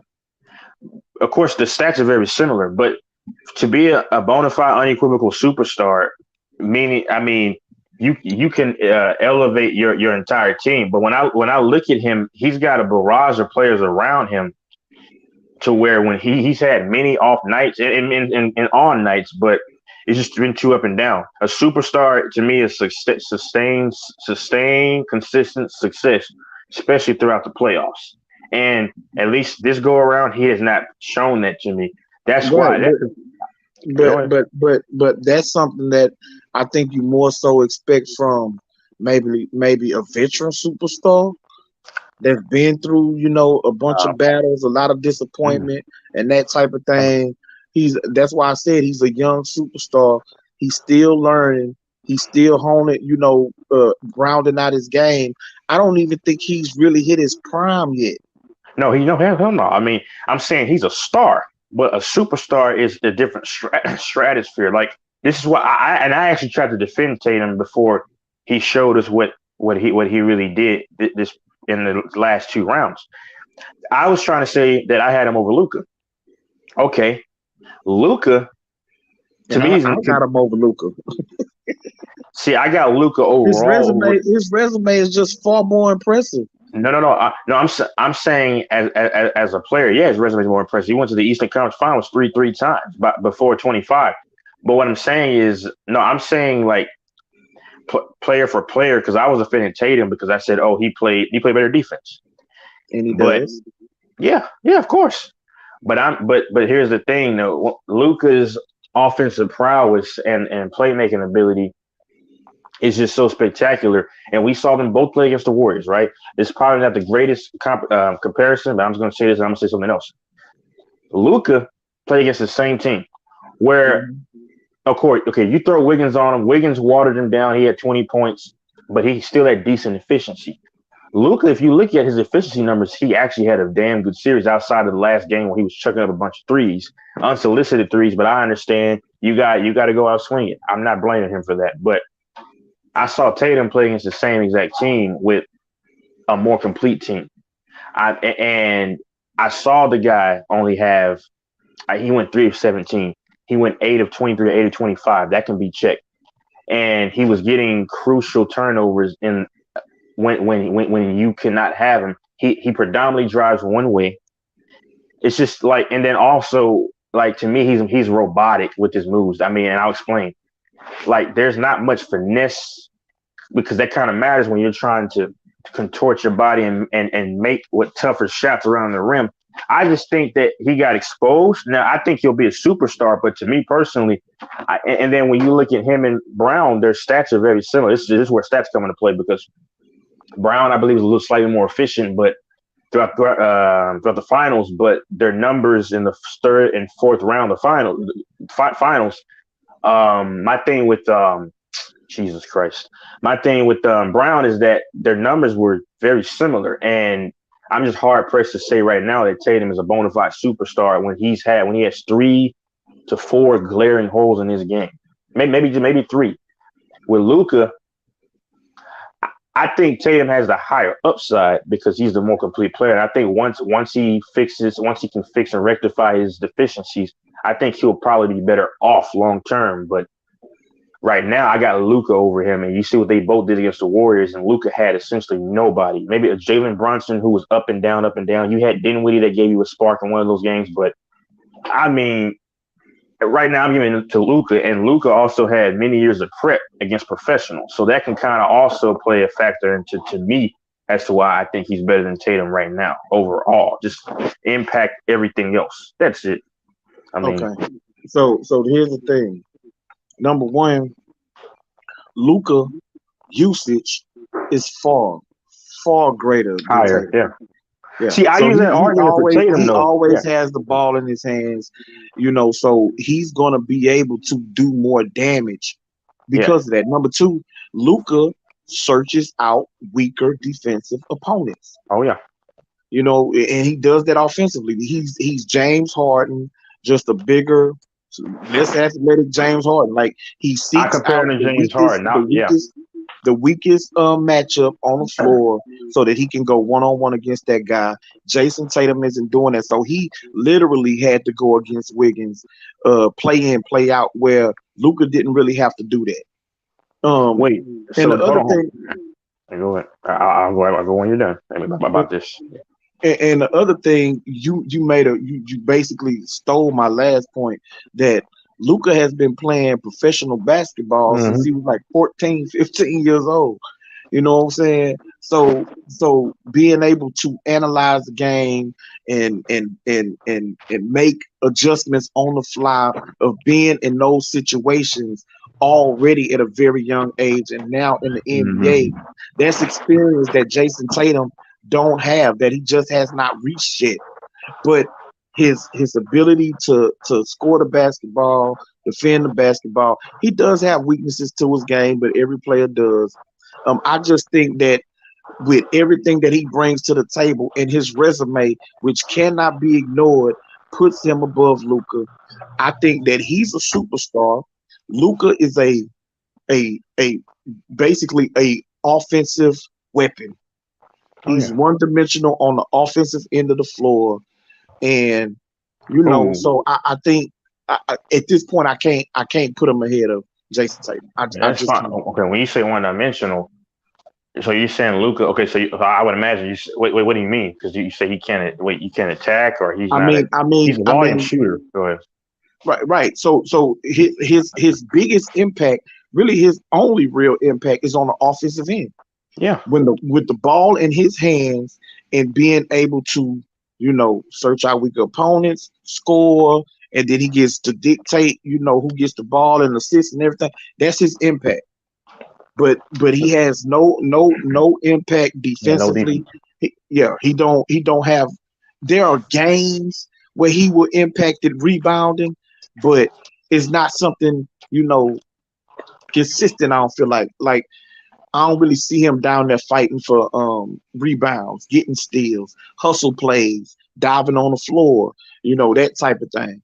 So I wonder how Luka would play if he had to come up off the ball. Would he be like James Harden and just standing there watching? Or would he be cutting? Would he be setting screens, setting picks? Would he move without the ball if he had to come up off of it? Those are things I don't know that I've seen Jason Tatum do. Oh yeah, no. See, and that's the argument that I was using for Jason, because I was actually defending Tatum during the playoffs, saying I thought he was a better player than better than Luka. I mean, because he's the more complete player. I think of course the answer is yes, but but I just think that his offensive is crazy because he's more similar to James Harden. I mean, obviously there's no LeBron comparison to me at all. When you look at LeBron James, a lot of his Luka can definitely play make, but LeBron's ability to set guys up is, to me, well, in his prime was impeccable. Luka's making a lot of over the head passes. He will try to go past somebody and then do a wraparound pass. Okay, then you got to dunk or whatever, layup. But my thing with Luka is just that his offensive game to me is just so stout, and now the more complete player is obviously, oh boy. I mean, but I'm just saying, like, and I guess when I'm looking at it from like when we saw them play against this team, and I also use that for Tatum when I was arguing for Tatum that Luka has a higher percent usage rate. You know, same thing that I was trying to say about the NFL. You know, when the guy's a lesser usage rate, he's not really yada yada yada. But I mean, to me, I have Luka. To me, I don't even think he's a bona fide superstar yet, so I'm gonna take that back. But I mean, he's knocking on the door. I think after one more year, he'll be a superstar. Tatum, I think I'll give him probably one more year. So I don't think either one are a superstar, but I'm just saying I'll take Luka just right now in the current state. But I think Tatum has the higher ceiling. Because listen, I mean, Luka's not going to get any quicker.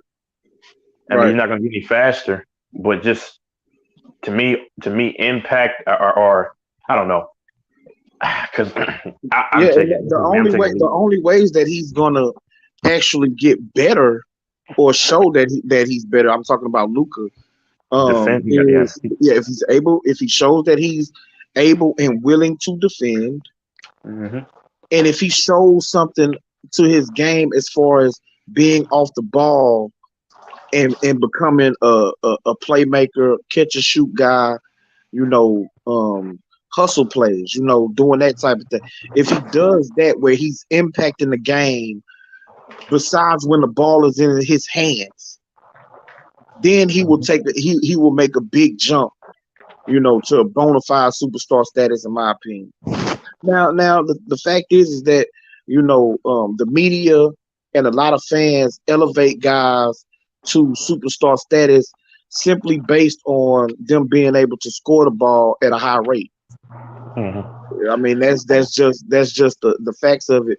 But if you really analyzing basketball, then you able to realize his shortcomings and not elevate him so fast. Like, I got a cousin who's a Mavs fan, and me and him argued about that throughout the entire playoffs.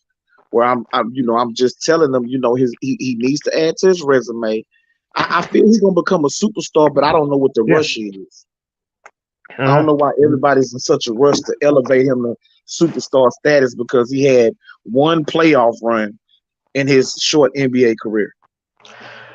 But here's the thing. I mean, like with Stephen Curry, like, okay, his defense has improved, but like with him, he's predominantly now early in his career, he was just going to really just try to shoot, and he wasn't really going to attack. But Curry, as his season, I mean, as his career progressed, he's progressed in attacking the rim, as we've seen. He's gotten bigger and stronger. But the thing with Curry, like, people say he's a 3-point offensive specialist. He's an offensive specialist. Kind of same thing like Luka.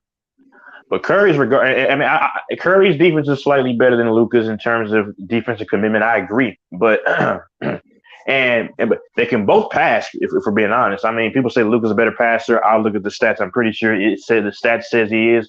Probably because he does have higher usage rate. I understand that. But like, I see your point. But here's the thing, though, that can counter is just that Stephen Curry, I know he's an anomaly, but he's regarded as a superstar because of exclusively pretty much his overall offensive game. Same thing with Kyrie Irving. Well, I'm not saying he's a superstar, but I'm saying you have those people who hype him up and say he's this, and this, predicated upon solely because of his offensive game. We look at KD, right? I think KD at a stretch when Kyrie was out, he had his greatest defensive stretch because he had to really allocate himself to playing all sides of the basketball to be in contention because the Nets started slipping too because they were actually pretty good. They started slipping, but KD, and that was his best rating he had since his OKC years, I believe in 2010, maybe 2011, I forgot, early 2010s. But like KD, He right? was, he was playing. Yeah, he was playing great defense when he was with Golden State. Nope. I'm KD saying, was. I'm saying his highest outside of his highest was like just 1 year with OKC. I want to say 2010. I have to look that up because it was 2010 because I actually looked that up. But okay, Golden State, okay, yeah. But here's the thing though. My thing is that KD currently people still regard him as a superstar, and mainly because of his offensive prowess. Same thing that some people say Kyrie is so great because it was because of his offensive prowess. Same reason people say Curry isn't a great player.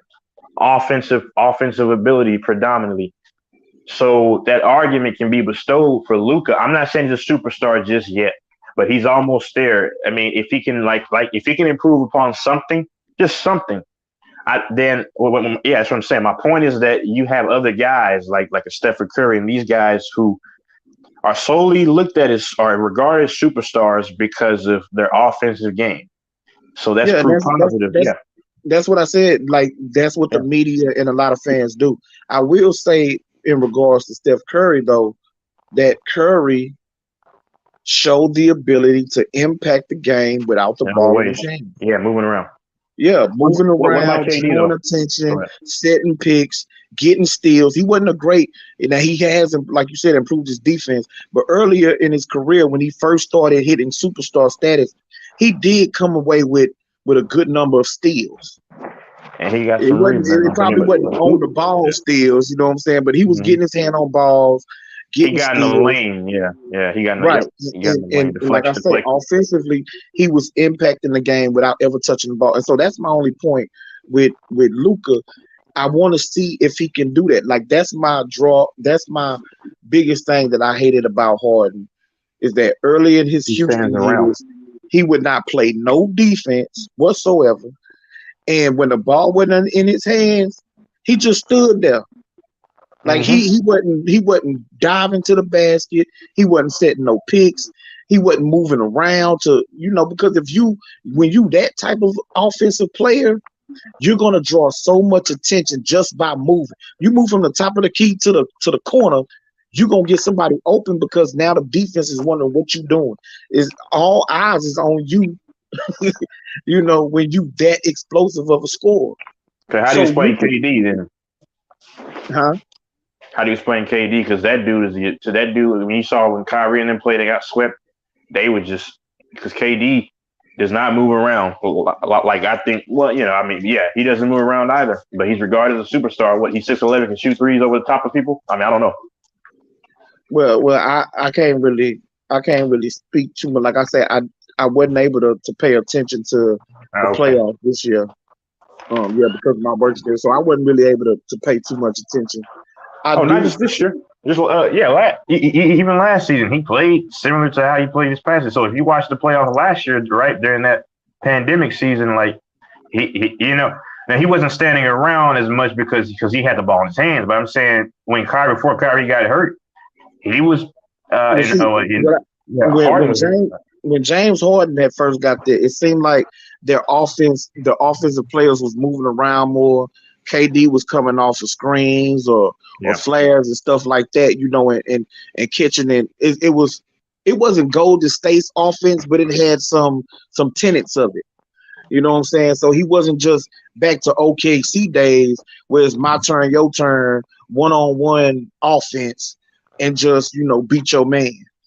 And that's what he did. Yeah, that's what he did. Go ahead. No, I was just gonna say, I think KD got more passive, especially playing with Kyrie, because Kyrie likes to do a lot of dancing with the ball and showcasing his handle, and all of that. And so KD was standing there and just watching. I think he was passive in that way. And of course, Steve Kerr wasn't going to, put his foot down and actually make them run plays and do actions like that to get the offense. Yeah, but okay, what about Dirk?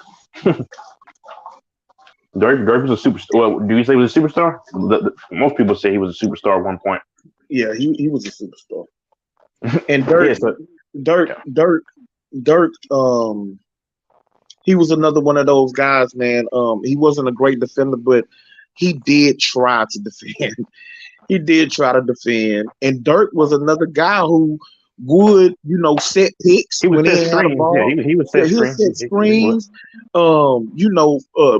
Pass the ball out the post, especially when he had Avery Johnson. Where Avery Johnson was like, "Look, man, I need you to get in the high post or the high block, and we gonna run actions off of that and let him play make." And he was a deadly shooter, and he was mostly offense. But Dirk did try, man. He really put in effort. He was slow footed, and stuff like that. But again, Yeah, it's but just see, yeah, making but an I'm just saying, impact, yeah. making an impact when you don't have the ball, where you don't have to have the ball in your hands all the time. But even if my other thing is that even if Dirk tried, like he still wasn't like. And I'm just saying because like to me that's actually the best thing.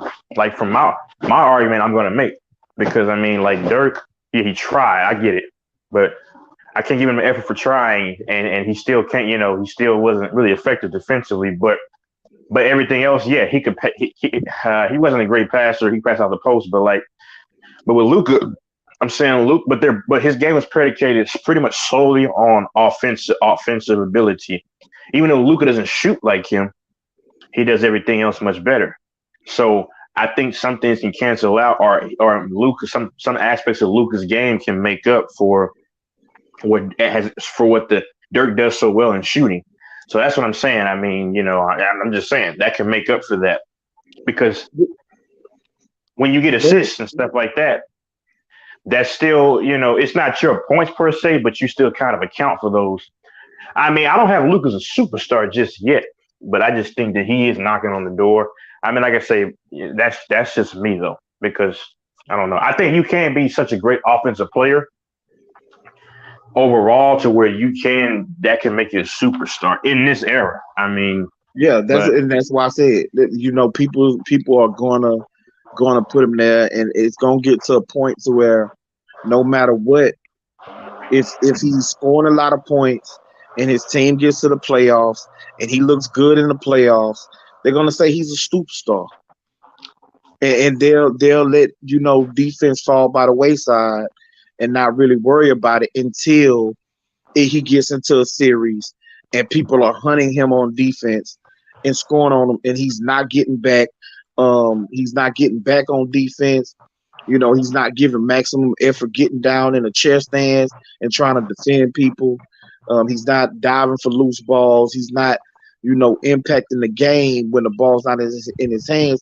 That's the only time that people are going to point it out in high pressure moments.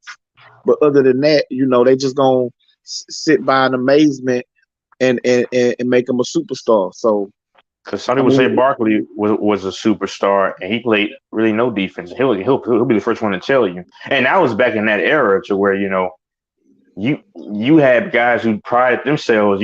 This on.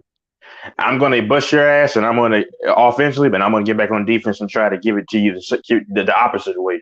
I mean, but I don't know. Yeah, Barkley was a great defender, but he was the ground. He was the round mound, the rebound. He did get on that glass, and he could pass the ball. Yeah, Luka can too. Yeah, Luka can pass.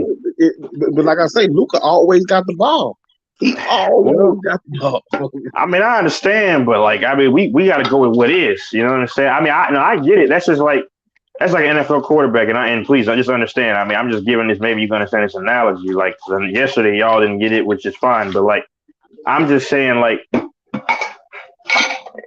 because the way people are gonna let's say you got a quarterback. Like I'm not gonna say Jimmy G because that's a done subject. I remain how I feel about that, and you do too. That's fine. But the thing about it is that let's say you got a guy who's a good quarterback, but he's got the benefit of having good running backs and then other weapons. So he might throw for 260, 70 yards, okay, and be efficient. but he didn't have to throw it as much because he had some help around him. Jason Tatum, a guy like Luka Doncic. So I like comparing two sports. Luka Doncic can have he had Brunson, right? Okay, but that's essentially it as his consistent horse. He was off some nights, but look at a quarterback that does not have a lot of weapons or a lot of help, and he goes for 350 yards or 370, something like that. I know Cam Newton threw for like 300 plus yards against the Seahawks in like the beginning of the season, the pandemic year. Didn't have much, so he had to be more reliant on kind of throwing the ball and making things happen. That's kind of how I equate that to Luka, because like Luka, but I'm still not going to take away from what we have seen, even though I do get the point that this one guy had more help, so he didn't have as high of a usage or responsibility. You know what I'm saying? I mean, but that guy didn't. He didn't have the help, but he still put the performance out. Like, I'm not going to take away from this guy because, like, same thing with the LeBron thing. I don't know who ever is your GOAT, but like same thing with LeBron. There's been times like people make the argument about LeBron. Oh, of course he's going to do this. He has the highest usage rate. Well, duh, dummy. He had to because if he didn't have any responsibilities or he didn't take responsibilities, they're going to lose. As opposed to a guy like Curry, who had a good help. That's the same thing that I mentioned with Tatum and Luka. I mean, that's why I understand your point, but like I still say Luka's better to me because, you know, I can't take away his usage rate because he's still doing this shit on the court. Because then we start arguing hypotheticals. You know, what if? And I don't like to do that, but hey, that's just me though. Well, see, so the previous year, right? Yeah. He had Kristaps Porzingis. Mm-hmm. He was kind of whatever. Kristaps was a 20-10 guy. Now, coming out of New York, people seen him as the unicorn because this is a guy who could post 7'3", right? Yeah. Right. He could post up. He could shoot threes. He could shoot in the mid range. Mm-hmm. He could put the ball on the floor. He could pass it. He could block shots. He could rebound. Like, he's a weapon. And he was relegated to being a spot-up shooter in Dallas watching Luka. And he said, look, man, I want to be more involved. Like, as he should, at some point, as the de facto point guard, because he's really a point forward, standing at 6'8", 6'9", however tall he is. But as a de facto point guard, your number one job, like a quarterback, is to spread the ball around. Like, get your guys involved, right? Because by doing that, it eases the burden off your shoulders. You don't have to have an amazing, miraculous game every single night just for your team to win if other guys are involved. And guys don't feel it. And again, I'm a Rockets fan. I've seen it from James Harden prior to dribble. That too. But to the point to where the team is standing around watching, waiting for you to make your move and see if they gonna get the ball. When it comes into the playoffs and you playing, you know, good teams that play good defense and stuff like that, then it's hard for those guys to be in a rhythm and be able to show up and ease the burden off of you if they not in the rhythm, if they not touching the ball with no type of consistent basis. And so that's the thing that Luka has to learn how to be able to do. You know, give the ball to other guys, run a play, you know, just where you're not involved necessarily, where you're touching the ball. Let other guys make plays. If the offense gets stagnant, if you didn't miss the previous 3-4 trips down the court, then you can decide, okay, look, come here, set this pick for me. Let me cook him right quick. Get us on the board, get us a score, get somebody, you know, a wide open look or whatever. Then you can try and take over. But he just don't get off he has the ball way too much. Like, I think for the last 2 years, he's been number 1 or number 2 in usage rate. Yeah. Oh, yeah. There's a thing with that, though. Like, the first round against Utah, because, you know, he was out for it. Like around the first half, I think Brunson had 41 at 20. Right. Oh, yeah, that's without they won 2 games against Utah without him, right? Yeah, they did.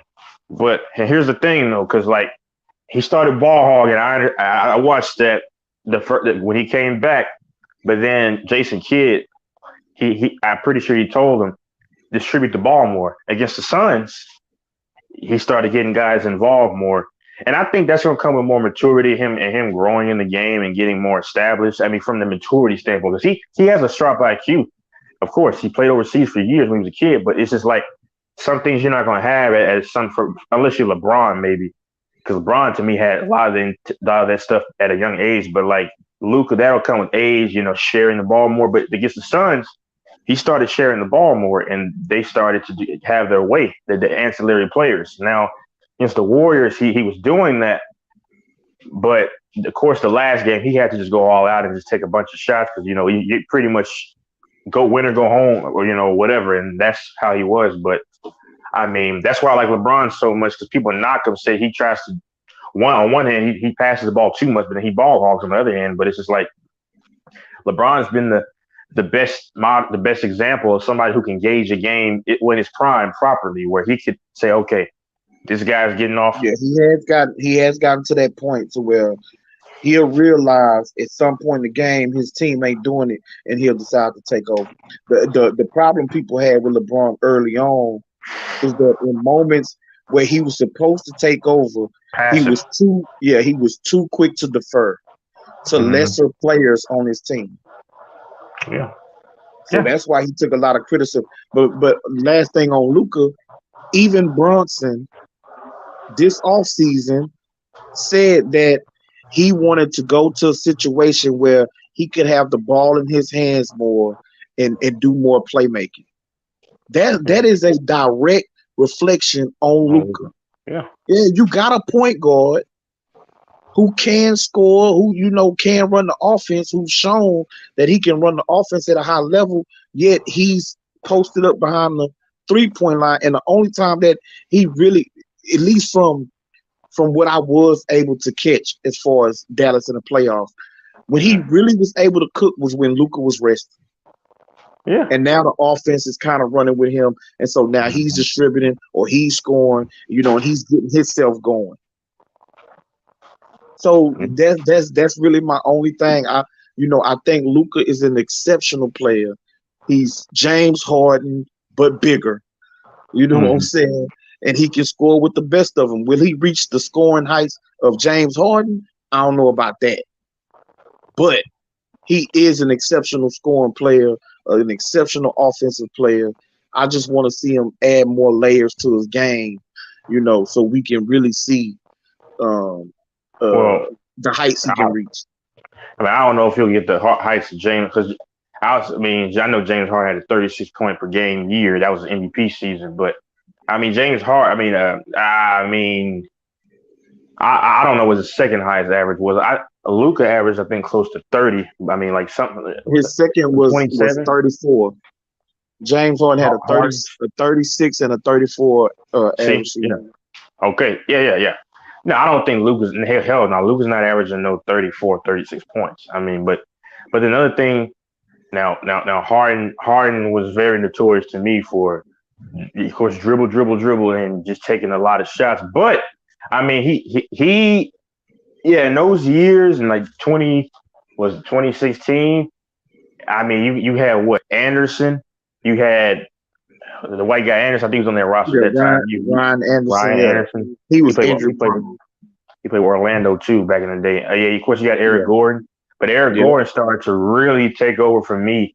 The 2017 season, he started to really cultivate, like really being able to attack much more. He's kind of stiff though, but he was able to like really show some of his bag. I think I don't have the averages in front of me, but yeah, he really had somewhat of a bag in 2017 season. And I think 2016 year, didn't he win the I think that was 2017, but what really brought the best out of Eric Gordon was when the Rockets picked up Lou Williams. Yeah, Lou Williams is because when they picked up Sweet Lou, man. Yeah, when they picked up Sweet Lou, I think that pushed some competition in Eric Gordon, and that's when you really got the best of them. But Eric Gordon, they was on that team. Was they on that Golden State team when we played them in the Western Conference Finals? Who was Eric Gordon that played for the Warriors? Who you saying? Lou Williams. I'm trying to remember if Lou Williams and Eric Gordon was on Yeah. that Who they roster on? that year with Chris Paul. I think so. And then the following season, we lost Lou Williams, Luke Mbamute. Y'all about Mute. No. Yeah, about So Mute like 2015, 16. So those years. we traded Lou Williams Y'all and got rid of Lou Williams before. Patrick Beverly. Yeah, we traded them to the Clippers for Chris Paul. Yeah. Yep. Yeah, so we ain't have Lou Williams that year. Yeah, I like because y'all got rid of him after the 2016-17 season. And Chris Paul came in for those 2 years, 2017-18, 18-19. Yep. But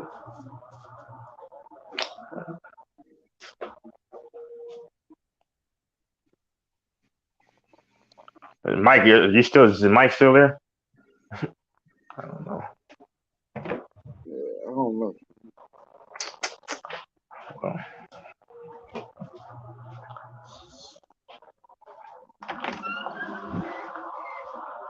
yeah, but hey, in the Super Bowl, I have the probably the Bucks or the Rams going back to face the. To be honest, I think the Bills may go this year. I think so too. I think the Bills gonna be tough. Oh yeah, because you added that entire AFC, man, the AFC West.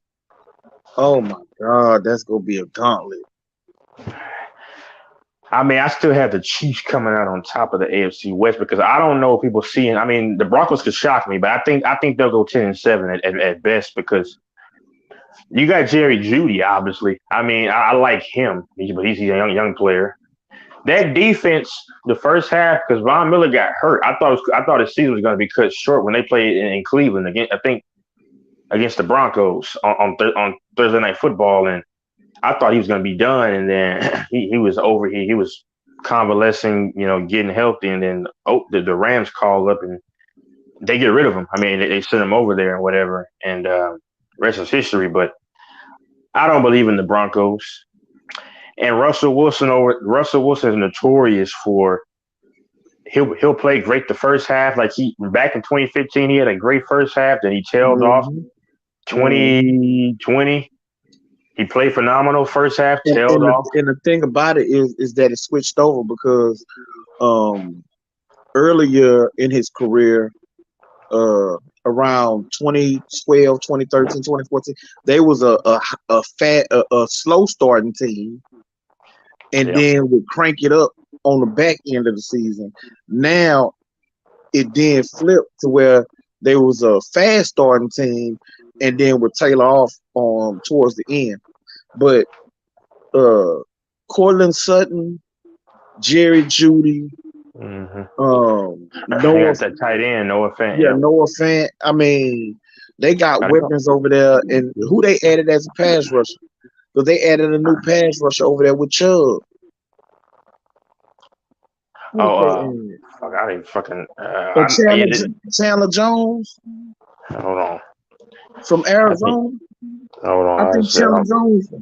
And I know they got our defensive tackle, DJ Jones. DJ Jones went over there, run stuff and nose tackle that, and he got some pass rush to him. That front four is gonna be nasty. Yeah, they still have Simmons. He's in the secondary. 31. They got Patrick Surtain over there. With Patrick Surtain, because him and what's his name were talked about as the cornerbacks. Him and Diggs, and the second, the cover guys. Diggs, right? Trevon Diggs. Yeah. They were saying who's going to be better. Oh well, Diggs ain't got no chance. That dude is trash. Oh, he's trash, man. But he finished. Trash. I know you don't like stats, but like, no. He cannot. Yeah, go look at his stats. He gave up the most. Yes. What's his name? No. I got Surtain. I don't know. I'm just saying, like, this, for some reason, like I say, you say fuck the stats of me, but they got him like I think in the top 6 somewhere around there. But he gives up a lot of yards. Yes, he gambles. He gave up the most in the NFL. He He gambles garbage, too bro. much. He now if the ball is up for grabs in his area, he Oh, used to he's play gonna get wide it. receiver. Yeah, he came away with a lot of tip pass picks and all that the last year. There was some But game man, changing picks though, man, against yeah, Carolina. Then yeah, he week got three. some. He got some, but you get him locked up, man to man, that boy gets cooked. He trash. Oh, I know. Like you saw him against the Patriots, right? He got a sick pick, but then he gave it was To miscommunicated. It was Kendrick miscommunicated. Bourne. Kendrick Yeah, Bourne cooked him. Come on, man. Kendrick yeah. Bourne For slow. Kendrick Bourne for the Patriots, not because they was miscommunication on that. It was actually it was both communication on their miscommunication on their part, but he was lagging. Diggs was lagging on that interception because they both crossed each other diagonally, and then the guy had an easy touchdown. Bro, in the playoff game against my Niners, he got cooked. It should have been a touchdown. Jimmy missed a wide open throw Yep. to See, that's what I'm saying about that Jimmy G. Yeah, Jim. But man, that boy must have turned Diggs around so nasty, man. But he did still ended up getting a big play against Diggs. Like, bro, Diggs is trash. That dude is so overrated. It's ridiculous. Now, I'm not saying that he can't improve as a player. You know, he play more discipline because all he is interception hunting. He bites on every little double play, trying to get a pick on every little slant, anything. He trying to jump it. He can't, like, that dude is not good in coverage. And that's the problem. Like, you're facing the Brady's because like I actually like because I know Brady. Brady, like you facing a guy like Brady. I mean, Aaron Rodgers is the king at getting guys off, but that's not pertaining to him because like Aaron Rodgers is good at getting guys off. You know, the audibles and the inflection in his voice, getting guys off the line. You know, D line and all that, but. If you're facing Aaron Rodgers, Brady, even Mahomes, Burrow, especially Brady, Rodgers, and Mahomes, they're good at giving you that little pump fake. And if you bite on that, you're beat for a big touchdown probably. I mean, and that's what he does. He'll bite on a slight, pump fake, and then they go get him. So, yeah, bro, he needs to calm down. Stop, just trying to get stats with these interceptions, man, and play more discipline. But looking at that dude last year, that dude was getting cooked all the time. And unless it was now he played some bad quarterbacks and stuff like that, but man, that boy racked up a whole lot of yards to some receivers, man. But he when racked up a whole lot. When he does get those picks, whew, I mean they can be back breaks, but then once again you can capitalize. Now, Micah Parsons to me is the top. To me, he's the top 3 defensive player in the league. Obviously, I got to pay my homage to, of course, Watt's brother, but Micah Parsons was the defense. But they did give him a little bit of help. They signed who was the guy from the. I want to see if Dante Fowler can bounce back. Dante Fowler's a bum. Well, I mean, he was good. He was solid with the Rams, but my only problem is he gave us some big plays. Like the Honey Badger, same thing with him. I mean, he can be good. I know all about him. He was actually good with the Chiefs. I'm not even going to sit up here and lie. Was a monster, man. With the Chiefs, he was a monster. But when you watched it with the Cardinals, he was a Chief he was a beast with Houston. He went to Houston for 1 year. Oh no, yeah, I know. Man, I wanted Honey Badger so bad. And when he came out the draft, he said he wanted to play for San Francisco. And we end up drafting Jimmy Ward, man. Oh man, I hate Jimmy Ward. Now you got the other Ward, Tre'Davious, but from the Kansas City. You know him, right? Yeah, got him. I know. But like that boy, he's sticky. But here's the thing, ever since because in Arizona, and early in Tyrann Mathieu's career, Houston was still early in his career too. But Tyrann Mathieu early in his career, because he's been in the league for a minute. I think he came around to 2013. He's been around for a long 2013, 14. No, he's been around for a long time. It was around that time. It was around that time. Because that's when we drafted Jimmy Ward. He came in like around 20, I want to say. Something like that. He was young. Like Juju came in like around 20. Like so did Marshawn Lynch, I think, around 20. I don't know, but Tyrann Mathieu, like when with Arizona, I didn't really like him too much because he allowed a lot of big plays. But the problem with that is that they kept going 1, 2, 3 out the offense, and everybody knows when you keep going 1, 2, 3 out, that's the part of the reason why I've had an issue with Garoppolo at times. When you go 1, 2, 3 out, and then you keep keeping your defense on the field for so long, then they start looking bad. So that's probably why they look bad, the Cardinals defense, for a minute there. But I mean, it's the Saints got Matthew now. They wasn't using them right neither. Like Tyrann Mathieu ain't a player that you just put in a deep half and have him back there all game, and expect to get the best out of him. He's a chess player. Yes, you got to move him around, put him in the box, put him single high, line him up in the slot. Like you got to move him around because he gonna create havoc. Like that dude, there's a bona fide playmaker, man. Oh, he really showed that with the Chiefs because I mean, he really showed he's really a star. Because I thought he was overrated, but then I realized, you said they weren't using him well, and then I don't care how you use people. You could have the perfect system, but if your quarterback is constant, like I had an issue with Jimmy G about this when they played against the Chiefs briefly in the Super Bowl. When you keep on going 1, 2, 3 out like Carson Palmer used to do, and you got to put them back on the field. They had Calais Campbell. They had Calais Campbell that year, those years. Then it's going to wear them out. You obviously had Chandler Jones there for the longest, so. That's the problem. The only reason why I'm not shooting my defense no bail for that Super Bowl. Now I will criticize my defensive coordinator in that game because there's no reason whatsoever that when you up 10 that you come out in the cover 3. You need to play too high, make everything be in front of you, and just rally and tackle. You jump into a cover 3, and then they holding Bosa in the headlock. This dude got all day and ran around and scrambled around. They were holding that one play changed the entire game. But what I was gonna say is that my defense did not play a lot of snaps that entire year, and especially in the playoffs.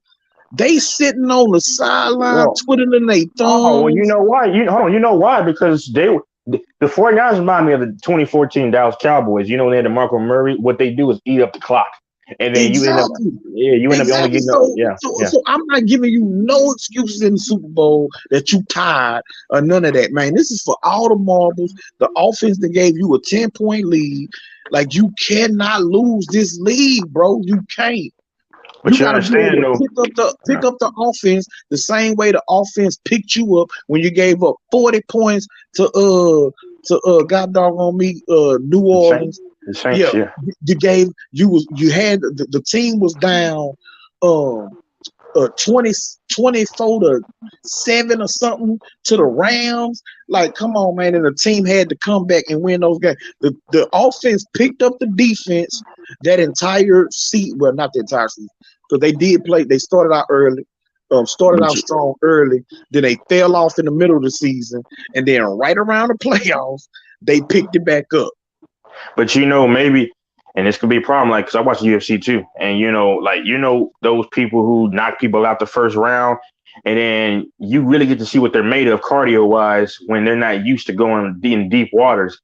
I'm just saying maybe that was the 49ers issue because I was just watching them.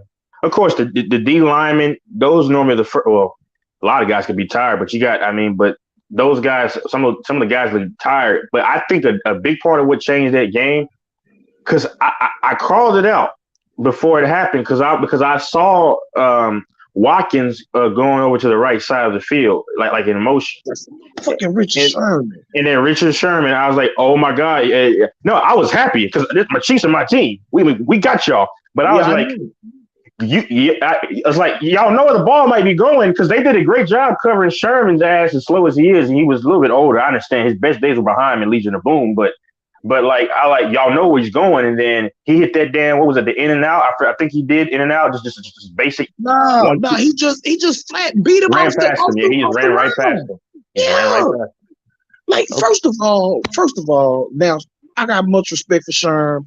I got love for him now that he came to the Niners. He brought some leadership on the defensive side of the football and all that. So we got love for him. But why are you up impressed, man? when we now only up 3? Like why are you up impressed, man? Because if you don't get a jam on this dude, you ain't finna catch Watkins. Again, that's my defensive coordinator. They made some horrible defensive calls in that game. Horrible. It should have been cover 4, off man. Like, keep everything in front of you, bro. That was on Robert Saleh, and he went to New York the year before. Now he coached his ass off in 2020 was that 2020. 2019 is when he lost us the Super Bowl. 2019, he coached his ass off. And the reason why I say that is because he lost Bosa early. He lost Richard Sherman was pretty much we had so many injuries on the defensive side of the ball. You had that Verrett guy, I think. Verrett played that year. He played that year. He got hurt last year, but he played in 2020.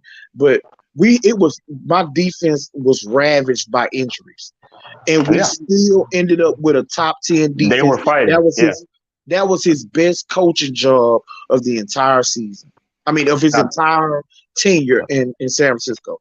No, they were scrappy. I mean, they played Dallas, the Cowboys. I mean, they played there, and I forgot which because Mullins. Which one was the bad one? I mean, because one of them, Mullins. I don't think Mullins. I forget. Well, Mullins was trash, right? Oh wait, no. Better was probably slightly worse.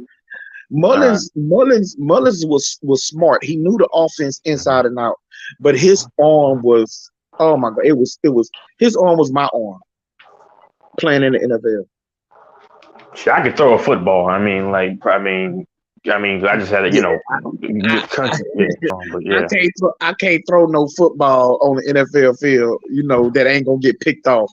Like I know. I mean, accuracy is something totally different. They train for that shit. I'm saying if I can rock back and throw it. Yeah, I can. I could probably get a 60. He couldn't throw deep. He couldn't throw 20 to 25-yard passes. He couldn't throw them. He couldn't rocket a pass across the middle in no tight windows. But that's to my point about Garoppolo. I'm saying, he's not all world bad. I'm just saying, to answer your early question, they couldn't win any games because the other guys were just that much worse, which is why. So that's why Garoppolo to me is still not good, not awful, not the worst thing, but those other guys behind him were just that trash to where they just were just that awful, So but again, if you got all of those things around you that's elevating Jimmy all the way to the Super Bowl and to a championship game, you should at least be able to go 500 with a lesser quarterback than Garoppolo. Wait, you can't be to a point where you are a bona fide Super Bowl contender with Jimmy, and you are a top 5 picking team without him, with the exact same roster, the exact same players. So. That's why I say, so to me, he's above average. Like, he's not a below average quarterback. It's not 20 quarterbacks that you go. Well, I'm saying, to me, logically, looking at the whole picture, there's not 20 quarterbacks in the NFL I'm taking over Jimmy G. Okay. Let me say this. Okay, because like I said, I got him a tick under to me. It's just me talking. Maybe it's just because people say, I have a vendetta against Tom Brady, but I still got him as my GOAT. But whatever. But here's the thing: I got him a tick below. But as we know, Garoppolo knows at times throughout the season to not fuck up so bad to where he just lose everything. That's the ability that he has. But I'll name you all the QBs. Now I'll go through the list again. All the QBs that I have currently. Not forget stats, right? We're just talking about just ability over Garoppolo. This is me talking, okay? I currently have, of course, Brady. I got Mahomes. I got Rodgers, the obvious ones. I have Stafford. I have. You might laugh. I got Dak, but I got to see because he's one more year removed from that injury. I agree. I agree with that. Yeah, okay. All right. So that's 5. So I got. I'll get to that guy for the Saints later. I got to come back to Jameis Winston. He's got the arm talent. He's just dumb. Okay, but anyway. Fuck it, I'll take James. You might laugh. Fuck it, I'm taking James because man, I'm taking James. Don't do that, bro. James has never shown the ability to lead a team to the playoffs, to any type of success.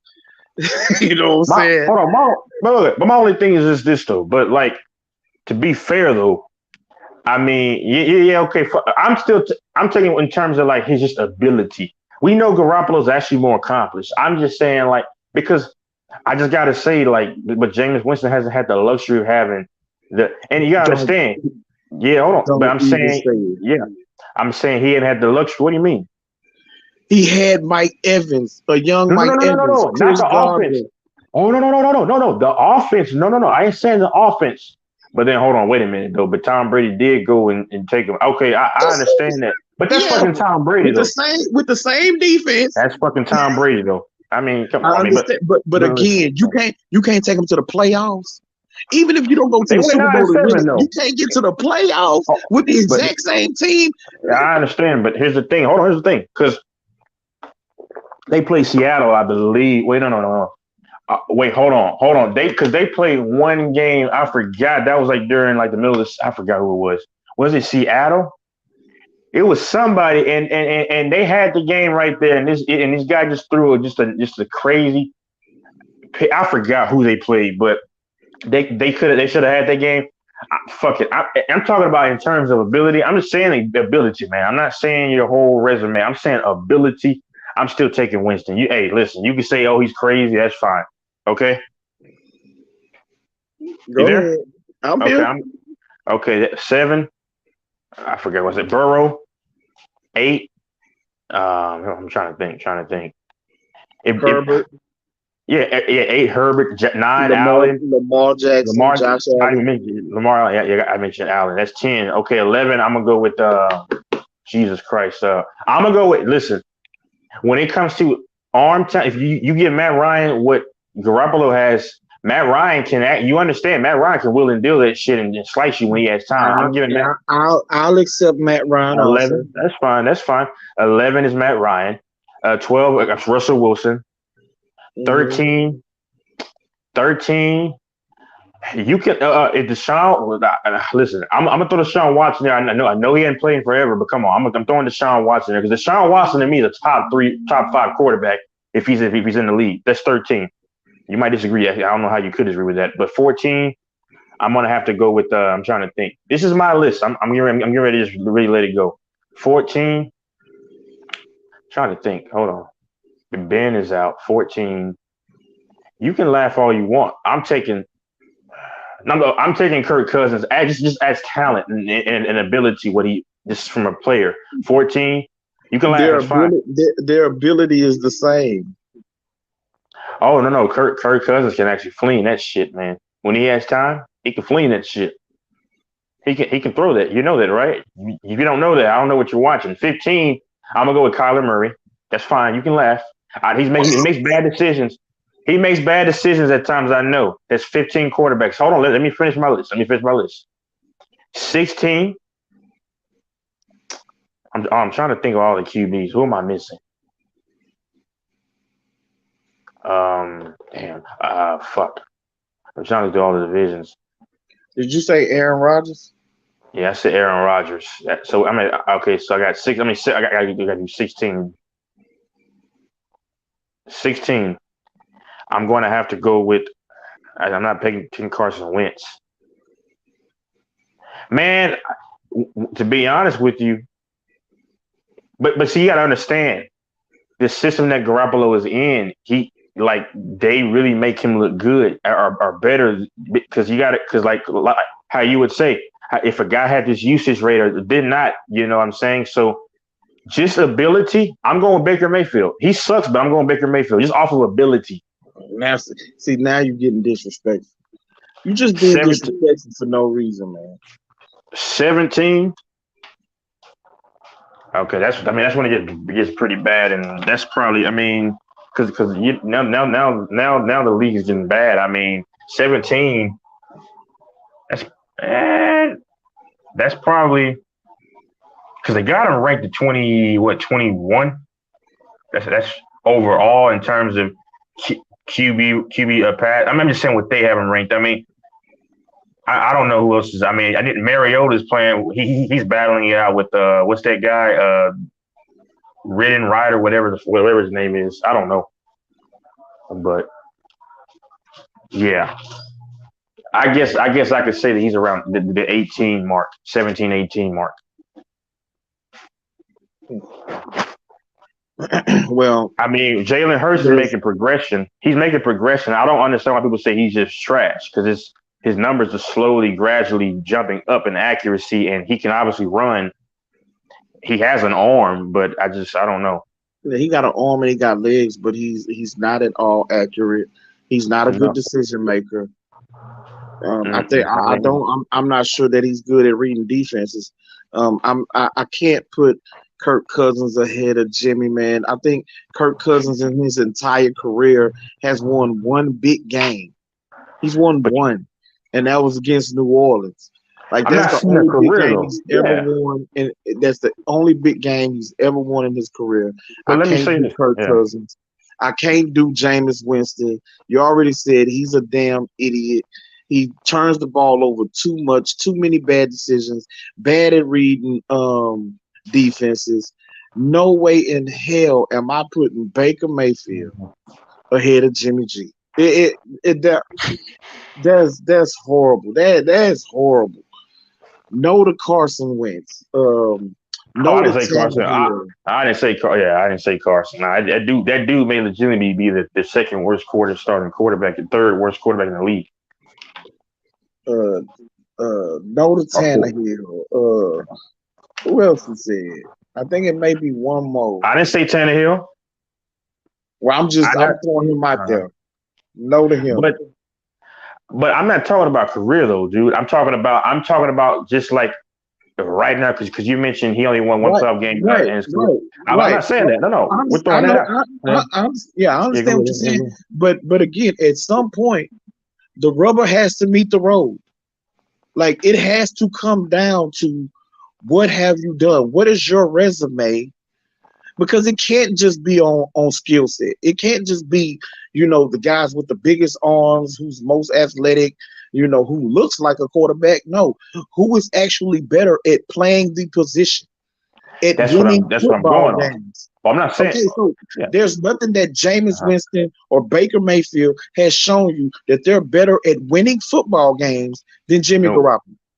There's nothing they've shown you. No, I get what you're saying. I'm saying in terms of overall ability, just examining the quarterback, their performance because I'm gonna leave out stats and anything like that. We're just talking. I'm saying overall ability and if I put these. Okay, Baker Mayfield, that's kind of up in the air. I understand. That's crazy because he's shown some flashes, but his lowlights are much more profound than his highlights. But here's the thing, though. I'm just saying, oh, no doubt. But I'm saying I look at James, but when the way I'm looking at it, I'm not forget about now. If you want to talk about like who would go ahead of who, okay, yeah. Because I'm not a Garoppolo lover. You may be, but I'd be like, I can't believe I've entertained Garoppolo like this for the last 2 days. Like he's Tom Brady. Tom Brady should get talked about like Garoppolo, Aaron Rodgers, Mahomes, Josh Allen, but fuck it. That's my last time speaking about Garoppolo. But I'm just saying I'm going off of just their overall ability, like from what I see. Because by that logic, right, Garoppolo's done more than Dak Prescott. If we're being completely, but it wasn't his own doing by itself. So that can trump that argument. Because Dak Prescott, when did he go to the NFC Championship? Never. But when did Garoppolo go to the NFC Championship? Yes, but the thing that I could say about Dak Prescott is that as a rookie He got his team to the playoffs, and that really should have beat Green Bay. Oh, they should. Okay, But you know what so though? I as think a Romo. Yeah. third year player, like he's made the playoffs. I think 3 times. He's won a playoff game every time except for the last time against San Francisco. He's played well enough for his team to win, and the defense let him down.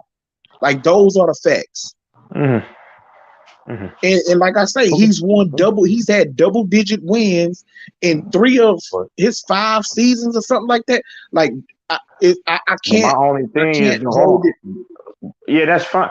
But that's fine though. But I'm saying I'm gonna use it against you because it's like, but what is and hypotheticals? I don't argue hypotheticals. I'm saying if you look at Garoppolo right now, we know Dak's a better quarterback, which kind of controversial with some part of your argument. But we know Dak's a better quarterback. But Garoppolo is by far more accomplished as it pertains to 2 NFC two appearances, Super Bowl appearance. Dak hasn't done any of that.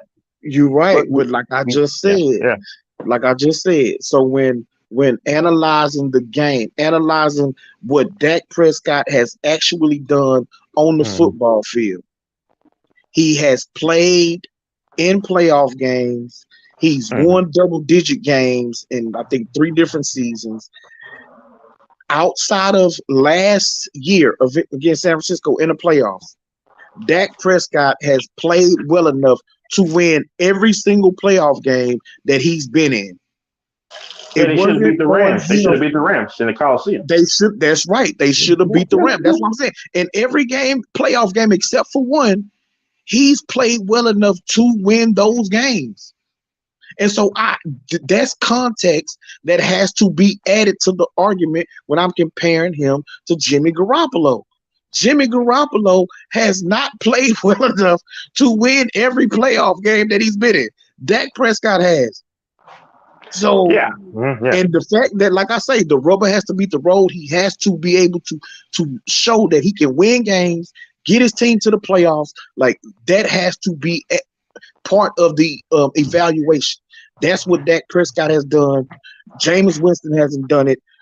Baker Mayfield hasn't done it. Like a number of these quarterbacks, 4 or 5 of them quarterbacks that you named, or 3 or 4 of them, I don't remember all of the names, but I know some of them that you named has not been able to do that. And to be honest with you, if I'm looking at Matt Ryan over the last 5 years or since Kyle Shanahan left Atlanta, he too hasn't shown the ability to win football games and get his team into the playoffs.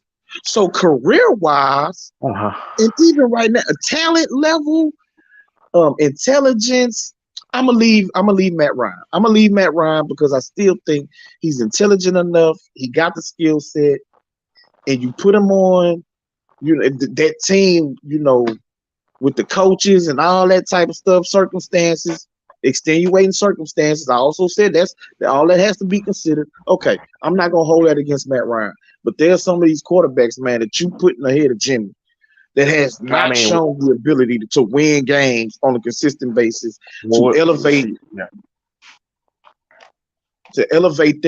elevate their play and help get their team into the playoffs. Like they just haven't. So there's no way I can put them ahead of Jimmy.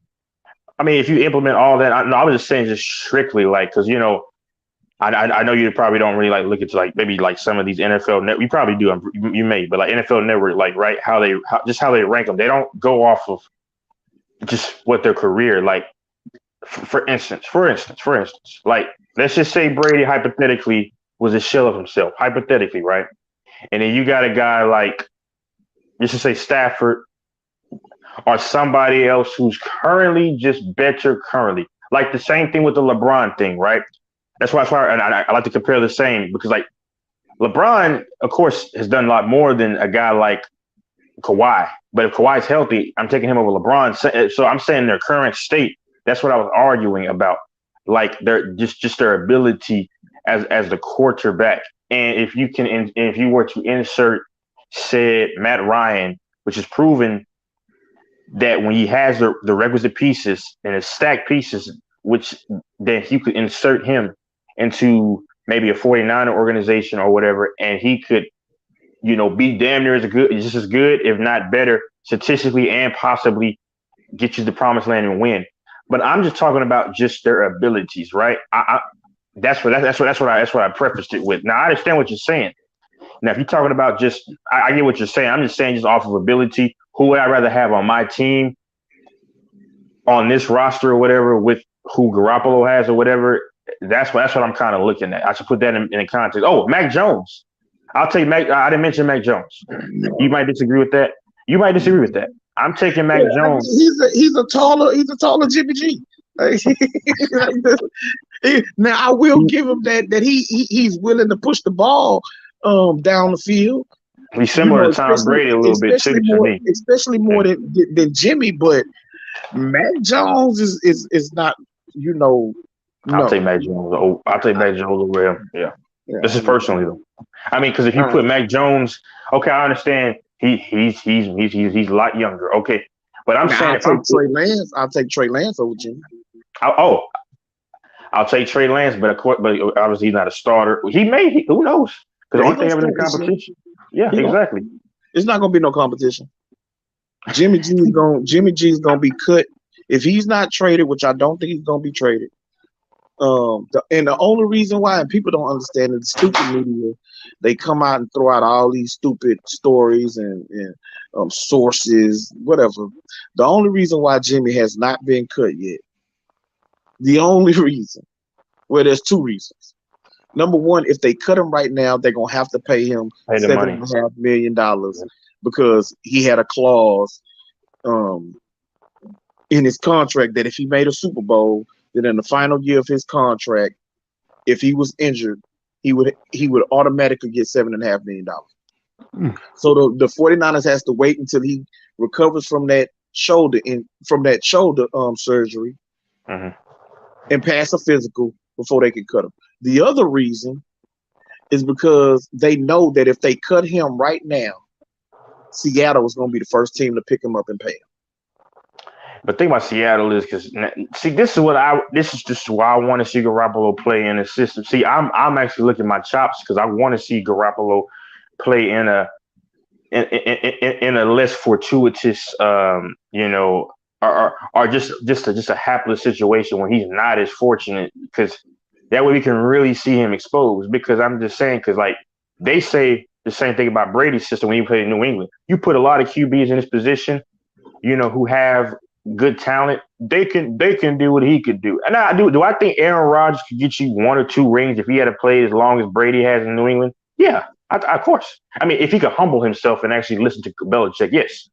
But like, I just want to see how exposed Jimmy G is and let his ass go to Seattle, because they don't have shit there right now. You got a disgruntled DK Metcalf.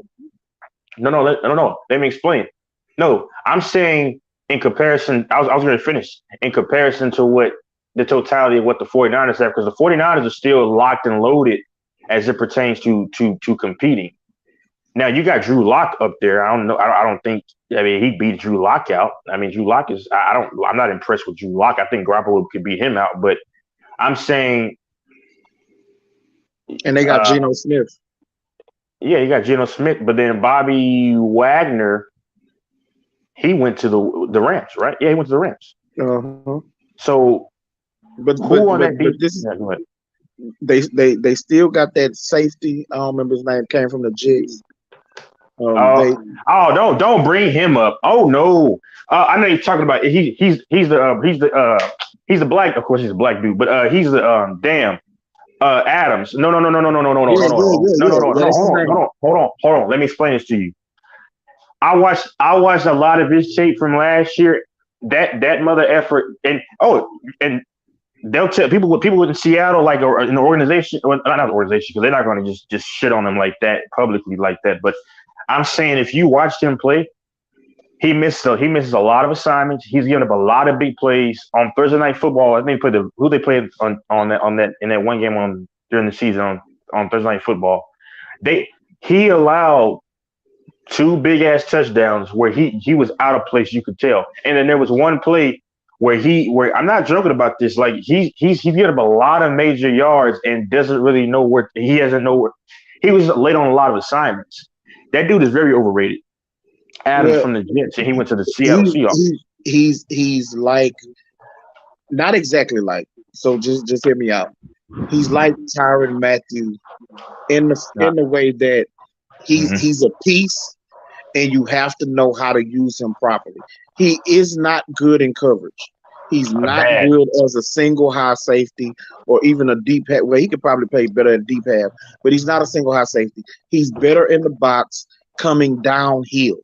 Yeah. If you can have him come downhill, he's an exceptional safety in that aspect.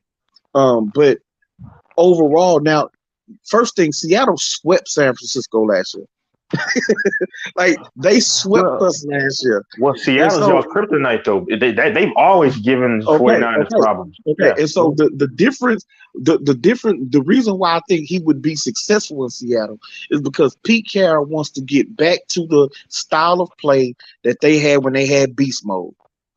He wants to turn around, hand the ball off, run first team, throw off play action, DK Metcalf, Tyler Lockett. They picked up two fast receivers last year. They got a good tight end, and they offensive line, they've added pieces over the last 2 years.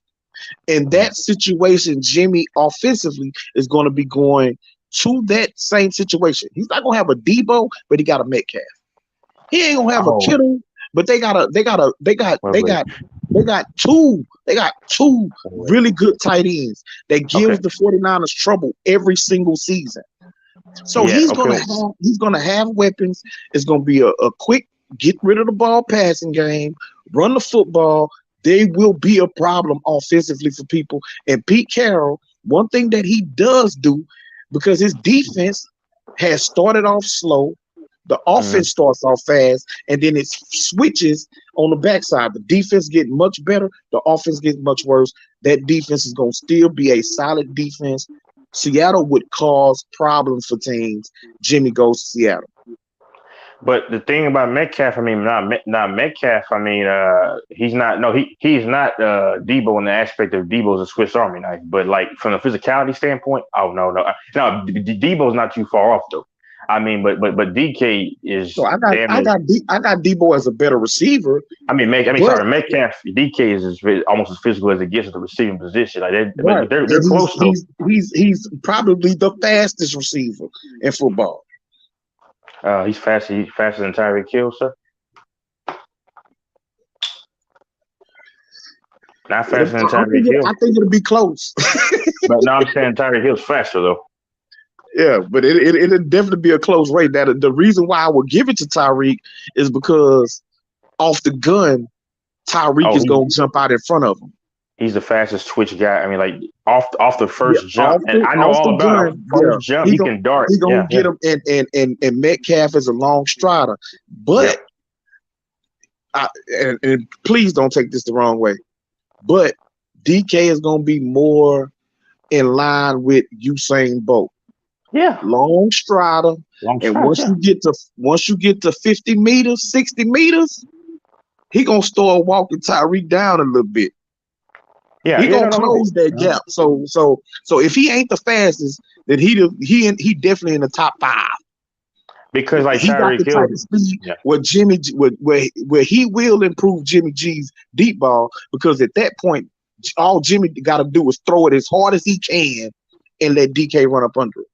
Because Tyreek Hill, I mean, the thing that makes him so dangerous is he's as quick as fast. He's as quick as he is fast. And the thing about Tyreek Hill is when he can go full speed and make a cut, and not because like a lot of guys have to slow down when they make that cut. He can do it in stride.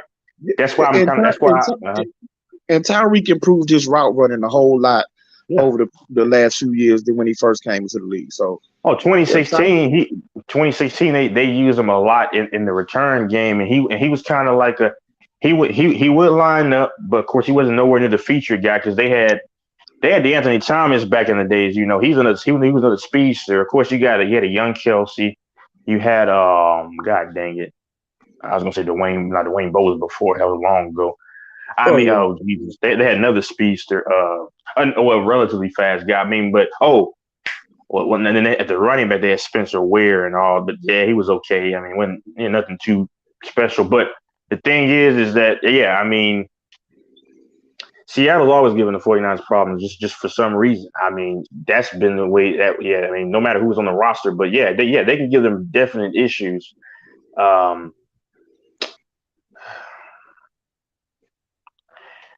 I mean, but they're gonna give everybody issues, man, because they gonna turn back into a clock eating offense. That's what, like with the whole Russell Wilson. Yeah, how when he first started out, that's what they gonna turn to. Yeah. And Seattle is notorious for picking up players off San Francisco. And the reason why San Francisco they got Mike Iupati, right? Remember that? Yeah, did they get Mike Iupati? Yeah. Bro, yeah. I'm telling you, they are a farm system of San Francisco players. One of their cornerbacks, what was his name? I can't remember his name, but last year in training camp, he had an injury. So the 49ers was really trying to stash him. They ended up cutting him, and they wanted to put him on one of the injury lists. As soon as they cut him, Seattle picked him up, put him on their 53, and paid him to rehab just so they can have him on their team. Yeah. So we 49er fans know for a 100% fact that if you drop Jimmy, Seattle's gonna be the first one in line to pick him up. And the Rams are gonna be back in business. I mean, next year. Now, do I think they're gonna win it all? I don't. I mean, but you replaced. I mean, you got rid of Von Miller. He went to the Bills. That's a problem. But for of course, the AFC. But you got Bobby Wagner to fill a spot there. You still have they still have Leonard Floyd, correct? I want to say he's still there. I think so. I think so. He might be. He's but pretty Leonard decent. Floyd ain't no good as a pass rusher. He just like Dante Fowler. Yeah, neither one of them that good as pass rushers. Like you can have an average tackle that could block them. Aaron Donald is the problem. Now they did need help in linebacker. They desperately needed help in linebacker, and Bobby Wagner is still playing at a high level. Mm-hmm. But secondary wise, outside of Ramsey, who he can still be had because now he's not as bad as Diggs as far as trying to jump routes or whatever, but he still gambles. But outside of him, they safeties ain't nothing to write home about. The other corner ain't nothing to write about. The nickel ain't nothing to write home about. I mean, I still have them in the mix. I mean, yeah, no. I think the Bucs, like I said, I told you, I think the Bucs is gonna probably be the Bucs and the Bills. I mean, that's just personally what I think. But no, I mean, I have the Rams in heavy contention. I have the Rams, the Bucs, and I think the NFC is gonna be wide open. Yeah, I mean, it's gonna be wide open. It's gonna be more so top heavy though, because the Vikings, I don't see them being a too much of a threat. They still have to fix their defensive. Because if you understand, the Vikings used to be stout with the pack, are more stout with their defense. You had a younger Griffin. You had that who was that? Who was not Jared Allen? They had some white dude. He's from Texas. A few years ago. Back in the day, I forgot. Robinson, something like that. I forgot his name, but of course you had. Yeah, he was on the D line, but then they have who was the? I'm bringing out their names. The dude with the long curly hair, one of the brothers. Kendricks. Kendricks. And then they had the big. I'm blanking. Barr. Anthony. Is it Anthony Barr? Anthony Barr. Yeah. Man, that motherfucker's big as hell, man. Jesus, but yeah. They got that other young pass rusher right now. His name right on tip of my tongue too, but he's an elite pass rusher. Wait, who got the big? They still got them offensive weapons though. So that if the defense, they got Thielen, they got Jefferson, Yeah, Jefferson, yeah. and Dalvin Cook. Who's a tight end? Well, They got I don't know. I don't know who yeah. they added, but Uh-huh. they haven't had a good tight end since they lost Rudolph. Kyrie. Rudolph, yeah. Yeah, they haven't had a good tight end since then. But I don't know who they added on their defense, but they stepped it up a little bit. I think the Saints. Who the Saints quarterback? It's gonna be Winston, most Yeah, likely. James Winston. Yeah, so now the 'Cause Saints got an elite defense, and it's crazy. Whatever happened to old boy? I haven't seen him. I don't think he didn't play in like a year and a half, 2 years. Not Earl Thomas. Now the wide receiver for the Oh, Saints. Michael Thomas. Yeah, Michael Thomas. Like, what happened to that dude? Because I at think one he point should he be was coming considered back. the best receiver in football for a second. Well, he had that injury, and then he opted to say, you know what, I don't want to play because it was a deal. He didn't really want to be there anymore. Because Yeah, because of Sean Payton. Him and Sean Payton got into it.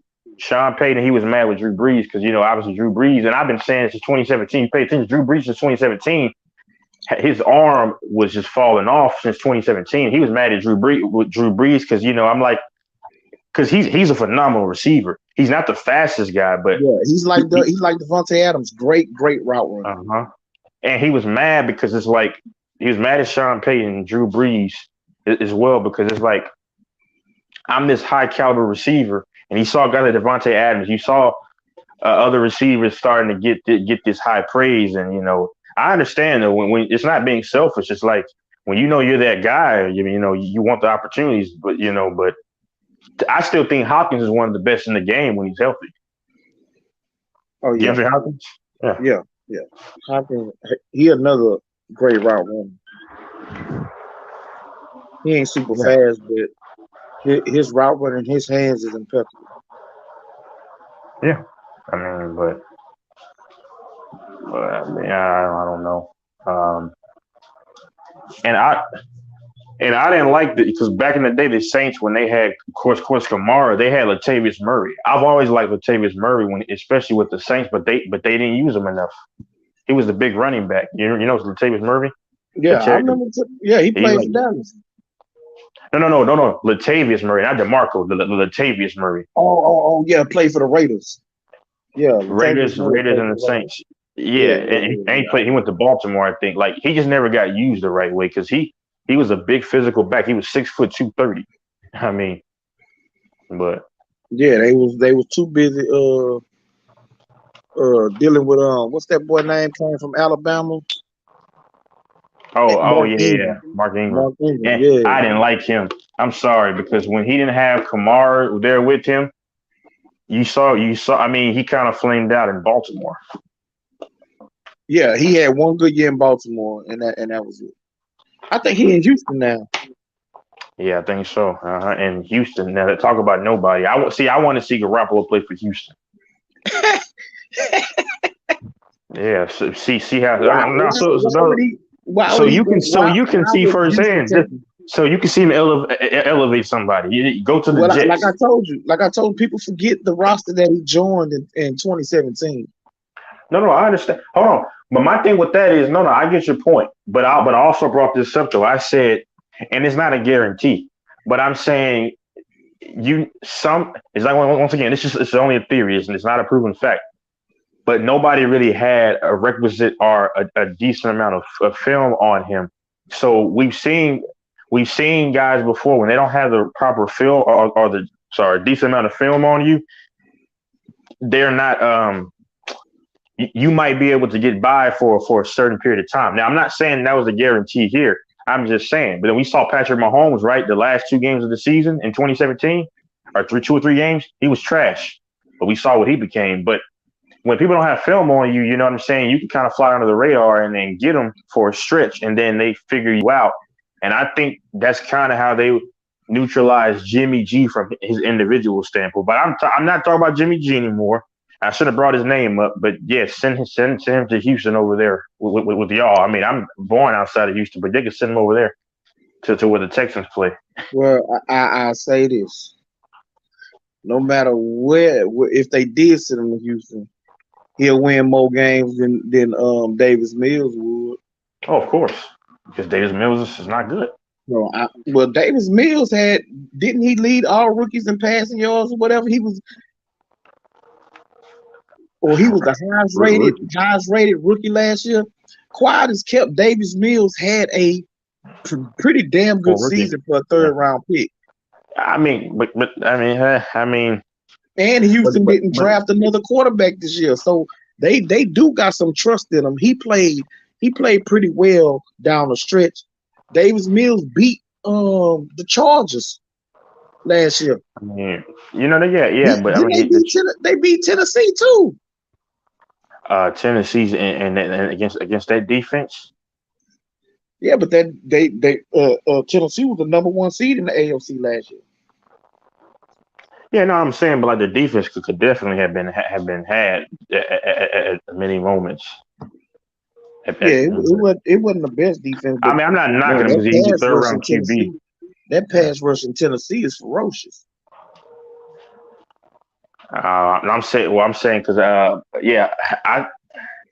he had some actual decent protection. I mean, I'm still not sold on Davis Mills because I mean the same because Jalen Hurts.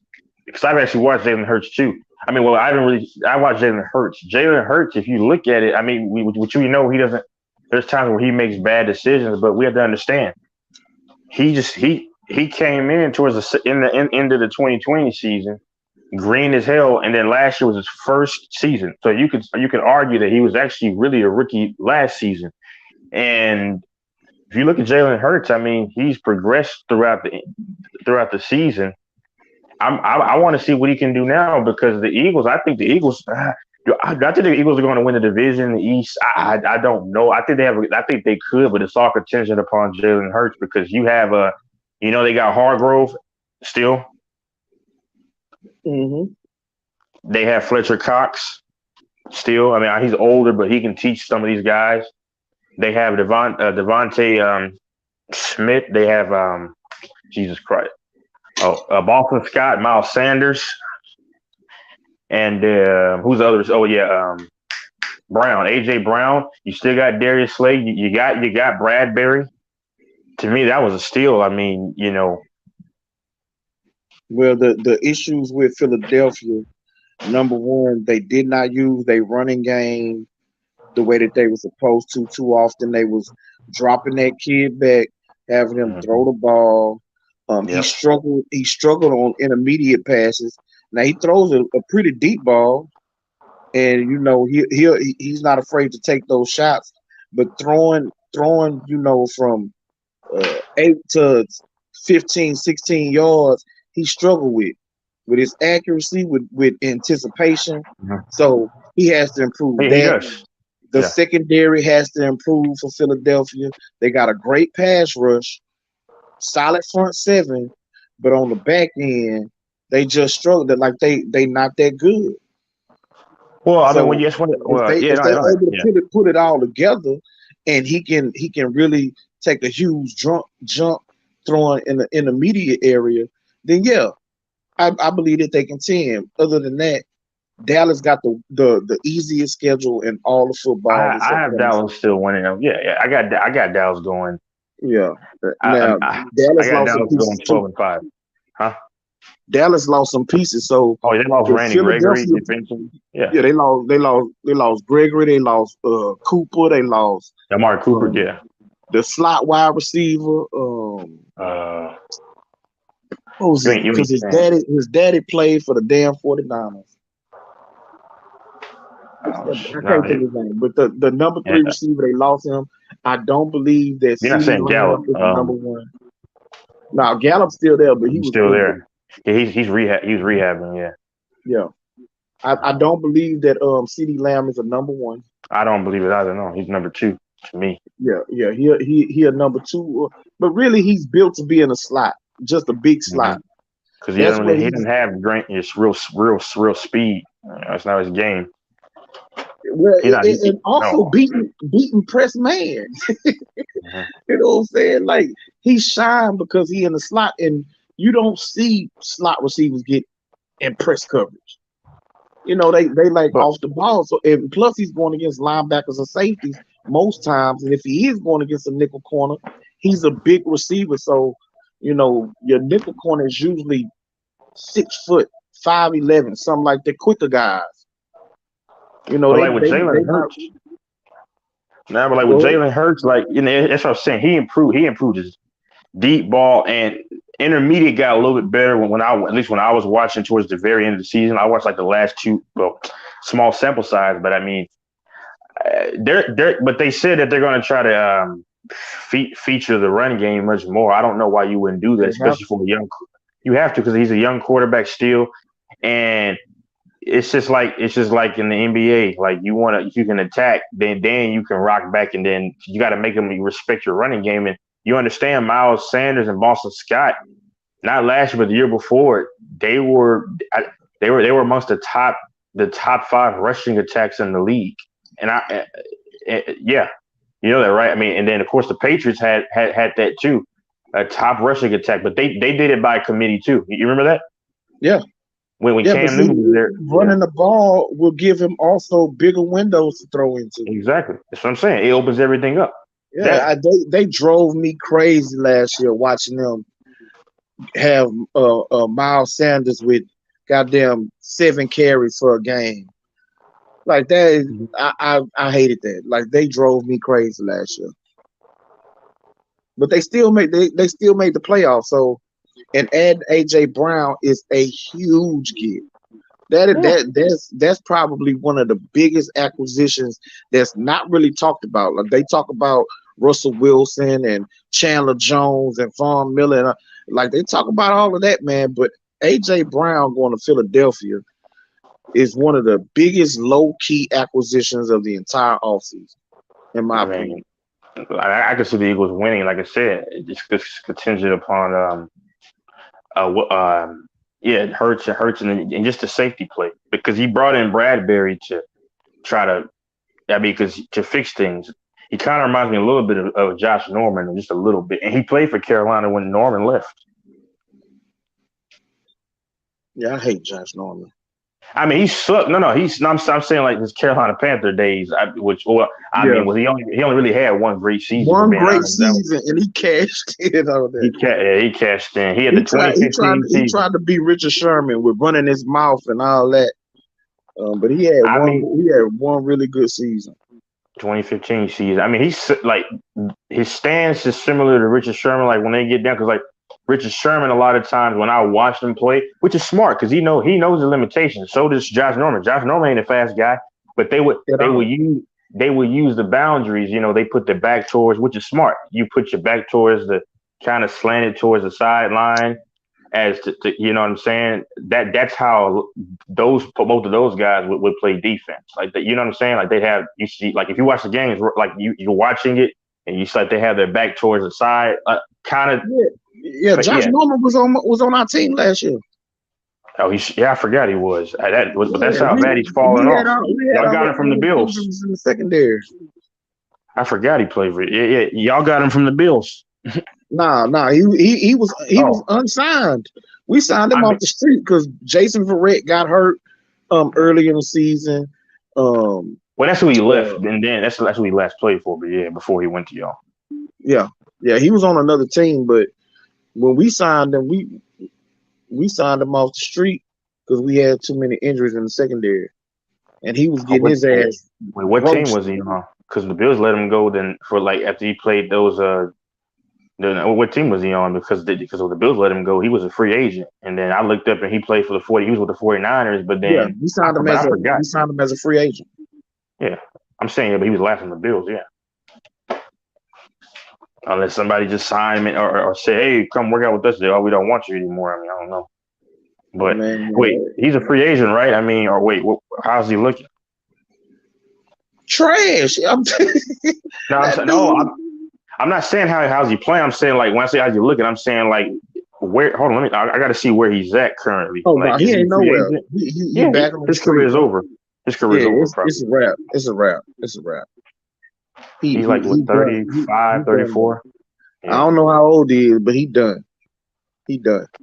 He was 29 in 2015, so Yeah, he's 30. Hold on. Yeah, he's like 30. He's gonna be 35. Yeah, he turns 35 in December. Yeah, he's done because his birthday's in December. Yeah, he's 30. Yeah, his career's probably over. Nobody's gonna pay for a 34-year-old cornerback He who can't do has no nothing on speed. nobody's football team at this point. Like you have to be extremely. You got to be beyond desperate But you to gotta be bring in dumb. Josh Rosen at this point. You You'll do gotta be better. dumb. Yeah, you'll do better trying to coax Richard Sherman to come out of retirement. And that's almost just bad. Yeah, but I think Richard Sherman will be He's better better. than him. Yeah. Yeah. You know what I'm saying? Like, yeah, that dude does, man. But when he did have that great year, I mean, that was something to watch because I remember him and Odell Beckham got into it. I mean, it was amazing what he was doing because I mean he was able to well you have to that was his only choice. I mean, there were times where he did kind of lay off. I mean, he did actually. It was kind of he kind of balanced it out, but there were times where he tried to press up on Odell. Now he did get beat for a touchdown. I don't know if he got called back in the back of the end zone. I forgot. Odell Beckham hit him with the move into the game to 0 yards. Yeah, I remember, but he you could tell that he studied Richard Sherman because even though he'll come down and press man, it was really bail technique where he just wanted to stay on top. Yep. Yeah. Yeah. So you can tell he studied a lot of Richard Sherman tape. He would fake like he's gonna go. He was gonna press up on you, and yeah, you're right. And then he'll relax and he'll bail out. Yep, that's how he would do it. Oh yeah, bro. I tell people I actually watch these guys. Try to watch as much as I can. But yeah, because I remember, yeah, he would come up on you, and then when then he just play it that way. But yeah, that's what Richard Sherman did for his entire career in Seattle. Mm-hmm. But Richard Sherman, the way that they ran their defense, you didn't really know when he was actually for the unless he bailed out a little bit too soon. That's the only time you would know that they was in cover 3. Because he'll get right up in your face, and so sometime it'll be cover 1, but predominantly it was cover 3. But you wouldn't know, so he'll wait there until the snap and then just bail. Never put his hand on the receiver, just bail out, looking at the quarterback, seeing if it's coming his way. Because I remember he played against Dez Bryant on that Sunday in 2014. Dez Bryant was cooking him because I remember Dez Bryant he hit him on a go route and he got him one time, but then he also hit him. I don't know. I forgot. Was that just a? I forgot what. I already forgot what Dez Bryant did to get open or what happened. And then he had to get him on a shoestring tackle. I wish he had to stay it up because I thought Dez Bryant had the ability to be a Hall of Famer when I first saw him. But then I think what messed up Dez Bryant is when ever since 2015 when they started, and he had that damn foot issue. I think was it a Jones fracture? Yeah, because KD had that issue, and so was it a Jones? It was a foot issue that Julio Jones dealt with the year before. Because remember, Julio Jones was hurt in 2014, I believe. Yeah. And Dez had that same issue, and ever since 2015, like his career had not been the same, and it was over because they didn't use Dez as well as they could have, because as big as and physical as he was, hard as he was to bring down, they should have moved him around more. I mean, they could have, yeah, because he was a possession receiver. If they would have been lining him up in the slot. Slot, yeah, I was gonna say that. Oh my God, he would have destroyed defenses. They should. Yeah, I was gonna say they should have had him coming over the middle at times more so than they did. But they would love to have him always, throw over the shoulder to the Romo would do. There was a good connection though, because Romo was the best fit. Romo was his best fit, and I think ever since when they decided to bench Romo for Dak, that's when you knew it was over because it's because Dak didn't have that type of trust in him. He wasn't just gonna throw those. I don't know if he had that arm though. Oh, he got the arm. Dak got the arm, but he didn't throw. He didn't throw those back shoulder throws or throw it up to give Dez, let Dez go up and get it. He had to see Dez was open before he was gonna throw him the ball. and that's college football. And that's where precision based passing comes into play. You can't. And Yeah, no, and so Dak you gotta, you got gotta better at that anticipate. though. Yeah, and and then of course they ran Ezekiel Elliott into the ground. That was I think he constituted of like 38%. No. It was like 30% of their offense that he took up for. It was like in the 30s because they had a stat on Monday Night Football in 2016 when they played. It was a Monday Night Football, I think, or Thursday Night Football when they played against the Vikings, where they threw out like a stat. It was like in the 30s. In That he terms of, accounted for the offense. huh? That he accounted for the offense. Yeah, when they would run the ball. Yeah. Yeah.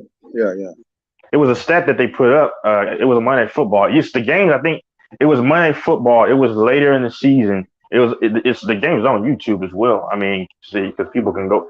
They put some of those games on YouTube or whatever. But yeah, I mean, it's I don't know. That game is still up. It should still be up on YouTube. But yeah, I mean, I don't know.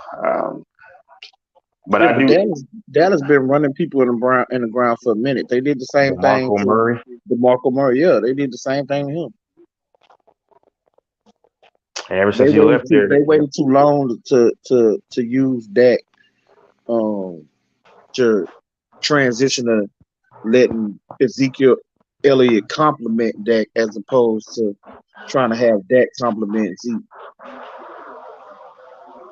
because when I first saw Then they turned around and did the dumbest thing and paid him all that money, and I tried to tell people, man, look at my 49ers. We not paying none of these running backs, but we still got, a damn good running game. You don't pay running backs. They paid them all that money. too early, by the way. I mean, they paid him, what was it, 2017? They paid him. He had 2 years left on his deal. 17, 16, yeah. That's what I'm saying. They paid him prematurely. That's what I'm saying. They paid Jalen Smith all that money, and he didn't pan out because he had the injury. He had the injury in Notre Dame. He had a good year in 20. And they did it out of spite. They did it out of spite, bro, because they was trying to negotiate with Dak, and Dak wouldn't take $18 million a year, and so they started passing out all them contracts. They gave the linebacker contract. They gave Zeke a contract. I think they gave an offensive lineman a contract. They just started handing out contracts out of spite because Dak wouldn't sign, and still ended up paying Dak $40 million a year when they really could have had Dak for about 35, 33. Because at that time, Kirk Cousins was the highest paid quarterback at $29 million. And remember he was getting those damn salary. Oh fuck, what do they call that? Oh damn, franchise tags. He got 2 of them. Yeah, they stupid, bro. They screwed themselves. But that's why I say. I mean, I know people don't want to say franchise tag because they want security. But if somebody gives you at the time, that's a lot of money. They give you $30 million for a franchise tag, and then just prove and then play well. But once again, because you can risk getting injured. That's right, and that's exactly what happened. That second franchise tag broke his ankle. That's why he was crying. Like, man, y'all got me out here running around, and now y'all gonna try to come back and lowball me because I'm coming off an injury. But they gave in though. Yeah, they ain't had no choice because who else was gonna play quarterback? Nobody else out there on the market. Yeah. Who else is gonna play quarterback? So they still end up screwing themselves. They could have saved millions and millions of dollars. And Dak did right. I'm not signed for nothing less.